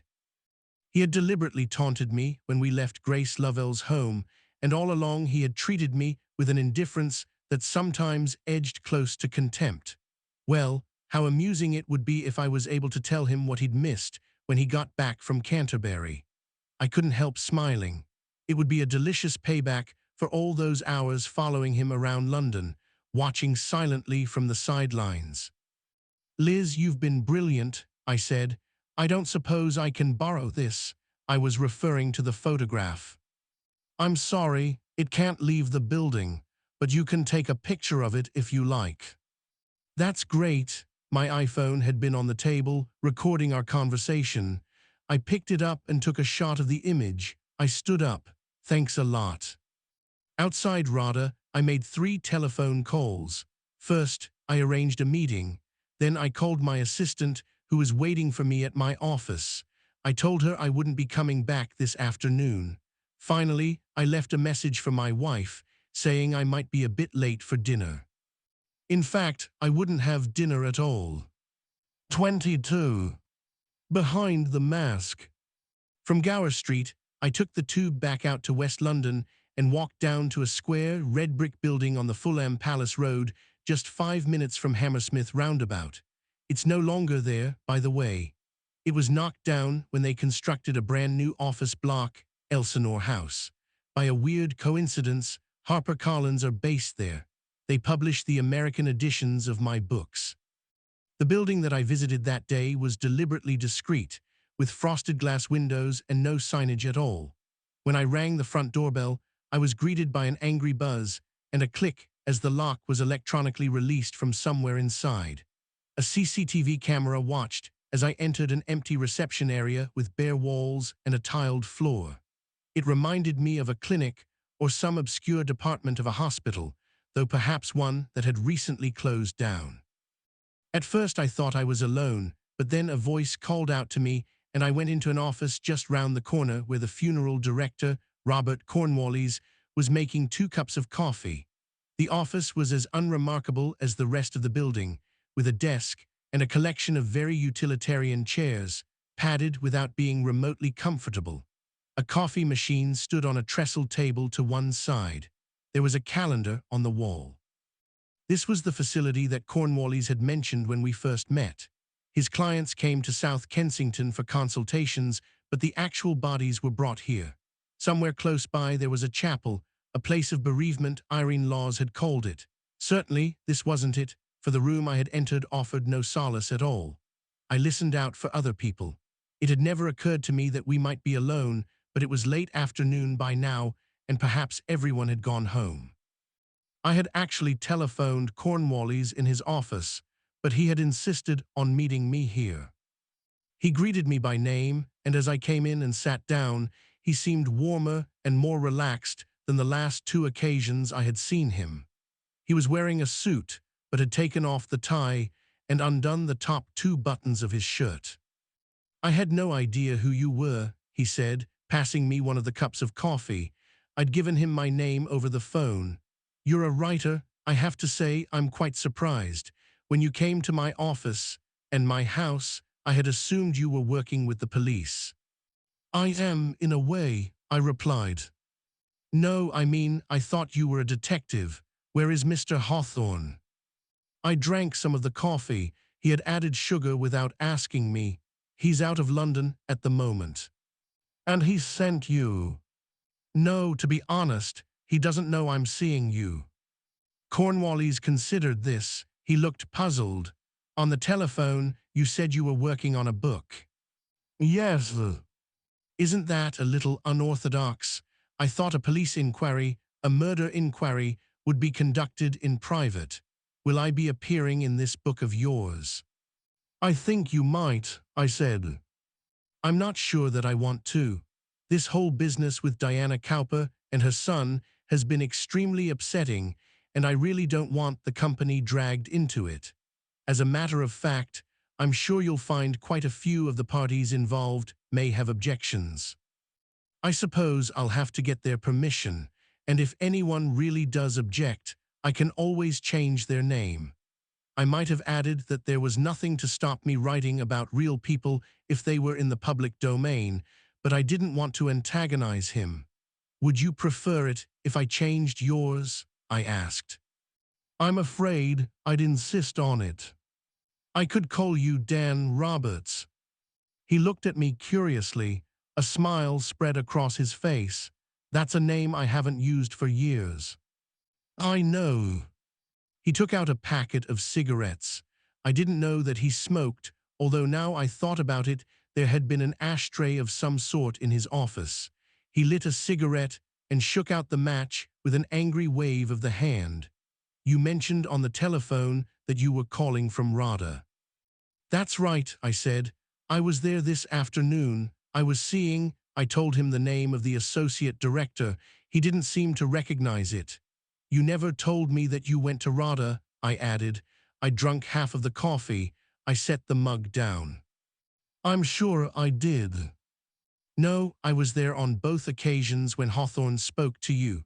Not only were you at RADA, but you were there at the same time as Damien Cowper. You acted with him. I was sure he would deny it, but he didn't blink. I never talk about RADA anymore. It's not a part of my life that I remember with any great fondness, and from what you yourself told me, I didn't think it was relevant. When you came to see me in my South Kensington office, you made it quite clear that your investigation, or, I should say, Mr. Hawthorne's investigation, was directed towards the car accident that had taken place in Deal. There may still be a connection, I said. Were you there when Damien talked about it? Apparently he used it as the basis of one of his acting classes. As a matter of fact, I was. It was a long time ago, of course, and I'd forgotten all about it until you brought it up. He came round the side of the desk and perched on the edge, hovering over me. There was a harsh neon light in the room, and it reflected in his glasses. He brought in a little red bus, and he played the music. He talked about what had happened and the impression it had made on him. Robert Cornwallis reflected for a moment. Do you know, he was actually quite proud of the fact that immediately after she had run over 2 children, killing one of them as it turned out, his mother's thoughts were entirely focused on him and his career. The 2 of them were really quite remarkable, wouldn't you agree? You acted with him, I said. You were in Hamlet. The No production, based on Japanese classical theater, all masks and fans and shared experience. Ridiculous, really. We were just children with big ideas about ourselves, but at the time, it mattered more than you can possibly imagine. Everyone says you were brilliant, I said. He shrugged. There was a time when I wanted to be an actor. But you became an undertaker. We discussed this when you were at my house. It was the family business. My father, my grandfather, remember, he seemed to have an idea. There's something I'd like to show you. You may find it interesting. What is it? Not here, next door. He stood up, expecting me to follow, and that was what I meant to do, but when I tried to get to my feet, I discovered that I couldn't. Actually, that's not even the half of it. What I'm describing was without question the single most terrifying moment of my life. I couldn't move. My brain was sending a signal to my legs, get up, but my legs weren't listening. My arms had become foreign objects, attached to me but not connected. I was aware of my head, perched like a football, on a body that had turned into a useless pile of muscle and bone, and somewhere inside my heart was hammering away in panic, as if it could somehow break free. I will never fully be able to describe the bowel-emptying fear I felt at that moment. I knew that I had been drugged and that I was in terrible danger. Are you all right? Cornwallis asked, his face full of concern. What have you done? Even my voice didn't sound like me. My mouth was having to work twice as hard to form the words. Stand up. I can't. And then he smiled. It was a horrible smile. Moving very slowly, he came over to me. I flinched as he took out a handkerchief and forced it into my mouth, effectively gagging me. It hadn't even occurred to me until then that I really ought to have screamed, not that it would have made any difference. I knew now that he had made sure we were on our own. I'm just going to get something. I won't be a minute, he said. He walked out of the room, leaving the door open. I sat there, exploring my new sensations, or rather my lack of them. I couldn't feel anything except fear. I tried to slow my breathing. My heart was still pounding. The handkerchief was pressing against the back of my throat, half suffocating me. I was actually too terrified to work out what should have been obvious to me, that I had blithely walked into a place of death, and that my own death was almost certain to be the result. Cornwallis came back pushing a wheelchair. Perhaps he used it for corpses, although it was more likely that he kept it for the elderly relatives who came to pay their last respects to the departed. He was whistling quietly to himself, and there was a curious, empty quality to his face. He was no longer wearing his tinted glasses, and I looked at his twinkling eyes, his neat little beard, his thinning hair, with the knowledge that they were nothing more than a mask, and that they had concealed something quite monstrous which was now showing through. He knew I couldn't move. He must have put something in my coffee, and I, fool that I was, had drunk it. Already I was screaming at myself. This was the man who had strangled Diana Cowper and had sliced up her son. But why? And why hadn't I worked it out? Hadn't it been obvious before I came here?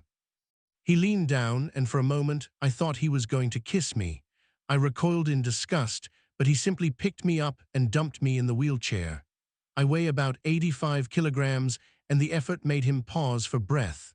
Then he brushed himself off, straightened my legs, and still whistling, wheeled me out of the office.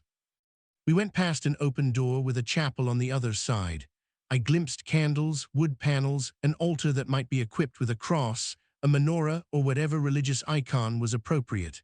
At the end of the corridor, there was an industrial lift, large enough to hold a coffin. He pushed me in and stabbed at a button. As the doors closed, I felt my entire life being shut off behind me. There was a jolt, and we began our descent. The lift opened directly into a large, low-ceilinged workroom with more neon lights, evenly spaced. Everything I saw filled me with fresh horror, intensified by the fact that I was completely helpless. At the far end, there were 6 silver cabinets, refrigerated compartments arranged in 2 sets of 3, each one large enough to hold a human body. A whole side of the room was given over to what looked like a basic surgery with a metal gurney, shelves containing darkly colored bottles and vials, a table with an array of scalpels, needles, and knives. He parked me so that I was facing them, with my back to the lift. The walls were whitewashed brick. The floor was covered in gray sheet vinyl. There was a bucket in one corner and a mop. "I really wish you hadn't come here," Cornwallis said. He still had that very reasonable, mannered way of speaking which he had cultivated over the years, and which suited the role he had taken. Because I knew now that it was just a role. With every second that passed, the real Robert Cornwallis was revealing himself to me. "I've got nothing against you, and I don't want to hurt you, but you made the decision to come here and poke your nose into my fucking business." His voice had risen as he completed the sentence, so that by the time he reached the swear word, it was a high-pitched scream. He recovered himself a little. "Why did you have to ask about Rada?" he went on. "Why did you have to go digging around in the past? You come here asking me these stupid questions, and I have to tell you, and then I have to deal with you, which I really don't want to do." I tried to speak, but the handkerchief prevented me. He pulled it out of my mouth. As soon as it came free, I found my voice. "I told my wife I was coming here," I said, "and my assistant. If you do anything to me, they'll know." "If they ever find you," Cornwallis replied. His voice was matter-of-fact. I was about to speak again, but he held up a hand. "I don't care. I don't want to hear anything more from you. It doesn't really make any difference to me anymore, but I do just want to explain." He touched his fingertips to the side of his head, staring into the mid-distance as he gathered his thoughts. And I just sat there, silently screaming, "I am a writer. This can't happen to me. I didn't ask for any of it." "Do you have any idea what my life has been like?" Cornwallis said at last. "Do you think I enjoy my job? What do you think it's like? Sitting day after day after day, listening to miserable people going on about their miserable dead mothers and fathers and grannies and grandpas, arranging funerals and cremations and coffins and headstones while the sun is shining and everyone else is getting on with their lives. People look at me and they see this boring man in a suit who never smiles and who says all the right things. My condolences. Oh, I'm so sorry. Please let me offer you a tissue. When inside, I actually want to punch them in the face, because that's not me and it's not who I ever wanted to be. Cornwallis and Sons, that's what I was born into. My father was an undertaker. My grandfather was an undertaker. His father was an undertaker. My uncles and aunts were undertakers. When I was a boy, everybody I knew was dressed in black. I was taken out to see the horses pulling the hearse along the street. That was a treat for me. I'd watch my father eating his dinner, and I'd think to myself that he'd spent the whole day with dead people and that those hands of his The same hands that had embraced me had touched dead flesh. Death had followed him into the room. The whole family was infected by it. Death was our life. And the worst of it was that one day I would be exactly the same, because that was what they had planned for me. There was never any question about it, because we were Cornwallis and Sons, and I was the son. He used to tease me about it at school. Everyone knew the name Cornwallis. They'd pass the shop on the way to get the bus, and it wasn't as if it was Jones or Smith or something forgettable. They called me funeral boy, dead boy. They asked me if my dad got off on corpses if I did. They wanted to know what dead people looked like with no clothes on. Did they get hard-ons? Did their nails still grow? Half the teachers thought I was creepy, not because of who I was, but because of what my family did. Other kids talked about university, about careers. They had dreams. They had a future, not me. My future was, quite literally, dead. Except, and this is the funny thing, I did have a dream. It's strange how things happen, isn't it? One year they gave me a part in the school play. It wasn't a big part. I was Hortensio in The Taming of the Shrew, but the thing is, I loved it. I loved Shakespeare. The richness of the language, the way he created a whole world. I felt so excited standing there in costume, with the lights on me. Maybe it was just that I had discovered the joy of being someone else. I was 15 years old when I realized that I wanted to be an actor, and from that moment the thought consumed me. I wouldn't just be an actor, I would be a famous actor. I wouldn't be Robert Cornwallis, I'd be someone else. It was what I had been born for. My parents weren't happy when I told them I wanted to audition for RADA, but do you know what? They let me go ahead because they didn't think I had a hope in hell of getting in. Secretly, they were laughing at me, but they decided that if they let me get it out of my system, I'd forget about it and slip back into the family tradition. I applied for RADA, and without telling them I applied for Webber Douglas and the Central School of Drama and the Bristol Old Vic too, and I'd have applied for a dozen more until I got in. But I didn't need to, because the fact of the matter was that I was good. I was really good. I came alive when I was acting. I breezed into RADA. I knew, the moment I auditioned, they were never going to turn me down. I said something. It came out as an inarticulate noise, because by now the drug had gone to work on my vocal cords, and it was difficult to speak. I think I was going to plead with him to let me go, but it was a waste of time anyway. Cornwallis frowned, went over to the table and picked up one of the scalpels. As I stared at him, he walked over to me. I saw the light of the neon shimmering in the silver blade. Then, without hesitating, he plunged it into me. I stared in complete amazement at the handle jutting out of my chest. The strange thing is that it didn't hurt very much, nor was there a lot of blood. I just couldn't believe he'd done it. I told you I didn't want to hear from you, Cornwallis explained, his voice once again rising into a whine.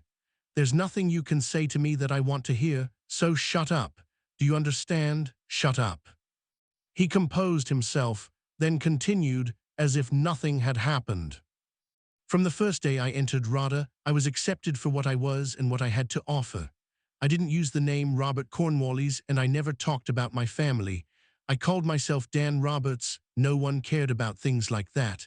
It was going to be my stage name anyway. And I wasn't Funeral Boy anymore. I was Anthony Hopkins. I was Kenneth Branagh. I was Derek Jacobi. I was Ian Holm. All those names were up there on the boards, and I was going to be one of them, just like them. Every time I went into the building, I had this sense that I had found myself. I'm telling you now, those were the happiest 3 years of my life. They were the only happy 3 years of my life.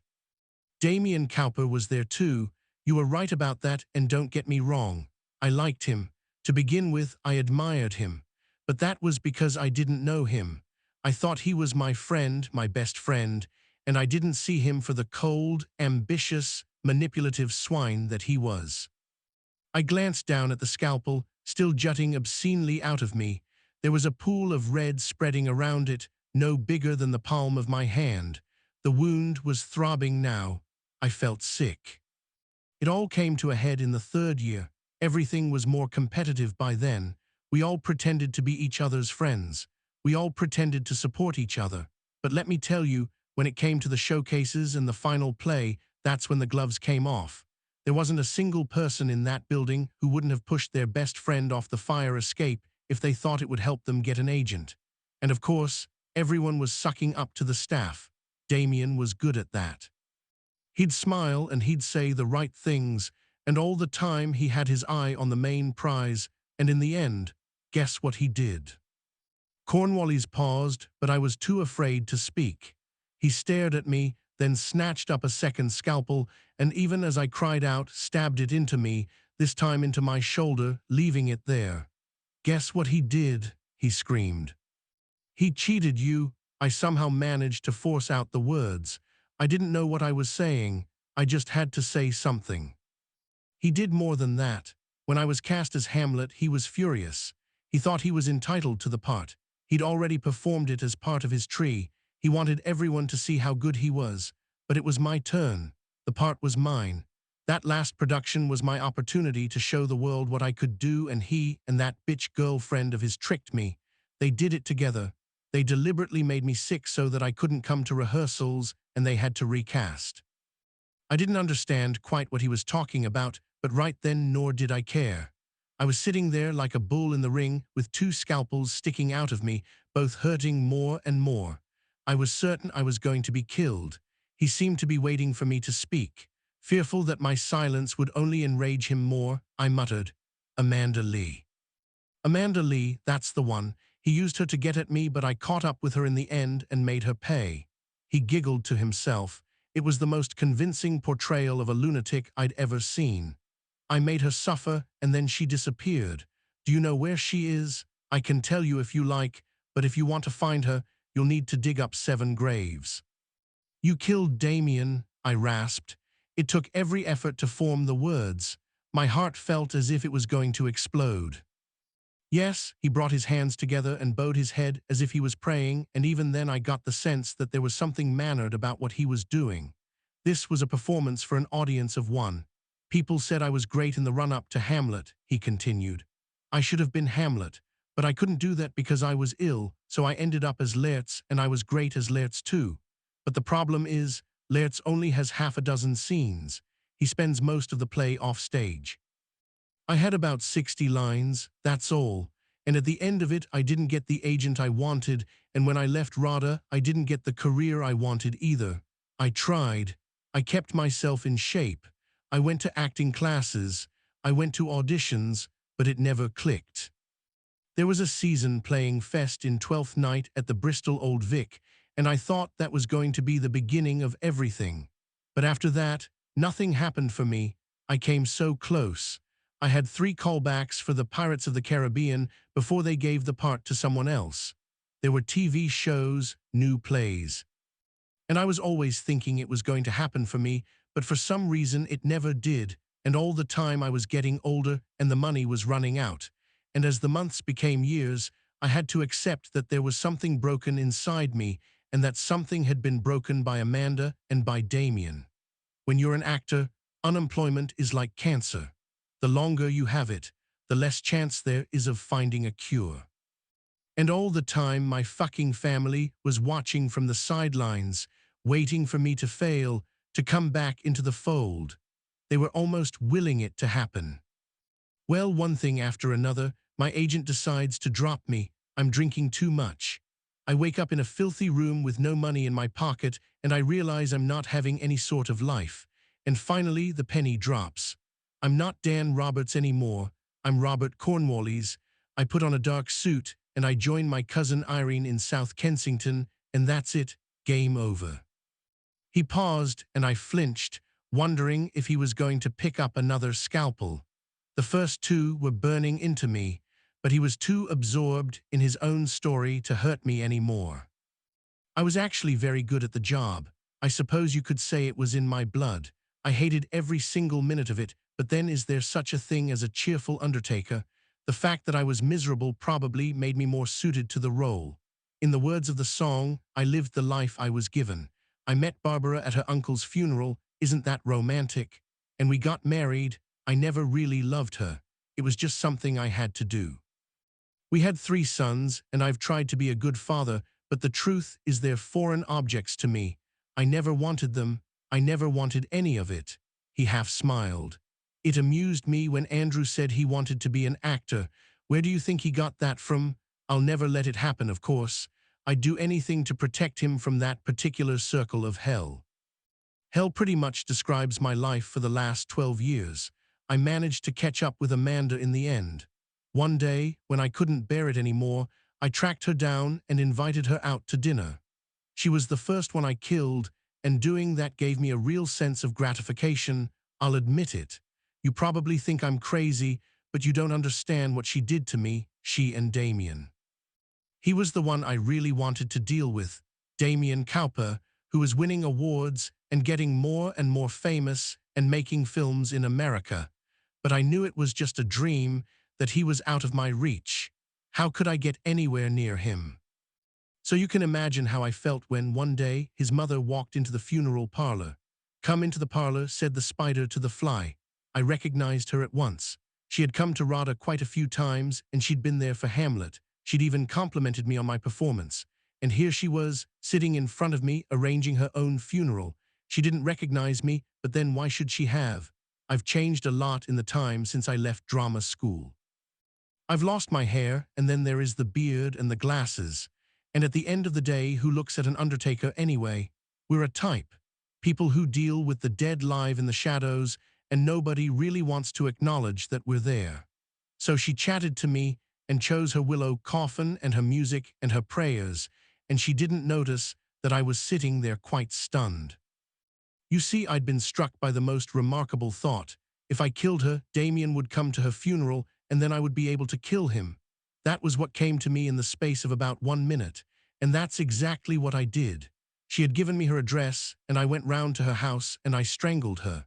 And then, a couple of weeks later, I stabbed Damien to death in his fancy flat. I enjoyed doing that more than you can possibly imagine. I'd been careful to avoid him at the funeral. I let Irene have all the personal contact, but you should have seen his face when I told him who I was. He knew I was going to kill him even before I took out the knife. And he knew why. I just wish I could have made it last longer. I'd have liked him to suffer more. I waited for him to continue. There was so much he hadn't explained, and while he was talking, he wasn't attacking me. But he'd stumbled to a halt, and I think we both knew at the same moment that he had nothing more to say. There was still no movement in my legs and arms. I wondered what drug I had been given, but if I was paralyzed, I wasn't numb.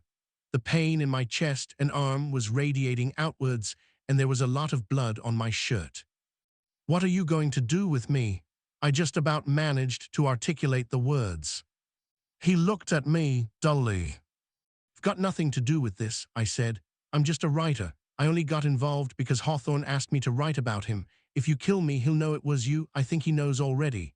I was having to work to make myself understood, but it seemed to me that the more I spoke to him, the greater my chances of surviving. "I have a wife and 2 sons, I said.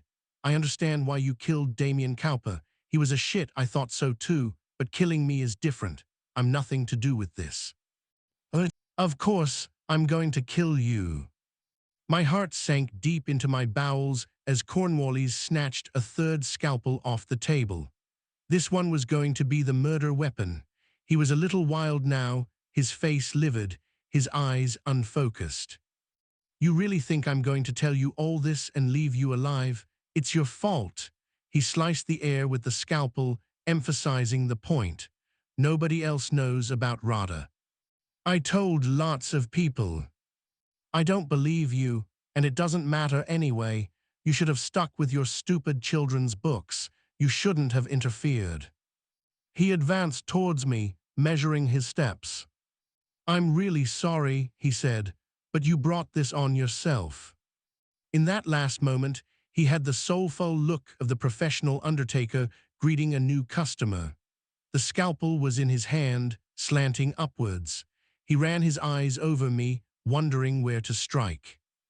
And then a door which I hadn't even noticed burst open, and a figure moved into the room, on the very edge of my field of vision. I managed to turn my head. It was Hawthorne. He was holding his raincoat in front of him, almost like a shield. I didn't have a clue how he had got there, but I couldn't have been happier to see him. "Put that down," I heard him say. "It's over." Cornwallis was standing in front of me, no more than a couple of meters away. He looked from Hawthorne back to me, and I wondered what he was going to do. I also saw the moment when he made up his mind. He didn't put the scalpel down. Instead, he lifted it to his own throat, then drew it across in a single, decisive, horizontal slash. The blood exploded out of him. It gushed over his hand, curtained down his chest, pooled around his feet. He remained standing with a look on his face that still gives me nightmares to this day. I would say he was gleeful, triumphant. Then he collapsed, his entire body twitching spastically as more blood spread around him. I didn't see any more. Hawthorne had grabbed hold of the wheelchair and spun me away. At the same time, I heard the comforting wail of sirens as police cars approached, somewhere high above. "What are you doing here, Jesus Christ?" Hawthorne crouched beside me, staring wide-eyed at the two scalpels, wondering why I wasn't getting to my feet. And I can honestly say that Watson had never looked up to Sherlock Holmes, nor Hastings admired Poirot more than I loved Hawthorne right then, and my last thought before I passed out was how lucky I was to have him on my side. 23. Visiting hours. In retrospect, it's a pity that I decided to write all this in the first person, as it will have been obvious all along that I wasn't going to die. It's a literary convention that the first-person narrator can't be killed, although it's true that one of my favorite films, Sunset Boulevard, breaks all the rules with its opening shot, and there are one or two novels, The Lovely Bones for example, that do the same. I wish there had been some way to disguise the fact that I would make it through to this chapter and wake up in the A&E unit of Charing Cross Hospital, just a short way down the Fulham Palace Road, but I'm afraid I couldn't think of one. So much for suspense. I'm a little embarrassed that I had managed to pass out a second time during the course of a single investigation, but the doctor assured me it was more to do with the drug I had been given than my own faint-heartedness. This turned out to be Rohypnol, the day-trape drug no less. We would never discover where Cornwallis had managed to get it from, although his wife, Barbara, was a pharmacist, so perhaps he had got it through her. I never found out what happened to her and her children, by the way. It can't have been much fun discovering that she had been married to a psychopath. I was kept in overnight for observation, but generally I wasn't in such bad shape. My 2 scalpel wounds hurt a lot, but needed just 2 stitches each. I'd been badly scared. It would take between 8 and 12 hours for the effects of the drug to wear off. I had visitors. My wife came first, interrupting a busy production schedule to make her way up to the second floor where I had now been transferred. She wasn't too pleased to see me. "What on earth have you been doing?" she demanded. "You could have been killed." "I know," I said. "And you're not really going to write about it, are you? You'll look ridiculous. Why did you even go into the building if you knew he was a killer?" "I didn't know it was empty, and I didn't think he was the killer. I just thought he might know more than he was saying." It was true. I had recognized Robert Cornwallis in the photograph that Liz had shown me, but the trouble was, in the back of my mind, I'd already decided that if it was Alan Godwin, then Grace's father, Martin Lovell, must have been responsible for the murders. He'd been in the photograph too, the man with the flowers on the edge of the frame. He had a good reason to want Damien Cowper dead. He would have done anything to protect his daughter and help her restart her career. I'd been so sure I was right that I hadn't thought it through and had almost got myself killed. "Why did you never tell me you were writing this book?" my wife asked. "You don't normally keep things from me." "I know, I'm sorry." I felt wretched. "I knew you'd think it was a bad idea." "I don't like the idea of you putting yourself in danger. And look where it's got you, intensive care. It was only 4 stitches.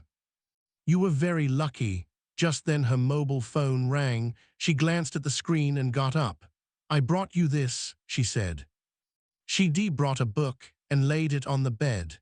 It was The Meaning of Treason by Rebecca West, the book I was reading for Foyle's War. "ITV are waiting to hear about the new series," she reminded me. "I'll write it next," I promised. Not if you're dead, you won't. My two sons sent nice texts, but they didn't come to the hospital. It was the same when I'd had my motorbike accident in Greece the year before. They were quite squeamish about seeing me horizontal. Hilda Stark looked in though. I hadn't seen or heard from my agent since our lunch, and she was in a hurry on her way to a BAFTA screening. She came bustling into my room, perched on a chair, and examined me briefly. "How are you?" she asked. "I'm all right. They're really only keeping me in for examination." She looked doubtful. "I was drugged," I explained. "This man, Robert Cornwallis, attacked you." "Yes, and then he committed suicide." She nodded. "Well, I have to admit that will make a terrific end for the book. I've got news on that front, by the way. Good news and bad news. Orion don't want it. I told them the idea, and they just weren't interested. At the same time, they want you to stick to the 3-book contract, so it may be a while before you can write it." "What's the good news?" I asked. "HarperCollins have already confirmed American rights, and I've spoken to a terrific editor, Selina Walker, and she likes your work enough that she's prepared to wait too. She's coming back to me with a deal." I could see the books piling up in front of me. Sometimes, when I'm sitting at my desk, I feel as if there's a dump truck behind me. I hear the whir of its engine, and it suddenly offloads its contents, millions and millions of words. They keep cascading down, and I wonder how many more words there can possibly be, but I'm powerless to stop them. Words, I suppose, are my life. "I've also been in contact with the police," Hilda went on. "Obviously, some of this is going to get into the newspapers, but we're trying to keep you out of it. First of all, they're embarrassed that you were involved in the first place, but more importantly, we don't want people to know the story before you write it." She stood up, ready to leave. "And by the way," she went on, almost as an afterthought, "I've spoken to Mr. Hawthorne. The title is Hawthorne Investigates, and we're splitting the profits 50-50. "Wait a minute," I was stunned. "That's not the title, and I thought you said you were never going to agree to that deal." She looked at me curiously. "That was what you agreed," she reminded me, "and it was the only deal he was prepared to accept." She was nervous about something, and I found myself wondering if there was something Hawthorne knew about her and if he had used it in the negotiations. "Anyway, let's talk about this when we hear back from Selina." She paused. "Is there anything you need?" "No, I'll be home tomorrow." "I'll call you then." She was gone before I could say another word. My last guest arrived later that evening, long after visiting hours were over. I heard a nurse trying to stop him, and the snap of his reply, "It's all right, I'm a police officer." Then Hawthorne appeared at the foot of my bed. He was holding a crumpled brown paper bag. "Hello, Tony," he said. "Hello, Hawthorne." It was odd, but I was very glad to see him. More than that, I felt a warmth towards him that had no basis in logic or reason. Right then, there was nobody I wanted to see more. He sat down on the chair that Hilda had vacated. "How are you feeling?" he asked. "I'm much better. I brought you these." He handed me the bag. I opened it. It contained a large bunch of grapes. "Thank you very much." It was either that or Lucozade. "I thought you'd prefer grapes." "That's very kind of you." I set them aside. I'd been given a private room, perhaps because I was involved in a police inquiry. The lights were low. There were just the two of us, the chair, the bed. "About Hammersmith," I said. "I was very glad you turned up. Robert Cornwallis was going to kill me. He was a total loony. You shouldn't have gone in there on your own, mate. You should have called me first." "Did you know he was the killer?" Hawthorne nodded. "I was about to arrest him, but I had to sort out that business with Nigel Weston first." "How is he?" "A bit pissed off that his house burned down. Otherwise, he's fine." I sighed. "I don't really understand any of it," I said. "When did you first know it was Cornwallis?" "You up for this now?" "I'm not going to get any sleep unless you tell me." "Wait a minute," I reached for my iPhone. The movement tweaked the wounds in my chest and my shoulder, making me wince. But I had to record him. I turned it on. Start from the beginning, I said. Don't leave anything out. Hawthorne nodded. All right. And this was what he said. Right from the start, I told you we had a sticker. What Meadows and the rest of them couldn't get their head round was this. A woman walks into an undertaker's to arrange her funeral, and 6 hours later she's dead. That was the bottom line. If she hadn't gone to the undertaker's, there'd have been nothing very strange about her murder. It might have been that burglar Meadows was going on about. But we had two unusual events, and the trouble was, we couldn't work out the connection. But actually, it became pretty clear to me why Diana Cowper had gone to Cornwallis and Sons. It's what I told you on the train. You've got to think of her state of mind. This is a woman who spends her whole life on her own. She misses her husband so much that she still visits the memorial garden where they used to live. She can't trust anyone. Raymond Clunes has just ripped her off. Her beloved son has pissed off and gone to America. She's got so few friends that after she was killed, it took 2 whole days for anyone to notice she was dead, and even then it was only the cleaner. It struck me from the start that she must have been pretty bloody miserable, and that's why she was thinking of doing herself in. I took a sharp breath. Committing suicide. Exactly. You saw what was in her bathroom. 3 packets of temazepam, more than enough to kill her. We saw her doctor, I said. She couldn't sleep. That's what she told him. But she wasn't taking the pills, she was stockpiling them. She'd more or less decided that she'd had enough, and then her cat went missing. My guess is that it was Mr. Tibbs that pushed her over the edge. She'd already been visited by Alan Godwin, and he'd threatened her, and reading the letter he'd sent her, she must have decided that he'd killed the cat. I know the things that are dear to you. Mr. Tibbs disappearing was the final straw. That was when she decided to do it. But being the sort of woman she was, all neat and methodical, she wanted everything to be arranged, including her own funeral. So, on the same day, she resigns from the board of the Globe Theatre and goes to Cornwallis and Sons. He made it sound so obvious. That's why she knew she was going to die, I said, because she was about to commit suicide. Exactly. She didn't leave a note. In a way she did. You saw her funeral choices. First of all, there's Elena Rigby. All the lonely people, where do they all come from? That's a cry for help if ever I heard one. And then there's that poet, Sylvia Plath, and the composer, Jeremiah Clarke. I don't think it's a coincidence that they both topped themselves, do you? And the Psalm. Psalm 34. Many are the afflictions of the righteous, but the Lord delivereth him out of them all. It's a psalm for suicides. You should have talked to a vicar. I suppose you did. Of course. And what was the first thing Diana Cowper saw when she went to the undertaker's? I asked. You said it was important. That's right, it was the marble book in the window, and that had a quote too. When sorrows come, they come not single spies, but in battalions. I knew it off by heart. It comes from Hamlet. I don't know a lot about Shakespeare. I would have thought that was more up your street, but the funny thing is, he's been everywhere in this case.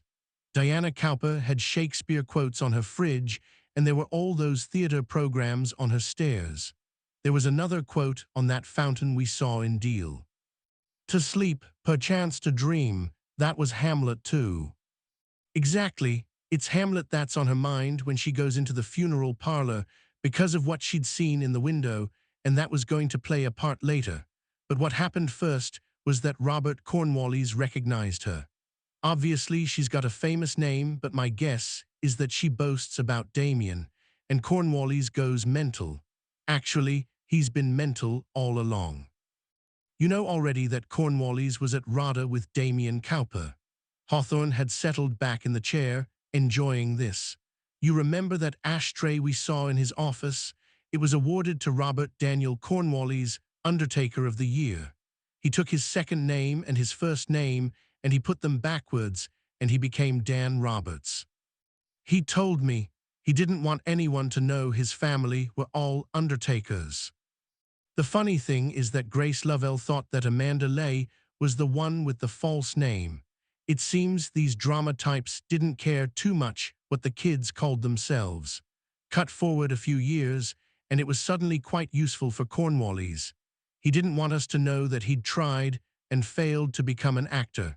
He didn't want us to make the link with Radha. But I thought. I had made the connection even if I'd missed its full significance.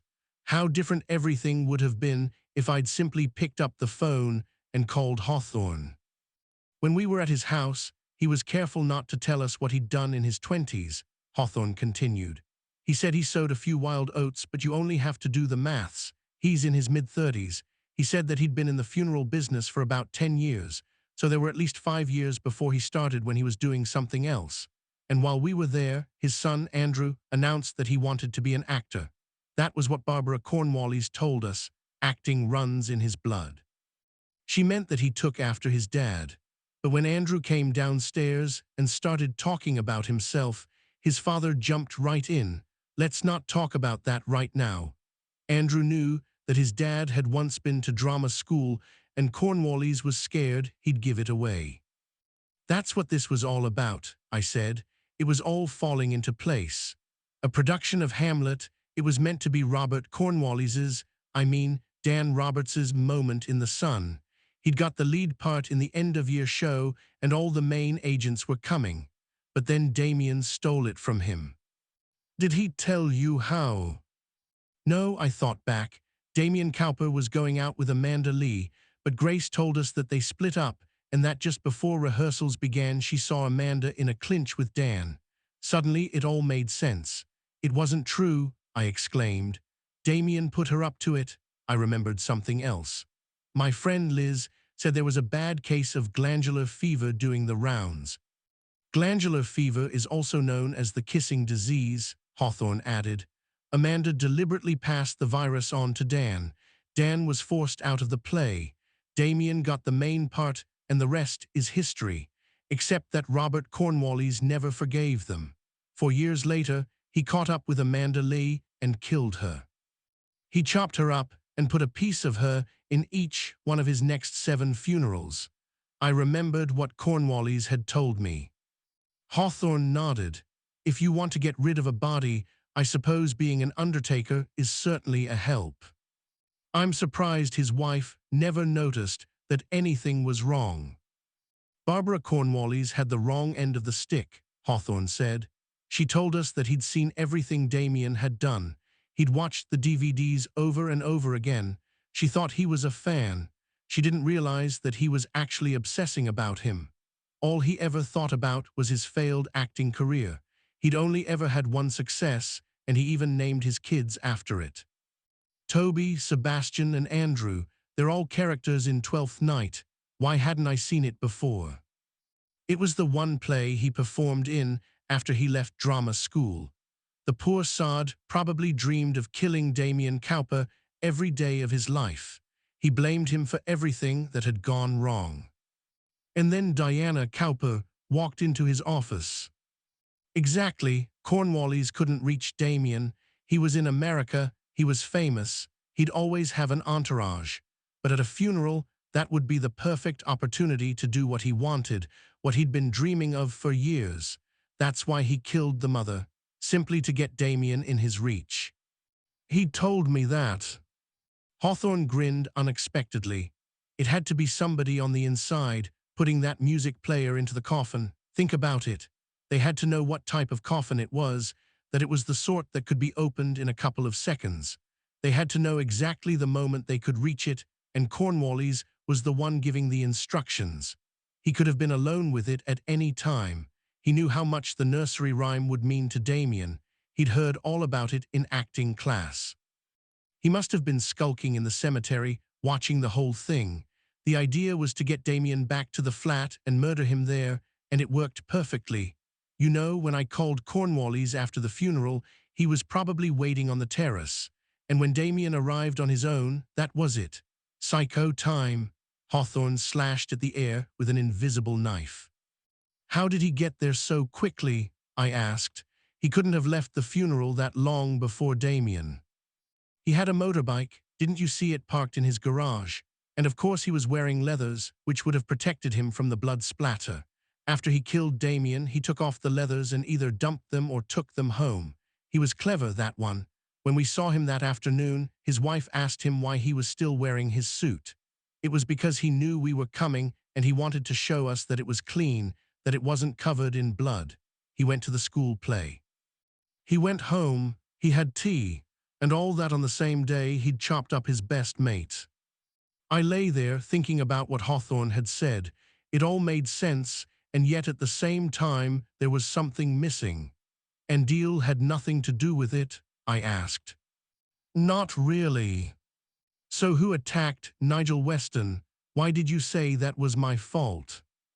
Because it was. Hawthorne took out a packet of cigarettes, remembered he was in a hospital, and put them away again. When we interviewed Robert Cornwallis that first time, you asked him if Diana Cowper had said anything about Timothy Godwin. You were angry with me. It was a rookie error, mate. What you did was, you told him that we were interested in the accident that had happened in Deal, and so he decided to use it to misdirect us. It was also what gave him the idea of the wheels on the bus go round and round. He knew it would upset Damien, but at the same time it would send us in the wrong direction, and setting fire to Weston's place was genius. Weston was the judge who'd let Diana walk free, so he became a target too. But it was like I told you all along. It wasn't the 10th anniversary of the accident.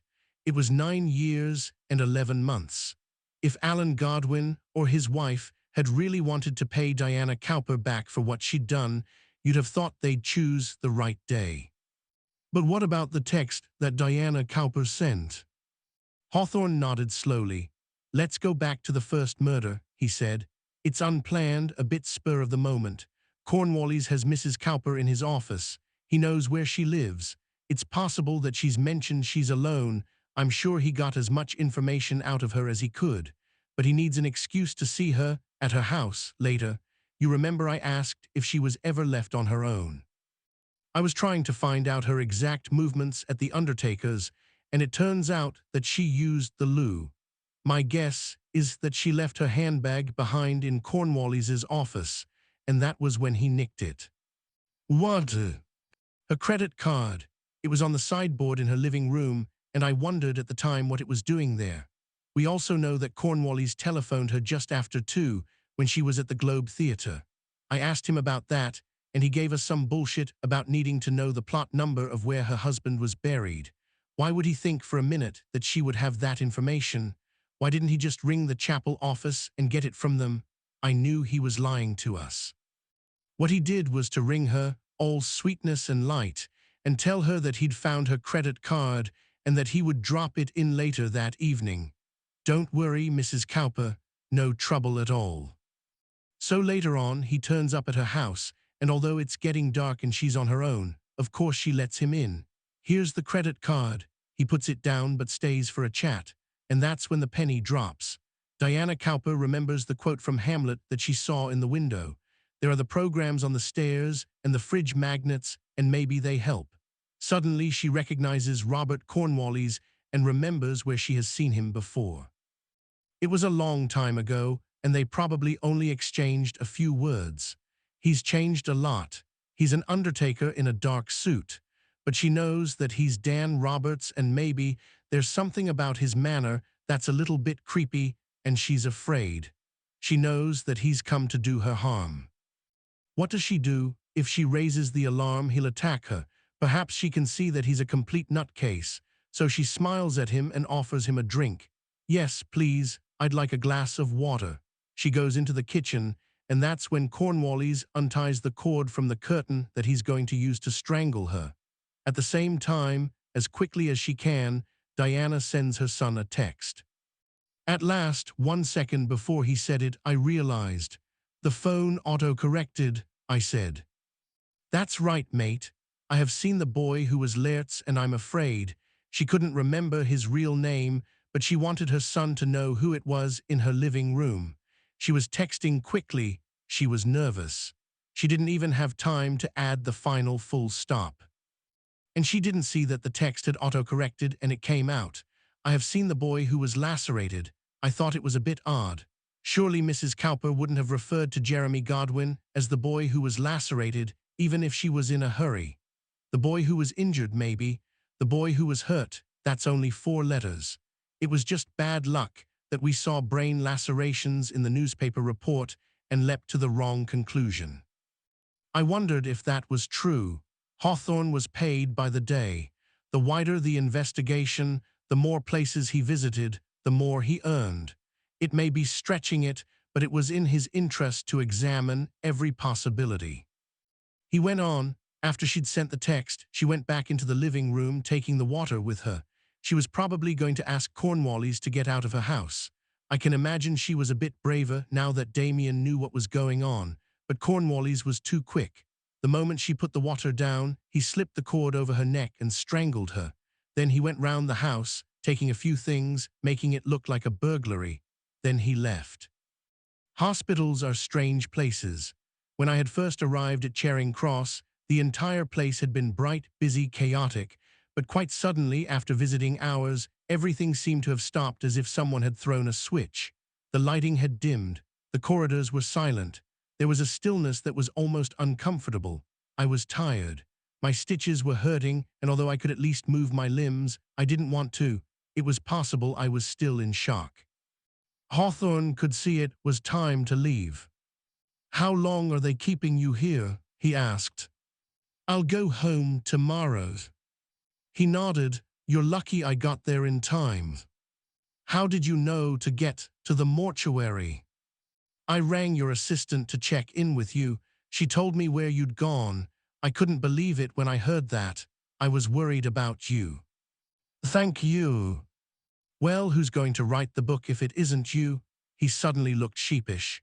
It was something I'd not seen before, and it gave me a glimpse of the child he had been, the one that was still lurking inside the man he had become. "Look, mate, I've been meaning to say I lied to you." "When?" "In Canterbury. You were having a go at me, and I was pissed off with you, but I didn't speak to any other writers about this book. You were the only one I approached." There was a long silence. I didn't know what to say. "Thank you," I muttered, in the end. He stood up. "I heard from that agent of yours," he continued briskly. "I liked her. It looks like we're going to have to wait a bit to get published, but she says she can get us a good advance." He smiled. "At least, the way it worked out, you've got something to write about. I think it's going to be good." He left, and I lay there thinking about what he had just said. It's going to be good. He was right. For perhaps the very first time, there was a chance it might be. 24. River Court. I went back home. I started work. I could see that my working method was going to be very different from what I was used to. Normally, when I have an idea for a book, it will sit in my head for at least a year before I start writing. If it's a murder mystery, the starting point will be the murder itself. Someone kills somebody else for a reason. That's the core of the matter. I will create those characters and then gradually build the world around them, drawing links between the various suspects, giving them a history, working out their relationships. I'll think about them when I'm out walking, lying in bed, sitting in the bath, and I won't begin writing until the story has a recognizable shape. I'm often asked if I start writing a book without knowing the end. For me, it would be like building a bridge without knowing what it's got to reach. This time everything had been given to me, and it was more a question of configuration than actual creation, and I wasn't entirely happy with some of the material. In all honesty, I wouldn't have chosen to write about a spoiled Hollywood actor because I've known too many of them, and occasionally I've even worked with them. But unfortunately, it was Damien Cowper who had been killed, and I was stuck with him, along with his mother, his partner, and the various associates who had turned up at the funeral. It was also worrying that I'd met them all so briefly. Raymond Clunes, Bruno Wang, Dr. Buttermore, and the others had played only a very peripheral part in the story, and since Hawthorne had done all the talking, I'd been unable to find out very much about them. Should I add more characters of my own? As things had turned out, everything that had happened in Deal had been, at least to an extent, irrelevant. I wondered if it was fair to leave it in. The question I had to ask myself was, How closely should I stick to the facts? I knew I was going to have to change some names, so why couldn't I do the same with events? Although I hate using card systems, I scribbled down a heading for every interview and every incident and laid them out on my desk, starting with Diana Cowper's arrival at the funeral parlor and continuing with my involvement, my visit to her house, and so on. I had more than enough for 90,000 words. In fact, there were scenes, hours of my life, that I could drop altogether. Andrea Kluvinik droning on about her childhood and a particularly dull afternoon spent with Raymond Clunes's accountant were two examples. Looking through my notes and iPhone recordings, I was relieved to see that I hadn't been completely obtuse. When I first met Robert Cornwallis, I had jotted down that he could have been playing a part, which was exactly what he had been doing. I had also questioned whether he enjoyed being an undertaker, which turned out to be the heart of the whole matter. All in all, I hadn't done too badly. I'd noticed the motorbike parked outside his house, the motorbike helmet in the hall, the fridge magnets, the glass of water, the key holder. In fact, I would have said that at least 75% of the most important clues were written down in my notebook. It was just that I hadn't quite realized their significance. Over the next couple of days, I wrote the first 2 chapters. I was trying to find the voice of the book. If I was really going to appear in it, I had to be sure that I wasn't too obtrusive, that I didn't get in the way. But even in that very tentative first draft, and there would eventually be 5 more, I saw that I had a much bigger problem. It was Hawthorne. It wasn't too difficult to capture the way he looked and spoke. My feelings towards him were also fairly straightforward. The trouble was, how much did I know about him? He was separated from his wife, who lived in Gants Hill. He had an 11-year-old son. He was a brilliant, instinctive detective, but he was unpopular. He didn't drink. He had been fired from the murder squad for pushing a known pedophile down a flight of stairs. He was homophobic. I'm not, incidentally, making any connection between homosexuality and pedophilia, but both these points seemed noteworthy. He was a member of a reading group. He had a good knowledge of WW2 fighter planes. He lived in an expensive block of flats on the River Thames. It wasn't enough. Whenever we had been together, we had barely talked about anything except the business at hand. We had never had a drink together. We hadn't so much as shared a proper meal. Breakfast in a Harrow-on-the-Hill cafe didn't count. The only time he had ever shown me any kindness was when he'd visited me in hospital. Without knowing where and how he lived, how could I write about him? A home is the first and most obvious reflection of our personality, but he still hadn't invited me in. I thought of telephoning Hawthorne, but then I had a better idea. Meadows had given me his address, River Court, on the south side of the river, and one afternoon, about a week after I came out of hospital, I abandoned the scattered index cards, the crumpled balls of paper and the post-it notes on my desk, and set off down there. It was a pleasant day, and although the stitches were pulling underneath my shirt, I enjoyed walking in the warm spring air. I followed the Farringdon Road all the way down to Blackfriars Bridge and saw the block of flats on the other side of the river in front of me, as I had seen it 100 times on my way to the National Theatre or the Old Vic. It was extraordinary to think that Hawthorne lived here. My first thought was exactly the same one I'd had when Meadows first told me. How could he possibly afford it? Despite its amazing position, nestling close to the bridge opposite Unilever House, and St. Paul's River Court is far from being a beautiful development. It was built in the 1970s, I would say, by a group of colorblind architects who drew their inspiration from the simplest mathematical forms, quite possibly matchboxes. It's 12 floors high with narrow windows and a collection of balconies that feels haphazard. Some flats have them, some don't. It's just a matter of luck. In a city where spectacular glass towers are shooting up almost daily, it feels painfully old-fashioned.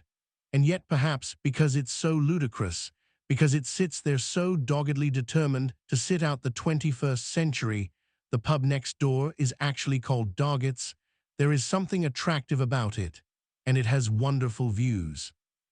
The entrance was around the back, on the road leading down to the Oxo Tower and the National Theatre. Meadows had given me the name of the building, but not the number of the flat. I saw a porter standing beside an open door and walked up to him. I'd had the presence of mind to bring an envelope with me and took it out of my pocket. "I have a letter for Daniel Hawthorne," I said. "Number 25. He's expecting it, but I've rung the doorbell and I'm not getting any answer." The porter was an elderly man enjoying a cigarette in the sun. "Hawthorne," he rubbed his chin, "he's up in the penthouse. You want the other door." The penthouse, the fact that he lived in the building was surprising enough, but this was more so. I waved the envelope and went to the door, but I didn't ring the bell. I didn't want to give Hawthorne an excuse not to let me in. Instead, I waited about 20 minutes until finally one of the residents came out. At that moment, I stepped forward, holding a bunch of keys as if I'd been about to let myself in. The resident didn't give me a second glance. I took the lift up to the top floor. There were 3 doors to choose from, but some intuition made me go for the one with the river view. I rang it. There was a long silence, but then, just as I was cursing the fact that Hawthorne must be out, the door opened and there he was, staring at me with a look of bemusement on his face, wearing the same suit he always wore but without the jacket and with his shirt sleeves rolled up. He had gray paint on his fingers. "Hawthorne at home." "Tony," he exclaimed, "how did you find me?" "I have my methods," I said grandiosely. "You've seen Meadows. He gave you the address." He gazed at me thoughtfully.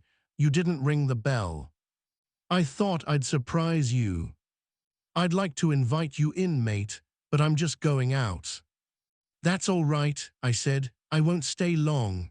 It was a standoff, Hawthorne blocking the door, me refusing to go away. "I want to talk to you about the book," I added.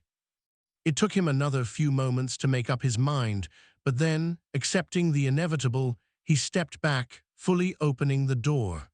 "Come in," he said, as if he had been pleased to see me all along. So here was part of the mystery of ex-detective Inspector Daniel Hawthorne revealed. His flat was very large, at least 2,000 square feet. The main rooms had been knocked together into a single space, with wide doorways separating a kitchen and a study from the main living area.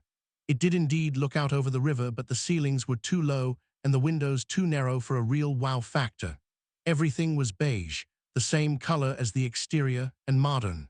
The carpets were brand new. The room was almost completely without character. There wasn't a single picture on the walls. He had almost no furniture, just a sofa, a table with 2 chairs, and a number of shelves. There were not 1 but 2 computers on the desk in the study, along with some serious-looking hardware connected by a tangle of wires. I noticed books scattered on the table. The Outsider by Albert Camus was on the top. Next to the books was a pile of magazines, at least 50 of them. Airfix Model World, Model Engineer, Marine Modeling International. The titles, in bold letters, grabbed my attention, reminding me of the antiques shop in Deal. So his interest wasn't historical. He made models. Looking around, I saw there were literally dozens of them. Planes, trains, boats, tanks, jeeps, all of them military, sitting on shelves, positioned on the carpet, hanging from wires, half assembled on the table. He had been putting together a battle tank when I'd rung the bell, and that was presumably why it had taken him so long to answer. He saw me examining them. "It's a hobby," he said. "Model making." That's right. Hawthorne's jacket had been on the back of one of the chairs where he'd been working. He put it on. I looked at the tank, spread out on the table, some of the pieces so tiny that you would need tweezers to pick them up. I remembered being given Airfix kits when I was a child. I'd always start with the best of intentions, but it would go wrong all too quickly. The pieces would stick to me, not to each other. I'd have a spider's web of glue between my fingers. I never left anything long enough to dry, and if I did manage to finish what I was building, which happened all too rarely, it would be lopsided, hopelessly unfit for service. Painting was even worse. I'd line up all those tiny pots of paint, but I'd use too much. The paint would run, it would smudge. When I woke up the next morning, I would guiltily bundle the whole thing into the bin. Hawthorne's work was a world apart. Every model in the room had been put together immaculately, with extraordinary care and patience. They had been beautifully painted. I had no doubt at all that the various markings, the jungle camouflage, the flags, the stripes on the wings, were completely accurate. He must have spent hundreds of hours making them. He had the computers, but there was no television in the room. I suspected it was pretty much all he did. "What is this?" I asked. I was still examining the tank. "It's a Chieftain Mark 10, British built. It went into service with NATO in the 60s. It looks complicated. The masking's a bit tricky. It means you can't fit the subassemblies until you've done the painting, and the turret baskets are devils, but the rest of it's easy enough. It's nicely engineered. The company knows what it's doing. It's beautifully molded." The only time I had ever heard him talk like this was when he was describing the Focke-Wulf plane in Deal. "How long have you been doing this?" I asked. I saw him hesitate. Even now, he didn't want to give anything away. Then he relented. "I've been doing it for a while," he said. "It was a hobby when I was a kid." "Did you have brothers or sisters?" "I had a sort of half-brother." A pause. "He's an estate agent." So that explained the flat. "I was crap at making models," I said. "It's just a question of patience, Tony. You've got to make sure you take your time." There was a brief silence, but for the first time I felt it wasn't an awkward one. I was almost comfortable with him. "So this is where you live," I said. "For the moment, it's only temporary. You're like a caretaker. The owners are in Singapore. They've never been in the place, but they like to keep it occupied. So your half-brother put you in here." "That's right." There was a packet of cigarettes on the table, and he snatched it up, but I noticed there was no smell of tobacco in the room. He must smoke outside. "You said you wanted to talk about the book." "I think I may have a title," I said. "What's wrong with Hawthorne Investigates?" "We've already had that discussion." "What then?"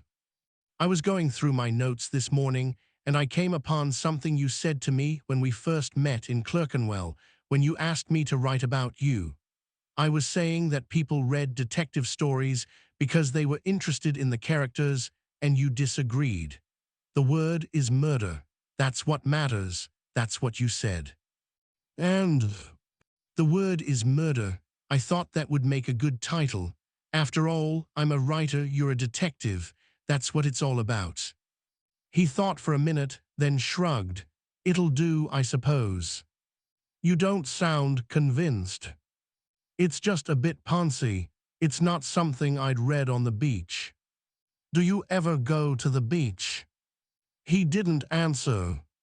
I nodded at the pile of books. "How are you getting on with The Outsider?" "I finished it. I quite liked it in the end. Albert Camus, he knew how to write." The two of us stood facing each other, and I began to wonder if I hadn't made a mistake coming here. It had given me what I'd needed. I'd learned something about Hawthorne, but at the same time, I had an uneasy feeling that I'd broken faith, going to Meadows behind his back, coming here without permission.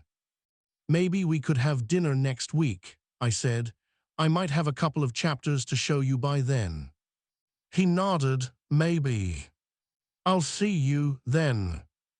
And that might have been it. I might simply have walked out, slightly regretful that I had come here at all. But as I turned, I noticed a framed photograph on a shelf. It showed a fair-haired woman with glasses dangling around her neck. She had her hand resting on the shoulder of a young boy. I knew at once that this was Hawthorne's wife and son, and my first thought was how unfair he had been to me. When we were in Diana Cowper's house, I had seen a photograph of her dead husband, and he had snapped at me. If they were divorced, she wouldn't have kept his picture, but he was divorced, and he had done just that. I was about to say as much when something else occurred to me. I knew this woman. I had seen her before. And then I remembered. "You bastard," I said. "You fucking bastard." "What?" Is this your wife? Yes, I've met her. I don't think so. She was at Hay-on-Wye, at the literary festival, 2 days after you came to see me. She laid into me. She said my books were unreal and irrelevant. She was the reason why I stopped myself. You put her up to it. I don't know what you're talking about. He was looking at me with innocent, even childlike eyes, but I wasn't having any of it. I couldn't believe I allowed myself to be manipulated so easily. Did he really think I was so stupid? I was furious. Don't lie to me. I almost shouted the words. You sent her. You knew exactly what you were doing. Tony. That's not my name. I'm Anthony. Nobody ever calls me Tony, and you can forget the whole thing. It was a bad idea, and it nearly got me killed. I should never have listened to you in the first place. I'm not going to do it. I stormed out of the room. I didn't bother with the lift. I took the stairs 12 floors back down to the ground floor and out into the fresh air. I didn't stop walking until I was halfway across Blackfriars Bridge. I took out my mobile phone. I was going to ring my agent. I was going to tell her that the deal was off. I still had 2 books to write for Orion. There was the new series of Foyle's War. I had plenty enough to be getting on with.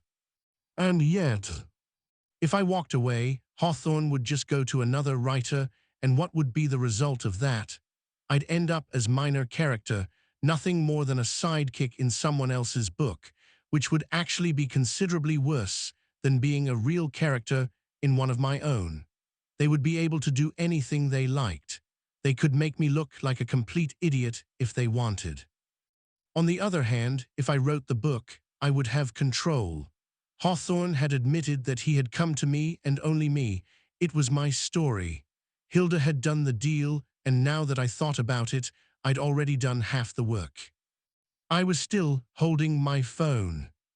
My thumb was hovering over the speed dial.